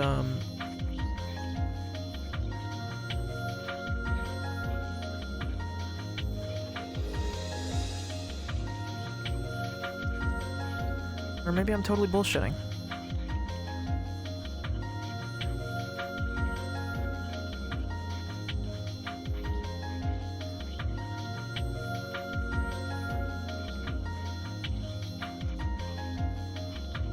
It could be this one. Because technically I think it's this one. Because the L5 patient would have been the first guy, and the help from the Queen Carrier is here. It's gotta be this. Yeah, I was about to say, makes sense. Rude, thank you for waiting. We just finished the last test. She'll be back soon. I hope she is able to help. Of course. Rika will be able to help the whole village. I think we'll be able to come up with a treatment soon. We're still looking into the structure, but we're finding out how important Rika is to the villagers. People with more serious conditions can't stabilize themselves, but we found out if they get close to the Queen Carrier, they generate some kind of substance in their brain. The substance has a calming effect, and it seems to have the power to bring their symptoms down. If we can produce this substance, it'll end up making for a powerful treatment. I see. Rika has that kind of power. You shouldn't be surprised. People say that maidens of the Furude Shrine have psychic powers to calm both souls and demons, don't they? Even before we discovered it, it was already recorded in the history of the last few hundred years. That's true. I'm impressed with how wise people were back then. Tests are all done. Rika, good work. You must be getting tired. Why don't you take this and go get something to drink? They took a lot of my blood, so I need to replenish. I don't know. Rika took the 100 yen coin that was offered to her and ran out into the hallway. I appreciate Rika's help. If she hadn't offered her assistance, our research wouldn't have progressed this far. Rika's very concerned about her friend with the syndrome. She said she wants to help because of her. Doctor, please take Rika's feelings into account. Of course. We're taking up her precious time every Sunday. I'll make sure to get to the bottom of this. It's just like church, baby. We may have to put her through some rather rough experiments, but I hope you'll understand.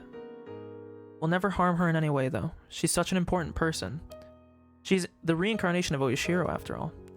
I wonder how people back then found out about this syndrome, and how they knew the Furude family were the descendants of the queen. I'm truly impressed. By the way, there's something I have to ask you. I would like to ask you for permission to collect her cerebrospinal fluid. Also, there's a chance that we'll have to drill a hole in her skull to examine the inside of her head. A hole in her skull? Of course, we'll take every precaution. Rika is the one and only Queen Carrier. We'll make sure that she's safe. Her safety is our top priority. That's what I'm saying, Jordan. They're trying to ruin Rika's practice here. They're gonna try to kill this bitch. To be fair, pretty much every timeline so far has ended with Rika dying. In some form or fashion. Or the main character dying until then the perspective ends, if that makes sense. But it's funny because the whole time when you play all the chapters, it feels like you're trying to solve, like, who's, like, the murderer going around and killing people, but then you get confused because you find out that different people are the murderers, and then you're like, oh my god, it doesn't make sense. But the logical conclusion of every timeline is just that Takano gets her way, and she eventually does what we saw at the end of Chapter 7, and basically leads to killing Rika, which, you know, causes the end of the village, but Takano kills everyone first. Because if I remember, Takano kind of like usurps everything. Again, it's been like 7 months or 8 months since I played Chapter 7. It's been a very long time, but I do believe that is what happened.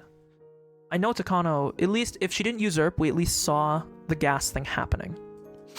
Because they loaded them up into schools and stuff, and then they like gassed the schools. It's all a whole thing about containment, but yeah. Ugh. Of course, since Rika is a girl, we won't shave her entire head. However, we'll have to ask her to stay at the clinic a little longer so we can keep our eyes on her. She can still receive visitors, of course. You're more than welcome to attend the examination. I'm sure she'll be more relaxed to have someone she knows nearby. Do you really need to perform this examination? Is it really safe? I can't absolutely guarantee her safety for either collecting cerebrospinal fluid or for drilling a hole in her skull. There's always the off chance something might go wrong. Also, Rika may suffer from some physical and emotional discomfort. I'm just drilling a hole in her fucking skull, bro. Is it that big of a deal? Even if it's this important, we can't perform it without the parents' consent. Actually, I've already talked to Rika about it. What did she say? Said that it's fine. I've explained to her the possibility of danger. But we still need your consent. Sometimes Rika truly believes that she's the reincarnation of Oyashiro. So maybe she feels obligated to sacrifice herself for the villagers. What an impressive child. Can you please let me talk to my wife? She understands the situation, but I still need to explain it to her. Sure, of course. Please talk it over with her. This examination is an extremely important step in the process of stamping out the syndrome, right? Yes. It will solve the mysteries of Hinamizawa syndrome for sure. At least it'll be the first step. As I already explained, if something happens to the Queen Carrier, the whole community here may be in danger. In other words, it's possible the whole village could end up with terminal symptoms. Right. According to the studies, within 48 hours of the death of the Queen Carrier, everyone with the disease will become dangerously sick. We must prevent that from happening no matter what. If something happens to Rika, the whole village will go insane. Yes, it's our job to prevent that. It might seem ironic that we have to put your daughter in danger, but this is the only way to stamp out the syndrome. Dr. Irie, I hope you'll succeed in that examination. As I said, there are no guarantees in medicine. Sure. Ari answered with a nod, interrupting Takano's vague response. I will succeed. I'll save Rika. And the villagers too. I promise. Okay, I'll talk to my wife. I'll let you know our decision. Yes, thank you.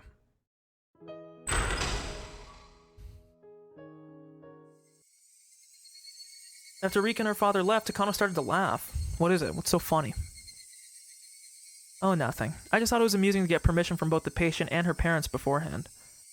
Rika is going through something she doesn't have to. I thought I should as a courtesy.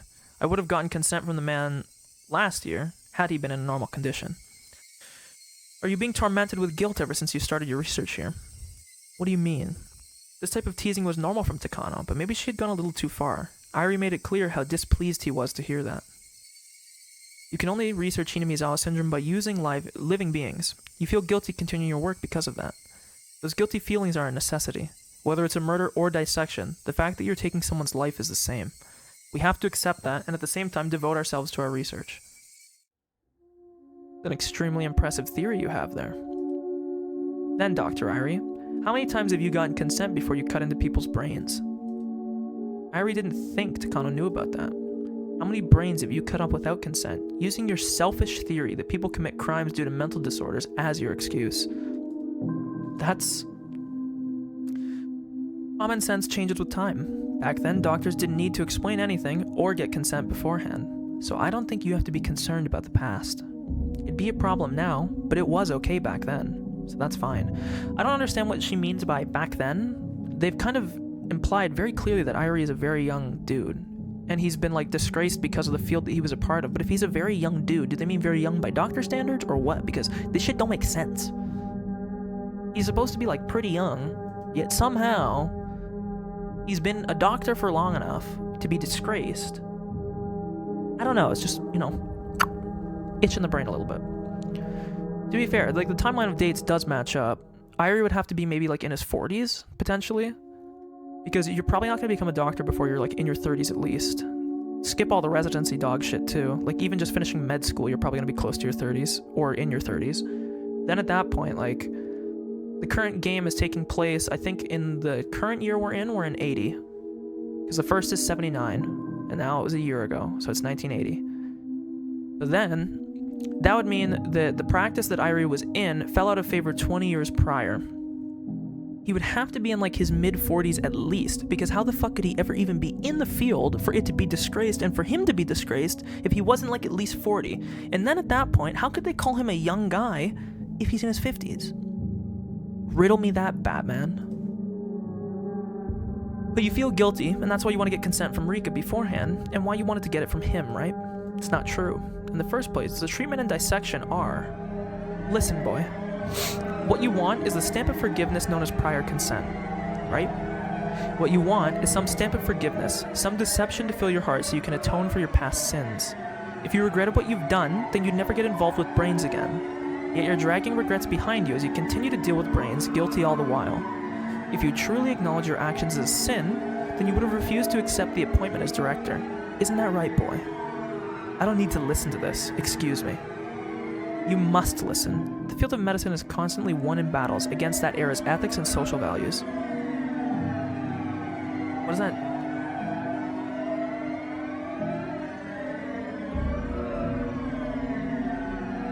I don't know, the placement of is here kind of confusing. I feel like it should be like has. The field of medicine has constantly won in battles against that era's ethics and social values.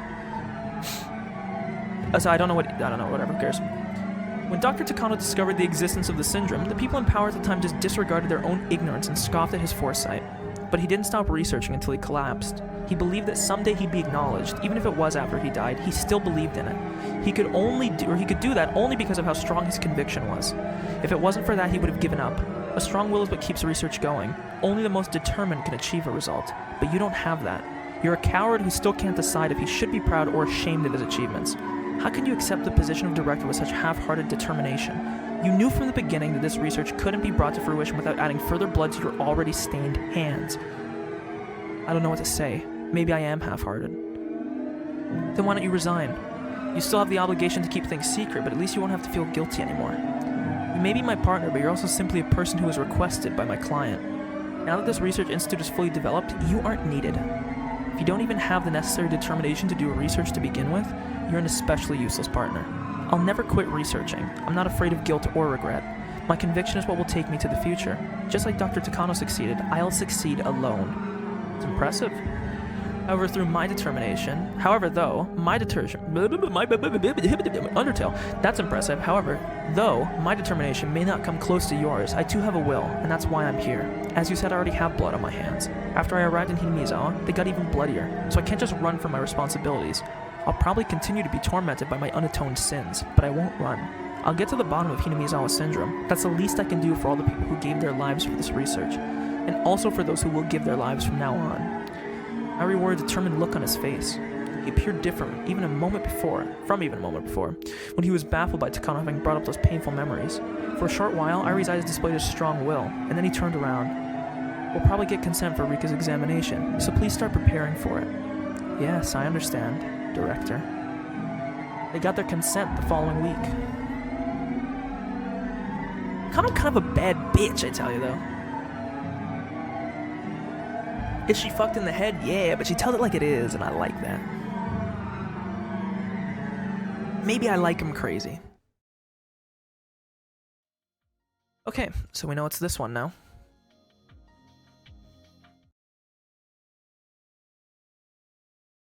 You broke the fragment, dumb fuck. The lights came on in the meeting room as a slideshow.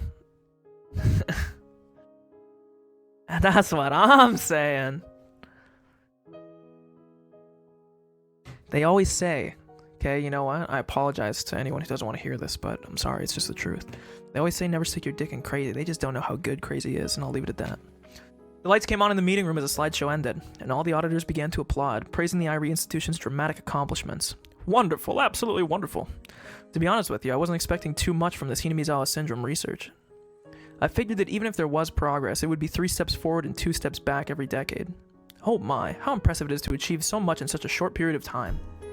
This is all thanks to you, Director Irie. Oh no, this is all because of the staff that supported me, and Takano too. Don't be so humble. Director Irie is a genius in the field of neurology. After all, he's also produced greater achievements than any other doctor when it comes to the brain. That's true. Not many doctors as young as you, see, they're saying it again, have nearly as much experience operating on brains. Congratulations, Lieutenant Colonel Irie. Now I can go back to Tokyo with my head held high. I'm honored we gave you something good to take back with you, Tomitake. By the way, can you please stop calling me Lieutenant Colonel? I just can't get used to it. I almost prefer Risa at this point. Ah ha ha ha. I bet you do, huh? You sure were a huge help. You're the one who secured funding for our research, even when we couldn't produce feasible results. We couldn't have done this without you. It wasn't any trouble. But really, the results you've presented today are just brilliant. Not only have you found the cause of the syndrome, you've also provided a clear path towards future research. We're looking forward to hearing more progress when we come again next time. I'm sure the Tokyo office will quit bothering us about cutting your budget with these sort of results. After all, we nearly lost our budget for the canned coffee we provided to you all, didn't we? Jordan, I tried. This fucking game is like 120 hours. I literally would have a shot voice, okay? I'm sure you can go to the first chapter's highlights on the Twitch channel, and you can see me doing voices for everyone, okay? The other problem is, I also found out my vocal range for doing like a female voice is not good. I have like one female voice that I can do like consistently. So all of them end up just turning into the same voice. I tried to do the same thing with Danganronpa too, and it was just not worth it. It was just like, there's so many characters, they all talk so differently. I'm not a voice actor, okay? I have aspirations, but no, not for 120 hours. I gotta get paid to do that shit.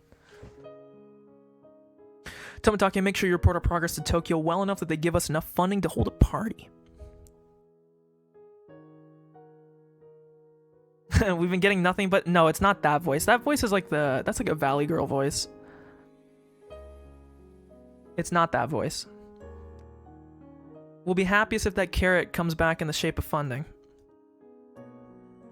The female voice that you're thinking of is more like this. It's like I'm crying. I'm so sad. I spilled my Starbucks. With that congenial atmosphere, our routine audit was over.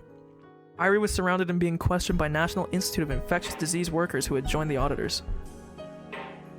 Nakano, congrats. The Valorant one? Oh, I can't do that one. No, it's just like a higher pitched voice. The Valorant one, like the hi, oh my god. I can't do, like, I don't know, it just doesn't work. It's too one note. Just playing on my boyfriend's computer. I don't even know what's coming through because I don't know if I'm speaking loud enough for it to be picked up. Hey guys, I'm playing on my boyfriend's computer.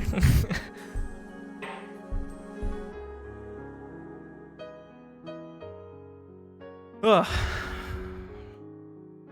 Hee hee. Thank you, Jiro. Jiro and I are the only ones who know that strings were pulled in order to create the Irie Institute. So only Jiro can understand what I had to go through. But I've only just risen to the stage for my research. My opponent and I are finally in the same arena, that's all. Critical fight comes after this, and it should be getting even more exciting in the future. By the way, Manager Nakagawa told me to tell you all that he wants you to hold a presentation in Tokyo. Fuck, can you throw more pronouns in there? Holy fuck. Even the alphabet board wants you to come meet with them. Or not, I guess pronoun. I know that wouldn't be pronouns. Whatever. Whatever the fuck you want to call them. Enough of that fucking shit, man. You, he, them, they. Actually, no, those are pronouns. He told me to tell you that he wants you to hold a presentation and you need to go to him and talk to him and do this. I guess they all wanted to hear this directly from you. Oh my, isn't having you explain enough? Nah, I don't think that's what they mean. I bet they want to meet such a pretty researcher in person. Maybe. My, aren't you being silly, Jiro? Excuse me, Major Takano, there's a phone call for you from Tokyo. Thank you for holding. This is Takano. Hey, how are you doing? No, hey, how are you doing? Koizumi, thank you for taking time to call me. You know, I heard you made a significant breakthrough, Mio. So I had to call you to congratulate you. Thank you very much. Yes, thanks to your support, we've been able to accomplish the first step of identifying the microbe that causes Hinamizawa syndrome. I see. Great job, Mio. I'm sure Takano is very happy in heaven right now. A little too early to say. My grandfather was attempting to go beyond merely identifying the cause of the syndrome. His work about showing the possibility of human thoughts actually being controlled by parasitic agents in our bodies. Only when that is proven will his research be recognized for the great achievement it is. When we're able to explain all thoughts and religions with parasites. See, this is where you lose me.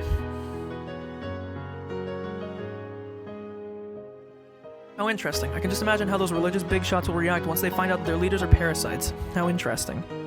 I'd love to see that. I won't die until you show that to me, Mio. Plus, their reasoning so far only works if they're talking about, like, folk religions. Because Hinamizawa only works if it's, like, a small village, right? It wouldn't make, like... I don't know, whatever, who cares. Please don't say that. Do look forward to it, though. I'll make sure that this research will spread shock throughout the world. Then the whole world will finally realize how great my grandfather was, and they'll be fighting each other to read over the documents he left behind. Only then can I say I've repaid my debt to him. I'm a little envious of Takano. Huh? I don't want money, you know. I don't mind getting rid of what I have. I just wish I had a grandchild who would carry on my legacy. Thank you so much. Those words mean so much to me. By the way, I sent you a present. It's a nice bottle of wine for you to celebrate with. I didn't know your address, so I sent it to the clinic. However, they told me they're having a difficult time importing it, so it may take a little while. But when it comes, please have a party with the people who helped you. Celebratory wine? Well then, I wonder what expensive sort of drink Koizumi will be sending us. Oh, it's not that kind of expensive. Don't you remember, Mio? Takano used to keep a particular bottle of wine. I remember. That's right, my grandfather kept a certain bottle of wine. I don't know if he bought it himself or if someone gave it to him, but he treasured it, and he always said he'd open it when his research finally gained recognition. I was a child then, so I don't even remember what brand it was, but Mr. Koizumi would know. He went through all the trouble to find the same bottle of wine for this special occasion. For the first time in a while, Takano felt the same sunny warmth she experienced during her time with her grandfather. Thank you very much, Uncle Koizumi. This guy is a fucking perv. I can't help but smile along with him, because I think Tomitake and Airi were just having a similar exchange. If you like it that way, then I'll be happy to call you that when there's nobody around. I'll be happy if you call me that even in front of people. I don't know exactly how old he is, but if he can laugh so energetically, he'll live for many more years to come. I guess the saying about living a long life is true after all. Takano and I both wished you were truly part of our family. We really did. My grandfather had his own family, of course, but because he was so into his research, he became estranged from his wife. They were legally married but lived separately. Damn. I never met his family when I was a child. I only met them after my grandfather committed suicide. Oh, so we found out how he died. So I'm guessing he killed himself out of shame.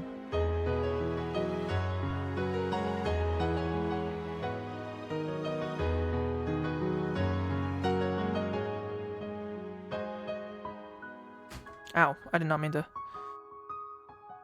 I fucking hit control, I think, and it sped through it. Fuck me, my bad.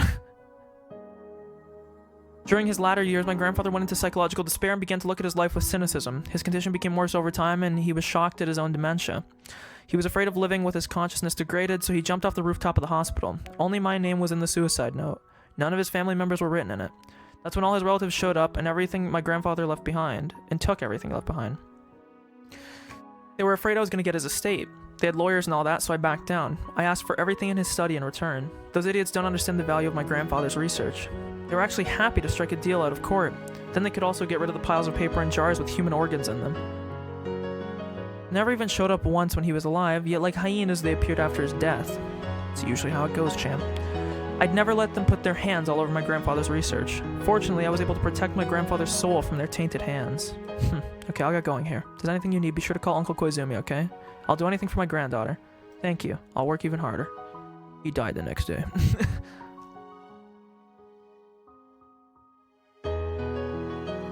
Hey, fuck, we're gonna have some reading to do now because we gotta figure out which step is next.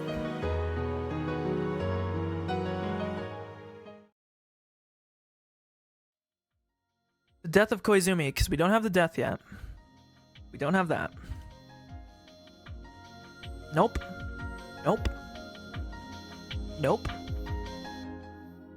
I guess this would be it. Because we have our detailed test result, and he did kind of make his decision. He's going to continue no matter what. Yeah.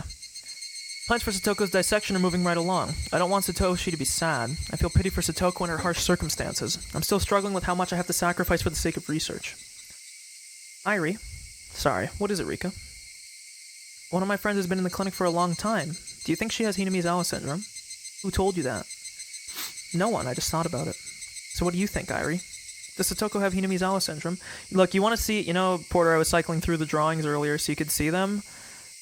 Get ready to see some filthy drawings here. Where is it? Okay, so this is the remake, right? It's like, that's not bad. Get ready for this one. Ugh! Cheeseburgers! Skip that. Rika's on our side. There's nothing I have to hide from her. Actually, I probably shouldn't keep anything from her. Yeah, the problems with her parents and their sudden deaths, it was all too much for her to bear. Maybe that was what triggered it. Satoko's is the worst one. When she comes up, I'll remember to show it. What did the test results say? L5. She seems perfectly fine on the surface, but her emotions are extremely unstable. Since the other day, she's been refusing to meet with Satoshi. Satoshi told me. He's worried that it's taking a very long time for Satoko to get better. Irie, what will happen to Satoko? Satoko is Rika's best friend. How can I tell her that we're planning to dissect Satoko? However, even if I don't say anything, she already knows that Satoko's situation is extremely poor. Yeah, I'll do it for everyone that shows up. I actually don't think I've done it for all of them. I know I did it for all the people in the main group, but I don't think I've done it... Well, I did it for Irie earlier. I don't think I've done it for Takano. I don't think I've done it for Tomitake. So, well, yeah, we'll go through them when they pop up. Sure, of course. We're even testing medicine which might be able to control the symptoms. Oh, cheeseburgers. Sorry, that was a good one by me. Can't you give that medicine to Satoko? I thought about it, but it's too dangerous. We're still in the trial stages and trying to gather more data. We can't use it on someone who's in a delicate situation like Satoko. Then, if you won't try that medicine, what will happen to Satoko? She spoke as if aware for our plans of Satoko, or for Satoko. No, she must actually know. I've told her about most of my research. She's more mature than she looks, so it'd be easy for her to figure out. If there's even a 1% chance of Satoko getting better, then I think we should take that chance. It's extremely risky. Worst case, she could immediately display terminal symptoms and hallucinate, or potentially lose her consciousness and spend the rest of her life just staring blankly at a wall. Either one would be too cruel of a fate for her. So you're saying it's better to have her die in her sleep? Irie, just like Takano says, there are no guarantees in medicine, but if we don't do anything, Satoko will die for sure. Little does she know. I think it's clear what we should do. That's true, you're right. But I know too well. C-103, the medicine that's being tested, may not even be something that can be used. It may not even have a 1% chance of success. Worse, I can't even imagine what kind of tragic end she'd meet if her body rejects the medicine. That's why I'm tempted to believe it would be far more merciful to feed her favorite food, let her gently fall asleep, and after that, dissect her while she dreams. Holy fuck, bro. Calm down, Dream Eater. We got fucking Somnus in the chat. I don't want to admit it, but Takano is right. I'm being indecisive and showing a lack of resolve. How effective could the medicine made by someone like that really be? So because it was medicine I created myself, I couldn't even believe there might be a 0.1% chance of success. I think we can believe in it. She spoke as if she read my mind. Surprised, I raised my head to look at her, and found her giving me a reassuring look I never would have imagined someone her age capable of. People's lives depend on your job. It's almost absurd that a human being can control life and death like that. I can't even imagine the pressure. Her voice hasn't changed, but I feel like Rika is admonishing me. Almost as if she knows what it's like to be responsible for human lives. Oh, it's almost like she does, genius. Guilt and regret are a part of that. That's why you can't use the medicine on Satoko. Isn't that right? Takano said the same thing when she criticized me earlier. I'm being criticized again. This time by a child. But that's why I can trust you with Satoko. Huh? Human lives are precious. You understand that very well, and that's why you do what you do. Without knowing that, how could you heal people? You think I'd trust medicine created by Takano, who thinks humans are just her guinea pigs? I want to see what this face looks like.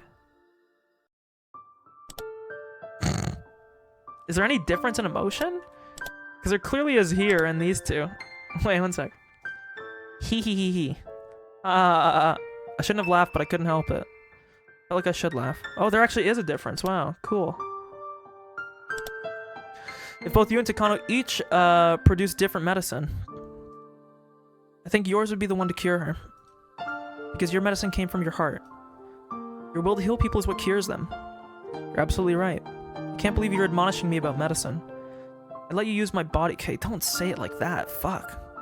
Everything you... Okay. Do Shrine Maidens take confessions? If they do, she's doing a great job being a Shrine Maiden at this age. This will be a gamble. The question is whether Satoko will accept it. We don't need to tell her. Learning of the Hinamizawa syndrome will only dredge up the deep scar on her heart again. What did she mean by those words? When I realized it later, I was surprised by how thoughtful and perceptive she was. Let's stop plans for the dissection. We're gonna give Satoko Hojo C-103. I'll do my best to increase the chance by even 1%. Don't worry, Irie. It'll work. You shouldn't be so optimistic. I know it'll work. It's already decided. It's a very reassuring prophecy from the Furude Shrine's Shrine Maiden. Go for it. Yay. Don't tell me how to do my job!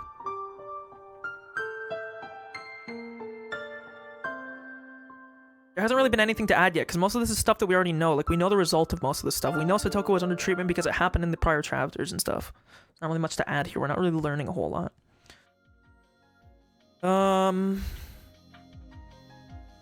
So we haven't got H107, but we do have C103.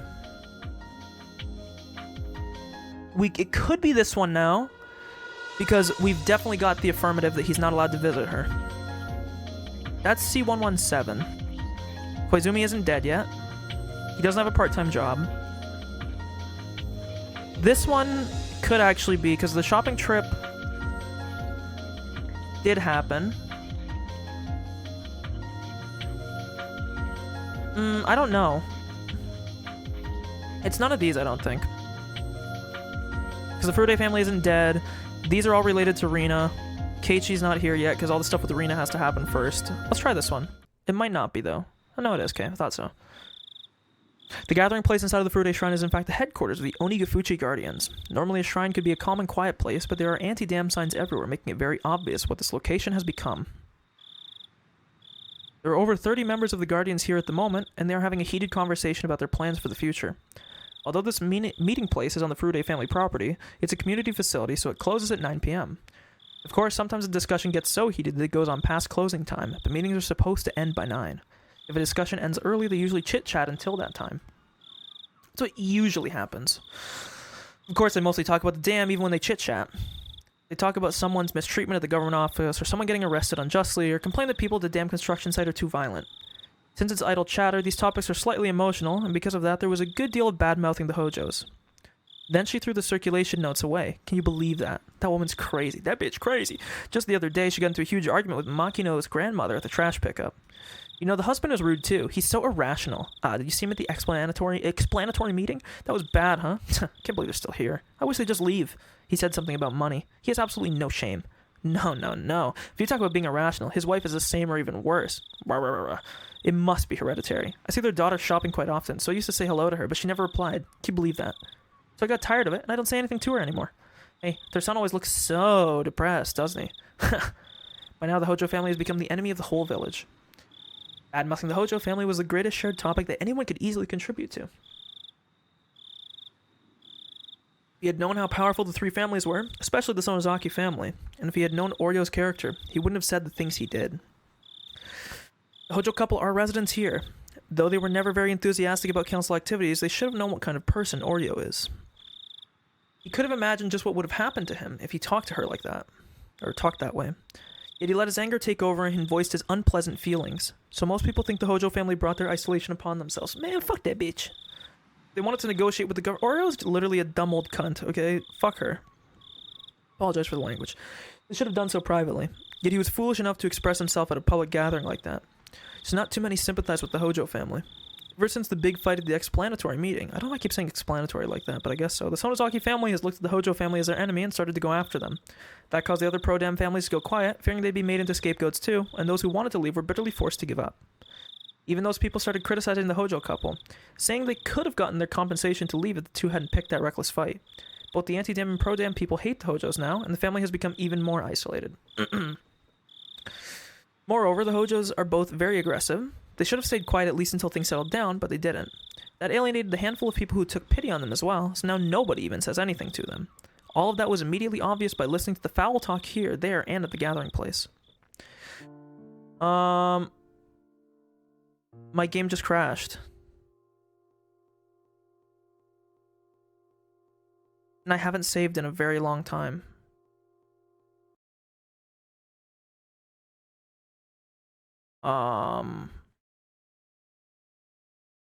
Uh-oh. We might be skipping through a lot of text here, folks. This auto pick up the game again? Yeah, it did.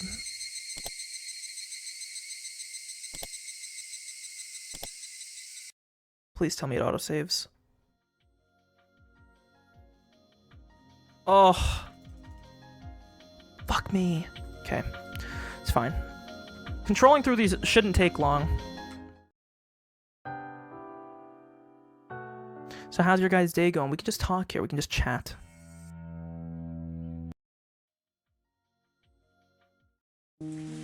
Whoa, look at the story. Whoa! I can actually read this fast. I'm reading this right now.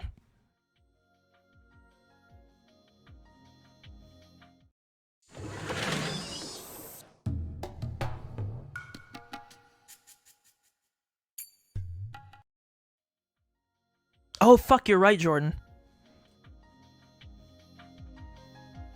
And now I can look like a smart boy by not having any issues here. Yeah. Where's Satoko? Because hers has to be done. I don't know if they ever show Satoko here in this one. I think it's just her talking. Okay, repeated apologies is the next one. Oh, never mind, I lied. Fuck, you didn't see me get that one wrong. That didn't happen.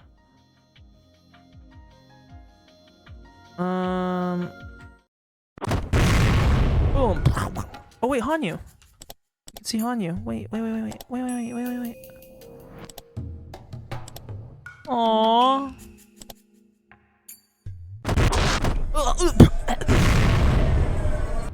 Okay, that was I'm sorry. See if there's any more. This fragment is required first.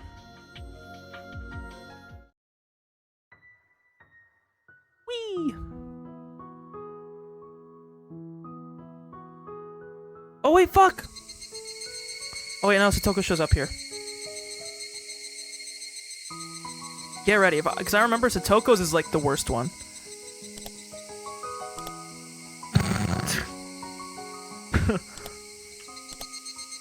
I actually like Satoko's remake more. I like all the console ones more. Except for Satoko's. I think the remake is actually nicer for Satoko's. This shit is tough, bro.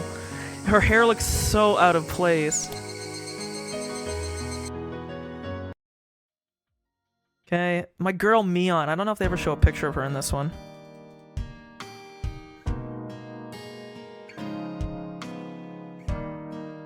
Guess we can see Rika again. I don't know if I showed Rika. I did show Rika already, but there you go. Rika's pretty tough too, but Satoko's is worse. You're gonna have to wait to see the girl Mion, unfortunately, because I don't think we actually see her in this, even though she's present in it.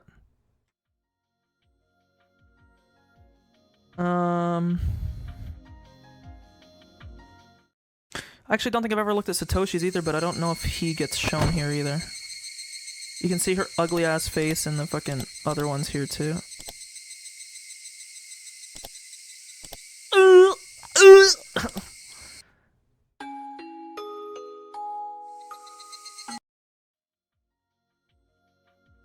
I'm pretty sure Irie's background is one of them that you can do. Yeah.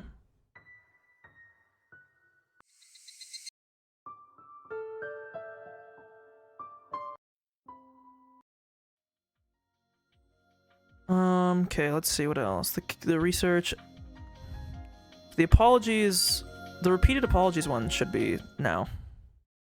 Yeah, okay. This was the first murder. Man gets dismembered. Very nice. Cum. Blood, sorry. Mine looks like that. I mean, huh? Live specimen for researchers required. A tragedy at the dam construction site. Oh wait, Takano. Fine, we'll see her again.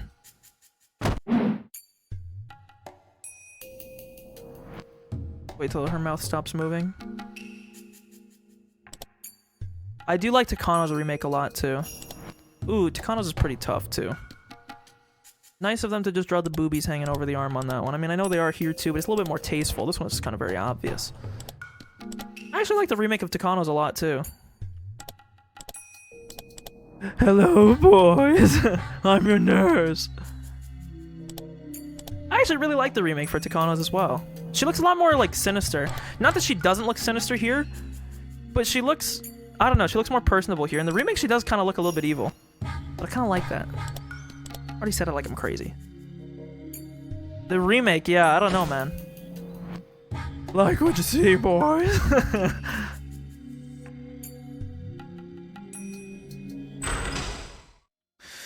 Okay, the death of the construction manager is required. The hospitalized... I don't think she's been hospitalized yet, because I don't think I've clicked the right things yet, folks. We haven't done that. The research has to have stagnated. Don't think that's happened either. This one we should see Oishi. No, we don't. This is just him telling the story.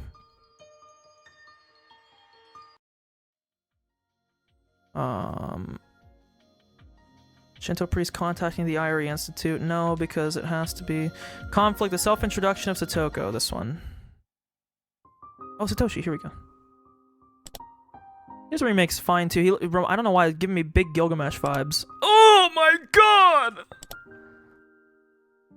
What you think you are? What you actually are.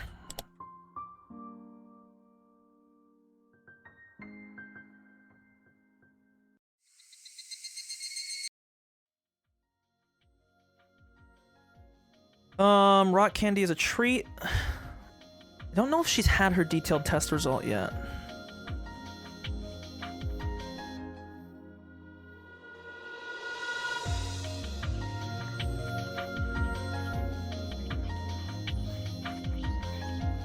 Instructions for the kidnapping operation of the minister's grandson are required.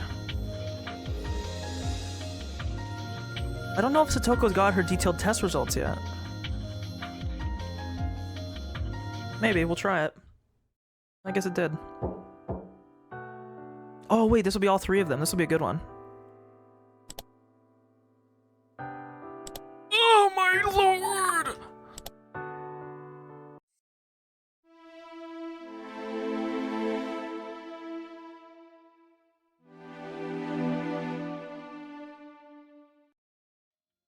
Okay, so that one's good. Her test results are done. And I think now it's Rika's, because this was the one that I got stuck on. Yep.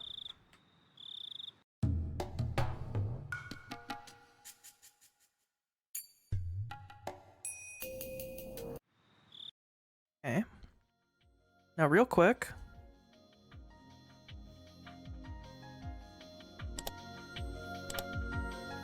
You know, just gotta keep the progress here.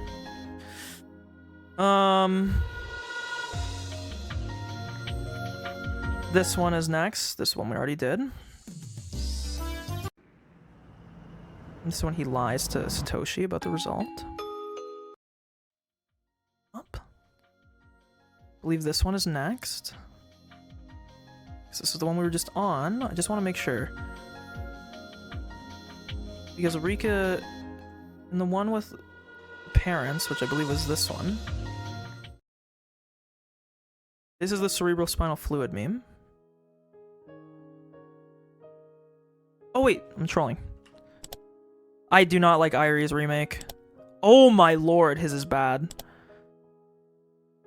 I want to get one of Takano where her eyes are like open. Here we go.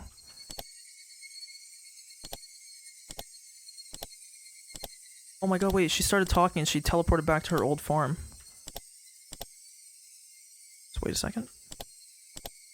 She like still laughing or something? Why is it not letting me switch? Okay, Takano just decided she doesn't want to be changed anymore, I suppose.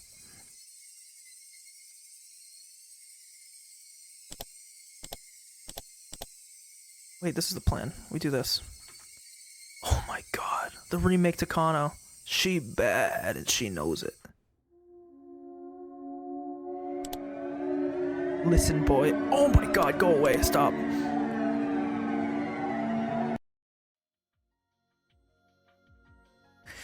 Okay, now we're close to where we were. So we did this one because that one was the cerebrospinal fluid memes. Can I save from this menu? I can. I'll save again even though I just did.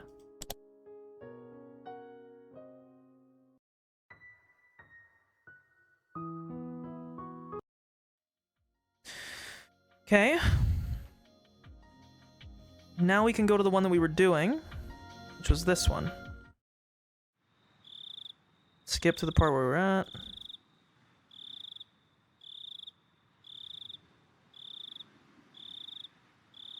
Yep.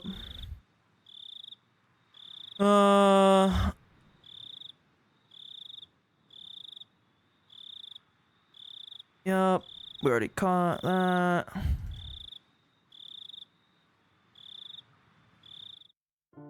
Okay, here we go. This is new stuff. Rika always helps out by putting the teacups away, so I'm sure she hears what they say as well. One of the Hojo members, they're bad-mouthing is Rika's friend, Satoko. It hurts to think about what Rika feels while hearing that. As priest of the Furude Shrine, should I let this continue? Oyashiro is a god who makes peace between enemies. When the humans and demons fought, Oyashiro descended from heaven and mediated between both sides. As the caretaker of this shrine, I must do something before it goes too far. I'm sitting next to Oryo, who is spitefully disparaging the Hojos. So that ass was talking shit to me. Who the hell cares? He'll be cursed by Oyashiro, that's for sure. The elderly people cheer her on as they listen to her speak. If I barge in now, I have a feeling it won't be a peaceful conversation. But I have to make up my mind. As a priest of the Furude Shrine. Also for the sake of Rika's friend, Satoko. Oryo, don't you think you've said enough by now? Huh? What the hell are you trying to tell me? Well, I'm sure Hojo really didn't mean what he said. Isn't it a bit much for this kind of treatment to go on for so long? Shut up. You heard what he said, didn't you? Weren't you pissed? He pissed me off. Oryo is the head of the Sonozaki family, the heir to the demons. She never forgives anyone who stands against her, so there's no way she would even listen to what I'm trying to say. Oryo and the others became furious and refused to listen to me. I also mentioned the dam construction will be cancelled soon, so they should calm down already. Jordan, you wanna know what the best part is? I literally have made that joke before already. Are you ready to see it? I have it saved still, actually. Actually, I think I deleted it. No, I didn't. Here you go, get ready.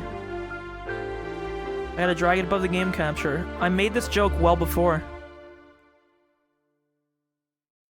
Come on, man. You're behind the curve. You gotta hurry up.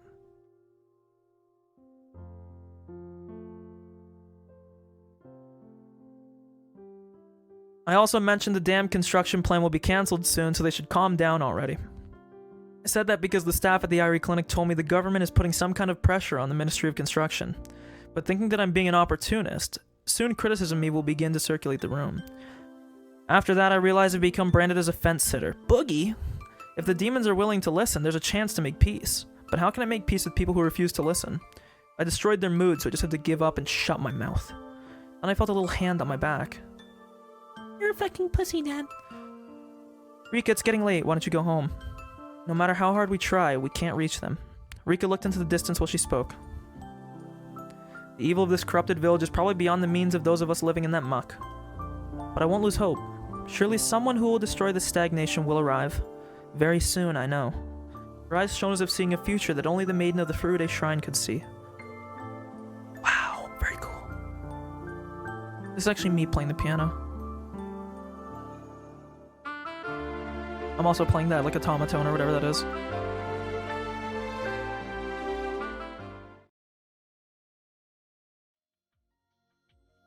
Okay. So let's see here. What did we really learn?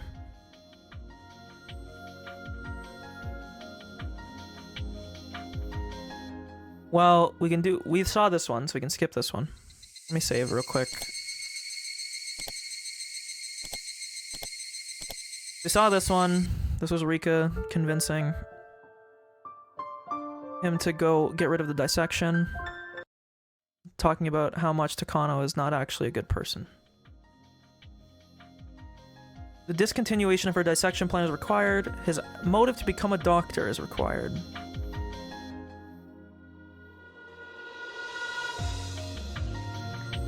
We also did this one, so let's skip this as well. This was talking about the volcanic fissures. Really don't have that many left. I'm assuming all of these are going to be like in sequence or close to in sequence. All like together in the end.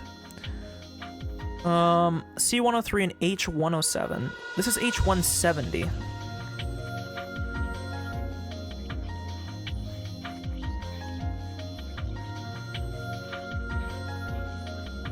We don't have this because this is an accident at Shirakawa, which I'm assuming will be revealed.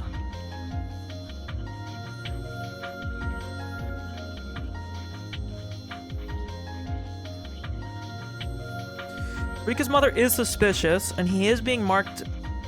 He was told that he was an opportunist.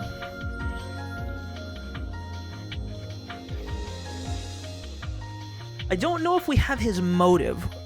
The first one is definitely true now. The aunt isn't killed yet. That'll be after this one, because if everything we know is true, Satoshi kills his aunt. We don't have this yet. C117 is not completed yet. Koizumi is not dead yet. Rina Ryugu hasn't been forgiven because she hasn't arrived yet. And these three are all Rina. The Furude couple isn't dead yet, so it can't be that. We know the wine is there. We haven't... I don't know if we had a promise. The emergency manual, it could be this one, actually. Because the draft is done, the wine is done. His promise might have been to go photography, to do photography with Takano. And I think that's the only one that really makes sense, mainly because I don't know if we have Airi's motive solely yet. And the only thing that I wonder is, like, because Satoshi and his aunt are considered the next sacrifice, I believe. The accident at Shirakawa Park is going to be the Hojo couple being killed, though. No, they were consecutive years. Sorry, I had that wrong.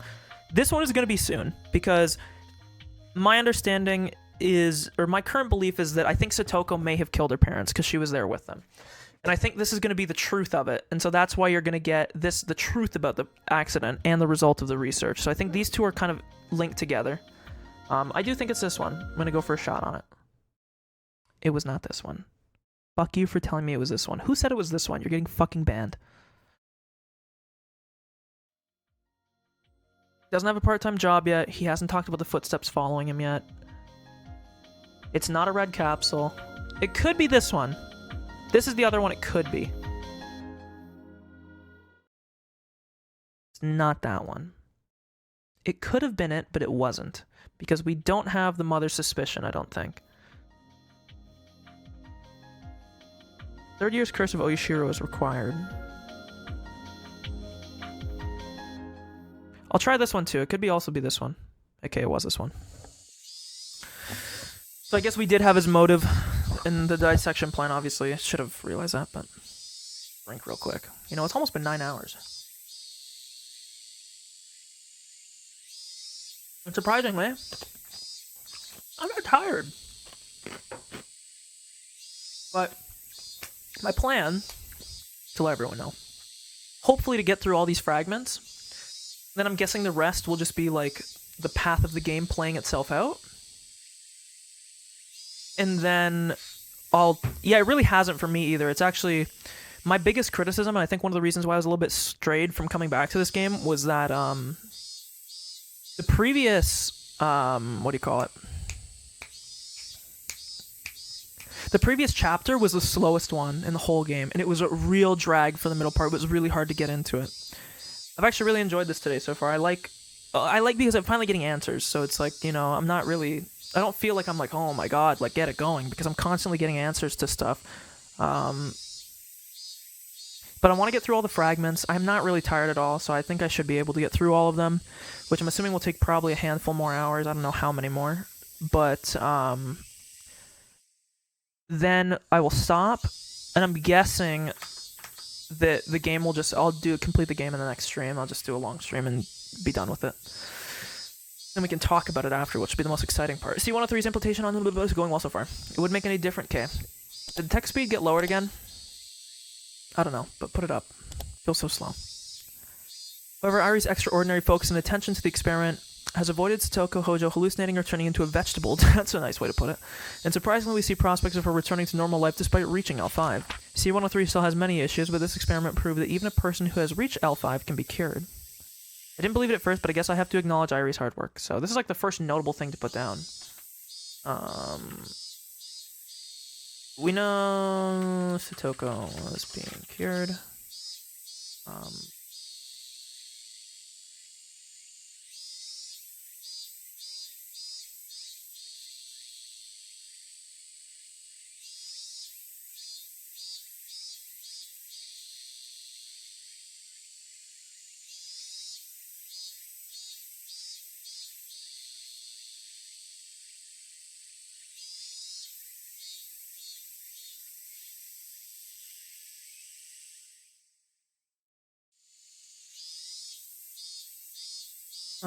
Let's just leave it at that.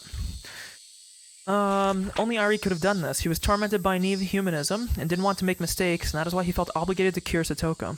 The reason why I dislike Irie isn't because of his achievements or abilities, but because of that weakness. But this time I had to praise him for it. I saw your report. I must tip my hat to you. No. I only did my job as a researcher. If that means fulfilling my duty as a doctor as well, then nothing could please me more. It's hardly an exaggeration to say that Satoko is now our most valuable specimen. After all, she's the first human to reach L5 and live. That's true. We'll let her go back to her life and keep our eyes on her. I'm going to tell her to come here every Sunday for a checkup. Now she can't go to church either. Fuck! But how are you going to explain to her that she has to give herself a C103 shot 3 times a day, and also that she has to come here every Sunday? She has no subjective symptoms. I'm still trying to come up with a good excuse. I think I'll tell her that I want her to help me with my research. She has to give herself shots daily and to come here every Sunday for a checkup. I'll pay her for helping me, or something like that. I guess Irie is determined to cure Satoko no matter what. He seems determined to keep her off of the dissection table. He and I are in different positions, but I don't have any complaints about his naive ideals so as long as they translate directly into passion for our research. If his plans can be put into effect and produce a different result than the dissection would, then they'll still be useful to the overall understanding of Hinamizawa syndrome. I have nothing against Satoko Hojo. It's just that I see her as a research specimen. If she can be useful in that capacity without being dissected, that's perfectly fine with me. We have to get permission from her guardian to give her shots 3 times a day. After her parents died, her aunt and uncle have been taking care of her, right? Maybe I'll go talk to them. I hope they agree to her involvement in such suspicious research. Don't worry. I'm sure they'll be happy to once they realize they'll receive 100,000 to 200,000 yen every month for it. Do we have enough money? Sure, as long as we can produce documents that'll convince Jiro. Okay then, I'll work on that. Also, we need to take action to prevent stressing Satoko. We don't want her to return to L5. And here her aunt and uncle are very mercenary. Perhaps we can handle them with cash. I plan to provide my help with their guidance too. I've heard Satoko isn't getting along with her aunt and uncle. I never thought that'd affect us in any way, but now Irie has to deal with them. Maybe he's developed some kind of sense of responsibility or duty as her guardian. I don't really care. The more responsible he feels, the more progress our research makes. That'll be a plus for me. By the way, I saw the report on H170. Oh, compared to your success, it's nothing, but I guess it was some kind of accomplishment. It's honestly ironic. The same research center that's produced the remedy to save her from derangement has developed a dangerous drug that could instantly induce it. Okay, so now we understand where the syringe came from. Irie wasn't involved in the H170 research. That was my work. In fact, even if I asked him, he wouldn't have agreed to be involved. The dangerous reagent was developed during the process of uncovering the mechanisms behind how the pathogens controlling Satoko Hojo's brain could induce derangement or paranoia in their hosts. To put it bluntly, injecting H170 into a patient with Hinamizawa forced them to express terminal symptoms, which we had figured out that a syringe like this existed. We didn't really know there was multiple different types, but H170 is the name of the syringe that Tomitake was injected with, and that Rika was in possession of in chapter 2 and 5 may have been planted on her into. It induces terminal symptoms of the syndrome.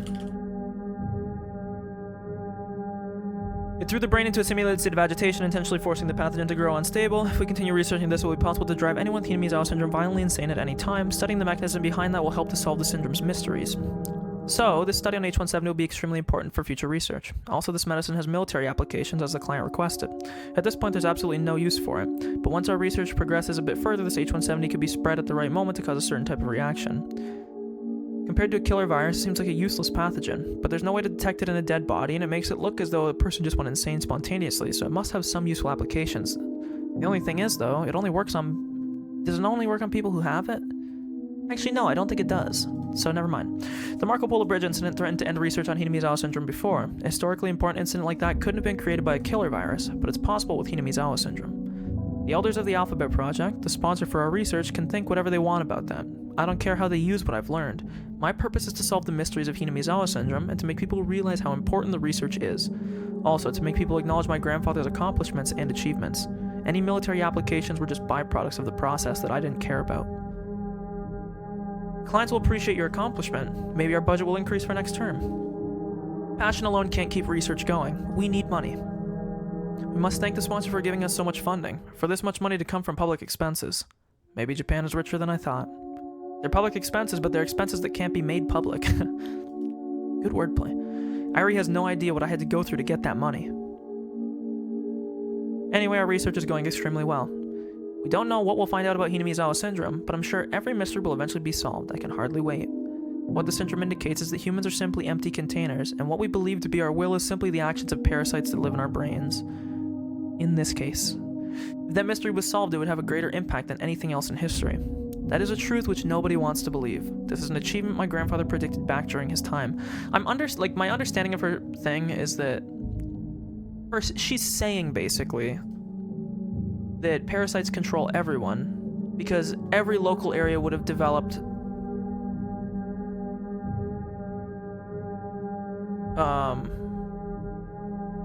I'm reading something.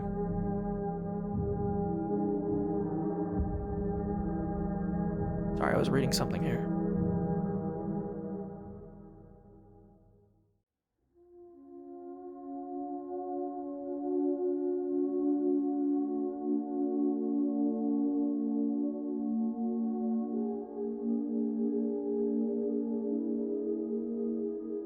Oh.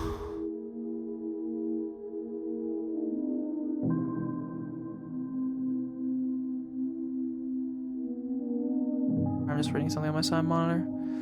Ooh, that's gonna be funny.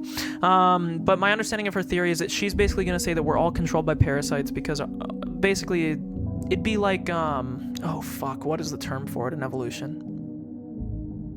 That if parasites infecting humans, just like it happened in Hinamizawa, that this is like a natural progression of evolution for parasites, and that even though the Hinamizawa syndrome obviously is only specific to them, the parasites infecting humans and controlling thoughts everywhere would be more widespread. So they're basically saying that this is it's not vestigial, because vestigial is when, no, maybe it is vestigial. No, vestigial is when you get something that you don't need anymore. I want to say it's analogous evolution, but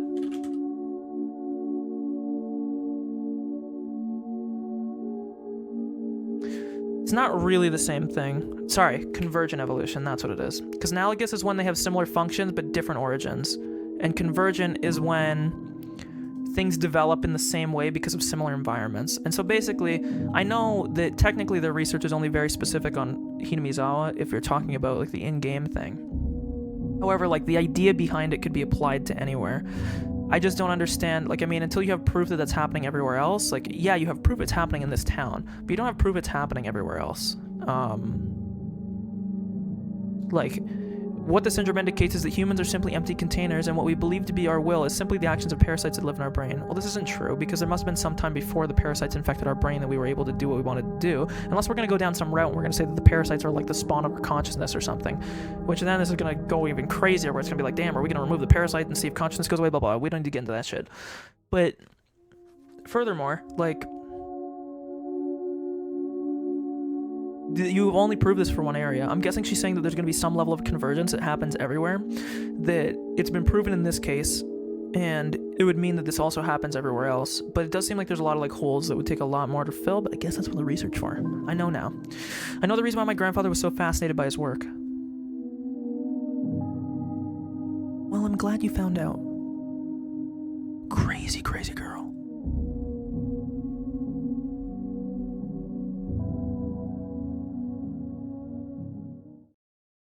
I'm just surprised I haven't got a single achievement so far. But I think a lot of the achievements might be in this section. Okay. Let's think here. We have the declaration of war.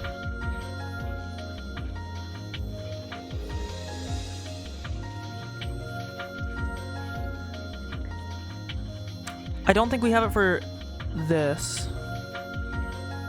We can't do that yet.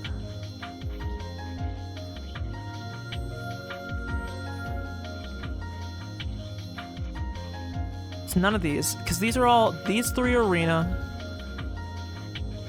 The Furude couple's death has to happen, and Keiichi is after arena. Jiro's promise is made. No, I don't think that's there either. This is another arena one, so there's 4 things that are attached to arena. We haven't had Rika's thing yet.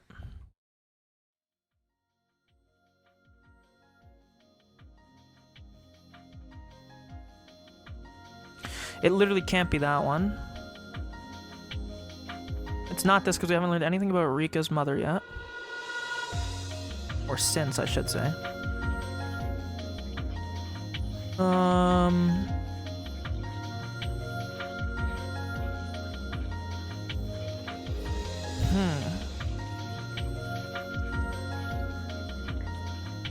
His part-time job hasn't come through yet. And Tomitaka hasn't made his promise yet.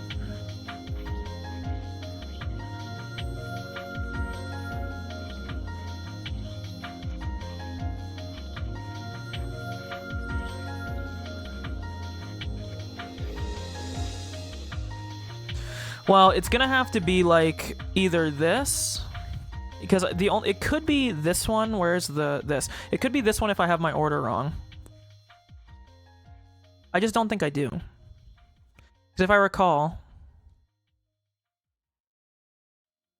the Hojo couple dies in the second year. Then it's Satoshi and the aunt, or Satoshi goes missing and the aunt dies in the third year. And then the fourth year is whatever happens in the game, I believe. So far in the game, we haven't actually had this sacrifice happen yet. We haven't had the second... Actually, no. Well, no, because the... Fuck. I don't think we've even had the confirmation of the death of the second year people. Although some of these events don't really make sense because they said they're living with their aunt and uncle. So obviously in some of these things, like, they're dead. But it doesn't really make sense in some of them.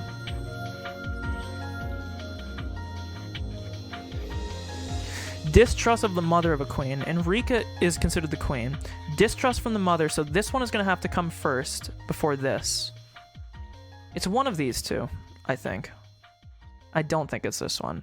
I think it's this one, but I don't think we've heard anything about Satoshi yet. Like, we haven't had a lot to talk about Satoshi in a while. The completion of the medicine C117. See, the thing is, we don't have that. We have 107. And we haven't heard of the footsteps following Satoshi at all yet. I'll check this real quick again, but I don't think it's this one. Yeah.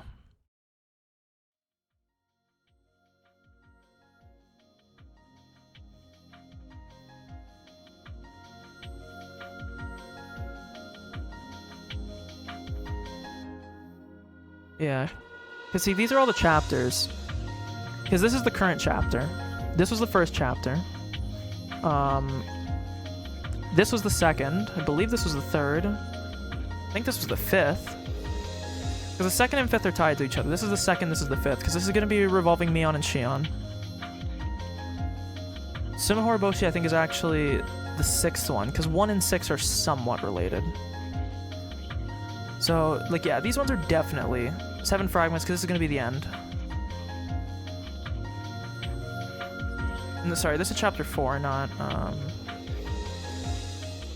Okay, well, I mean, there's only a few things it can be, really. I'll try this. It's not this one, I don't think, but... Okay, it is, never mind. So I was right. That one, okay. I just don't really agree with it being there. Because I don't remember when we got, like, this new fucking info, okay? About Satoshi's response. I feel like we got those a while ago, and it was just waiting for us to do this until certain things before it, I don't know. That one was a little bit confusion, but... Stoko's dissection plan had been scrubbed, and we were getting ready to administer an almost totally untested medicine, C103. The experimental medicine suppresses the production of a certain type of hormone, and in doing so, it will stop the transmission of the syndrome triggering Satogo's condition. The mechanism of Hinamizawa syndrome is as follows. The pathogen takes over the frontal lobe of the patient's brain, then induces increased responsiveness to paranoia. As a result, the patient voluntarily carries out excessively defensive behaviors to a problematic extent. If this induction can be cut off, then it's possible to save terminal patients from becoming deranged. But it only cuts off an induction, so it's not really a cure. Ironically, the brain is an organ that learns. Once the brain has learned to be excessively paranoid due to the Hinamizawa syndrome, even after the pathogen is eliminated, the brain simply doesn't unlearn that paranoia. In short, even if the pathogen doesn't induce derangement, the patient will be directed to such emotions of their own volition. Thus, it is impossible to completely escape the nearly deranged L5 state. The proverb, "a burnt child dreads the fire," is a good example of this. A little bit morbid. Even after the burn on your tongue heals, the fear of being burned by food. Okay, I was thinking, when it says burnt, it makes me think of like a corpse. I don't know why. Corpse husband. Burned by food again remains. When it ends up being a good thing, we call it learning a lesson, and we call it trauma when it doesn't. True. We predict Satoko's treatment will take a significantly long time, requiring both medication, such as administering psychotropics, and mental care like counseling. We have to slowly unravel her mind's solidified paranoia while also suppressing the syndrome's induction of derangement. This is the treatment for terminal patients like Satoko. However, as we're going to stimulate the parts of her brain that affect her emotions while they are being stimulated by the pathogen at the same time, it's possible there could be unexpected side effects. Both her mental and physical strength hold the key to our success.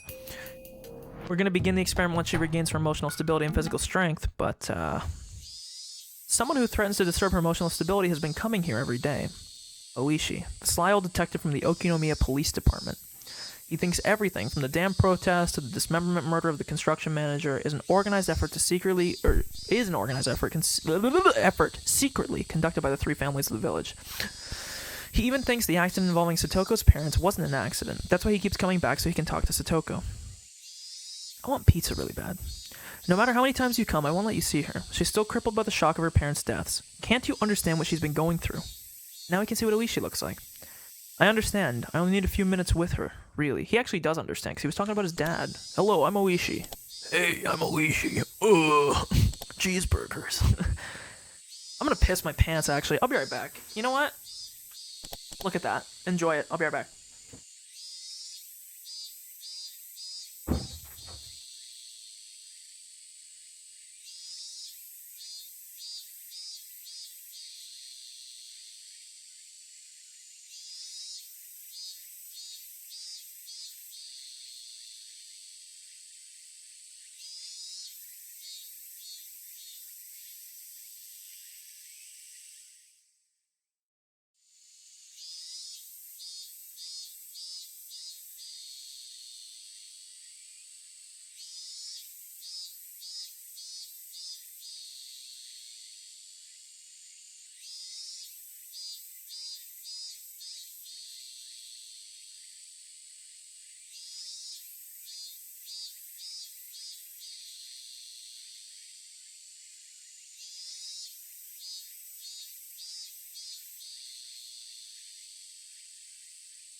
I'm back.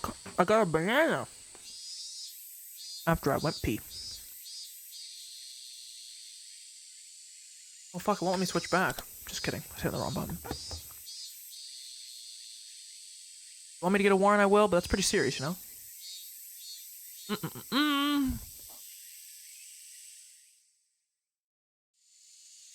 Possible that the fall was not an accident.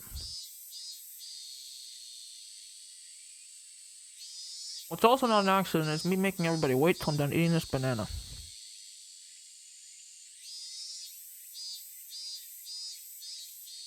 Oh.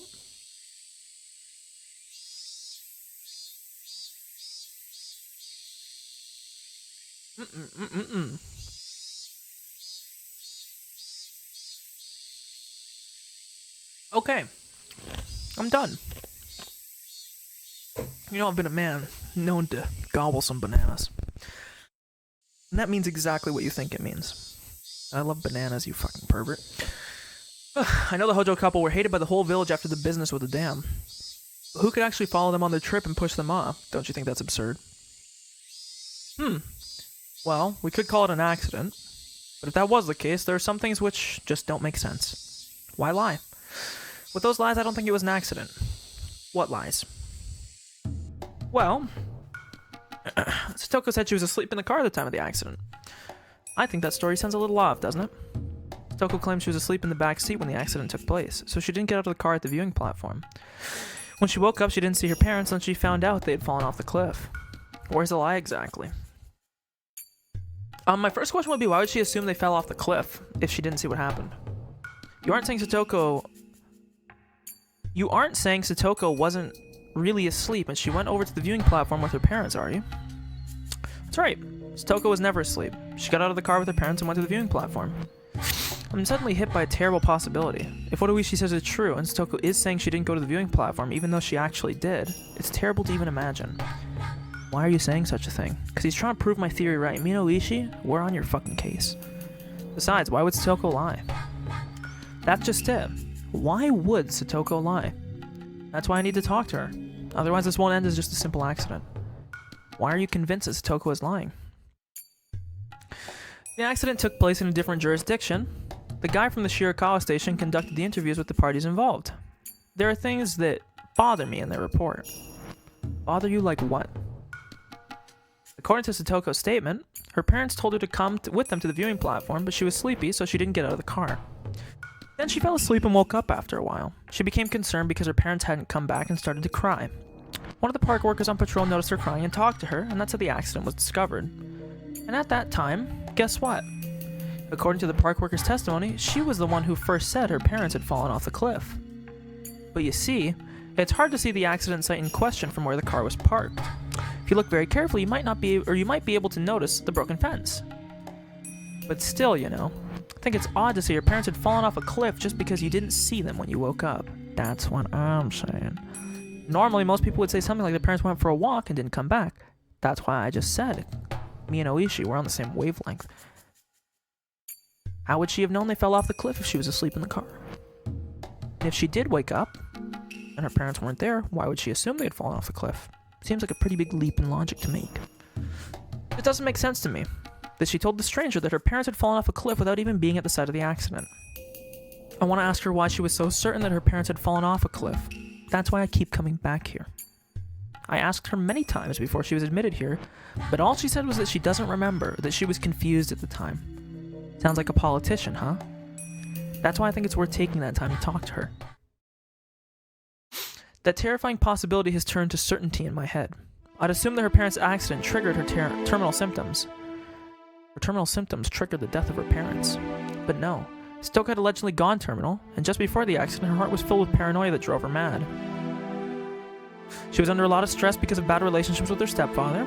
She was also being scalded by her mother for not being able to get along with him. That made her paranoid, made her think her parents considered her to be a bother and were going to kill her. When they went to the viewing platform, she must have thought they were going to push her off the cliff. Then a tragedy took place and she pushed her parents off instead, although she considered it to have been self-defense. How a, 8 or 9-year-old girl could manage that, I don't know. But, you know. They were the expert, not me. I'm certain of that, because I know Hinamiyazawa syndrome better than anybody, other than Takano. Bitch. This accident isn't an accident. It isn't a crime either like Oishi is thinking. He's gonna say, it's just a terrible confluence of circumstances or something. It is simply a tragedy. When I talked to Satoshi about the family, I was even more convinced. He told me even though Satoko refused to open up to her stepfather, he had tried to communicate with her.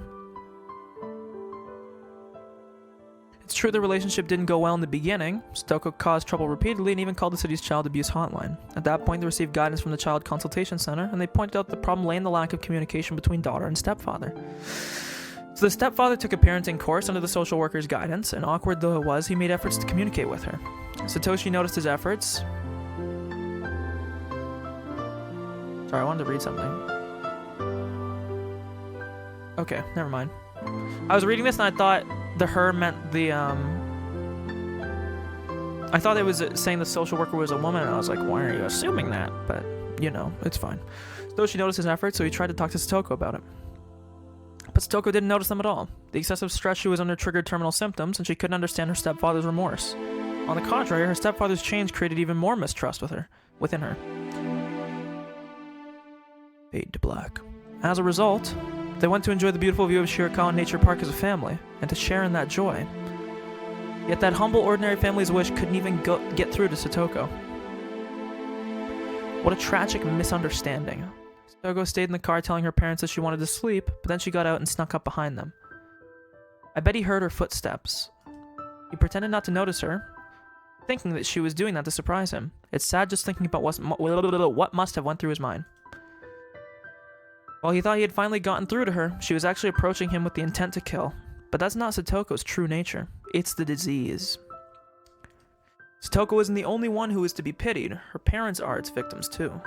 And now Oishi thinks she's a criminal. Judgment and punishment are required for crimes with malicious intent. What she really needs is understanding and sympathy. And no one has that understanding except for me, because I know about Hinamizawa syndrome. I am the director of the Irie Institute, but I've never behaved as such or exercised that authority. But I'm going to do so for the first time since taking the position. I'm not doing it as the head of this Irie Institute, the secret research organization. I'm doing it as a doctor so I can protect Satoko. It's about the Hojo family's accident at the Shirakawa Nature Park. Do you think you can ask Okanogi from the Mountain Dogs to make it out to be an accident? Sure, of course, that's no problem. The Mountain Dogs are a unit specialized in concealment and manipulation, after all. We have to put an end to it quickly, otherwise the police will end up getting closer to finding out about our research. That's right. Please make especially sure that Oishi is drawn away from this case. We're at a delicate stage of the drug administration test. She doesn't need any more unnecessary stress. You're absolutely right. I'll let the Mountain Dogs know. I've heard they even have connections within the police, so I'll give them the order to put pressure on them too. Sure, the accident in Shirakawa will be concluded as exactly that within a few days. With that, it was declared an accident. If only it really was one, it would have eased Satoko's soul. Getting rid of the pathogen can't heal that wounded soul, nor can it erase the tragedy that had already taken place. All I can do is my best so that the day she regains her smile comes sooner. So it came true was sort of obvious. Don't think it was.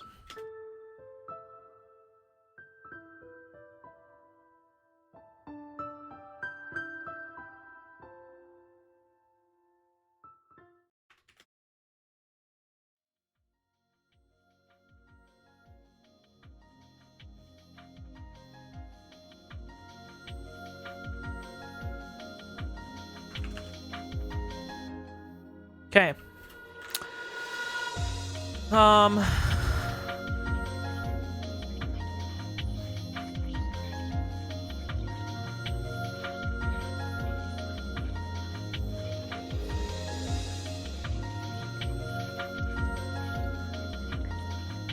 I feel like it's got to be this one.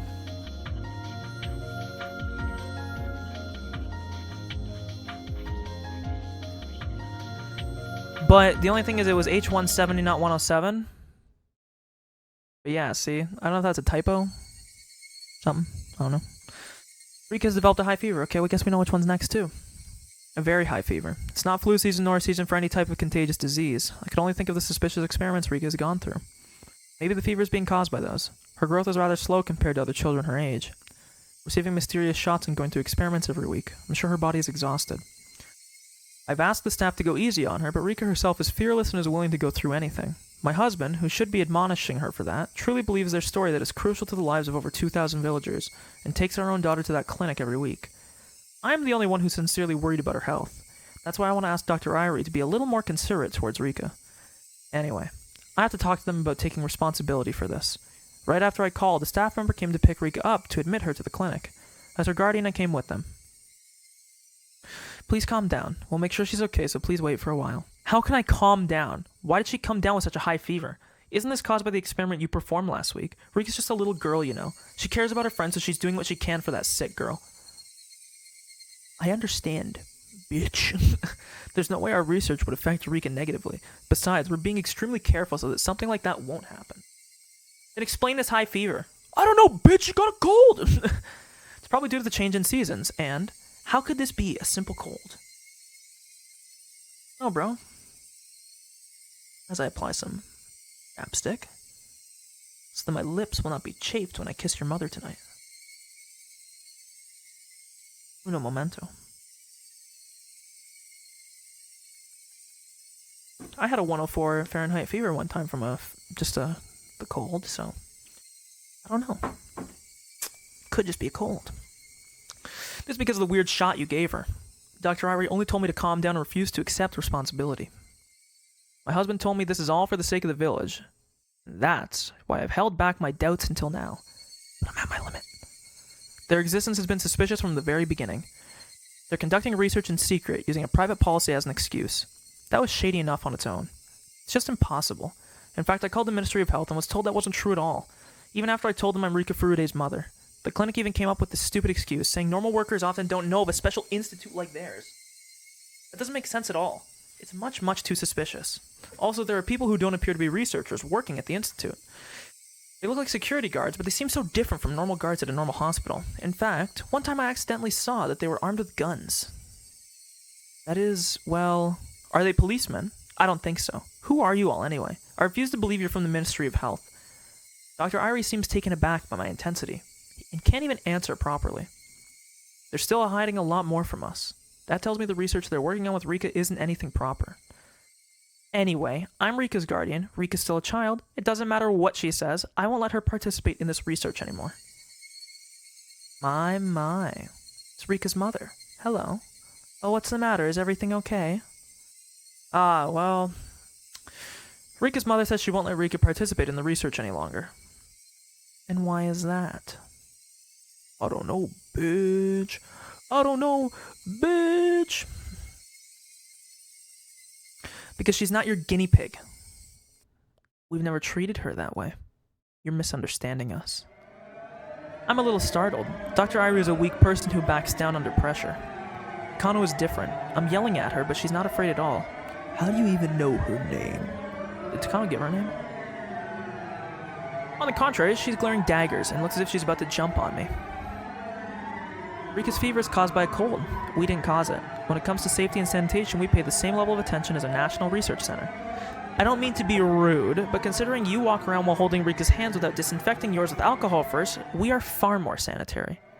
We're not talking about that. Anyhow, Rika isn't your toy. She'll never come back here again.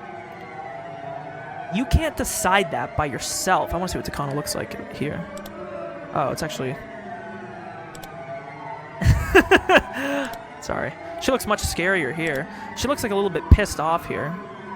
God, the remake Takano is so hot. You and your husband both signed the statement of consent, didn't you? We've been depositing money that's by no means a small amount into your account every single month for her cooperation in the research. What? I don't think about any money. I've never heard of that before. Rika receiving money for participating in their research really is news to me. Knowing my husband's character, he wouldn't have used it as spending money behind my back. I bet he thought of it as a free service for the villagers and completely forgot about the money being deposited into our account. There haven't been any strange deposits in the regular account, so it may be in our savings. Anyway, I don't care about that. If you want to breach our contract, we'll have to ask you to return the full amount of deposits we have made up until this point. Also, if one party is at fault for the breach of contract... Takano, please calm down. Miss Furuta, you too. Just as I explained to you before, we must find a cure for the Hinamizawa syndrome so the villagers can continue to live without worries. For that reason, we need to have Rika continue to participate. Then tell me, when are you going to find a cure? It doesn't make sense. At first you said it was for Rika's friend Satoko, but Satoko has been released from the clinic and is now carrying on happily. You even told my husband 2 weeks ago that you found a cure already, didn't you? Yes. I think I told him something like that. But you see, to solve mysteries of the syndrome. You didn't mention anything about solving mysteries at the beginning. Rika was to participate to find a cure for the villagers. So now her job is done. All the research and experiments you're performing on Rika have nothing to do with the cure. You're doing them out of your own self-interest. Aren't I right? Not true. It really isn't. Anyhow, this matter of Rika's cold is just a misunderstanding. If you still don't trust us, then that's enough. Since money is involved here, I'll have to discuss it with my husband. Excuse me. They were just too shady from the very start. Because of their exaggerated story, Rika and my husband took their side, but it won't work on me. Anyhow, I must settle things with them right away, because Rika isn't their toy. She's mine. I especially don't trust that woman called Takano. Dr. Ari seems to me like he's still a doctor, but she doesn't. How can I describe her? I guess I can say the glow in her eyes is just unpleasant. She only sees Rika as a guinea pig. I can feel cruelty emitting from her. Neither my husband nor Rika have noticed that. I must protect her. As a mother, I must protect Rika. We have two ways that we can go now. Rika's fever. Oh, never mind. I thought it was going to end there. That's not like you, Takano. Getting into an argument with her will only make things more complicated. It's so unlike you. Ooh, I like this. I know.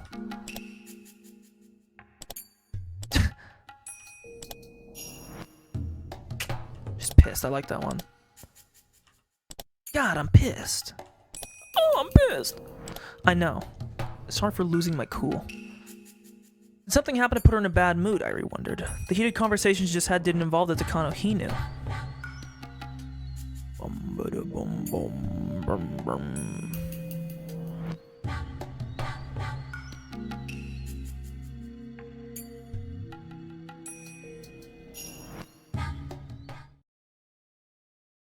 Okay, so we have two things that we can go to now. this one, as well as this one. We'll do this one first because I think it's a little bit more benign. The other one's quite serious. Takano always comes along with me whenever I go take pictures on a stroll. She might have discovered the joy of cameras, and I'm happy to gain a friend who shares the same hobby. However, there's actually something else she's much more interested in. That would be the history of Hinamizawa. She frequently visited libraries and local archives to read through various documents and books, and when it comes to Hinamizawa, she's gained quite extensive knowledge of the local history.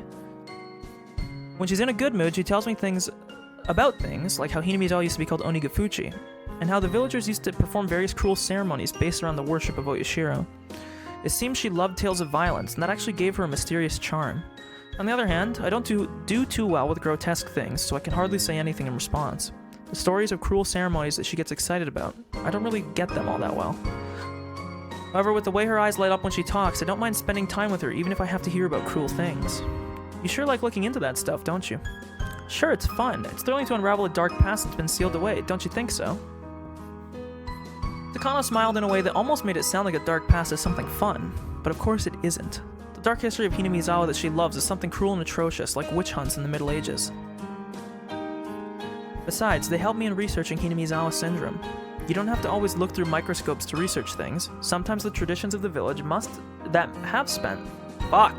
Sometimes the traditions of this village that have spent so long with the parasite can teach us things that are far more valuable. That's true. Boy, you sure are passionate about all this. That's because research gives my life meaning. To step into the unknown and to uncover a secret that nobody else knows. Don't you think that's wonderful? It tickles my intellectual curiosity. That's probably the greatest entertainment available to humans, who can feel joy just from thinking. The first person to work on this, Dr. Takano, must have discovered something fascinating enough to make him devote his entire life to the research of the syndrome too. I think I'm probably the only one who could understand his feelings. I suppose it would be too difficult for you, Jiro, since you're not a researcher. She always seems so enthusiastic every time she talks about the late Dr. Takano, an independent researcher who was the first person to discover the existence of the syndrome. There has to be something more there than just her admiration as a researcher. Come to think of it, Dr. Takano's full name was Hifumi Takano. Takano's full name is Mio Takano. Not only are the last names pronounced the same, but their first names follow a similar pattern. They must be connected somehow. I don't know anything about Takano's personal history, but there's a good chance that her name is an alias. It's very possible she chose a name to reflect the researcher she admires. I see. So is that why you chose that name? What? Well, the name of the researcher you look up to is Hifumi Takano, right? And your name is Mio. In Japanese, it's like you're counting upwards. You're continuing the research he wasn't able to complete, so I thought maybe that's why you have that name. Who told you that? No, I just thought of that now. I didn't hear it from anybody. You're correct. I'm surprised you figured it out since you're so dense. I know you admire Dr. Takano, and sometimes you've spoken as if you were his daughter or granddaughter who inherited his research legitimately. That's why I said that. Even authors like Ranpo Edogawa use their pen names as homages towards authors they admired as well, so I thought maybe the name you use is like your pen name, you know? No, that's not so. Mio Takano is my real name. You're my family name differently, though. Eh? Then it really is the exact same family name as Dr. Takano. That's even more of a surprise. Mio is your real name, too. Mio Takano, continuing Hifumi Takano's life work. What a fateful coincidence. This is obviously some Japanese language meme that I don't get. You're overstating it, Jiro. This isn't fate of any kind. He's my grandfather. What? It's news to me. I heard Takano discovered documents about Hinamizawa syndrome left by Dr. Takano after his death and decided to continue his research. I've never heard of them being related before. Someone told me it'd leave a bad impression if I asked money to continue my grandfather's research, if I asked for money. The people may think I'm trying to pull funds for a family matter. That's why I changed one of the characters in my last name. So other than Uncle Koizumi, you're the first person I've told this to. I see. I didn't know. I'll try. So that's why you're so passionate about all this. I understand very clearly now. She really did inherit the work her grandfather was unable to complete. My grandfather researched Hinamizawa syndrome not only from a medical point of view, but through old documents and literature as well. Looking through the old stories of a village that has been living with the syndrome for hundreds of years can be far more valuable than looking through microscopes that magnify things hundreds of times. My grandfather taught me that.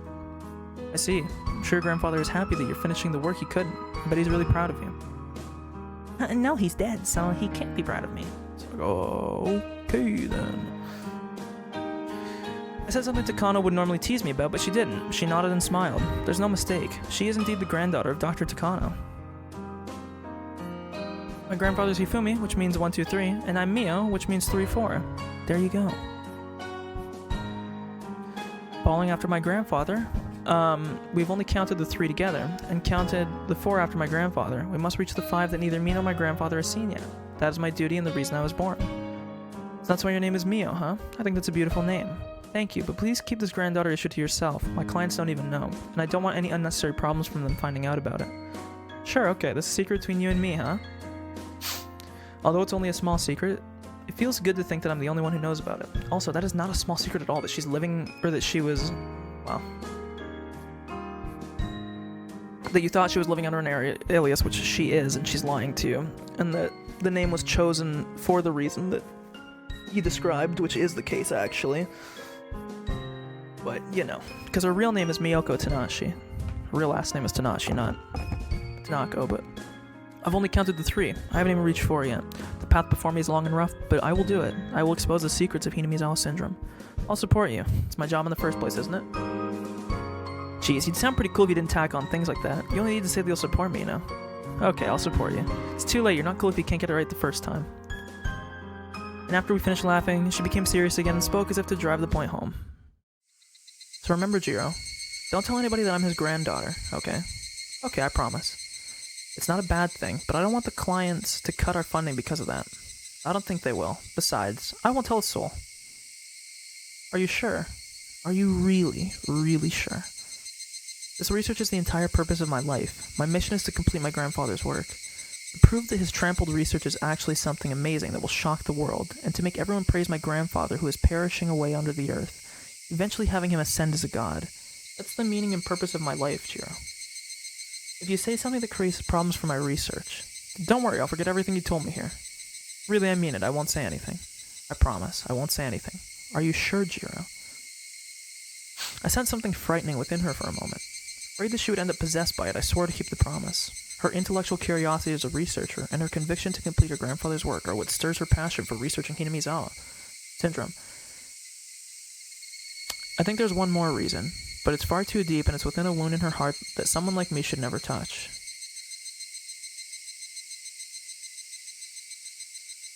But earlier, she said, if you create problems for my research, I wonder what she wanted to say after that. I can't help but thinking that she wanted to say something terrifyingly merciless. I kept my promise with her, and we never talked about the issue again after that. Now we actually have 2 more things that we can read, or 1 more thing, extra thing, which will go until we get dead ends, because now we have Jiro's promise. My guess is that because there's wine involved, because he has the promise involved, I'm assuming he's going to spill the beans by accident. On, where was it? This one. He made his promise, the wine is there, the emergency manual. So we're going to do this one. A roll of a 1. I'm guessing the title meaning that, so I don't really need to write this, but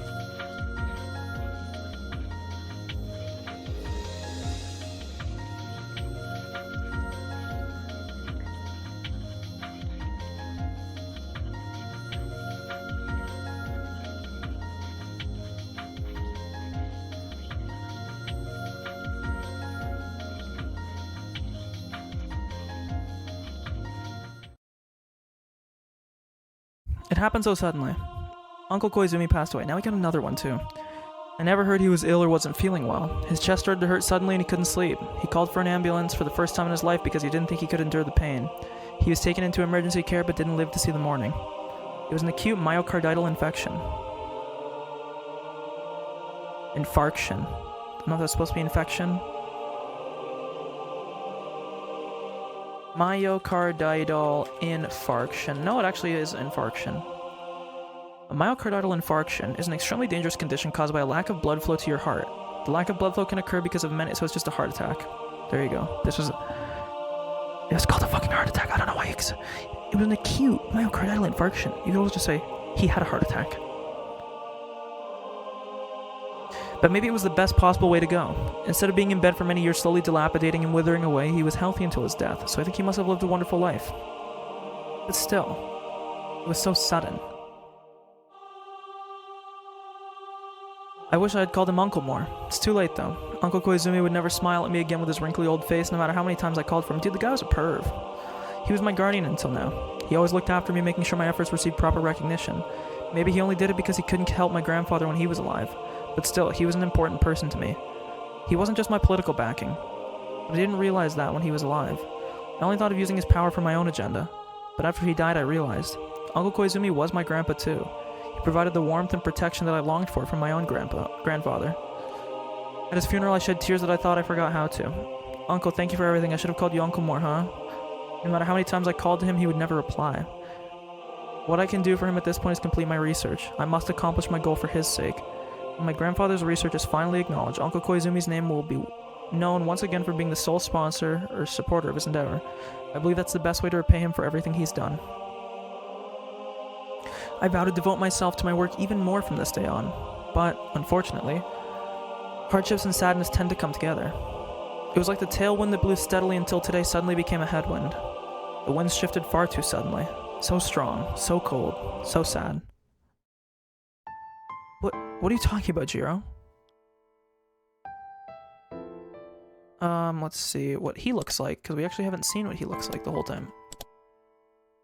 I'll wait till his mouth stops moving, because it's actually a long text thing, so... Yep, my day was great. And by great, I mean I've been playing this game for the whole day. Okay, perfect. Oh, damn! Damn, Dad. This dude's buff. Okay. He went from being like, hey, I'm a pretty personable kind of fit dude, to being like, hell, yo, I'm a fucking ripped man. And then we got, hello, I like to take photographs in my spare time.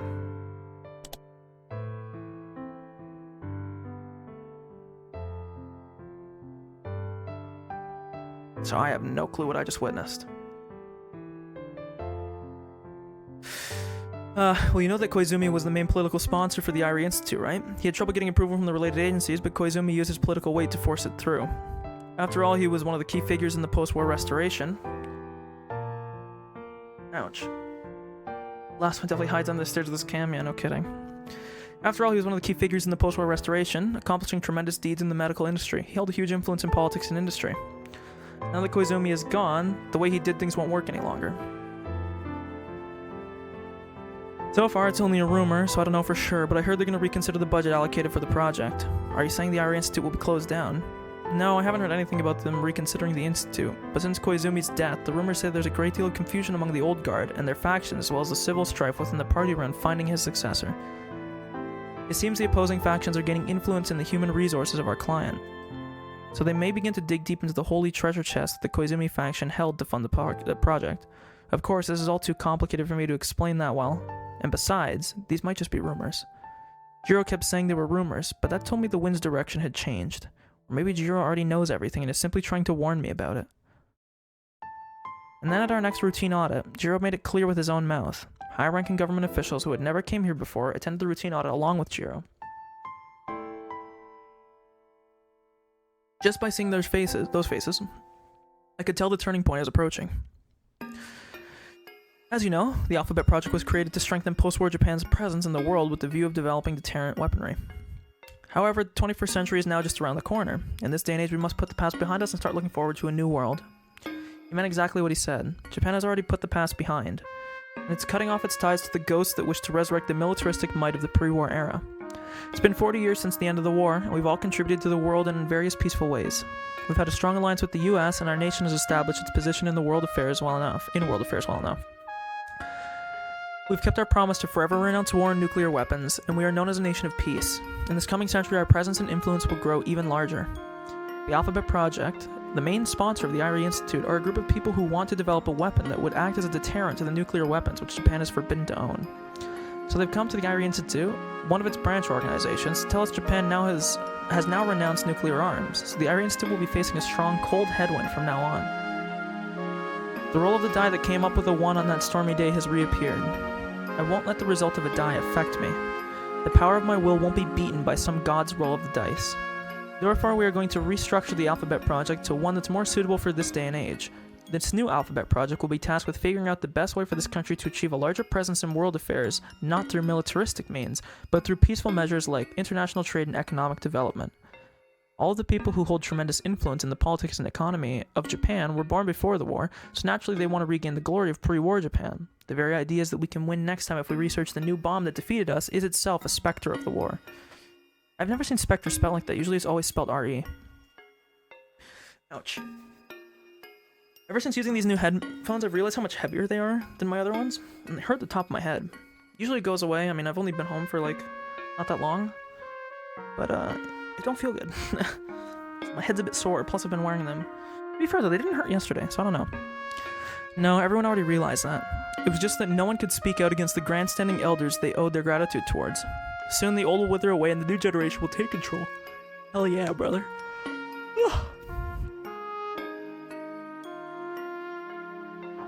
Uncle Koizumi was, in a way, the last remaining pillar for the old generation. Death is a chance for the new generation to step in. The things they couldn't argue openly are now being discussed. They pointed out that from the beginning the Alphabet Project was created for the personal satisfaction of a small group of people, and it sucked money out of the treasury. And so the new generation of politicians has taken over from the old. Therefore, everything the Alphabet Project was sponsoring will have to be re-reviewed. Of course, the IRI Institute is one of those subsidiaries. We hope they'll understand and respond amicably. I want to see what Tomitake looks like here.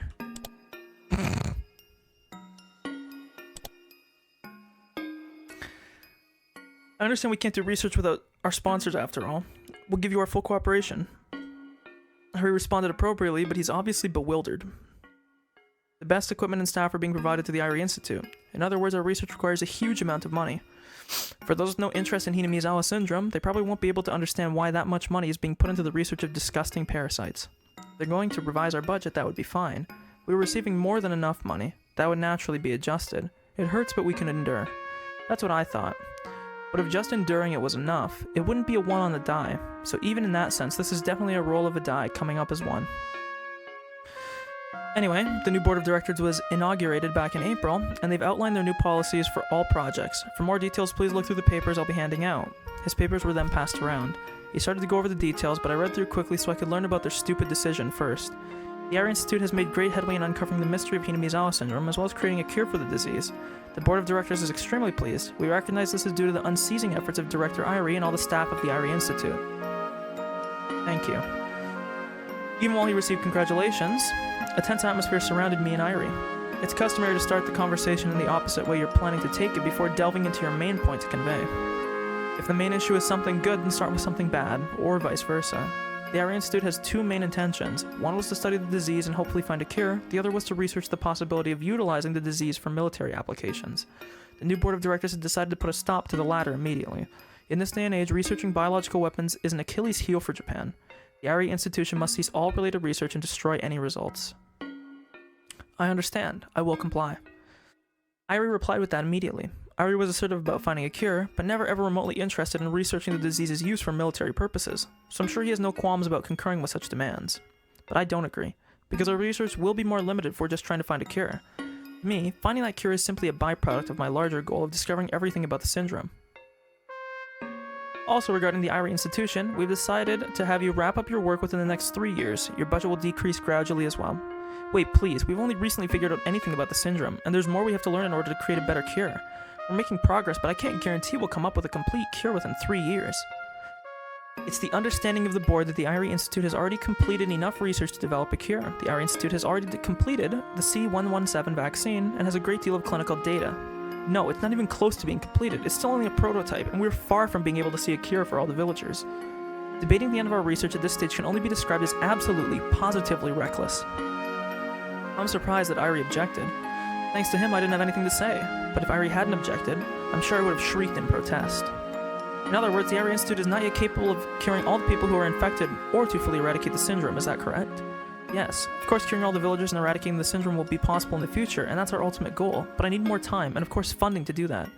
Our job is to investigate, find a practice that works, and establish it as a product. That isn't a job where you can follow a blueprint to create something with certainty in a set time frame, so we hope that you'll avoid following that misconception. I guess Irie speaks out when he needs to, and what he's saying is absolutely right.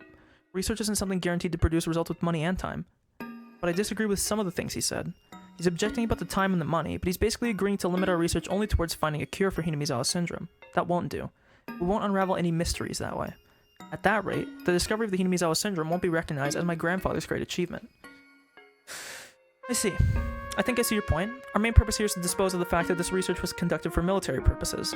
So we must forever hide the fact that the research was conducted on the strange disease called Hinamizawa syndrome, as well as hide its existence. If you can eradicate the disease without anyone ever learning about it, then we will give you the time and funding you require, but we will discuss more about that later. Is that acceptable? Yes, I have no problems with that. Then, please submit a plan and budget proposal for eradicating the syndrome in secrecy. We'll do our best on our part to approve your proposal. Thank you. I'll work on it immediately.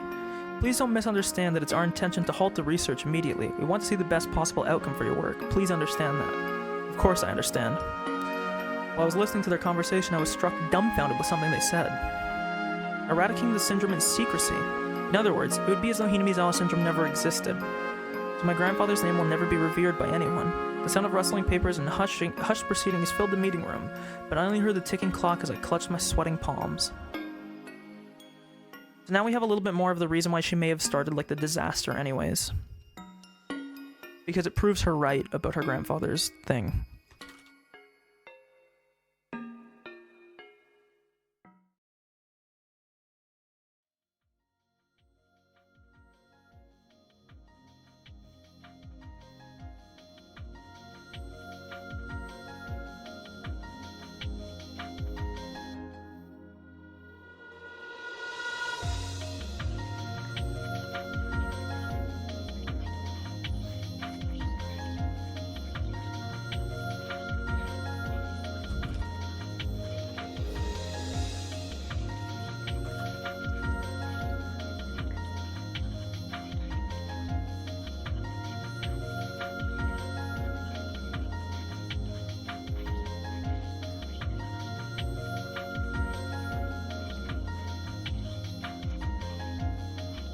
Oh, okay.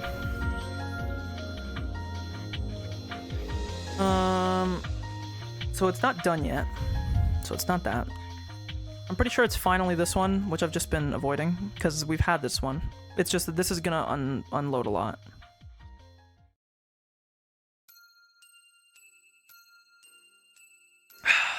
The situation has changed. Rika's father suddenly changed his mind about having her help out with the research. When Rika came down with a high fever the other day, her mother, who wasn't happy about her daughter helping in the first place, finally blew up. I was hoping the father would convince her somehow. But now he seems to be on her side. Rika's father didn't get emotional like her mother, but he demanded that we make our research plans for Rika clear, and that we finish our research within 3 months at most, which was completely unrealistic. Research can't have a deadline. That's out of the question. We cultivate results by grinding down our knowledge, skills, and time. To take time away from us is like taking away what's vital to life. How could he say such a thing? Rika's parents are only saying that because they don't know anything about scientific research. However, as they are parents of the Queen Carrier, we are completely lost about what to do. Tests and experiment on the Queen Carrier are an essential part of our research into Hinamizawa syndrome. Her existence is the focal point of our work. To lose her would be like losing your sense of direction out in open water. I've kind of had the writing on the wall for this for a while, but it seems kind of clear that to stop them from getting in the way of their research, because they know that Rika's going to go along with it to try and find the answer, they're going to kill her parents. So...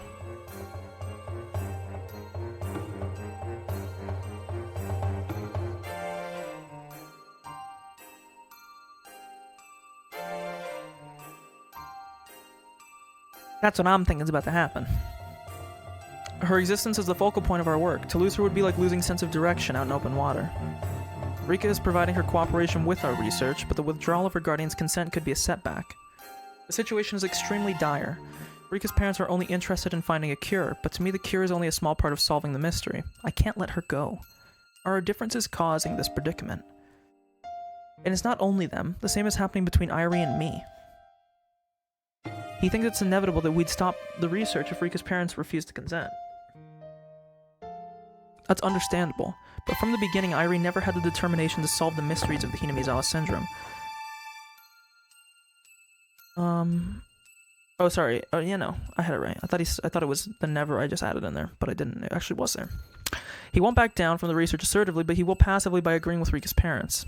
It's that attitude of a researcher who's trying to the attitude of a researcher who's trying to unravel a mystery. He is the type of man who would step on my grandfather's research with his dirty feet. He is nothing but a coward who's in this half-heartedly. He started to feel guilty over his past the moment he saw blood. He isn't qualified to be even involved in researching Hinamizawa syndrome. He is simply an outsider who joined in because of the client's demands. If I were a man, he wouldn't be here in the first place. Damn. While it's true he's produced wonderful results with his development of a cure, he seems to think it's alright to close up shop with that. Is he planning to waste everything by being satisfied with just that tiny result? That man doesn't have any right to discard my grandfather's research. I can feel my guts boiling. No, no, no. Irie isn't the main person at fault. The one to blame is that woman, Rika's mother. If she wasn't so selfish, this wouldn't have happened. Maybe it's partly my fault. I maintained trust through relationships and obligations all this time. But somehow, Rika's mother and I didn't get along, so I didn't try to socialize with her. I thought it was fine because I got along with Rika and her father. But now the mother has influenced the father and changed his decision. What negligence. What a reversal. What a blunder. I love the word blunder. It always makes me laugh. I don't know why. Irie is saying we should talk to the office in Tokyo about what to do next. But I know the Tokyo office, once the Tokyo office finds out about this, they'll order us to shut the research down. I've worked so hard to even get things started. If they hear anything negative, they'll put a stop to it. I've come too far to complete my grandfather's research. I can't let it be stopped. I still have a little time to think about this. I need to calm down and analyze this carefully. I've always come up with a great plan when I drink my favorite tea and bite my nails like this. You don't want to do that, bad habit. I looked up at the ceiling and closed my eyes, as tenderly as possible. There were times when I couldn't find a solution, but someone else came up with a simple one. I've been able to overcome everything that's been thrown at me. I even endured the hell at that orphanage, so I will never let that woman get in the way. Settle your thoughts down. Think about this clearly. Be calm, Mio Takano. Someone else may come up with a better idea. But who? It's not me. It can't be Irie. It's gonna be fucking the other dude, her mountain dog bitch. It's gonna be, God, what's his name? Okanagi, I think? Do I talk to someone in Tokyo? No, I can't. I don't want to owe anyone a favor. Even Koizumi would be disgusted if he finds out, so obviously this was before, but... It's either Jiro or Okanogi. I know. There's someone I can talk to nearby. They are supposed to be my subordinates after all, so it's worth a try. I called the leader of the mountain dogs, Okanogi. The mountain dogs are my subordinates, but they're part of the self-defense force, and I'm just a researcher, so we never really had a chance to interact. He did what he was supposed to, and I did what I was supposed to, so I never even thought of discussing anything with him. But the mountain dogs are there to protect and support our research. Why didn't I think of talking to him before? What a difficult situation. He used to speak standard Japanese, but now he has the Hinamizawa accent. I guess fitting into the region is the first thing they need to do. We may lose the Queen Carrier, and not only that, but our mother might end up exposing our secrets. Can you do something about it? I asked Okanogi rather directly. I'm not really expecting an answer, but... Understood. The mountain dogs will take care of it. Just give us a little time and we'll do a clean job. Take care of it. We'll make sure the police won't get involved. We need a little time to prep, but it won't be difficult. I'm startled. Rika's mother is my enemy, but I was thinking about how I could convince her. But the leader of the mountain dogs, the counterintelligence unit, whose duty is to protect the secret research, came up with a much simpler plan. You mean to kill her? To preserve the secret, I was told to do whatever is necessary. Also, we didn't see what this guy looks like either. Need to wait for his mouth to stop moving. Ooh. Whole different vibe. The first one is not really the same as the other two, but...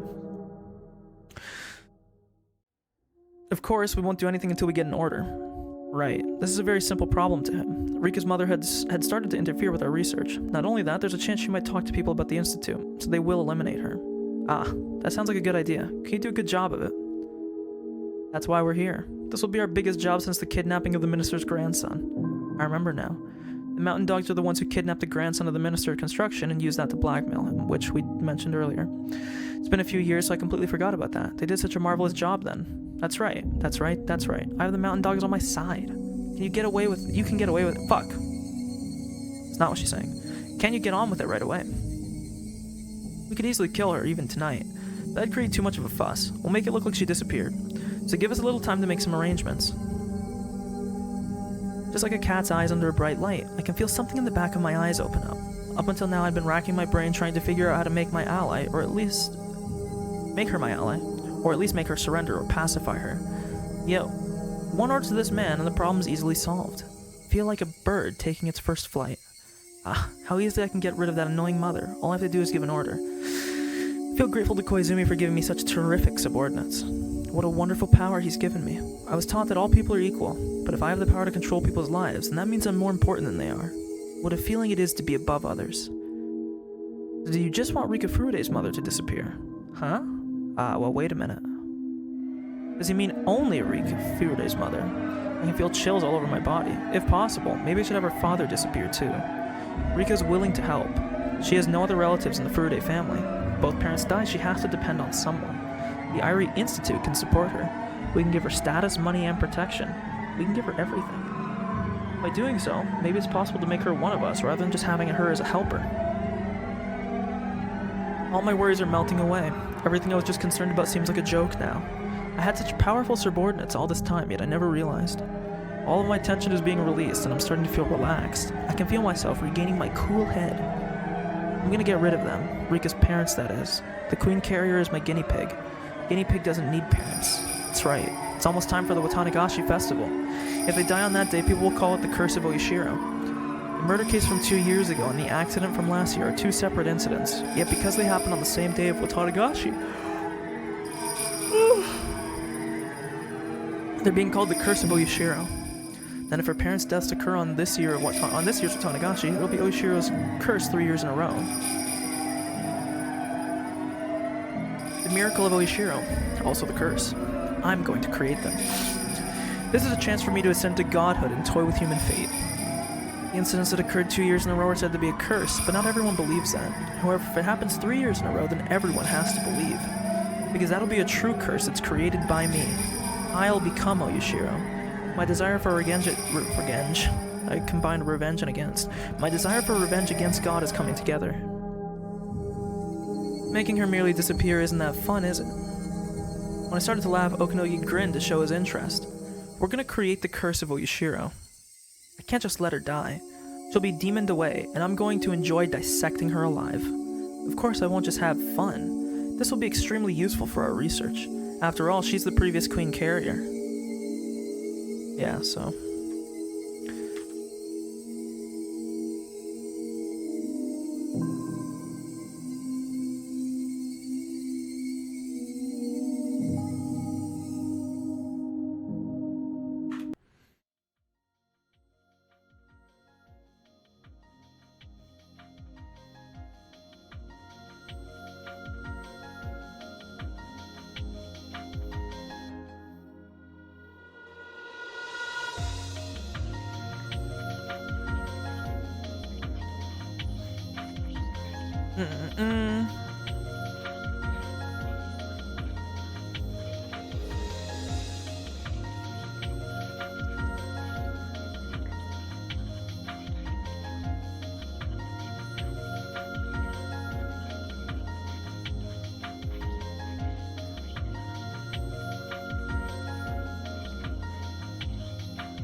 Okay.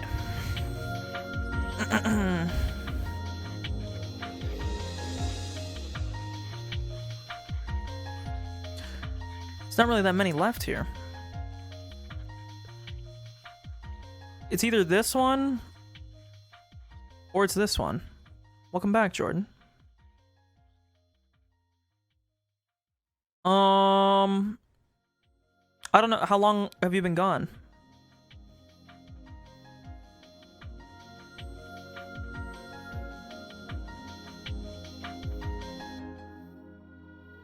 Excuse me. Let me get a little snack.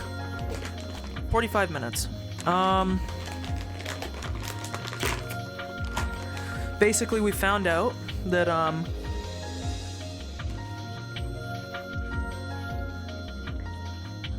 Actually, let me open up my little notebook, because we kept track here.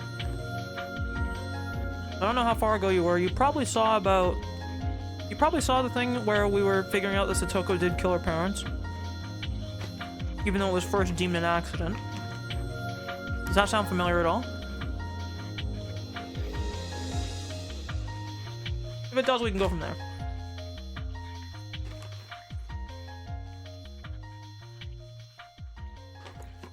Okay. So,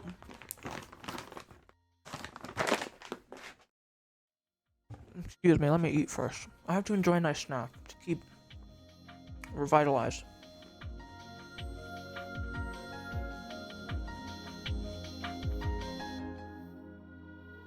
Okay. So, Oishi, who's the detective, was basically sniffing towards Toko, because he's kind of figured out something's fishy about that death. Irie thought that her terminal symptoms were caused by the death of her parents, but in actuality, her terminal symptoms caused the death of her parents, not the other way around. Kano confided in Tomitake that she is the granddaughter. Of course, air quotes. She's technically like a step-granddaughter. She's not related to him at all. She didn't actually tell him her real name, but mind you, I don't even think she considers herself her old real name. So she also let Tomitake know her intentions, motivations, and goal about wanting to become a god, about her father's about her grandfather's research, blah blah blah. Takano basically received news that after her grandfather's old friend died, who was this big political powerhouse that was keeping everything propped up, he died, and that now their funding is going to be scaled back because they're not interested in developing the military side of the virus anymore. They only care about the cure. The only thing is, Takano doesn't actually care about the cure. She wants like all the fame and all the glory for her grandfather and for herself. Only thing is, the government wants to do the secret elimination of this. The government wants the syndrome to be eliminated in secrecy, and basically that it goes away. Nobody ever talks about it. Nobody ever finds out about it. Obviously, nobody finding out about it runs counter to her guts and glory because it has to be found out for her to gain any glory and fame from it, and her grandfather by virtue of that.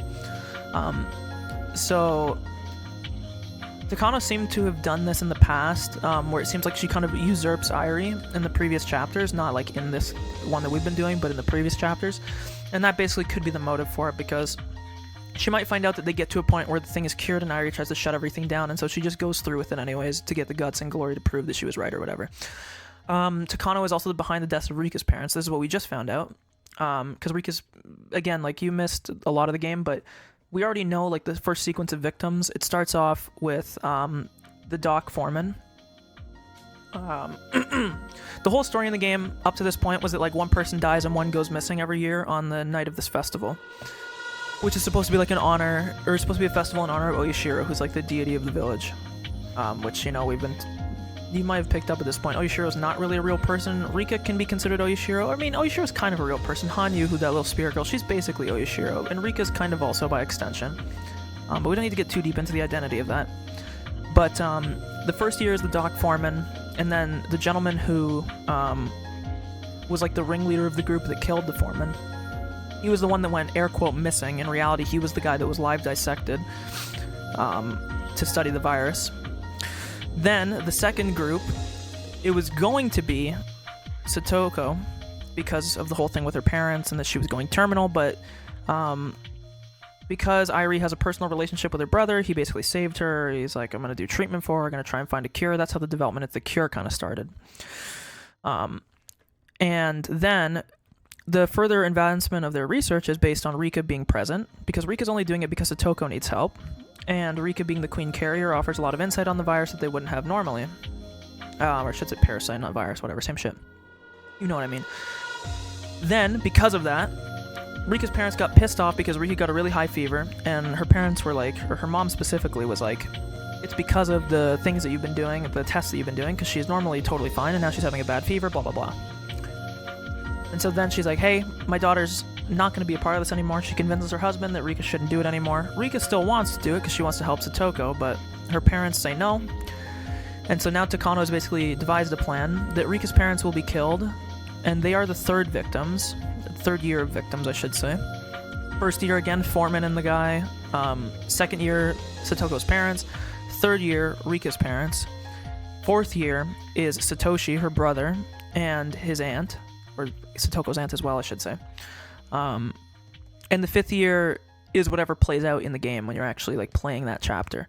And we're finding out now that at this point, Takano is actually the one that's been creating this curse. Because all these people died on the same night of this festival, as I mentioned earlier. And basically Takano has given the execution order to kill Rika's parents, because Rika's parents are going to stop them researching Rika. if her parents are gone, Rika is willing to help their research. And Rika is then the only surviving member, so her guardianship will, like, she'll be dependent on them basically at that point. And at this point, on top of getting rid of Rika's parents to benefit their research, she's also getting them killed on the same night of the festival so that it fits the curse that's been going on. So in one stroke, she's defeating Oyashiro because she's trying to destroy the virus further, advancing the research, advancing towards her true real goal. And simultaneously, she's also accomplishing her goal of becoming a godlike figure because she's basically creating the curse that these people worship as though it was like an act of God. So that's your summary for now. Now, we're basically getting into the nitty-gritty because we've got like the kill order for her parents, but we haven't got into like the little details of it yet, which is what we're getting into now. There's honestly not that many, well, besides the end slide, we don't have that many leather left. It's either going to be this one or it's going to be this one. I don't think it's this one yet because I don't think the order has been given, so I'm going to go with this one. It wasn't this one. I was wrong, guys, okay? I apologize. Try this one. Deep down, I was prepared for something to happen tonight once again. The first year, the workers were stirred into frenzy, killing and dismembering the old man, and the second year, the Hojo couple were killed through a fake accident. Again, fake accident. Satoko killed them because she had terminal symptoms, and it was passed off to be an accident afterwards.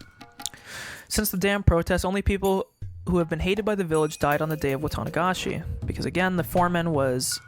this was something that was described way earlier in the games, obviously when you weren't watching, because this was like months ago at this point.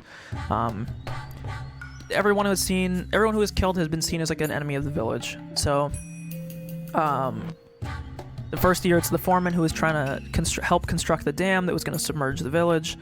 The second year it was the Hojos who were ostracized because they were pro-dam people. The third year it was Rika's parents who ended up being sympathetic towards Satoko's parents. And the fourth year it was Satoshi and the aunt because they are also extensions of the Hojo family. So that's kind of like the logic behind it. Some people in the village were calling the incidents the curse of Oyashiro. Now the damn protests are over. There would be no meaning in the village as enemies being killed on the night of the festival, I thought. If that was true, then there were still some enemies left over. I thought that perhaps that would happen again on the night of the festival 3 years in a row. My hunch was right. At first, however, it looked so natural that I didn't think anything of it. I'm guessing this is Oishi that we're following? The festival was nearing its end, and the village officials were gathered under the main tent. They opened their beers and enjoyed the leftover corn and braised cow tripe from the refreshment stands. I was in the main tent too, being entertained by the villagers, so I was actually there at the scene of the third year's incident when it happened.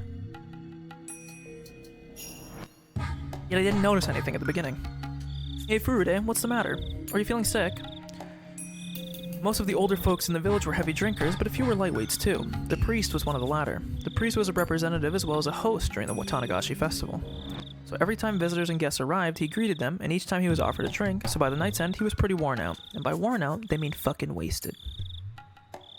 That's why I didn't think of anything to see the priest sitting by himself in a folding chair. The mayor, Kimiyoshi, was the one to tap his shoulder and ask if he was alright. Are you okay? Ha, you drank too much, didn't you? Does your chest hurt? Sorry, I think I'm a little tired. Huh, didn't you have heart trouble before? Getting sudden pains isn't a good sign. Dr. Irie. Dr. Irie! What's wrong? Is it your chest? That's not good. Oh. When I saw what was going on, I noticed he was covered in a terrible sweat and was definitely not relaxing in his chair and enjoying the cool evening breeze. His face had a sickly pallor, and I thought he should lie down immediately.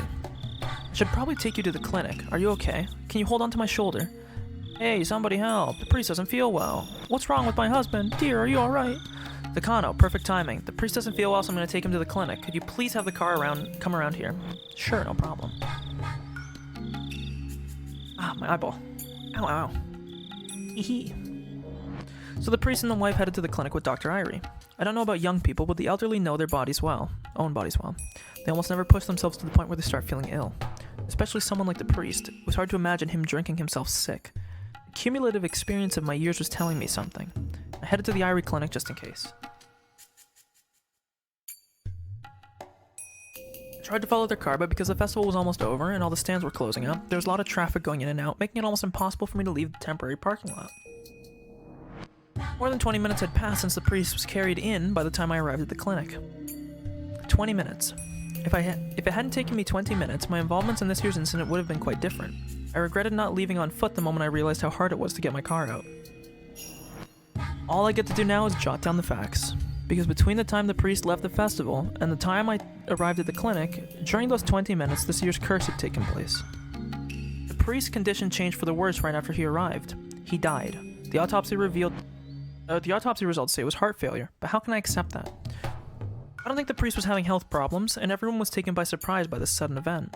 Moreover, the wife of the priest disappeared, too. According to the clinic staff, she was with him right after he died, but she's now nowhere to be seen. Of course, she's not at home either. Oh, I don't know if I mentioned, but Takano wants to take in the mother to be the next dissection victim because she was the previous queen, because that's kind of like the lineage of the thing so far.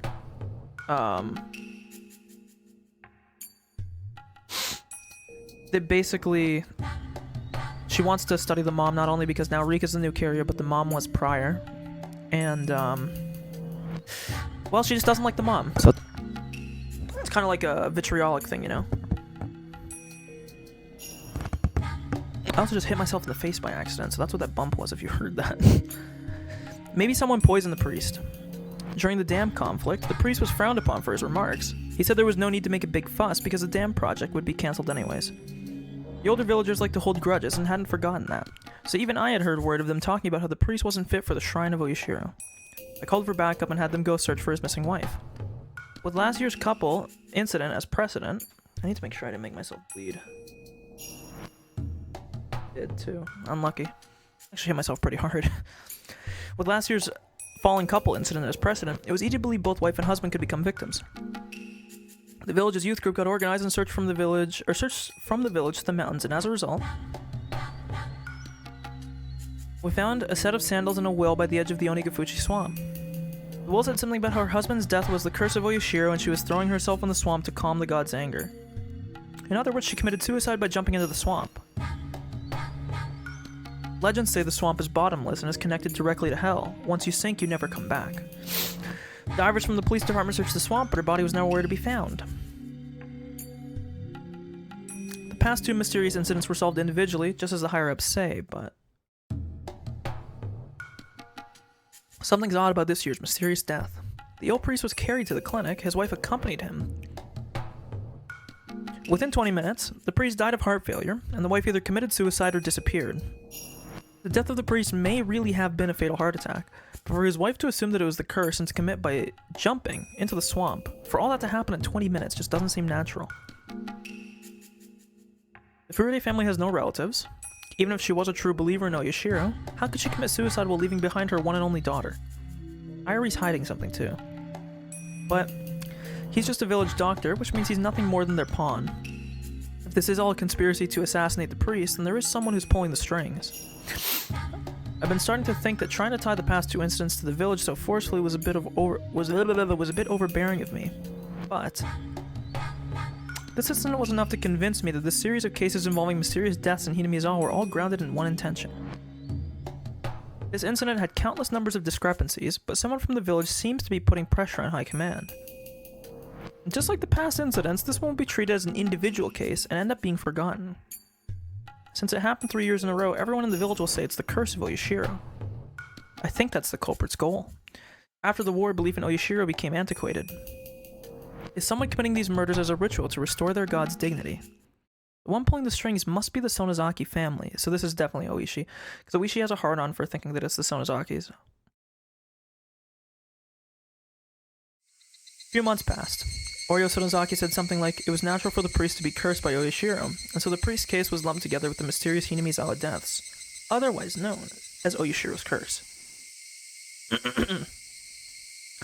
At first I simply wanted to avenge the old man, but now that case had grown into an abnormal one, centered on the village's faith.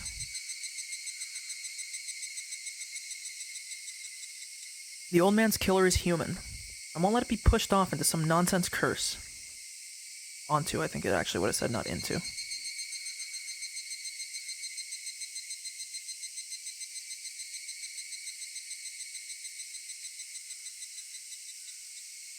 Owie, owie, owie, owie, owie. Ah.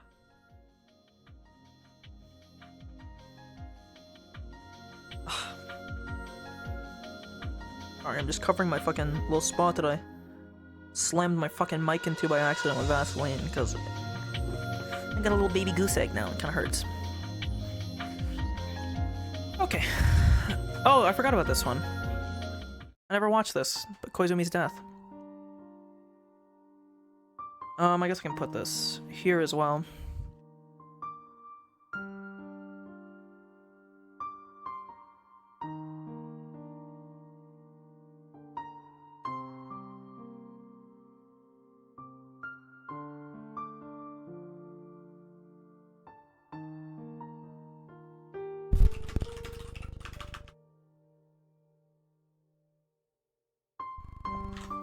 Maybe we should wrap up for now. I don't think you're in the mood today. Huh? That's not true. Sorry if I gave you that impression. What does this face look like in the different model? Man, she's evil, but she's so cute. So cute, I just gotta have her, man, as Lucari would say. Oh, never mind, I take it back. I don't take it back. I retake it back. Takano has been looking through the viewfinder, but I haven't seen her push the shutter at all. While she came along, I don't think she's in the mood for birdwatching. Takano has been depressed ever since the announcement of new policies at the board meeting the other day. Understandable. The Irie Institute was created by her in the first place. It was created so that she can devote her life to researching Hinamizawa syndrome. For all that to be tossed aside while being asked to wrap up work within a few years, of course she's depressed. Besides, she can't even fully spend the rest of the time left on the research. Their funding was being cut in stages, and by the end they'll barely be able to finish closing up, let alone research anything. I heard that she's the granddaughter of the late Dr. Takano. Her determination to finish her grandfather's research is what kept her going until today. I don't know why it says I heard. It should say she told me. Since everything has been going so smoothly until recently, this sudden change in the wind's direction must have been a total shock. The shift in people pulling the strings must be pretty serious. The board of directors was completely changed out, and she heard that people in projects influenced by the Koizumi faction were being restructured to set an example. The wind's new direction seems likely to remain for a long time. It's highly unlikely that the Koizumi faction will come back into power, so no matter what we say, it's almost impossible to expect the same kind of support from them. Isn't there something we can do? Kano muttered. Unfortunately, there isn't. There is nothing anybody can do. I mean, there is something somebody can do, but clearly not someone you have influence over. At first, the board talked about halting the research immediately, but after lots of convincing, they finally agreed to make it a gradual suspension over a few years. The people who helped us when the Irie Institute was first created are the ones who managed that. Huh, I see. While it looks like the worst case scenario, it's actually somebody else's hard-earned victory, huh? 3 years was the best they could do. I tried too, you know. I used your data to try and explain to the board how important this research is. Only 3 more years, huh?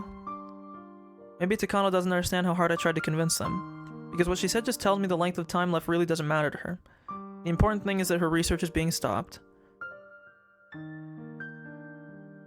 I mean, this is me being a kappa and reading this wrong. But maybe she's gonna spin this to... Maybe he doesn't have his... For once in a man's life, I think his brain... I think the other brain might have been more correct here. Maybe she's just sad she's not gonna see you anymore, man.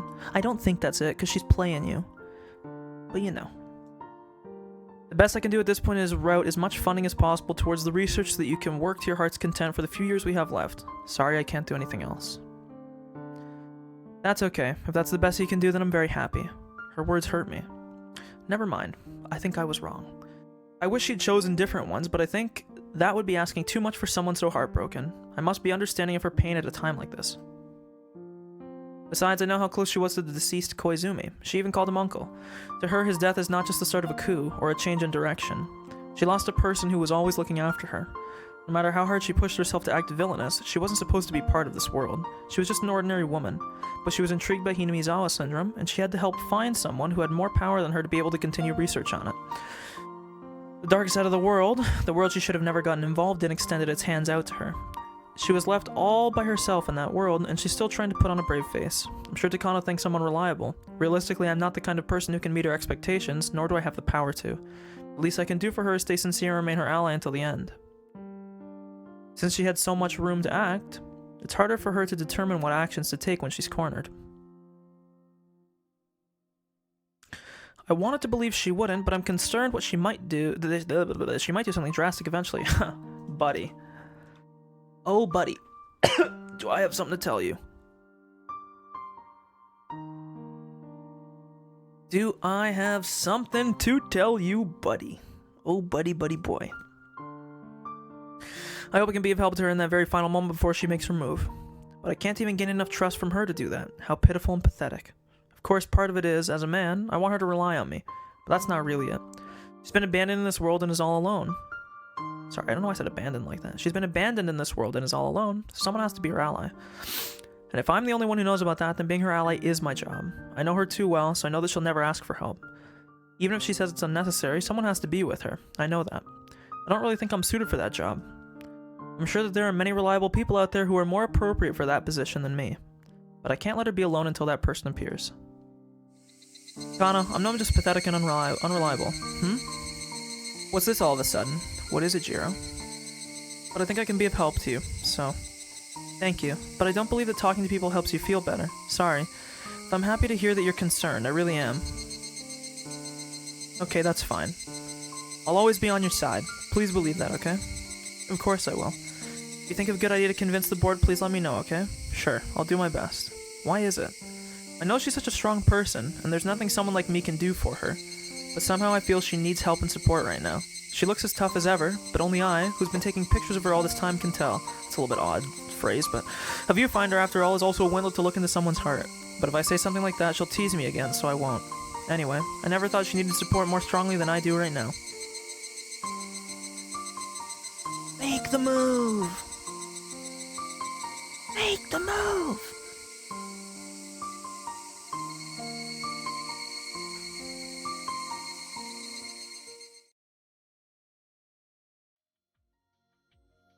Okay, what the fuck is next? I'm guessing it's this?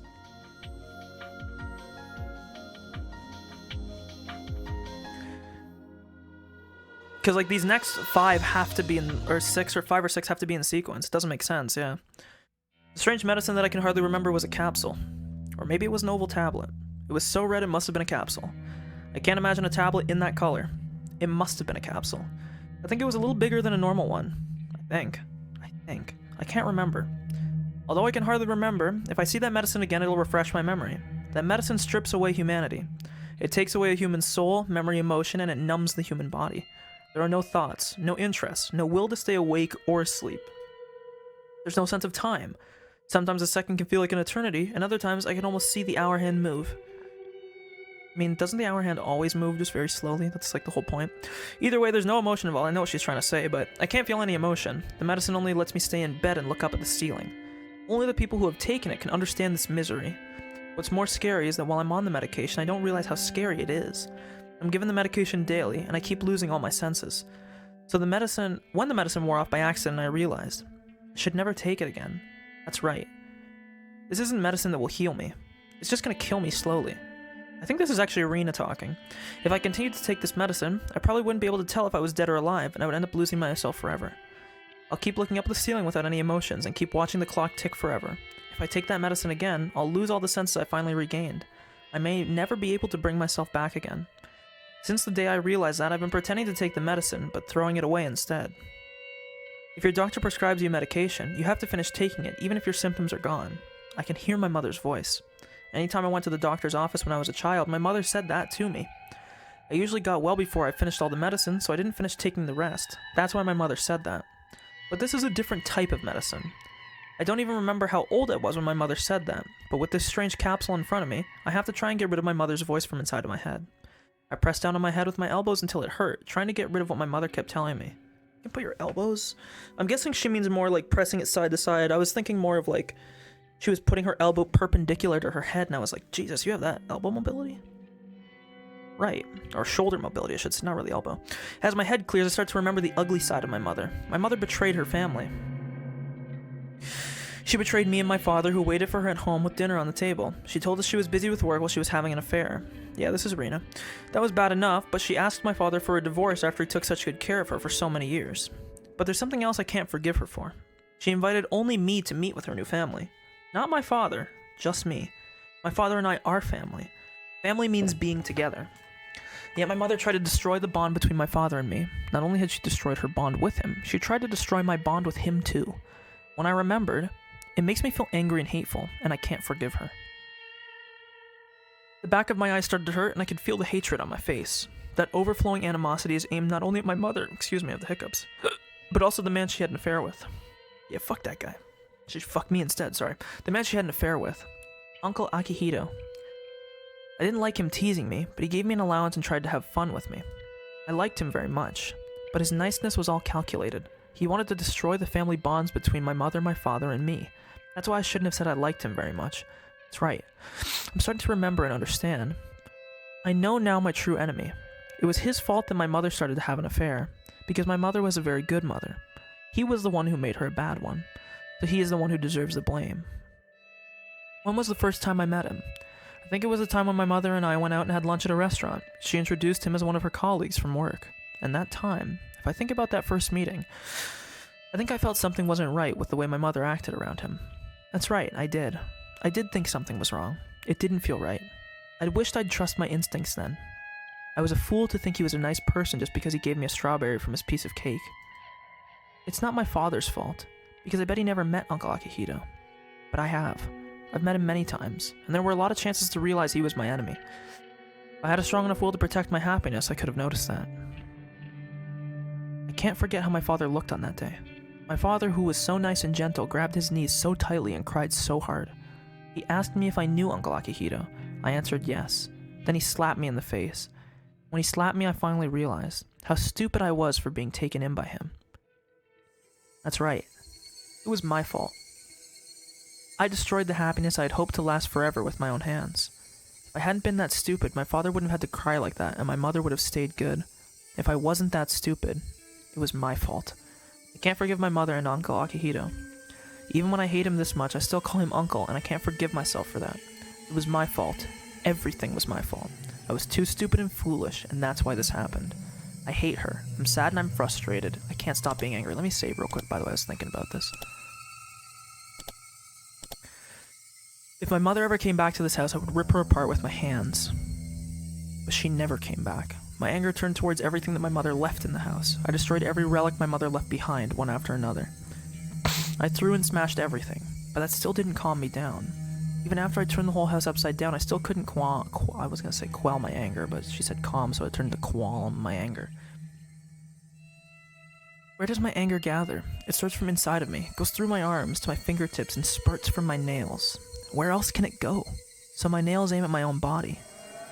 My body is the filthiest and most disgusting thing of all. I am the one to be blamed. No, I'm not the one to blame. My mother's most at fault. My mother's the most corrupt.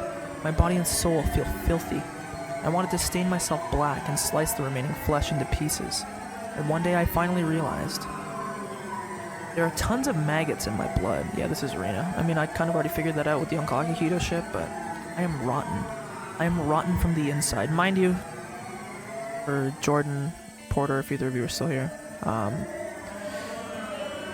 she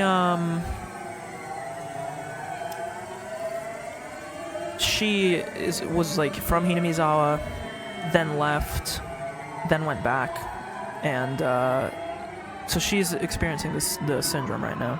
She has the syndrome pretty bad, so that's why she's talking about like maggots in her blood. That's basically like, because if I remember, the way they described it earlier on is that the terminal stage of the thing when people claw their throat is it feels like there's maggots or like that there's insects or something under their skin. So they claw because they're itchy because they want to get them out. So that's like what she's going through. But it is indescribably itchy. It is itchy, itchy, itchy. I stabbed my thigh with a razor blade in the bathroom. The blood flowed out. Reddish-black maggots spilled out. I forced myself to open my blood vessels with my thumbs. Maggots spilled out. Squirm, squirm. So many maggots spilled out from my left thigh. There are probably just as many in my right. Maybe my calves, too. My arms, abdomen, chest. No. How many maggots are there in the blood vessels in my neck?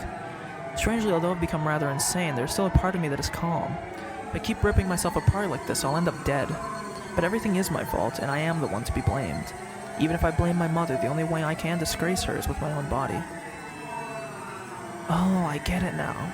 That's the best means for quelling my anger. I feel like I'm thinking incredibly rationally now. In order to forgive myself, I need someone else to blame. based. Can someone take a picture and frame this? I want this on the wall. It has to be someone else's fault. No matter how much I think about it, or how I twist the logic, my own body is my only outlet to vent this anger. So long as there's no one else to blame, I'll be forced to rip open every blood vessel in my body. Just like no matter how much I scratch, it still itches. No matter how much I rip apart my own body, it's still not enough. The blood is all over the bathroom, and I'm sure it makes for quite the gruesome scene. Although I'm trying to stay calm, I can't ignore the sharp pain that runs through my body. Maybe because I've lost so much blood, or maybe because I'm naked in the bathroom, I feel freezing cold. My whole body is throbbing and my heart is beating so fast. I'm cold and hot at the same time, and I'm also sad, angry, and in pain. I want to find something that lets me forgive myself. I'm blind now, I just got fucking flashbang. Then it came. It came in a heavenly light. Oh yeah, she had a delusion of Oyashiro. And it told her to go back to Hinamizawa, so she did. It apologized. It kept apologizing. Why is it apologizing? You apologize when you're at fault. So this thing I just met for the first time was admitting for wronging me. That means I'm not at fault. It's at fault, not me. Huh. I dropped the razor blade. It fell into the puddle of blood. The pain is taking over my body. The pain of ripping apart my own body is taking over me. I've been telling myself this pain is the punishment for what I've done. But I'm not at fault. It is. So I don't need to accept this pain as punishment. So I don't need to defile my body anymore. She continued apologizing to me over and over as I stood there covered in fresh blood. She apologized every time I wanted to blame myself, constantly whispering that it wasn't my fault. Oyashiro exists. She is always following me. Every time I can't endure the guilt, she apologizes and tells me I'm not at fault. Everything is caused by the curse of Oyashiro. Things started to go wrong when I broke the rule that I wasn't supposed to leave Hinamizawa. I finally remember. When I moved from Hinamizawa, one of my neighbors gave me a charm. She said that if I left Hinamizawa, I'd be cursed, so I had to take the charm. That's right, she gave me a charm. It had some complicated writing on it. But I haven't seen it since I moved here. I may have lost it. There's nothing I can do about that. If Hinamizawa residents leave Hinamizawa, they'll be cursed. My mother and I, even Uncle Akihito too, may have gone insane because of the curse of Oyashiro. Nobody was at fault from the beginning, because everything is caused by the curse of Oyashiro. Nobody is at fault. Nobody. I'm finally able to forgive everything. The anger that I couldn't get rid of even after I destroyed everything, including my body and soul, is finally gone. Father, now I know. The curse of Oyashiro is what caused my mother to leave and for you to be so sad. You remember Oyashiro, don't you? The guardian deity of Hinamizawa. That's right. People of Hinamizawa aren't supposed to go to the outside world. That's why Mother went insane. It's all because of the curse. If we had stayed in Hinamizawa, we would have been happy. Oyashiro came to me and told me that. Come to think of it, Oyashiro has been trying to tell me that for a long time. And when Mother left, I didn't know why she left or how to express my anger. Oyashiro has kept following me ever since then to let me know that. She followed me everywhere, the sound of her footsteps echoing behind me. But I pretended I didn't notice her. Also, mind you, the footsteps meme that they're talking about is actually Hanyu, that little ghost girl. Normally she follows Rika, but Hanyu isn't actually like tied to Rika, she can kind of do what she wants. And for whatever reason, Hanyu can sometimes have an effect on the physical world in terms of like noises and footsteps, or noises specifically, I should say, footsteps are noises. And so this footsteps that she's talking about is Hanyu following the person. I didn't hear her voice until I slashed my body all over. If only I had listened to Oyashiro's voice. I bet she started warning me once Uncle Akihito came into my life. If the whole family had gone back to Hinamizawa, my mother wouldn't have had an affair. We would have been happy there. I bet Oyashiro's been trying to tell me that. She was always with me. She followed me everywhere. I was stupid trying to pretend I didn't notice. Everything was because of that stupidity. If I had noticed Oyashiro's voice, my family wouldn't have suffered from the curse. It's all my fault. She's apologizing. Yeah, we're looping here, okay? Ugh. Yeah. I'm sorry too. Come on, Father, let's apologize too. Mother, you don't have to apologize. You should die because of the curse. These maggots are your fault. They make me itch everywhere. Yeah. No, I don't want that medicine. My mother got it to kill me, so I don't want it. I won't take it. I told you I won't take it. Stop. This is a curse. You can't fix it with medicine. It won't get rid of the maggots because this is a curse. No, I don't want a shot either. Stop. It hurts. I'm assuming this will stop here. Oh no, everything is falling into a gray world. The voices of my father and the doctor sound so far away. Even what just happened seems like it happened a long time ago. Again, I'm given the capsule, and even my memory from a minute ago is gone. But basically, yeah, she was put in a psych ward, and she was, like, medicated like crazy. I'm back in bed staring at the ceiling, and what I can see The only thing that interests me is the hands on the clock. Tick-tock, tick-tock. I follow the minute hand as it goes around quickly, and the hour hand as it goes around slowly. I see other things too, but they keep going through the same motions, just like the hands on the clock. I'm sorry. It's my fault. Oishiro keeps apologizing.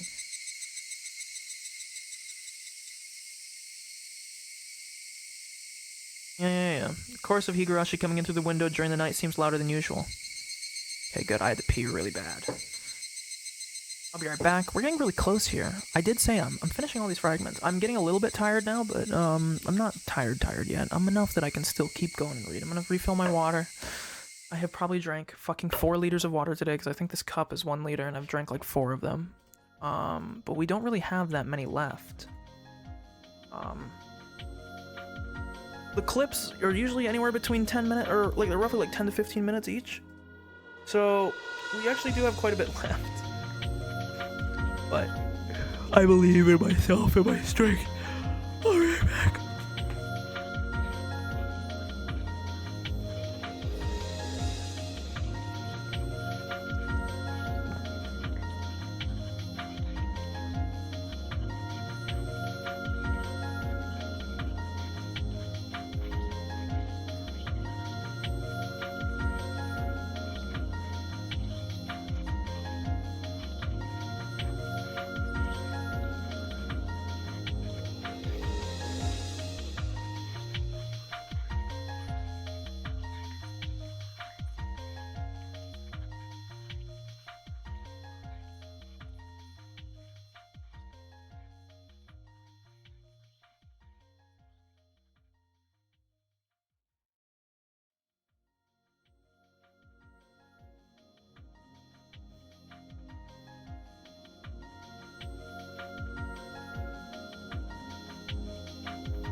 Okay, I'm back. I got another banana.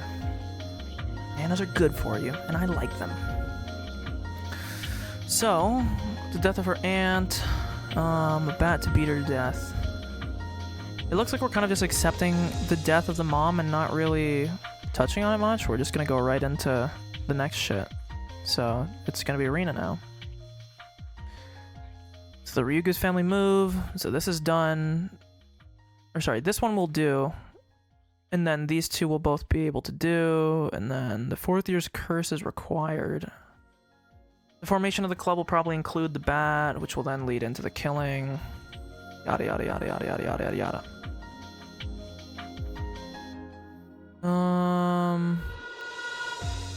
A notice of leave of absence. Yeah, because this is before he kills her, so it's gonna go this one into like this one probably.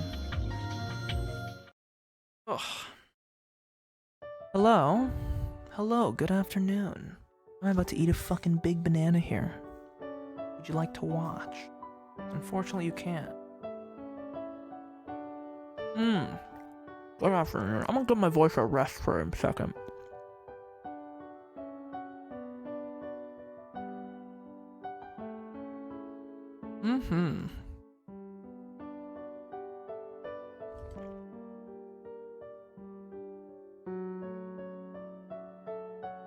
Oh, this is... Oh, never mind. Oh, you guys will love this, because you guys weren't here for this. Hopefully. So Reina... Or Reina, sorry. Reina's actually her real name. I don't remember the reason why she goes by Reina, I'll be honest with you. I think it's because her mom called her that and she hates her mom, so she doesn't like it. She has this thing where she makes this noise at the end. Now, I warn you, most of the characters in this game, at least Satoko, Rika, and Reno, absolutely annoying voices, okay? They are, typical, very high-pitched, what you would expect, like anime voices, I would say. That's the best way I can give it. Is this probably me pigeonholing? Yeah, a little bit. But she also has this little, like, tick, not tick, or like this thing. She says this how thing at the end of every sentence. So not only are you going to get to hear the voice, because there is voices to this game, it's just Japanese.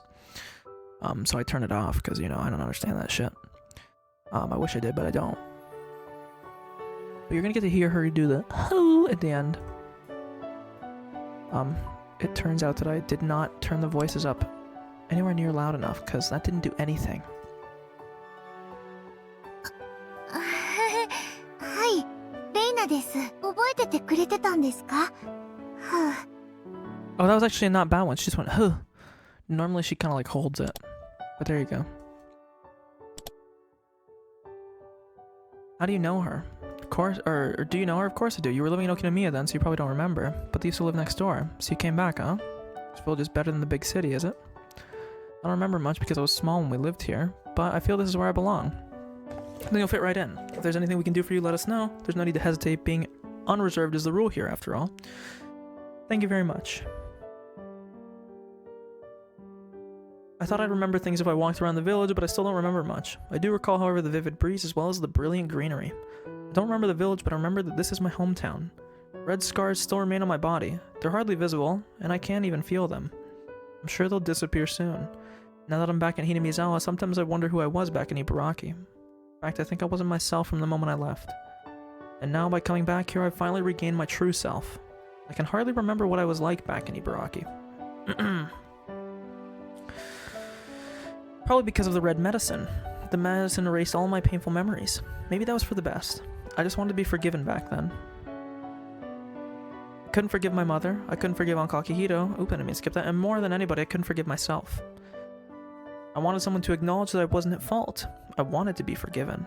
So Oyashiro apologized. She told me I wasn't at fault because it was the curse. That's how I was able to forgive myself. I didn't have to die by tearing my blood vessels out. I think people have to die because they become corrupted. That's why people try their hardest not to dirty themselves their whole life.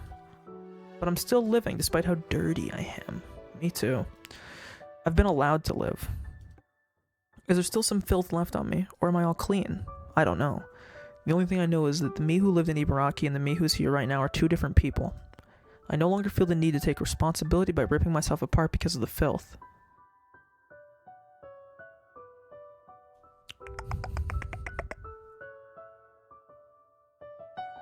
And I'm guessing, we're going to get into the part, one of the things that happened in the actual game is that Rina's dad basically got wooed by a floozy, we'll say, who pretended to love him and just wanted his money, a gold digger, you might say. I don't know if that'll happen in this because, I don't know, because sometimes the timelines are different from each other, but you know, I'm just letting you know, okay? And though I hardly remember Hinamizawa, my father remembers things very clearly. Although it was around when we lived here before, the Watanagashi festival has grown huge these days. It's held at the end of June. Watanagashi? I've never seen it myself, so I don't know much about it, but supposedly people let cotton absorb the filth on their bodies and drift it down the stream. Absorb the filth. You can wash your filth down the stream, huh?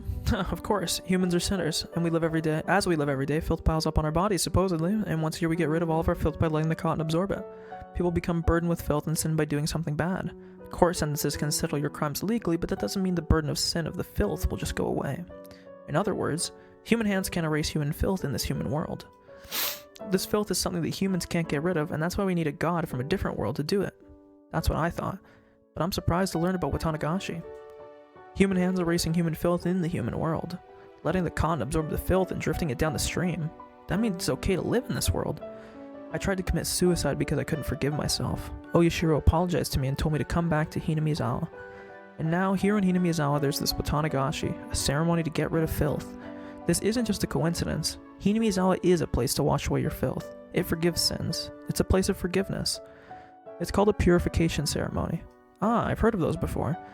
Japanese culture is very strict about filth. You aren't allowed to remain in the spotlight if you accumulate too much. See, that's the reason why politicians and company presidents resign immediately once people find out about their dirty deeds. You must leave the spotlight if you're filthy. To put it in a bad way, the filth is basically pushed onto someone else, and they are held responsible for it.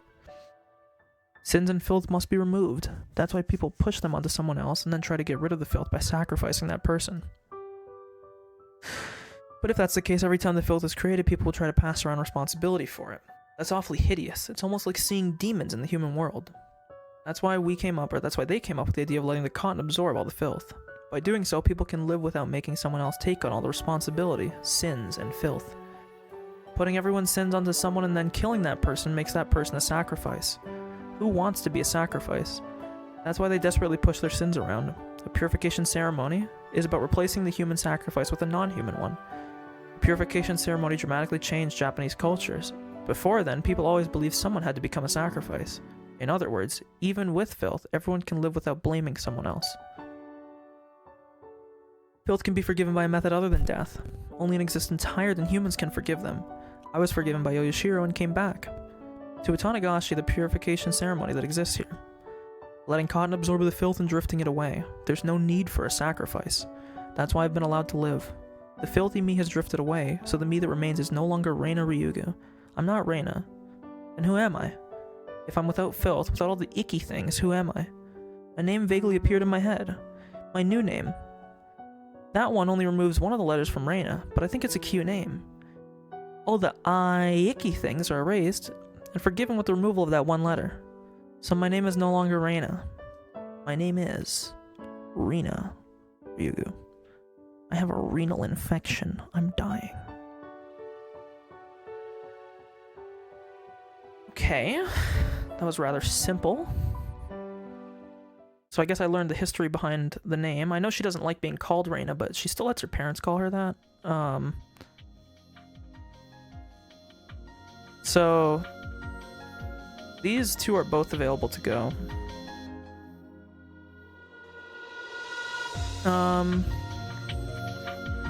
I think this was also good.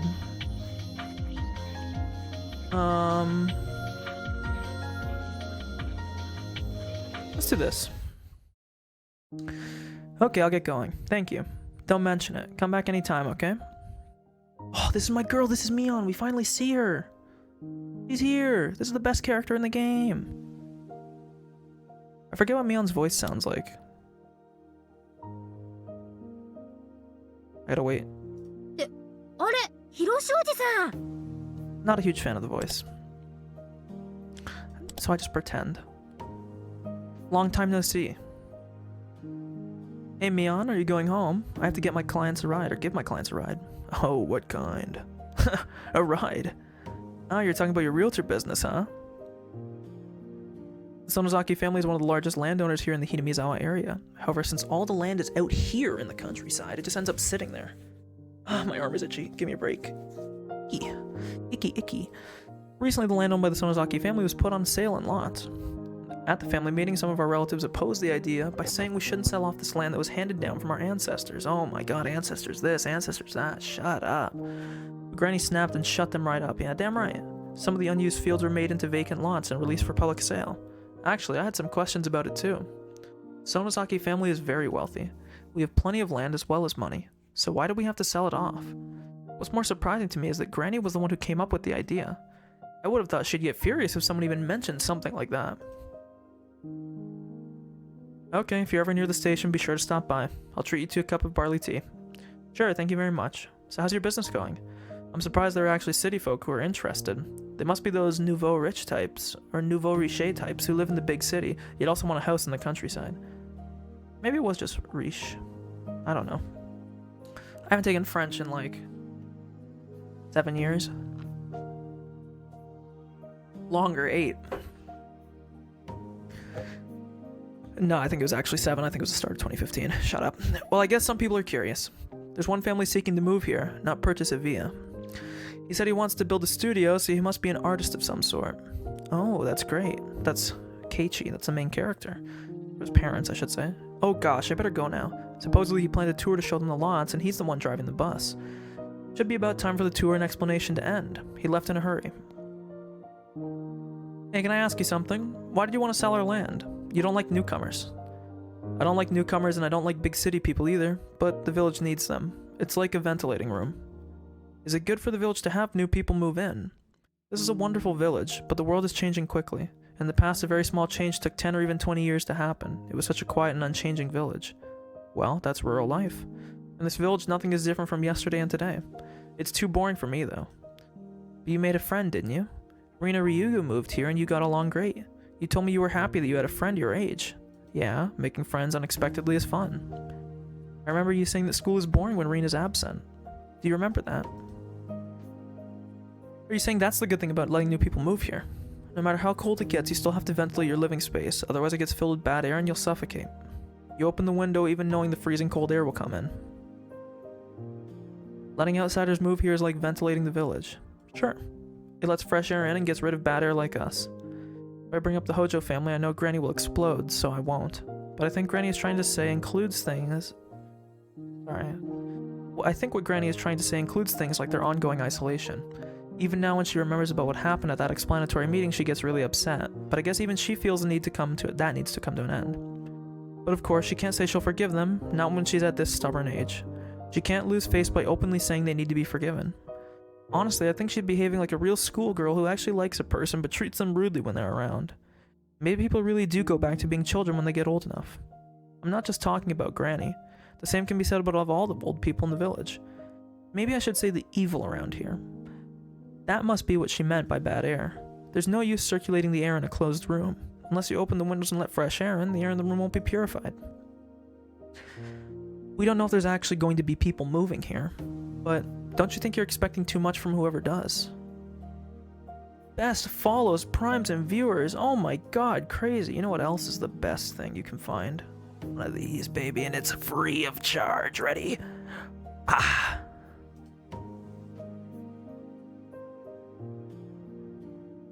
I hand those out for free.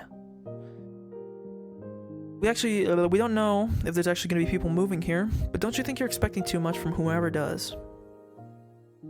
Heh. Just Rina moving here changed you, Mion. Whoever moves here will change this village. If possible, I hope some young and energetic people will have the charisma to lead this will appear. Yeah, I didn't know if you fell asleep or something or left, so I don't know. I'm used to these fucking little bot fucks coming in. I have a lot of fun banning them. Usually, I think it's because my chat bot guy he's fucking my Fosa bot. I don't think I have it set up right now. But normally he snipes those dudes instantly, so I have to actually get that bot reset up. Because I got so used to it, I don't even have to usually do it anymore because the bot just snipes them, but sometimes they squeak through for whatever reason. They need to be the ones to put us old people away into heaven. Are you thinking about Gramps? Damn you, nobody's thinking about him. Here, have the housekeeper put away the tea set on the veranda. Okay, I will. Mion, the day Satoshi Hojo disappeared, you came to me, huh? Yeah, I guess I did. That is what woke me up. The problem with the Hojo family, we can't just let time take care of it. We have to take care of it ourselves as soon as possible. But you can't do it yourself, so you're gonna have an outsider take care of it? That's the best I can do. No matter how bad your hand is, the next card can change the flow of the game. Maybe it's a good idea to draw cards from the stack. Your generation will be a new wind. Let that new wind come from the outside, and you'll be the wind from the inside. When both winds create a gale, the gust will blow away the stale air from the village. Aw, that's so sweet. I mean, they did kind of allude to like Keiichi and Mion kind of being a thing, and it might be my own headcanon. But I feel like they were kind of pushing that, and I hope, for Mion's sake, she gets her happy ending. I don't give a fuck about Keiichi, that guy's a loser. That's the epitome of leaving your problem to others. You're the one who started the fire and you're trying to have your grandchild take care of it. Oh, don't say that. As the new leader of the Sonozaki family, bring the new wind into the village. You're saying that's my job as your successor? Please, Mion, I'm too old. The only thing I can do now is to be despised by people. The wind chime sounded quietly. Maybe that's a sign to let us know a cool breeze is on the way. Tea set's now on the veranda as well, which I know was one of the other prerequisite things. Prerequisite. Can't speak much anymore, I've talked for too long. I'm turning into Mike Tyson. Okay, so the tea set. Ichiro made bar inspecting a vacant lot is required, so we can actually do this now if I really wanted to. 4th year's curse is required. I could do Keiichi, but it kind of feels out of place. I kind of want to, and this one was also a little bit out of place because it was like, so let's do this. It's a school, we haven't seen the school in forever. School is the children's world. The values of grown-ups don't apply. Children decide their own values and create their own world. So the rules of the grown-up world, of the village, don't mean anything here. Even the villagers badmouth the Hojo family and try to isolate them. That has no meaning at our school. In the children's world, children decide the rules. Rules they think are irrational don't exist here. That's why, as the representative for the children here, I vow that I will never let any irrational rules come into our world. Within the school, no harassment is allowed towards the Hojo siblings. In the very beginning, some boys teased Satoko, but they were punished severely, and it hasn't happened ever since. That's the least I can do to resist the madness of this village. So I hope Satoshi and Satoko both feel that the school is a safe place for them. Satoshi must notice my concern because he often smiles when he's here. However, I never see Satoko smile. Satoko's classmates used to try to cheer her up, but soon after they decided that it was just best to leave her alone. I used to try to talk to her, but then I realized something. Or when I realized something, I stopped doing that. I'm a member of the Sonozaki family. Ouch. To Satoko, I'm one of her enemies, so I'm sure she feels uncomfortable to have me around her. All I can do is watch over her. That's why Satoko is alone in the classroom. That said, Rika is always hanging around with her, even though Satoko told her she was annoying. Satoshi too is always beside her. These two are the only ones who remain by her side. It isn't limited to Satoko, of course. The malicious isolation is still continuing towards the Hojo family. Because their hysterical aunt is so hostile towards her neighbors, there's nobody who sympathizes with her. It's wise to know there are fights worth picking and also fights better to set aside. If the aunt had even a little tolerance or self-control, this isolation wouldn't have continued. Of course, the villagers were the ones who forced them into that role, even though they weren't related to the issue. But if she stayed quiet, then it wouldn't have gone so far. The aunt's hostility is one thing, but she's dragging everyone in the family into it as well. The uncle and the aunt haven't been getting along, and he hardly comes home. Both Satoshi and Satoko are forced to live in shame. The aunt vents her stress by harassing Satoko. This was the same too. The aunt is her guardian after all, but Satoko doesn't even try to hide her disgust, so things aren't going smoothly between them. If she had behaved like Satoshi, then she wouldn't have been made into a target. But does that mean the sad life Satoko is living right now is something she caused herself? No, it doesn't. But no matter how much I sympathize and how much I want to help her, nobody knows what to do. An apology won't change the situation. The flow can't be reversed. Excuse me. The Hojo family is ostracized by the entire village, or the fact that they're ostracized by the entire village can't be changed. Oh yeah? Or what? That's the horribleness lurking underneath our lives. The neighbors, the village, and the community. Once they become your enemies, the world can become so cruel. Japanese people have known that since ancient times, which is why we cultivated empathy and an obligation to show courtesy to one's neighbors. No matter who I blame, Satoko won't smile. So the only thing I can do is watch over her and make sure that she's safe when she's at school. Thank you, Mion. Huh? Sorry, what? I just want to thank you for being so concerned about Satoko. Satoshi kind of appears absent-minded, but sometimes he says things as if he can read your thoughts. I tried to deny it since it was out of character for me, but he smiled as if he could tell exactly what I was thinking. Satoko's just forgotten how to smile. When she's at school, she can let go of a little tension for a while. I'm sure she treasures that time. It's basically the only thing this old man can do for her. It's not true. I really appreciate it. Stop that. You don't need to say that. Besides, my family is the one who's causing all this grief. I don't think that way. I really don't. I'm not good at reading people's subtle cues, but I know for sure what he just said is a lie. Satoshi knows that he and his family are being isolated because of the Sonozakis, and he's of course aware that I am a member of the Sonozaki family too. Satoshi is mature, and that's the only reason he doesn't take it out on me. If he had the same temper as his aunt, he would hate me bitterly. Knowing that, the least I can do is not get close to them. But I'm a meddlesome person. When I see Satoko looking depressed or Satoshi forcing himself to smile, I have to do something. It might be even more troublesome to Satoshi and Satoko, though. Maybe. I just don't understand Satoko's feelings. Why? My family is causing Satoko's grief, so for me, a member of that family, to hang around her, is that the right thing to do? Sure. That's you being you. What do you mean by that? Can we get the Drewski clip? Are you saying I'm insensitive? I don't mean that. If this atmosphere itself is robbing Satoko of her smile, then only someone who can completely ignore it can bring her smile back. This old man can tell if you're trying to compliment him or not. You're mean. I'm not ridiculing you, really. I just want you to help. Huh? I can't make Satoko smile again by myself. I need someone like you to help me. But I'm Mion Sonozaki, you know? If I do something insensitive, I might end up hurting Satoko even more. Satoko is already lonely. Are you gonna leave her alone too? This is the first time Satoshi has asked me to do something so aggressively. Satoko is a very important person to him. He's saying he needs my help to make her smile again. But still, no. Maybe he's right. What's going on between the Sonozaki family and the Hojo family is an issue among the grown-ups. We children don't need to care about that. The irrational rules of the grown-ups don't mean anything in our world. So I have to object to the irrationality of the grown-up world using methods of my own. Are you sure Satoko won't be bothered by me? She may at first, but I'll be with you. I'll be with you, Mion. So she'll open up right away. You think so? Should we do something after school today? If we go home first, our aunt might say something, and we might not be able to leave. Okay, then it's simple. Don't go home first. If we go home too late, she'll ask what we were doing. Let's see, I know. Why don't you join a club? A club? Yeah, tell her you're going to an after-school club. Tell her that you're doing something after school before going home. There are plenty of people who go out after school before they go home. There'll be no problem.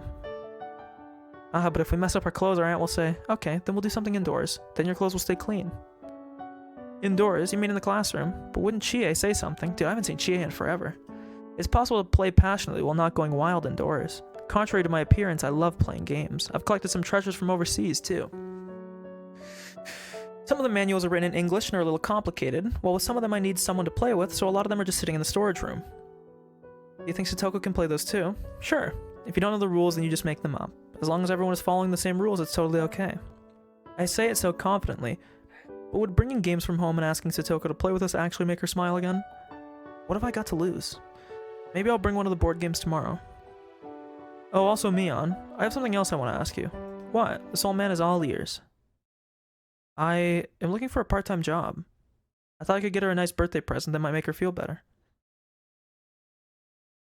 There you go, we learned about his part-time job.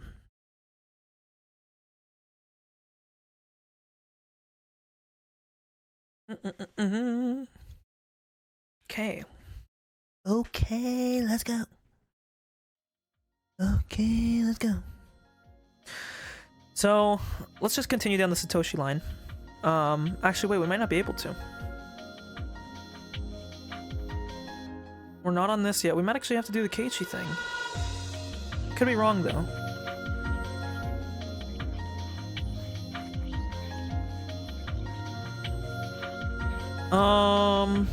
I don't know if he's talked about footsteps at all yet. I think it's this one. My harsh and brutal days are still continuing without end. The situation between my aunt and Satoko remains the same. My aunt yells at Satoko for no reason every night. Although Satoko cries, she still talks back to her. My aunt's yelling goes on and on forever. Satoko's crying goes on and on too. Oh god, I hate Satoko's crying face. It's a fucking cursed photo in the console version. I don't know why. When Satoko sees me, she grabs onto me. She hides behind my back and tries to ignore my aunt's yelling. She always comes to seek my help. Satoko doesn't open up to anyone but me, so if I don't protect her, she'll be devastated. The security is something our parents didn't grant to Satoko. I have to be the one to provide it. But every day, day after day, every time Satoko cries, every day, day after day, Satoko grabbed onto me while crying yesterday. I patted her head, but along with pity, a different emotion came to me. I wanted to grasp her head and smash her against the wall. What an unbelievably devilish and awful emotion. No, I can't think that. No, it's not that I can't think it, I just can't acknowledge that feeling. Since that day, there has been someone else inside of me. That someone is trying to eat me up from the inside and switch places with me. When Satoko begs for my help while crying, that person tries to make me spill out some awful and hateful words that are sure to damage Satoko forever. Leave me alone. Don't grab onto me. Go away. No, I can't. To prevent him from taking over my body, I clenched my stomach and drove him out, and by that I mean I ripped a massive fart. I managed to do that. But that wasn't it. That person is coming after me, trying to get back inside of me. I won't let such a scary thing get back inside of me. He knows there's no room to slip into my heart as long as I keep it held shut like this. So he stopped trying, and instead is falling right behind me. He's waiting for me to let my guard down. When I walk, he walks right behind me. He's breathing down my neck. He follows me everywhere, and when I lie down, he stares down at me.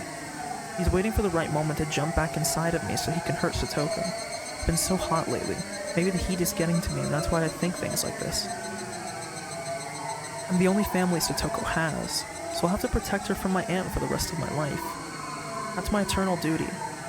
The rest of my life? Forever? Do I really have to do that forever? If only Satoko. But I'm her only family. But it's because of my aunt. Because of the villagers, too. It's almost Watanagashi. Some irresponsible people are saying that the curse will once again fall upon Hinamizawa. They're also saying it'll fall upon me and Satoko for sure. Maybe it's just my imagination, but lately the villagers expecting it are giving me especially sharp looks. I feel like I'll be killed on the day of Watanagashi. Of course, there's no reason why I would be killed, and it is just my imagination. Okay, why the fuck is this a line? Don't come inside of me.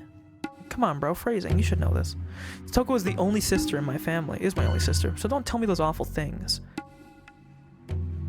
The footsteps came up right behind me, and the hand touched me on the shoulder. Hey look, it's Rina! Because we haven't seen her yet, actually. I don't know why it's not switching between them. Ah! Oh, Rina. Are you okay? There you go. That's the original Rina.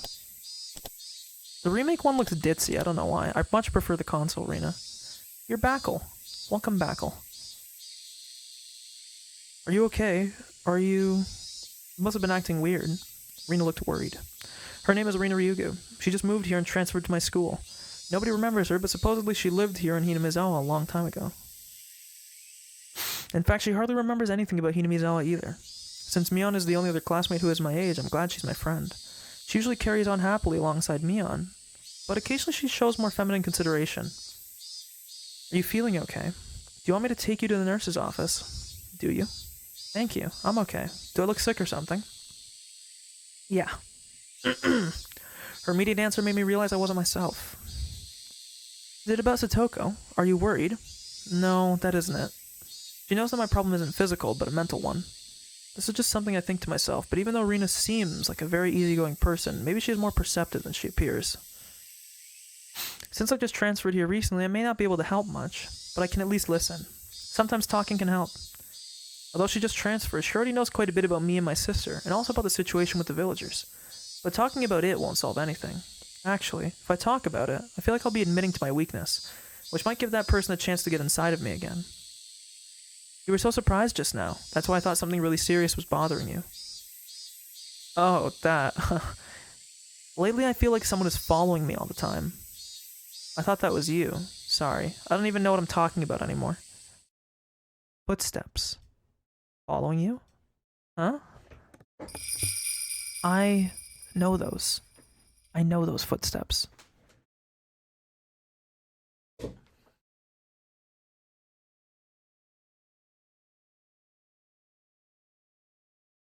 Ouchie, ouchie, ouchie. Ooh!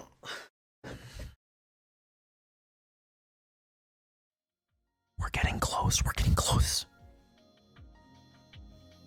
We have like 1, 2, 3, 4, 5, 6 left that are actually regular. Ugh. I see. No, you don't need to do that. You're a promising member of the Hinamizawa fighters. We'll save your spot, so you can come back anytime, okay? I don't know about that though. I have no idea when I can come back, so I thought I should resign at least for now. Toshi says he wants to quit the Hinamizawa fighters. I know very well of Satoshi and Satoko's situation, so I was expecting that he might say this. The relationship between Satoko and her aunt has gotten worse, to the point that it can be considered abuse. Wait.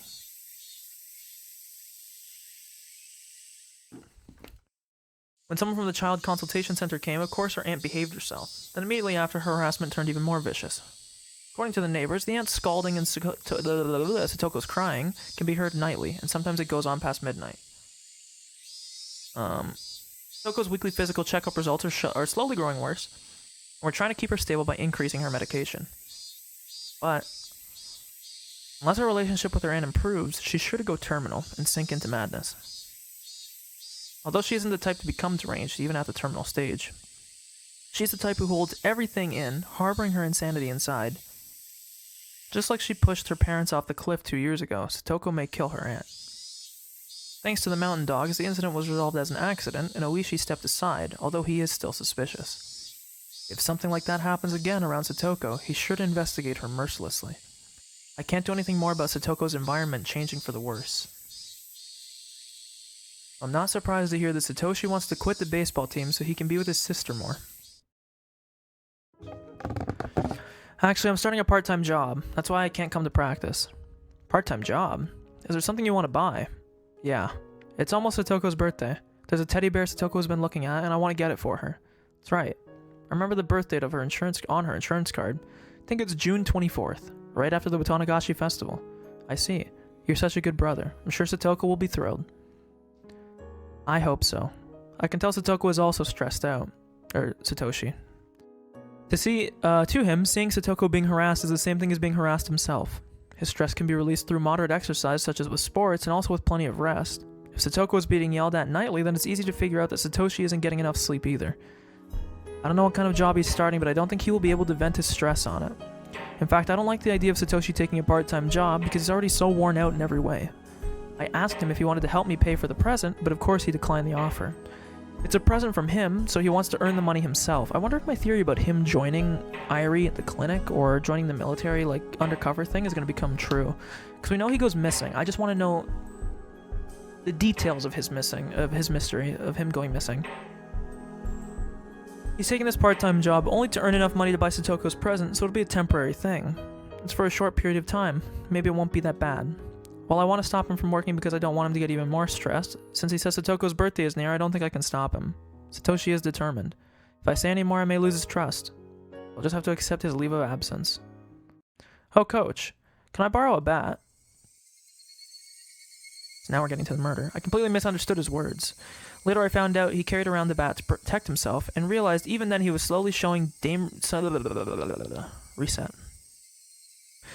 Later I found out he carried around that bat to protect himself, and realized that, even then, he was already showing some dangerous symptoms.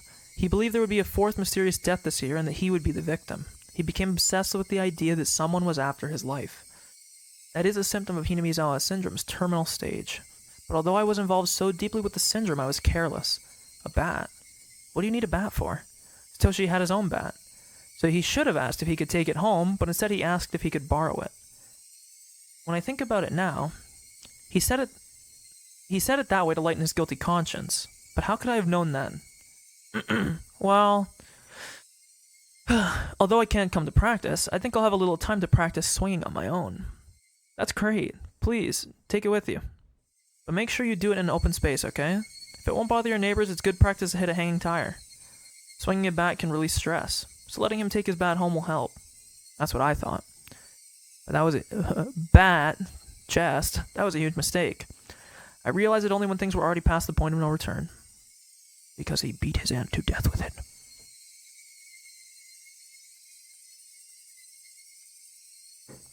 He got no drip either, so it is what it is.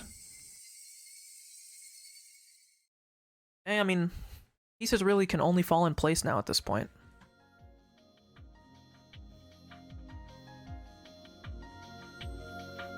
Tell me, is it deja vu? We were prepared to respond quickly this year. That was why we were able to start the investigation immediately by securing the crime scene. The victim is the wife of the younger brother of the Hojo couple. So she's an extremely suitable target for those of the 4th-year curse of Oyashiro. She has a horrible reputation among the locals. After the incident, everyone said she deserved to be cursed. I have a general idea of who the culprit must be. It's probably Satoshi, that innocent-looking kid. There's even a motive. The deceased abused his sister relentlessly, so this would be in revenge for that.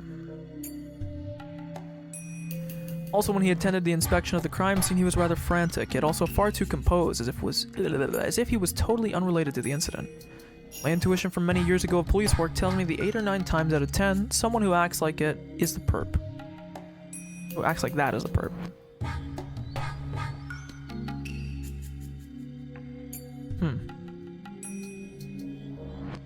I have no concrete proof, but if I question him and shake him up a bit, I have a feeling he'll confess. It's Coomer Guy! For the victim to be so beaten up, the culprit must have had some blood on him as well.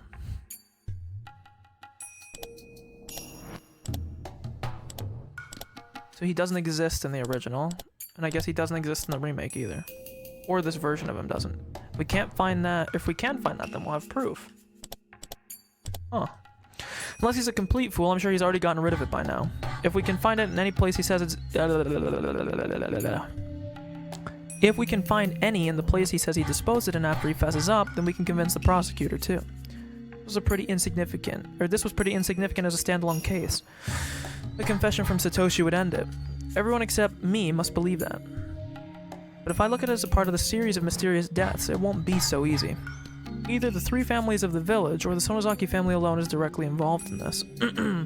If they're the ones pulling the strings, they must have instigated Satoshi into committing this crime. If so, Satoshi is someone who knows way too much about them. Sonozaki family's actions must remain hidden. If he could connect them to the crime, would they let him run around so freely? Satoshi is a loving brother who cares very much for his sister, and they set him up to kill his aunt as the fourth year's curse. After that, they will eliminate the one person who can connect them to the crime. Satoshi is not just a simple criminal, he was set up. After that, my suspicions were confirmed, for he abruptly vanished. He disappeared in such a puzzling way. He didn't run because he was afraid that his crime might come to light. Another culprit came into the picture. He was already arrested for a different crime, and furthermore, he died while in prison. He confessed to information only the culprit himself would have known. Therefore, he must be the culprit. No, this makes me even think even more, remembering this now, that,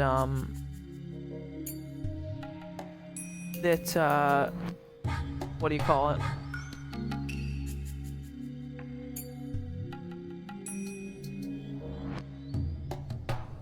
That, Satoshi joined Irie and them. It makes it, like, even more sense to me now. Because the way before was used to exclude Satoshi as a culprit by saying that someone else knew the details, but now that we know how underhanded everything is, I wouldn't be surprised if Satoshi fed this info. Like, they made, like, a dummy criminal and basically fed them this info, right? Because he's already dead, the investigation was closed. Then Satoshi Hojo disappeared a few days after the festival. It's obvious someone doesn't want Satoshi to be connected to the incident. Yeah, the mountain dogs. Now the question is whether the mountain dogs killed him or captured him. My boss put pressure on me to close the investigation and to file Satoshi Hojo's disappearance as a separate incident. He even handed the case over to a different section. The way this case is closing so rapidly greatly resembles the same trick used 2 years ago when the Hojo couple's accident. There's no doubt it's the work of someone who can put pressure on the police. As it happens, Sonozaki family is the only one who can actually exact influence on the police department here in the Hinamezawa area. They may think their trails are covered, but this points towards them more clearly than anything. According to my informant, Oryo Sonozaki mentioned the fourth year's curse at the family meeting and hinted that she was the one behind it all. Hinting isn't strong enough evidence, but there is no mistaking that Oryo Sonozaki is the one pulling the strings. I know they're the ones who did this to the old man, but I just can't grab them. The principal offender is still on the loose, but I'm sure he's being sheltered somewhere by the Sonozaki family. I have to locate him and find that missing right arm. I'll return the arm to his grave, and make the principal offender and the masterminds both bow down before it. However, just like how Satoshi Hojo disappeared, it's possible the principal offender has already been eliminated. I bet he's already been killed and buried somewhere nobody can find. If that's the case, then that's fine. I'll make the old bag who ordered someone to kill the old man slam her forehead on the ground before his grave. This, I swear. After the fourth year's curse, people are really saying something will happen again next year. Even with all my preparations, I couldn't prevent the incident from happening this time. It's too late if something happens. I must keep my eyes on the core of this village before something takes place. There's a reason why I have to get to the bottom of this by next year, because I'm retiring. My mother has been wanting to go back to her hometown in Hokkaido, and for a long time she's been asking me to move there when I retire. I feel that's the least I can do for her, so I agreed to move to Hokkaido when I retire. So next year is my last chance to avenge the old man's death. It happened 4 years in a row, so more than likely there will be a fifth curse too. As a result of the series of mysterious deaths, the village has been tightly knit together since the damn protests. Ever since, they were told that the betrayers will be punished in the name of the curse. To the mastermind, that's enough reason to continue with the series of mysterious deaths. According to the rumors, this year's victim, the aunt, was cursed because she didn't participate in the Watanagashi festival. So there are villagers who believe that if they don't participate in next year's festival, they'll be cursed. It will be a huge festival next year, that's for sure. Something will happen. The series of mysterious deaths in Hinamizawa, also known as the Curse of Oyashiro. I will avenge the old man. I definitely will. Whatever you say.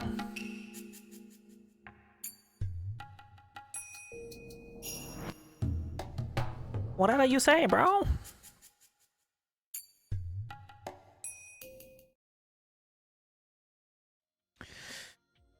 Okay, so yeah, there's 4 left now. This one is next. The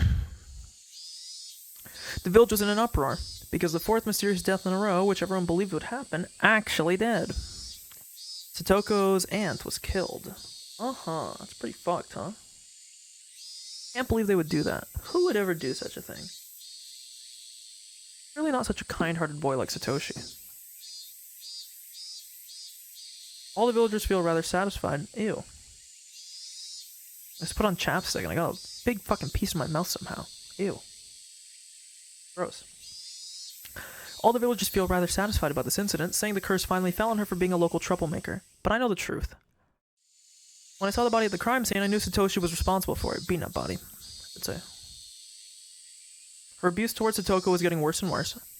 Satoshi wanted to protect her. So he brought home a baseball bat. All the signs were there. I didn't even need to hear it from Satoshi. Yet I couldn't avoid questioning myself. I felt bad for the Hojo's siblings who had no one on their side, so I tried to be their ally. In the end, I failed to be of any help to them. The phone rang. It was Satoshi. He's never called me before. What happened? Does he want me to help him? If so, I will. I truly feel that way. Hello, Coach. Sorry to bother you while you're at work. Oh, don't worry. What can I do for you? I can't think of anyone else who has a car. A car? Sure I have one. I'm in front of a toy store in Okinomiya. Not the one owned by Mion's uncle, but the other one by the dentist's office. Sure, I know where it is. I found a teddy bear for Satoko's birthday, but it's too big to put on my bicycle. Too big? Satoshi, how big is this teddy bear? He didn't think about it when he went to the toy store on his bicycle. Now he's stuck. I'm surprised we haven't seen Shion at all. But I guess like her story was kind of wrapped up in 5. So, I suppose so. I wonder... Because if I remember, Satoko never got the bear. I wonder why.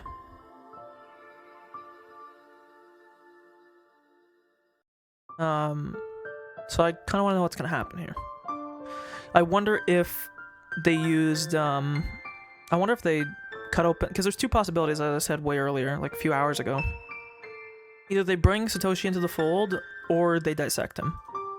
I don't know which it is. That's so typical of him, I can't help but smile warmly. In other words, he can't carry both the bicycle and the teddy bear, so he wants me to come pick him up. I told him I'd be right over and headed to the toy store in Okinomiya. When I got there, I found that teddy bear he bought is a lot bigger than I imagined. Oh my, this is huge. There's no way you can put this on your bicycle, huh?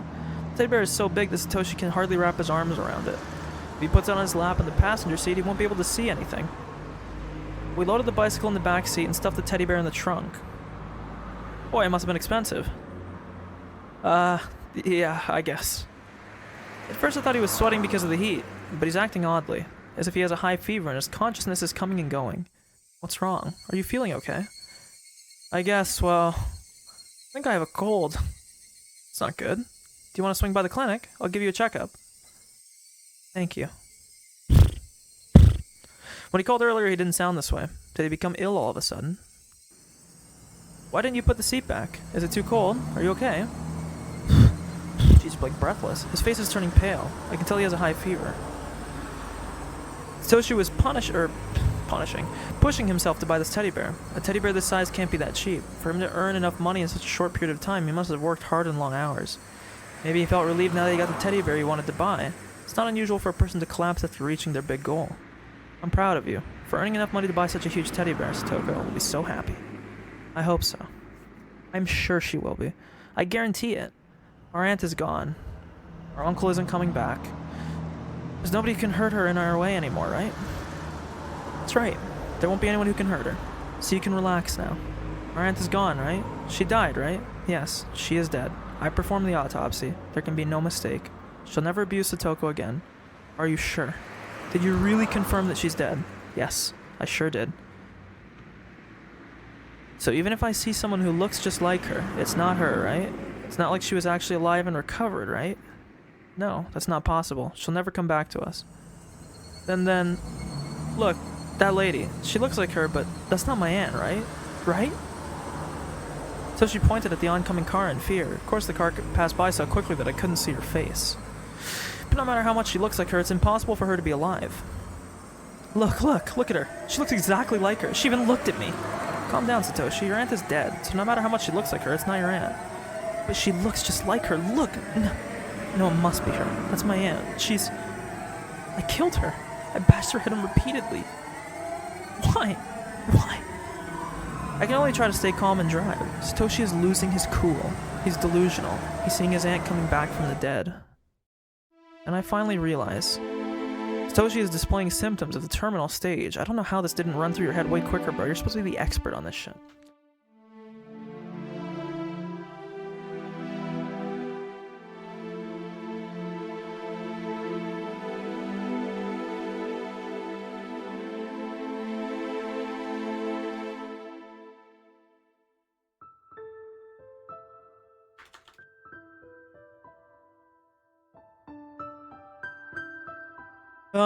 But yeah, he's supposed to be the expert, right? Seems kind of a little bit dense. I mean, I know the coach seems a little bit aloof at times, so it is what it is, but...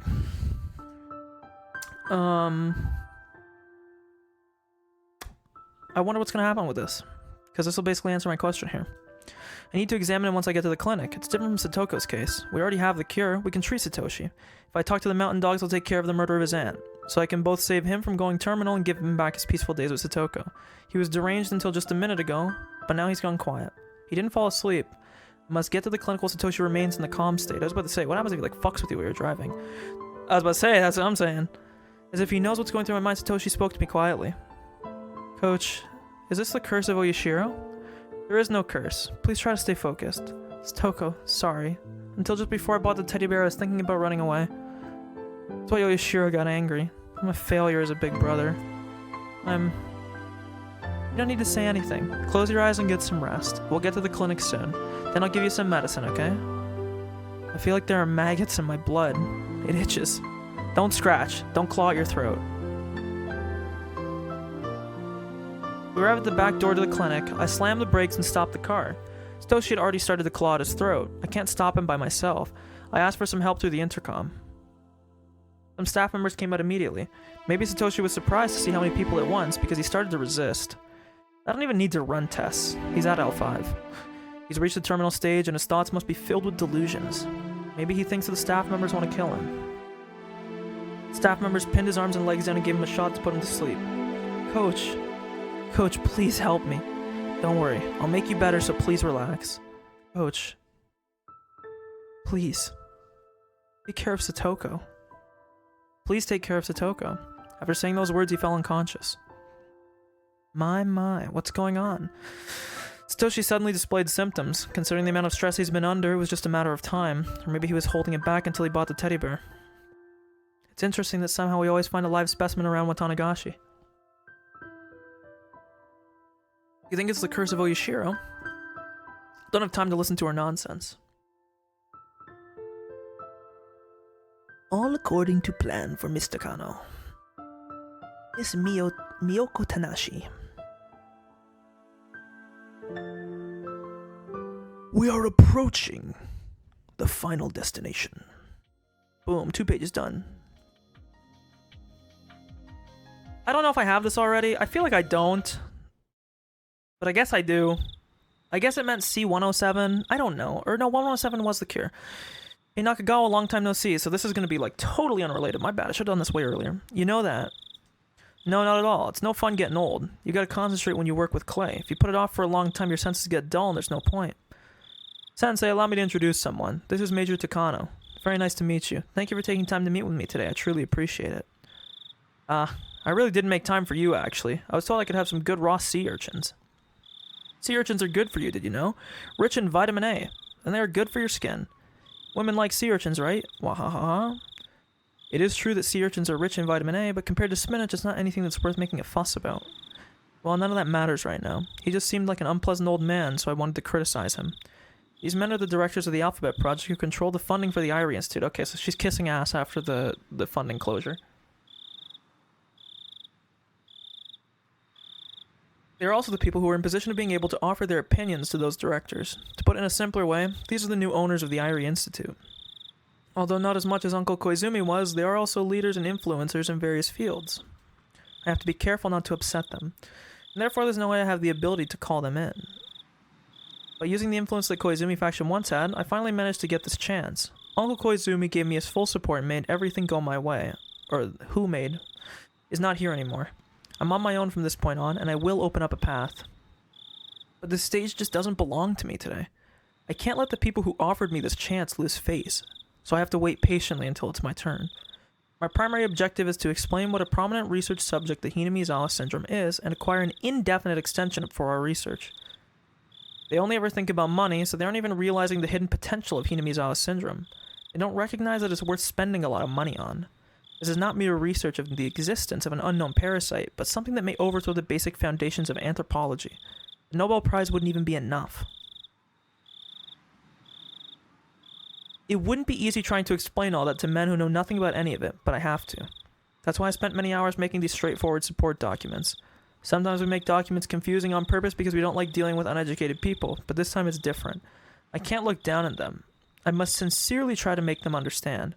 The accessible support documents are there in a huge pile. It feels like we're wasting time eating traditional Japanese food in such a relaxed mood. I want to get to the point and explain to them in detail so they can understand. But there is the saying, luck lies in the last helping. I have to be patient right now. To be frank, I thought the alphabet project we've seen wasn't that good. In the end, it's been nothing but a sandbox for the old men with their heads still stuck in the Pacific War. Nothing but a sandbox for those old men to craft their dreams of Imperial Japan's revival with the money that isn't theirs. You know how much public funding was wasted on those delusions. From what I've heard, there were already prosecutors poking people like Okuno and trying to pin embezzlement on the old board of directors. That's what you get for trying to suck up to these old men. Of course, none of it can be made public, so I guess they'll be held responsible or demoted in another form. This is what the country gets for letting those ghosts of the war run around freely all this time. Boy, these grilled sea urchins are fantastic. Well, this is harsh. I realize it's extremely difficult to ask you of this when you all feel that way, but might I have a moment of your time? You're from the Irie Institute, aren't you? You're researching some kind of local disease in Nagano or Gifu, right? What's going on down there?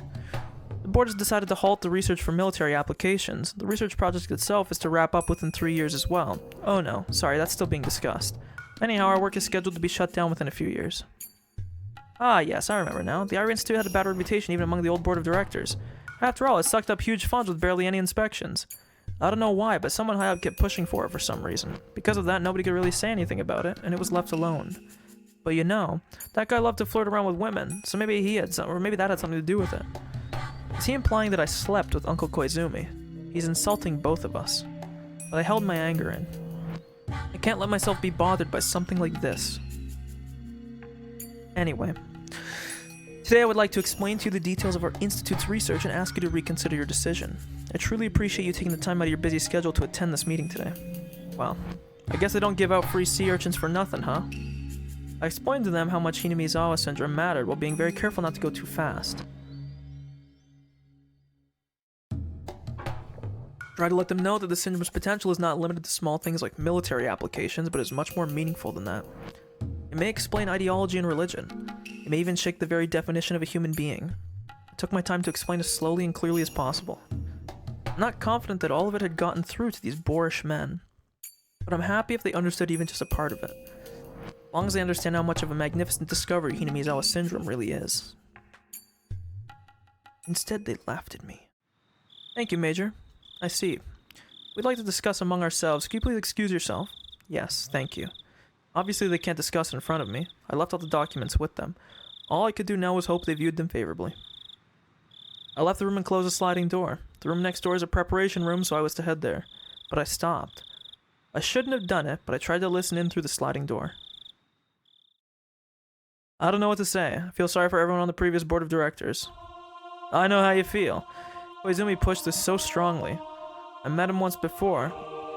When he became founding director of Blank Pharmaceuticals, he seemed like a very intelligent person to me. I guess you can't win against age. It makes you realize how important it is for humans to know when to pull out. But this is a fact that the very rare disease called Hinamizawa syndrome really exists, so not everything is a delusion. I hear the Irie Institute has already succeeded in identifying the disease and developing a treatment. Isn't that enough? In modern Japan, we have to be careful with things that might make neighboring countries nervous, and military-related issues are the most sensitive ones. So at the very least, we must erase the fact that research for military purposes has been going on for the past few years, immediately. Is that separate from simply discontinuing the military research then? Yes, even if we stopped it immediately, the fact that Hinamizawa syndrome was researched in order to create a biological weapon remains. We should hide that fact no matter what purpose the research ends up being used for. If possible, it would be best if Hinamizawa syndrome just disappears. That's true. If the disease remains, then sooner or later someone will become curious about it and dig up the hole we filled. I think we should follow the decision of the board of directors, and as soon as the Irie Institute eradicates this disease, we should have them destroy all evidence of their work before disbanding. I guess that's for the best. It's not even a matter of a Nobel Prize. It's just useless for post-war Japan. Besides, this disease has existed for hundreds of years, right? And we've made it this far without any problems. From the start, I thought this amounted a little more than just poking around in the bushes. Me too. I don't doubt the existence of the syndrome, but Dr. Takano, who discovered the disease, is exaggerating more than a little. He had quite an interpretation. I can't even read it. He had quite a unique interpretation of things. First of all, I've never heard of a parasite that's capable of controlling people's thoughts. It's too much. We tried to explain that. If we tried to explain religions with this, then Buddha, Christ, all these people would be, what was it again? Queen carriers? If we tried exposing something like this, would be attacked by every nation on the planet. Religion is pretty scary nowadays. There are parasites that live in animal brains, then I guess we can say there are parasites that live in human brains too, but for them to control human thoughts? That's a bit too unique, you know? As I peeked in through the gap in the sliding door, I became trapped within an unbelievable sense of deja vu. This is my first time experiencing this, but it doesn't feel that way. I don't know why, but the memory is so sad and so painful. Huh? Why tears? Before I realized that I saw a very nostalgic carpeted room on the other side of the sliding door instead of a room covered in tatami mats. The room is filled with the smell of dust mixed with the smell of some evaporated medicine, but it's very soothing to me just the same. And there is my grandfather. His article that he poured his heart into was made a mockery of, yet he wasn't even allowed to cry. This isn't a delusion, because within the documents I left with those men, there are a lot of references to the article my grandfather wrote. So I'm not surprised for my grandfather to be standing right there, explaining it to them himself. Together with my tears from seeing the sight of my beloved grandfather, I watched these men insult and belittle his masterpiece. I have seen this sight before, and the sight should have ended there. But why is it repeating before my eyes? I can only blankly peek through the sliding door at this strange world where reality and illusion overlap. The Major is a little strange, and Koizumi, who believed in something as ridiculous as this, is a little strange too. But the strangest one of it all is the person who wrote this article in the first place. It blends together expectations and delusions, and looks more like fiction than a thesis. I think this will be a big hit once it gets published, you know? You're absolutely right. I have a friend who's the head of a publishing company. I bet he'll love this. This is not a laughing matter, gentlemen. Huge amount of money was poured into this over the past few years. The worst thing is that the equipment used to gas the villages in case of an emergency has already been procured. Our people must never learn of this.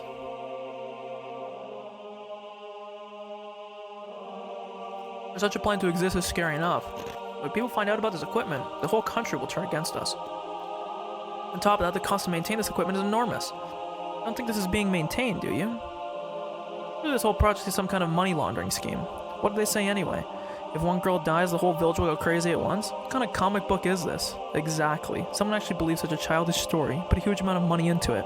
Now that's crazy. What's truly ridiculous is that someone actually took these documents seriously. As he said that, he placed the documents down with an exaggerated gesture. Actually, I should say he slammed them down, because the papers ended up scattered all over the floor. You're too right. Excuse me, I need to use the bathroom. One of the men stood up and stepped on the papers.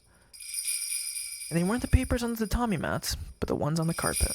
Right there I can see my grandfather filled with heart-rending sadness, yet he can't let it show on his face. Grandfather's expression didn't change, yet it seemed distorted to me.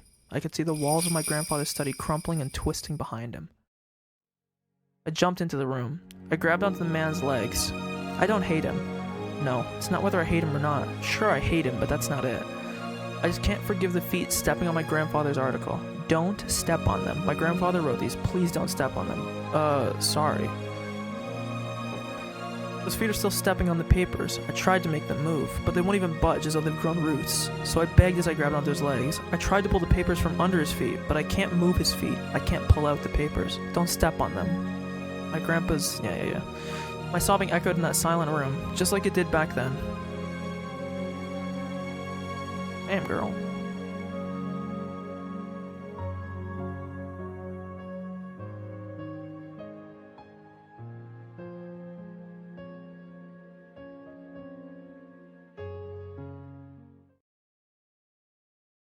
Okay.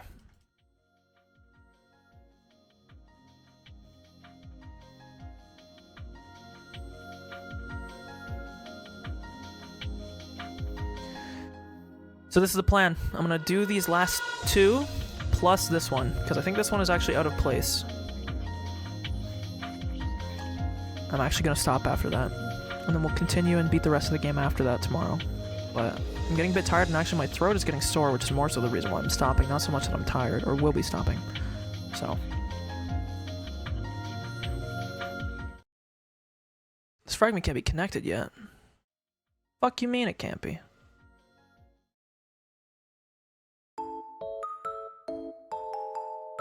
Because I'm assuming that those last chapters are going to be very long. Or longer, at least in my mind. Because I'm assuming they will all follow sequentially. It's more so that my throat hurts and my voice might be hurt a little bit. It's going to be fine. I did this the last time I played this, but... I have a funny feeling that those last few things are going to be really long. So, I don't know what to do. My name is Ichiro Mibara, and I'm hopelessly lost. I came to Hinamizawa on a tour to find a lot for a vacation home. When the realtor finished explaining some details, he told us to take a walk until the departure time. It's beautiful scenery and fresh air. I let my senses guide me. Here I am. Where am I? I still have a little time before the departure, but I am completely lost. Oops. This is basically the middle of nowhere, but people actually do live here. If I keep walking, I should run into somebody. Then I can ask for directions. Don't worry. The only thing I need to keep in mind is the departure time for the bullet train. But the more time passes, the more I start to think I was being too optimistic about running into somebody. Because I can't find anybody at all. Maybe I'm walking farther and farther away from where people are, in which case I'm in serious trouble. So upon hearing someone's voice, I feel immensely relieved. Sounds like little girls are playing nearby. It's a place where little kids can play. It must be a safe village. I followed those voices. Yeah, I'm sure a bunch of little girls would be excited by a man approaching them. Upon rounding the wild pampas grass, I see a beautiful field, or pampas, I don't know how you would say that. Two girls are playing there. They're dancing in the field filled with blooming wild flowers. What I'm seeing is more beautiful than all of the great works of art I've ever seen put together. Maybe I'm exaggerating, but this looks holier than any religious painting. Why is it that seeing innocent girl... Okay.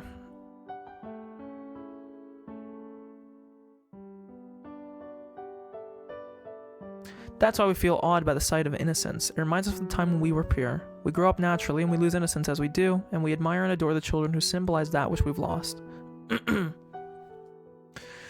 There's a suspicious person who's mumbling some weird stuff over there. Wait, Hanyu is like physical, what the fuck? Rika, that's not a suspicious person. Huh? Sorry, I'm not suspicious. Wait, why is Hanyu like physical? She's never looked like this. You've been staring at my chest and legs. No, I'm not. Don't turn me in, I really wasn't staring. I was using this mirror to fix my hair. I know what you're talking about, but it sure sounds interesting. Like father, like son. The girls teased me for a while, and when they got tired of doing that, they went back to dancing around. He can see her, that's so odd. People have only ever been able to hear her up till this point. Realizing that whatever I said would backfire, I decided to leave them alone and sat down to watch them play. I wonder how old they are. They seem rather young, but maybe they could be closer to Keiichi's age. When we move here, Keiichi might meet them at school. If he would see them at school, then they were girls that lived here. All the Hinamizawa, or of all the children in Hinamizawa are like them. Then even if living a rural life may have some challenges, there's a good reason for us to move here. We're not very good parents. We didn't understand what Keiichi was going through and left him alone until the very end. According to the parenting book I bought, the first few problems are calls for help. It doesn't matter what the action itself is, but the fact that those actions are occurring is a primitive appeal from the child seeking communication. Humans can speak, and that's one of the reasons why we don't notice such signs. We only hear words through our ears, and we can't sense the signs coming from our son's heart. Keiichi probably thinks it's all his fault. Of course, he's not absent of blame.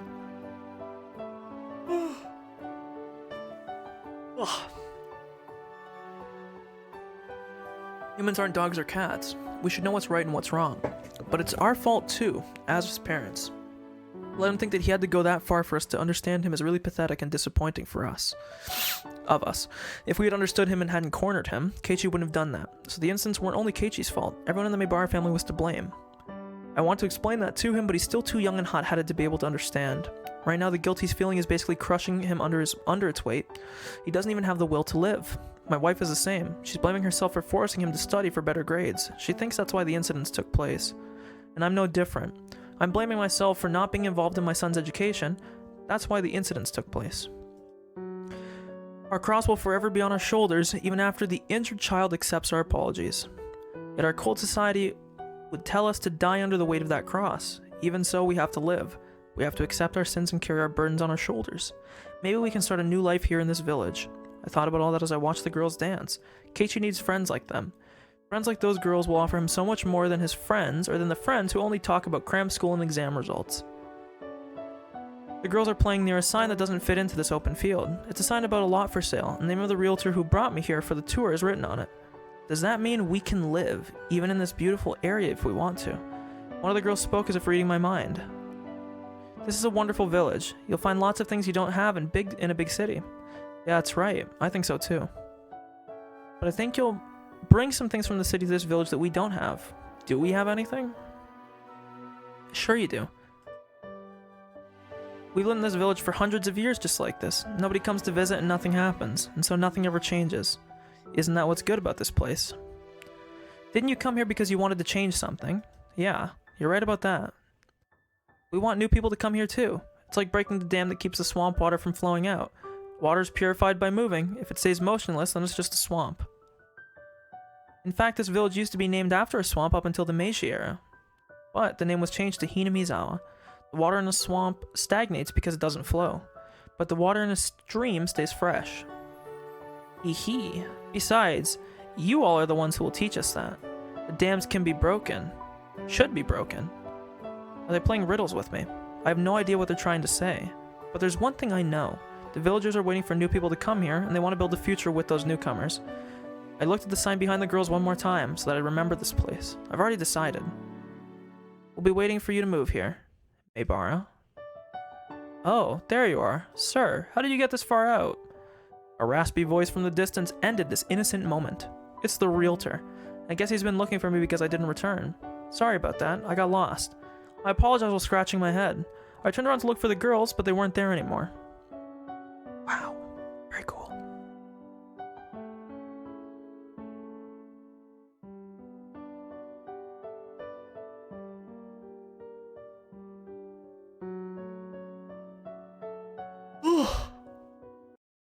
God. You know, if you weren't a public reader or didn't have good, reading skills, just fucking read VNs. There you go. Problem solved. You're gonna read 40,000 fucking words. I want someone to count up the word count of this game. I'm sure it's been done, or it's posted somewhere. Because good lord, this is the school. Yeesh, this really is the sticks. Keiichi, don't say stuff like that. The people in this area love coming here. That was my first impression of the Hinamizawa branch school. No matter how I look at it, it doesn't look like a school at all. It even has a sign that says Hinamizawa Forestry Service. You're right, we're borrowing the building from the Forestry Service, said the man they called the principal as he laughed heartily. Oh, it's Chie! I wanted to see what her model looks like. Ooh, I don't like that. Actually, I kinda do. I didn't like it, but there's something charming about it, and I'm prepared to be grossed out. I still like this one the most. Although it doesn't look like it, it is in fact a school. The rules may be a little different from the ones you went to previously though. Are you okay with that? Ah, yes. I heard all the grades are put in the same classroom at this school. I didn't believe it, but I think it is really true. They're all younger than I am, so I guess it'll be like kindergarten. Though it'll be interesting compared to my previous school where everyone looked the same age.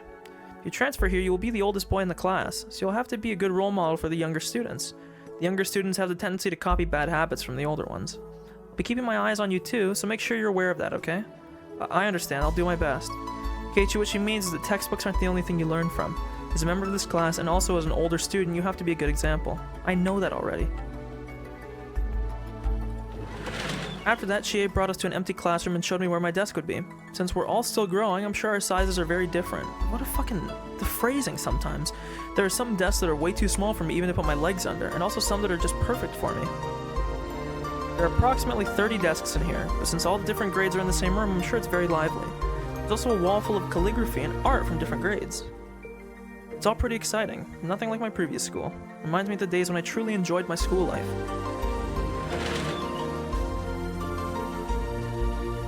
Dad, I like it here. I like this school better than the other one in the town. I think my son likes it here. I want him to go to this school too. I see. The school in Okinomiya has more resources and better teachers, though. Even while saying that, Chie looked happy to hear that a new student would be transferring into her class. My father and the teachers went back to the teacher's office to get the transfer process going. In the meantime, I decided to stay in the classroom and look around. I didn't care about the move. I'd lost the will to live because of what I did. I didn't have the willpower and I couldn't even get out of bed. So when my parents told me about the move, I thought that wouldn't change anything. But after the move, something did change. I want to restart my life. I wanted to restart my life and become someone I've always wanted to be.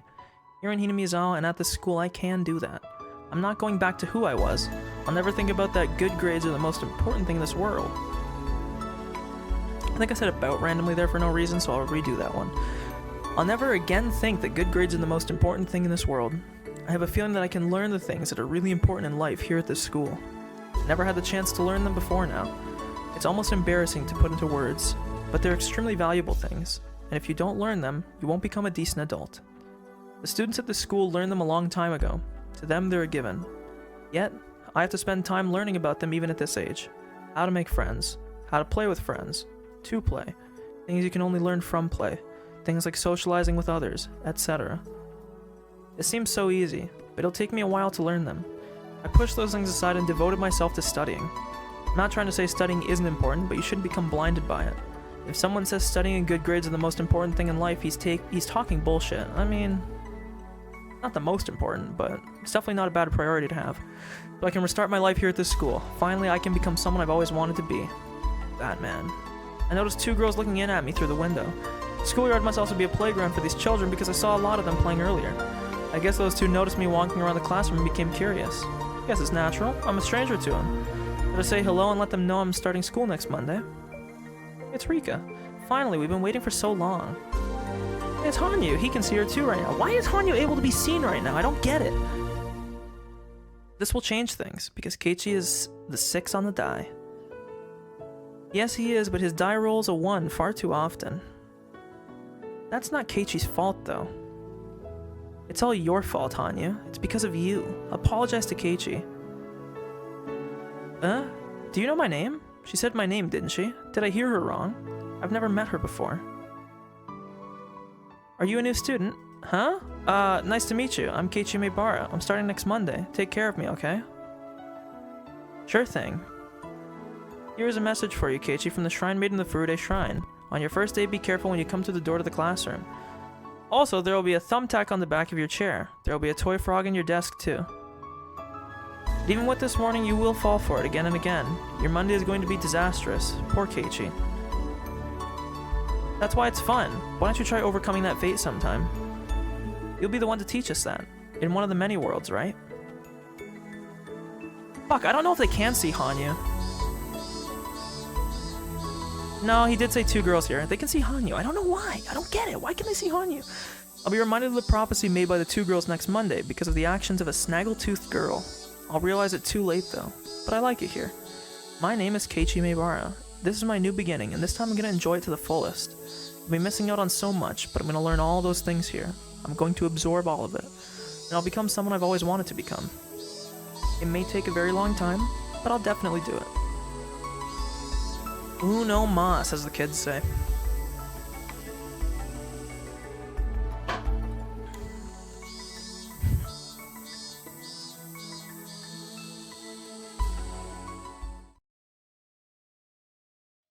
Ooh, the background changed. Okay. Uno mas. An invitation to the end. Grandfather's articles were trampled on. We have proof as clear as the pathogen causing Hinamizawa syndrome, so why can't they believe in its life cycle? Because they've never heard of that before? Because they can't imagine it? Because there's no way something so absurd could be true. Don't tell me that. I can't bring myself to care about the limits of those commoners' understanding. Why can't anyone believe the truth of my grandfather's article, which has been proven by the Irie Institute? Why do people continue to believe that humans are a special existence? Also, by the way, I will save anyways, but just in case, because I would lose a lot of progress if I... The various parasites that control their animals' hosts exist. How can people declare parasites that use humans as their hosts don't? Wait, this isn't the problem. Not at all. Because everyone believed my grandfather's article up until now. Isn't that why the Ministry of Health and the Defense Agency lent me their assistance? But out of nowhere they turned cold. In other words, every bit of their help was because Uncle Koizumi had my back. So nobody actually read my grandfather's article? Did they just pretend to in order to make Uncle Koizumi happy? What is the meaning of everything I've done up until today? I thought I'd achieved something, but what have I really accomplished? I don't know what's going on, and all I can do is wallow in grief. The more I think about it, the more I no longer understand the meaning of my own life. Didn't Mio Takano devote her life to being useful for her grandfather? And I haven't done anything for him at all. Count 3 with my grandfather and I go on to count 4. What a crazy thing to say. No. If I let my mind waver, doubt about myself, and my life will slip in. Oh, sorry, I read that wrong. If I let my mind wander, doubt about myself, and my life will slip in. So I'm just gonna fill the gap in my heart with alcohol. Isn't that strange to presume the existence of something that can influence human thoughts? It's true that Hinamizawa syndrome isn't the actual cause of ideology. The best it can do is drive people mad. Socialism or capitalism don't originate with it. In the era of my grandfather was living, you couldn't talk about the world without ideology. The article came from that time and age, so some of his inferences may be exaggerated or biased, but that's no reason to deny its foresight. You can't simply say it's crazy and push it aside. Besides, the most important thing they ignored is the fact that Rika Furude, the Queen Carrier, holds the fate of the village in her hands. My grandfather had predicted the importance and danger of the Queen Carrier since beginning his research on Hinamizawa syndrome. But the hypothesis of the infected community collapsing into madness if the Queen Carrier dies is a Pandora's box that can't be proven. It can only be confirmed after Rika Furude's death, and if she dies it'll be too late. But there's no mistake that Rika Furude is the Queen Carrier, and a very special existence. It's clear from the various experiments we performed that she has a special influence on the infected villagers. Her death really could trigger the collapse of the entire village. That's no mistake. My grandfather predicted it. To say all of that sounds like a comic book is just too cruel. For them to call the various preparations we made to protect her a fictional project that was used to tunnel funds. What I'm doing now is simply what my grandfather was going to do. Therefore, insulting my research is the same as insulting him. According to my grandfather's article, the first thing that needs to be done when researching the syndrome is to protect the Queen Carrier. Yet they ridiculed that more than anything. The more I think of it, the more their words stick in my memory. I can almost hear their voices and I can't stop myself from covering my ears. I'm sure the members of the board of directors think I'm crazy. I was trying to petition for the Irie institution not to be shut down, but it backfired. The members must think that Hinamizawa syndrome is some kind of joke, and I'm sure they'll push even harder now to put a stop to our research. If that happens, I would have to go back to researching as an individual. In other words, the same as what my grandfather did. There's a limit to what an individual can do. It's doubtful if I would even be able to go back to researching it individually. Once the Irie Institute is disbanded, everyone is obligated to keep it confidential until we die. I signed a contract to that extent. That's not just a simple promise. If I were to break it, a special unit like Mountain Dogs would come after me to ensure that I keep everything confidential. Even if that doesn't happen, the Irie Institute is to eradicate the syndrome within a few years and to bury every trace of it, including the results of our research. This isn't the normal process of research and treatment. They want to pretend nothing ever happened to begin with. I wanted to continue and complete my grandfather's work, but what's happening will now result in the complete opposite. I'm actually helping eliminate my grandfather's hard-earned research from this world. A treatment has been created already. Although Irie is as passionate as I am about developing a cure, he's not particularly interested in any other aspect of our research. I hate to admit it, but he has more experience and talent than I do. I'm sure he'll come up with a plan for eradicating Hinamizawa syndrome within 3 years as requested by the new board. And that board of directors will provide just enough funds to bury the syndrome. Irie will do that happily. Just like the time he disposed of all research data on the test medicine, H170, as was requested. All I can do is passively hinder them, just like they did me, while watching the Hinamizawa syndrome get eradicated. And when everything is over, I will finally complete an article which is destined to be destroyed. Should I kill myself with thoughts of it in my head so I can at least present the article to my grandfather? He won't be happy even if I did that. On the contrary, he'll be disappointed in me for throwing the research he spent half his life on down the drain. He wouldn't embrace me, I know that for sure. I wanted to reveal Hinamizawa syndrome to the world. I wanted the world to acknowledge my grandfather's masterpiece. I wanted to carve his name in history and promote him to a god. My grandfather waited, believing that day would come, and he must be patiently waiting still even after entering his eternal sleep. But I ruined it. I wanted him to become a god. I was going to become a god myself too. Then we will be together forever, and I'll never have to be alone. If I become a god, God won't test me. There won't be any unhappiness. There won't be a sudden train accident. My grandfather won't go away, nor will Uncle Koizumi. I'll never have to go back to being alone. I am alone. I have no allies. I was just dancing in ecstasy on a stage without anybody watching. I'd only realized that there was no applause, but only ridicule.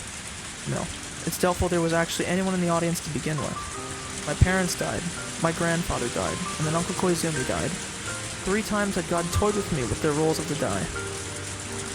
Dice. I thought I overcame each of those trials with my own strength, but I didn't. I was protected by a new guardian each time, and this time I have no guardians left to protect me. When I first arrived in Hinamizawa, I had every intention of challenging God and kicking him off of his throne. And now forget challenging God. I'm just a loser being played with. I suddenly can't find it within myself to care about anything. Because if I cared, I'd be swallowed by sadness. Soaking my heart in alcohol is all I can do to forget about everything. The luxurious black car abruptly stopped next to me. I became sober immediately, as cars like that remind me of the time when I was captured after escaping from the orphanage. Suspicious-looking men in black suits and sunglasses got out from the car. I realized it instantly. They must have been sent by one of my clients. Being involved in the development of a biological weapon, being the main person responsible for it, and on top of that being mentally unstable, they obviously don't want me walking around freely. They're going to abduct me, seal me in concrete, and erase my existence. Or so I thought. I expected them to grab me and shove me into the car, but surprisingly they bowed deeply to me instead. Are you the vice administrator of the Irie Institute, Major Mio Takano? Normally, yes. I'm just a drunk loser at the moment, though. There's someone who would like to meet with you. Could you please come along with us? Even if I refuse, you're going to take me along anyway, right? I'll be killed anyway. I can't make my grandfather's wish come true even if I live. Cynical thoughts like that ran through my head. Then the person in the back seat said, "We won't force you, but I'm sure we can help." I've never met this young woman before. She must be around my age. She knows about the Irie Institute, so she must be somehow connected to my clients. She's too young to be one herself. I bet you it's Shion. Bet a client who doesn't want to expose himself sent her. Even if I live, I can't make my grandfather a god.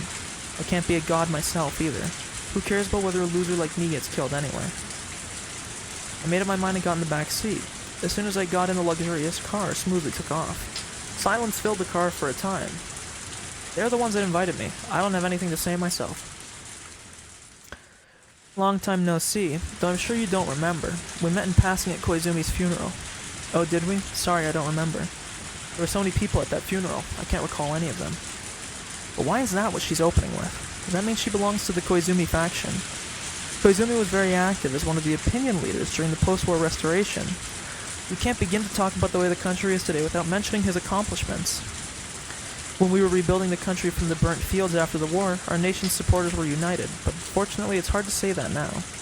As our time of peace grew longer, and we started seeing the generation who didn't remember the burnt fields become key national figures, we saw a decline in those who understood the noble intentions we started with. As the final remaining member of the noble men, Koizumi was the central pillar guiding us to the 21st century. After his death, the Koizumi faction quickly fell. As a result, other factions are extending their influence, leading everything to become quite a mess, right? I heard about these things from Jiro. It's really no different from the Sengoku era. When a lord or military leader died back then, the struggle to become his successor brought chaos to the nation. This country hasn't changed for hundreds of years. Exactly. Unfortunately, while we build peaceful Japan into a comfortable place to live, the noble intentions that guided us from the outset have been forgotten. Right now, various factions are fighting in Tokyo over the seat left behind by Koizumi. If Koizumi and the other deceased servicemen ever found out about this, they'd be so disappointed. What does that have to do with me? Aren't you the biggest victim of all this? I think you've had enough experiences with sudden shifts in the wind, haven't you? I don't think this is Shion. If it is, I don't understand how Shion knows so much, and she's more of a villain than I thought if that's the case. It's true that our research began because of Koizumi's support, and the pressures we face under the anti-Koizumi faction have been tempestuous and cold. Maybe for them, every project that Koizumi left behind is nice, or regardless of what that project is. In other words, that simply means they rejected the research itself, doesn't it? Come to think of it, something like this happened to my grandfather, too. Back then, Koizumi brought authorities from various fields to see him. They talked down to my grandfather despite the praise they'd given earlier. Koizumi told me that the masterminds were responsible for that.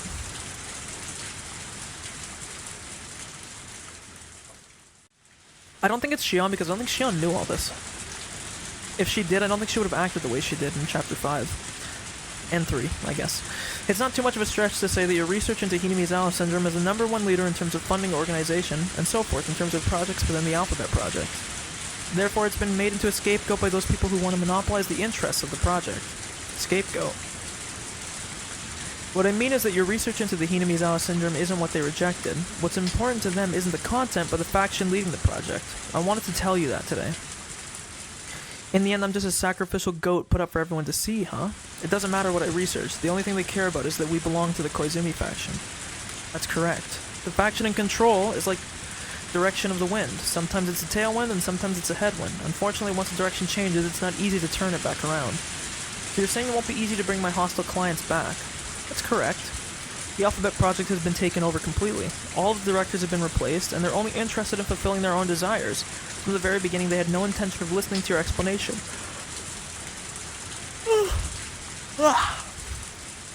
I grasped my knees, remembering that humiliating day.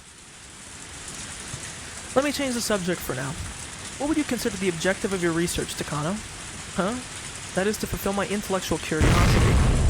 Isn't it the promise you made with the late Dr. Takano, who you looked up to as your grandfather? Well, that's surprising. Koizumi once told me that this fact could become a hindrance, so I've never told any of my clients about it. How did she find out? If they know that, maybe they know more than I think. Where did you hear about that? Koizumi told me. What? We're not your enemies. Please relax. We're here to help you. I don't know who she really is, but I know she's here because she wants something from me. So what is it she really wants? She knows about the relationship between my grandfather and me, so I can't be careless. But in order for us to help you, we need to have you tell us the truth. In other words, we want you to be honest. I don't know what you're trying to say. What is your true purpose in researching Hinamizawa syndrome? To have my grandfather's masterpiece acknowledged for what it is, and to have him become a god. Is it to have the world acknowledge the late Dr. Takano's research, and to get revenge against those who trampled upon and looked down on the articles your grandfather wrote with all his heart? I'm reaching the limit of not letting my surprise show on my face. How much does this woman know about me? Maybe she is you. In the first place, who is she? Oh my god, another bot. I'm quicker this time. How does she know everything I'm thinking? I can't admit that out loud in any case. I have appearances to consider. But while this elegant woman was wearing an angelic smile, she laughed with a devil's seductive whisper, several times better at it than I am. A simple smile and a devilish grin are completely different. An ordinary smile means goodwill, but a malicious smirk means the complete opposite. This woman can read my deepest thoughts, and while doing so, she's testing me to see how honest I can be with her. Whether I tell her the truth or not isn't the issue here. She's testing me to see if I trust her enough to confess everything. If I've completely misunderstood this, please forgive me. Will you take me to the nearest train station? That'd be Goguro, wouldn't it? Well, on the other hand, if what I'm saying is somewhat close to what you're feeling, I think we can help each other. What do you think, Mio Takano? I can't say anything in reply, but I think that simply remaining silent might also be an answer. I want to hear what she wants from me. I've always phrased my objective as some vague idea of turning my grandfather into a god, but she's just taught me what my true objective is. I want to get revenge for my grandfather's suffering. I want those people to fight over the right to read the article they once trampled on and mocked. I want them to believe, no, to worship every single word my grandfather left behind. So she wants to usher in a new religion. This woman has stated out loud that which I have only whispered within myself. She even asked me if she was correct. Is this woman an angel or a devil? If I'm human, is she in existence above me? Your misfortune was that you didn't understand your true objective. That's why you couldn't achieve anything. You set an abstract goal like uncovering the mysteries of Hinamizawa syndrome, which could never be achieved. So you couldn't help but question the meaning of your own life. Isn't that right? This is her. This is her from another timeline or some shit. That's wrong. Her laugh is the same too. And how would anybody else know her thoughts if it wasn't her? That's wrong. Your actual objective, your earnest dream isn't so abstract. Can you imagine? Just think of this scene. The true leaders of this nation are reading your grandfather's article. While shocked at its contents, they believe all of it without even a hint of doubt. These people humbly read the article with footprints on its back. They express their respect at the insightfulness of his research, and tremble in fear at its implications. What do you think? Were you able to imagine it? This is my first time envisioning something like this, and yet it's been my dream all along. Your grandfather is the one who named it Hinamizawa syndrome, yes? That name will echo in every corner of this nation and will be carved into eternity. Carved into eternity for all time. Indeed, your grandfather's masterpiece will be remembered forever. Isn't that the dream you've devoted your whole life to realizing? That grandfather's masterpiece will be remembered forever. Remembered forever. And yet those pigs who couldn't understand turned your dreams into a sacrifice simply because of factional conflicts of interest. They've even tried trampling it, or they're even trying to trample it into the ground. Just like how they kept trampling on your grandfather's article, see? You must be full of regret. The data you've worked so hard for, data, is indeed the same as the article your grandfather did his best to produce. You can't forgive the people who laughed at it. You can't forgive those pigs who ridiculed your grandfather's masterpiece, right? Aren't I right? Oh, I know I am. But you didn't think about that because you're so kind as to not know how to condemn people, see? An indescribable emotion is filling me, making me feel like I'm suffocating. The sensation of being cautious and calm, of trust and mistrust, are all blending together. My heart is beating fast and my fingertips are shaking. Why am I at peace? Is it because she reminded me of my true dream that I couldn't express with my own words until now? Is it because she made me aware of the anger within myself? Why am I hesitant? Is it because she's reminded me of things I've never told anyone until now? No. Those are things I've never even told myself. Hey Mio, if what I'm saying isn't wrong, but is in fact completely true, I know I can help you with both your dream and revenge. What's the matter? Are you feeling alright? If that's the case, I shouldn't keep you. We'll take you to the nearest station. No. A small noise leaked pathetically out of my mouth, like a child apologizing for a prank. Did you say something?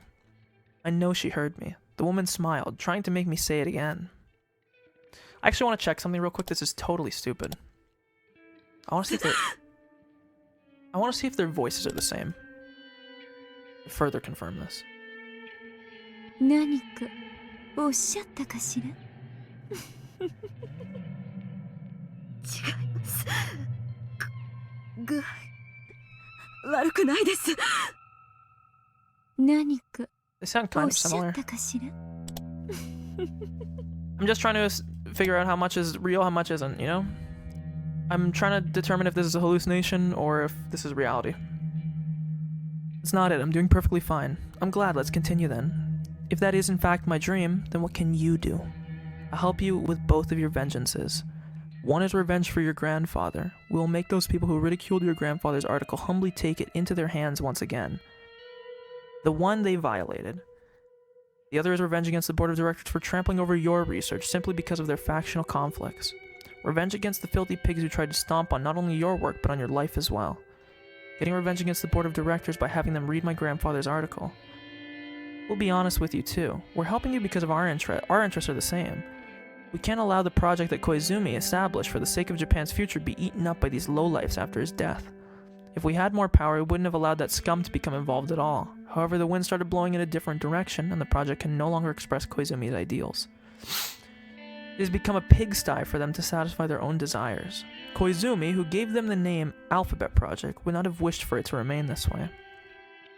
The project should have shut down the minute it deviated from his ideals. You're trying to make the sacrificial sheep of the factional conflict into a wolf, are you? If you choose to keep your grandfather's article hidden away in your heart, then I won't force you. No, I won't let that happen. I don't mind falling to the ground myself, but at least my grandpa, his article. Don't you want to make the article that represents you and your grandfather's lives into something that will last forever? That's your dream after all, isn't it? That's right. That's my reason to live. We'll give you a chance to make your dream come true. On the night I decided I was a loser in life and drowned myself in tears and alcohol after being abandoned by everything, I met someone who could be an angel or a devil. Is this divine salvation or the devil's seduction? I fought with the board of directors regarding the continuation of our research. That was completely off target. That wasn't my true goal.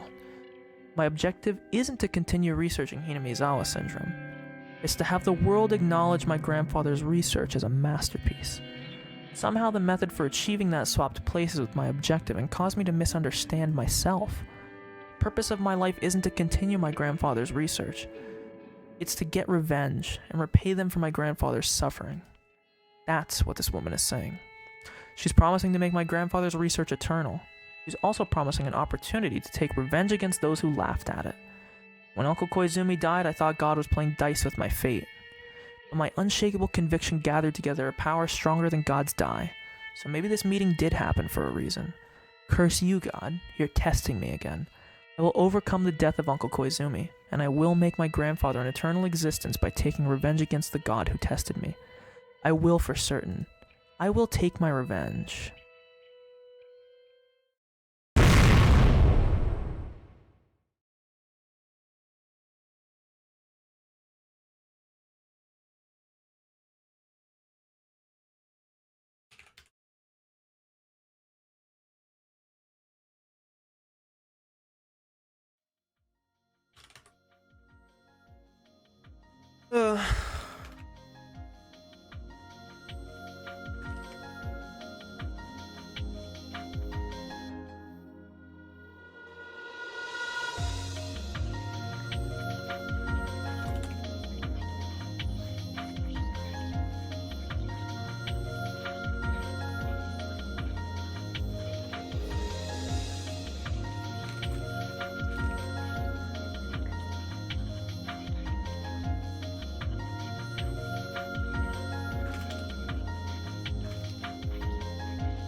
Yeah, I don't know how it's been 12 hours. Hasn't really felt like it for me.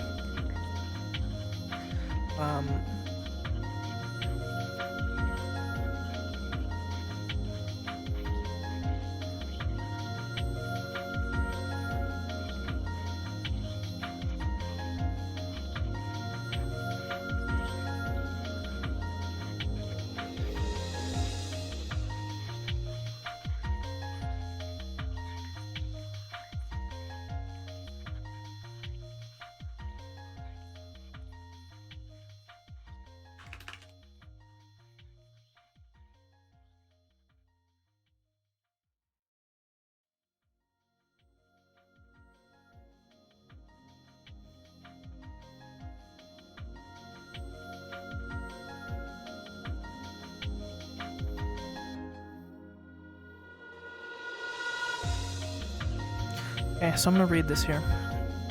Because this is my thing. We knew Takano could potentially be sick. It was brought up towards the start of this. So I'll read this in case it's too small, but it says after Takano groveled before the board of directors, who ridiculed her and her grandfather's ideals purely for their own factional interests and not on its own merit, she became dejected and wandered the street thinking all was lost. She was picked up by a mysterious woman who I don't know is Takano on some time travel shit, is a delusion of Takano perhaps having the syndrome, or literally a real person entirely. Regardless, the lady invigorated Takano and helped her realize that what her real goal has been all along, not so much for recognition of her godship, but to get revenge on those who ridiculed her and her grandfather. Takano's intentions seem to be clear. Killing Rika proves her grandfather right in a grand display. All then can view her and her grandfather's research as gospel, because she, made this prediction. And she can not only get her revenge, but usher herself in as a prophet of a new religion of sorts, starting this parasite meme all over again, ironically, because then she would just be like the same false prophets that she's been talking about so far. Save this real quick.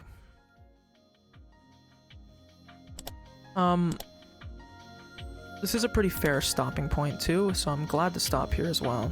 Because we've basically completed everything. All we have left is this. The only other part is this. How it's gonna go is this will be started. Basically, it'll be this one next. Then it'll be. I thought there was one about Satoshi. Oh, never mind. But yeah, it'll start with this one. Everything is gonna unravel itself. And I guess we'll see who goes from there. Considering these also the game board must be set up, it's gonna show us the first 4 chapters, I'm assuming. This is chapter 1. This is chapter 2. This is chapter 4. And 1, 2, 3, 4, yeah. Himatsubushi was the 4th one, I believe. Yeah. So this is chapter 4. This is chapter 1. This is chapter 2. And this is chapter 3. Then, this, chapter 5, was like on the B-side of Watanagashi. So it makes sense. Sumihori Boshi was like a B-side of chapter 1. Chapter 7 is somewhat, kind of, and a little bit, not really related to,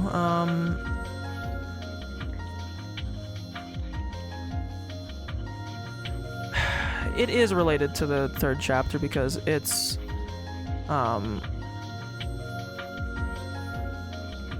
it's related to chapter 3, at least with Toko's plight. It all makes sense. Basically, you have like A and B sides, and then you have the last chapters, which are kind of like revealing. Like chapter 4 is more of a revealing thing. Chapter 7 was also a lot of revealing, but I feel like everything is basically laid bare at this point. This is just going to show us the events and everything that'll lay through and everything that led to this point, and then I guess we'll get to... This is, I believe, this current chapter. So, 7 fragments are required. I'm assuming this will be the end of the game. I don't know if I'll get an achievement after each of these, because I can read the achievement list, and it says, complete the puzzle, welcome a new student, begin preparations, continue preparations, even more. Preparations complete, finish the final battle, went beyond. I feel like I've finished all preparations. I have 50 fucking fragments, but... do I have my stream end screen set up? I do, but I don't actually. What I should really do one of these real quick. Copy this. Paste this. Boom, like this. Boom. Boom. Boom. Boom. Make sure I save. I did save already, though. I can't even really leave this screen at this point. I'm gonna mute the game. I'm gonna play a nice little outro song because I like doing it.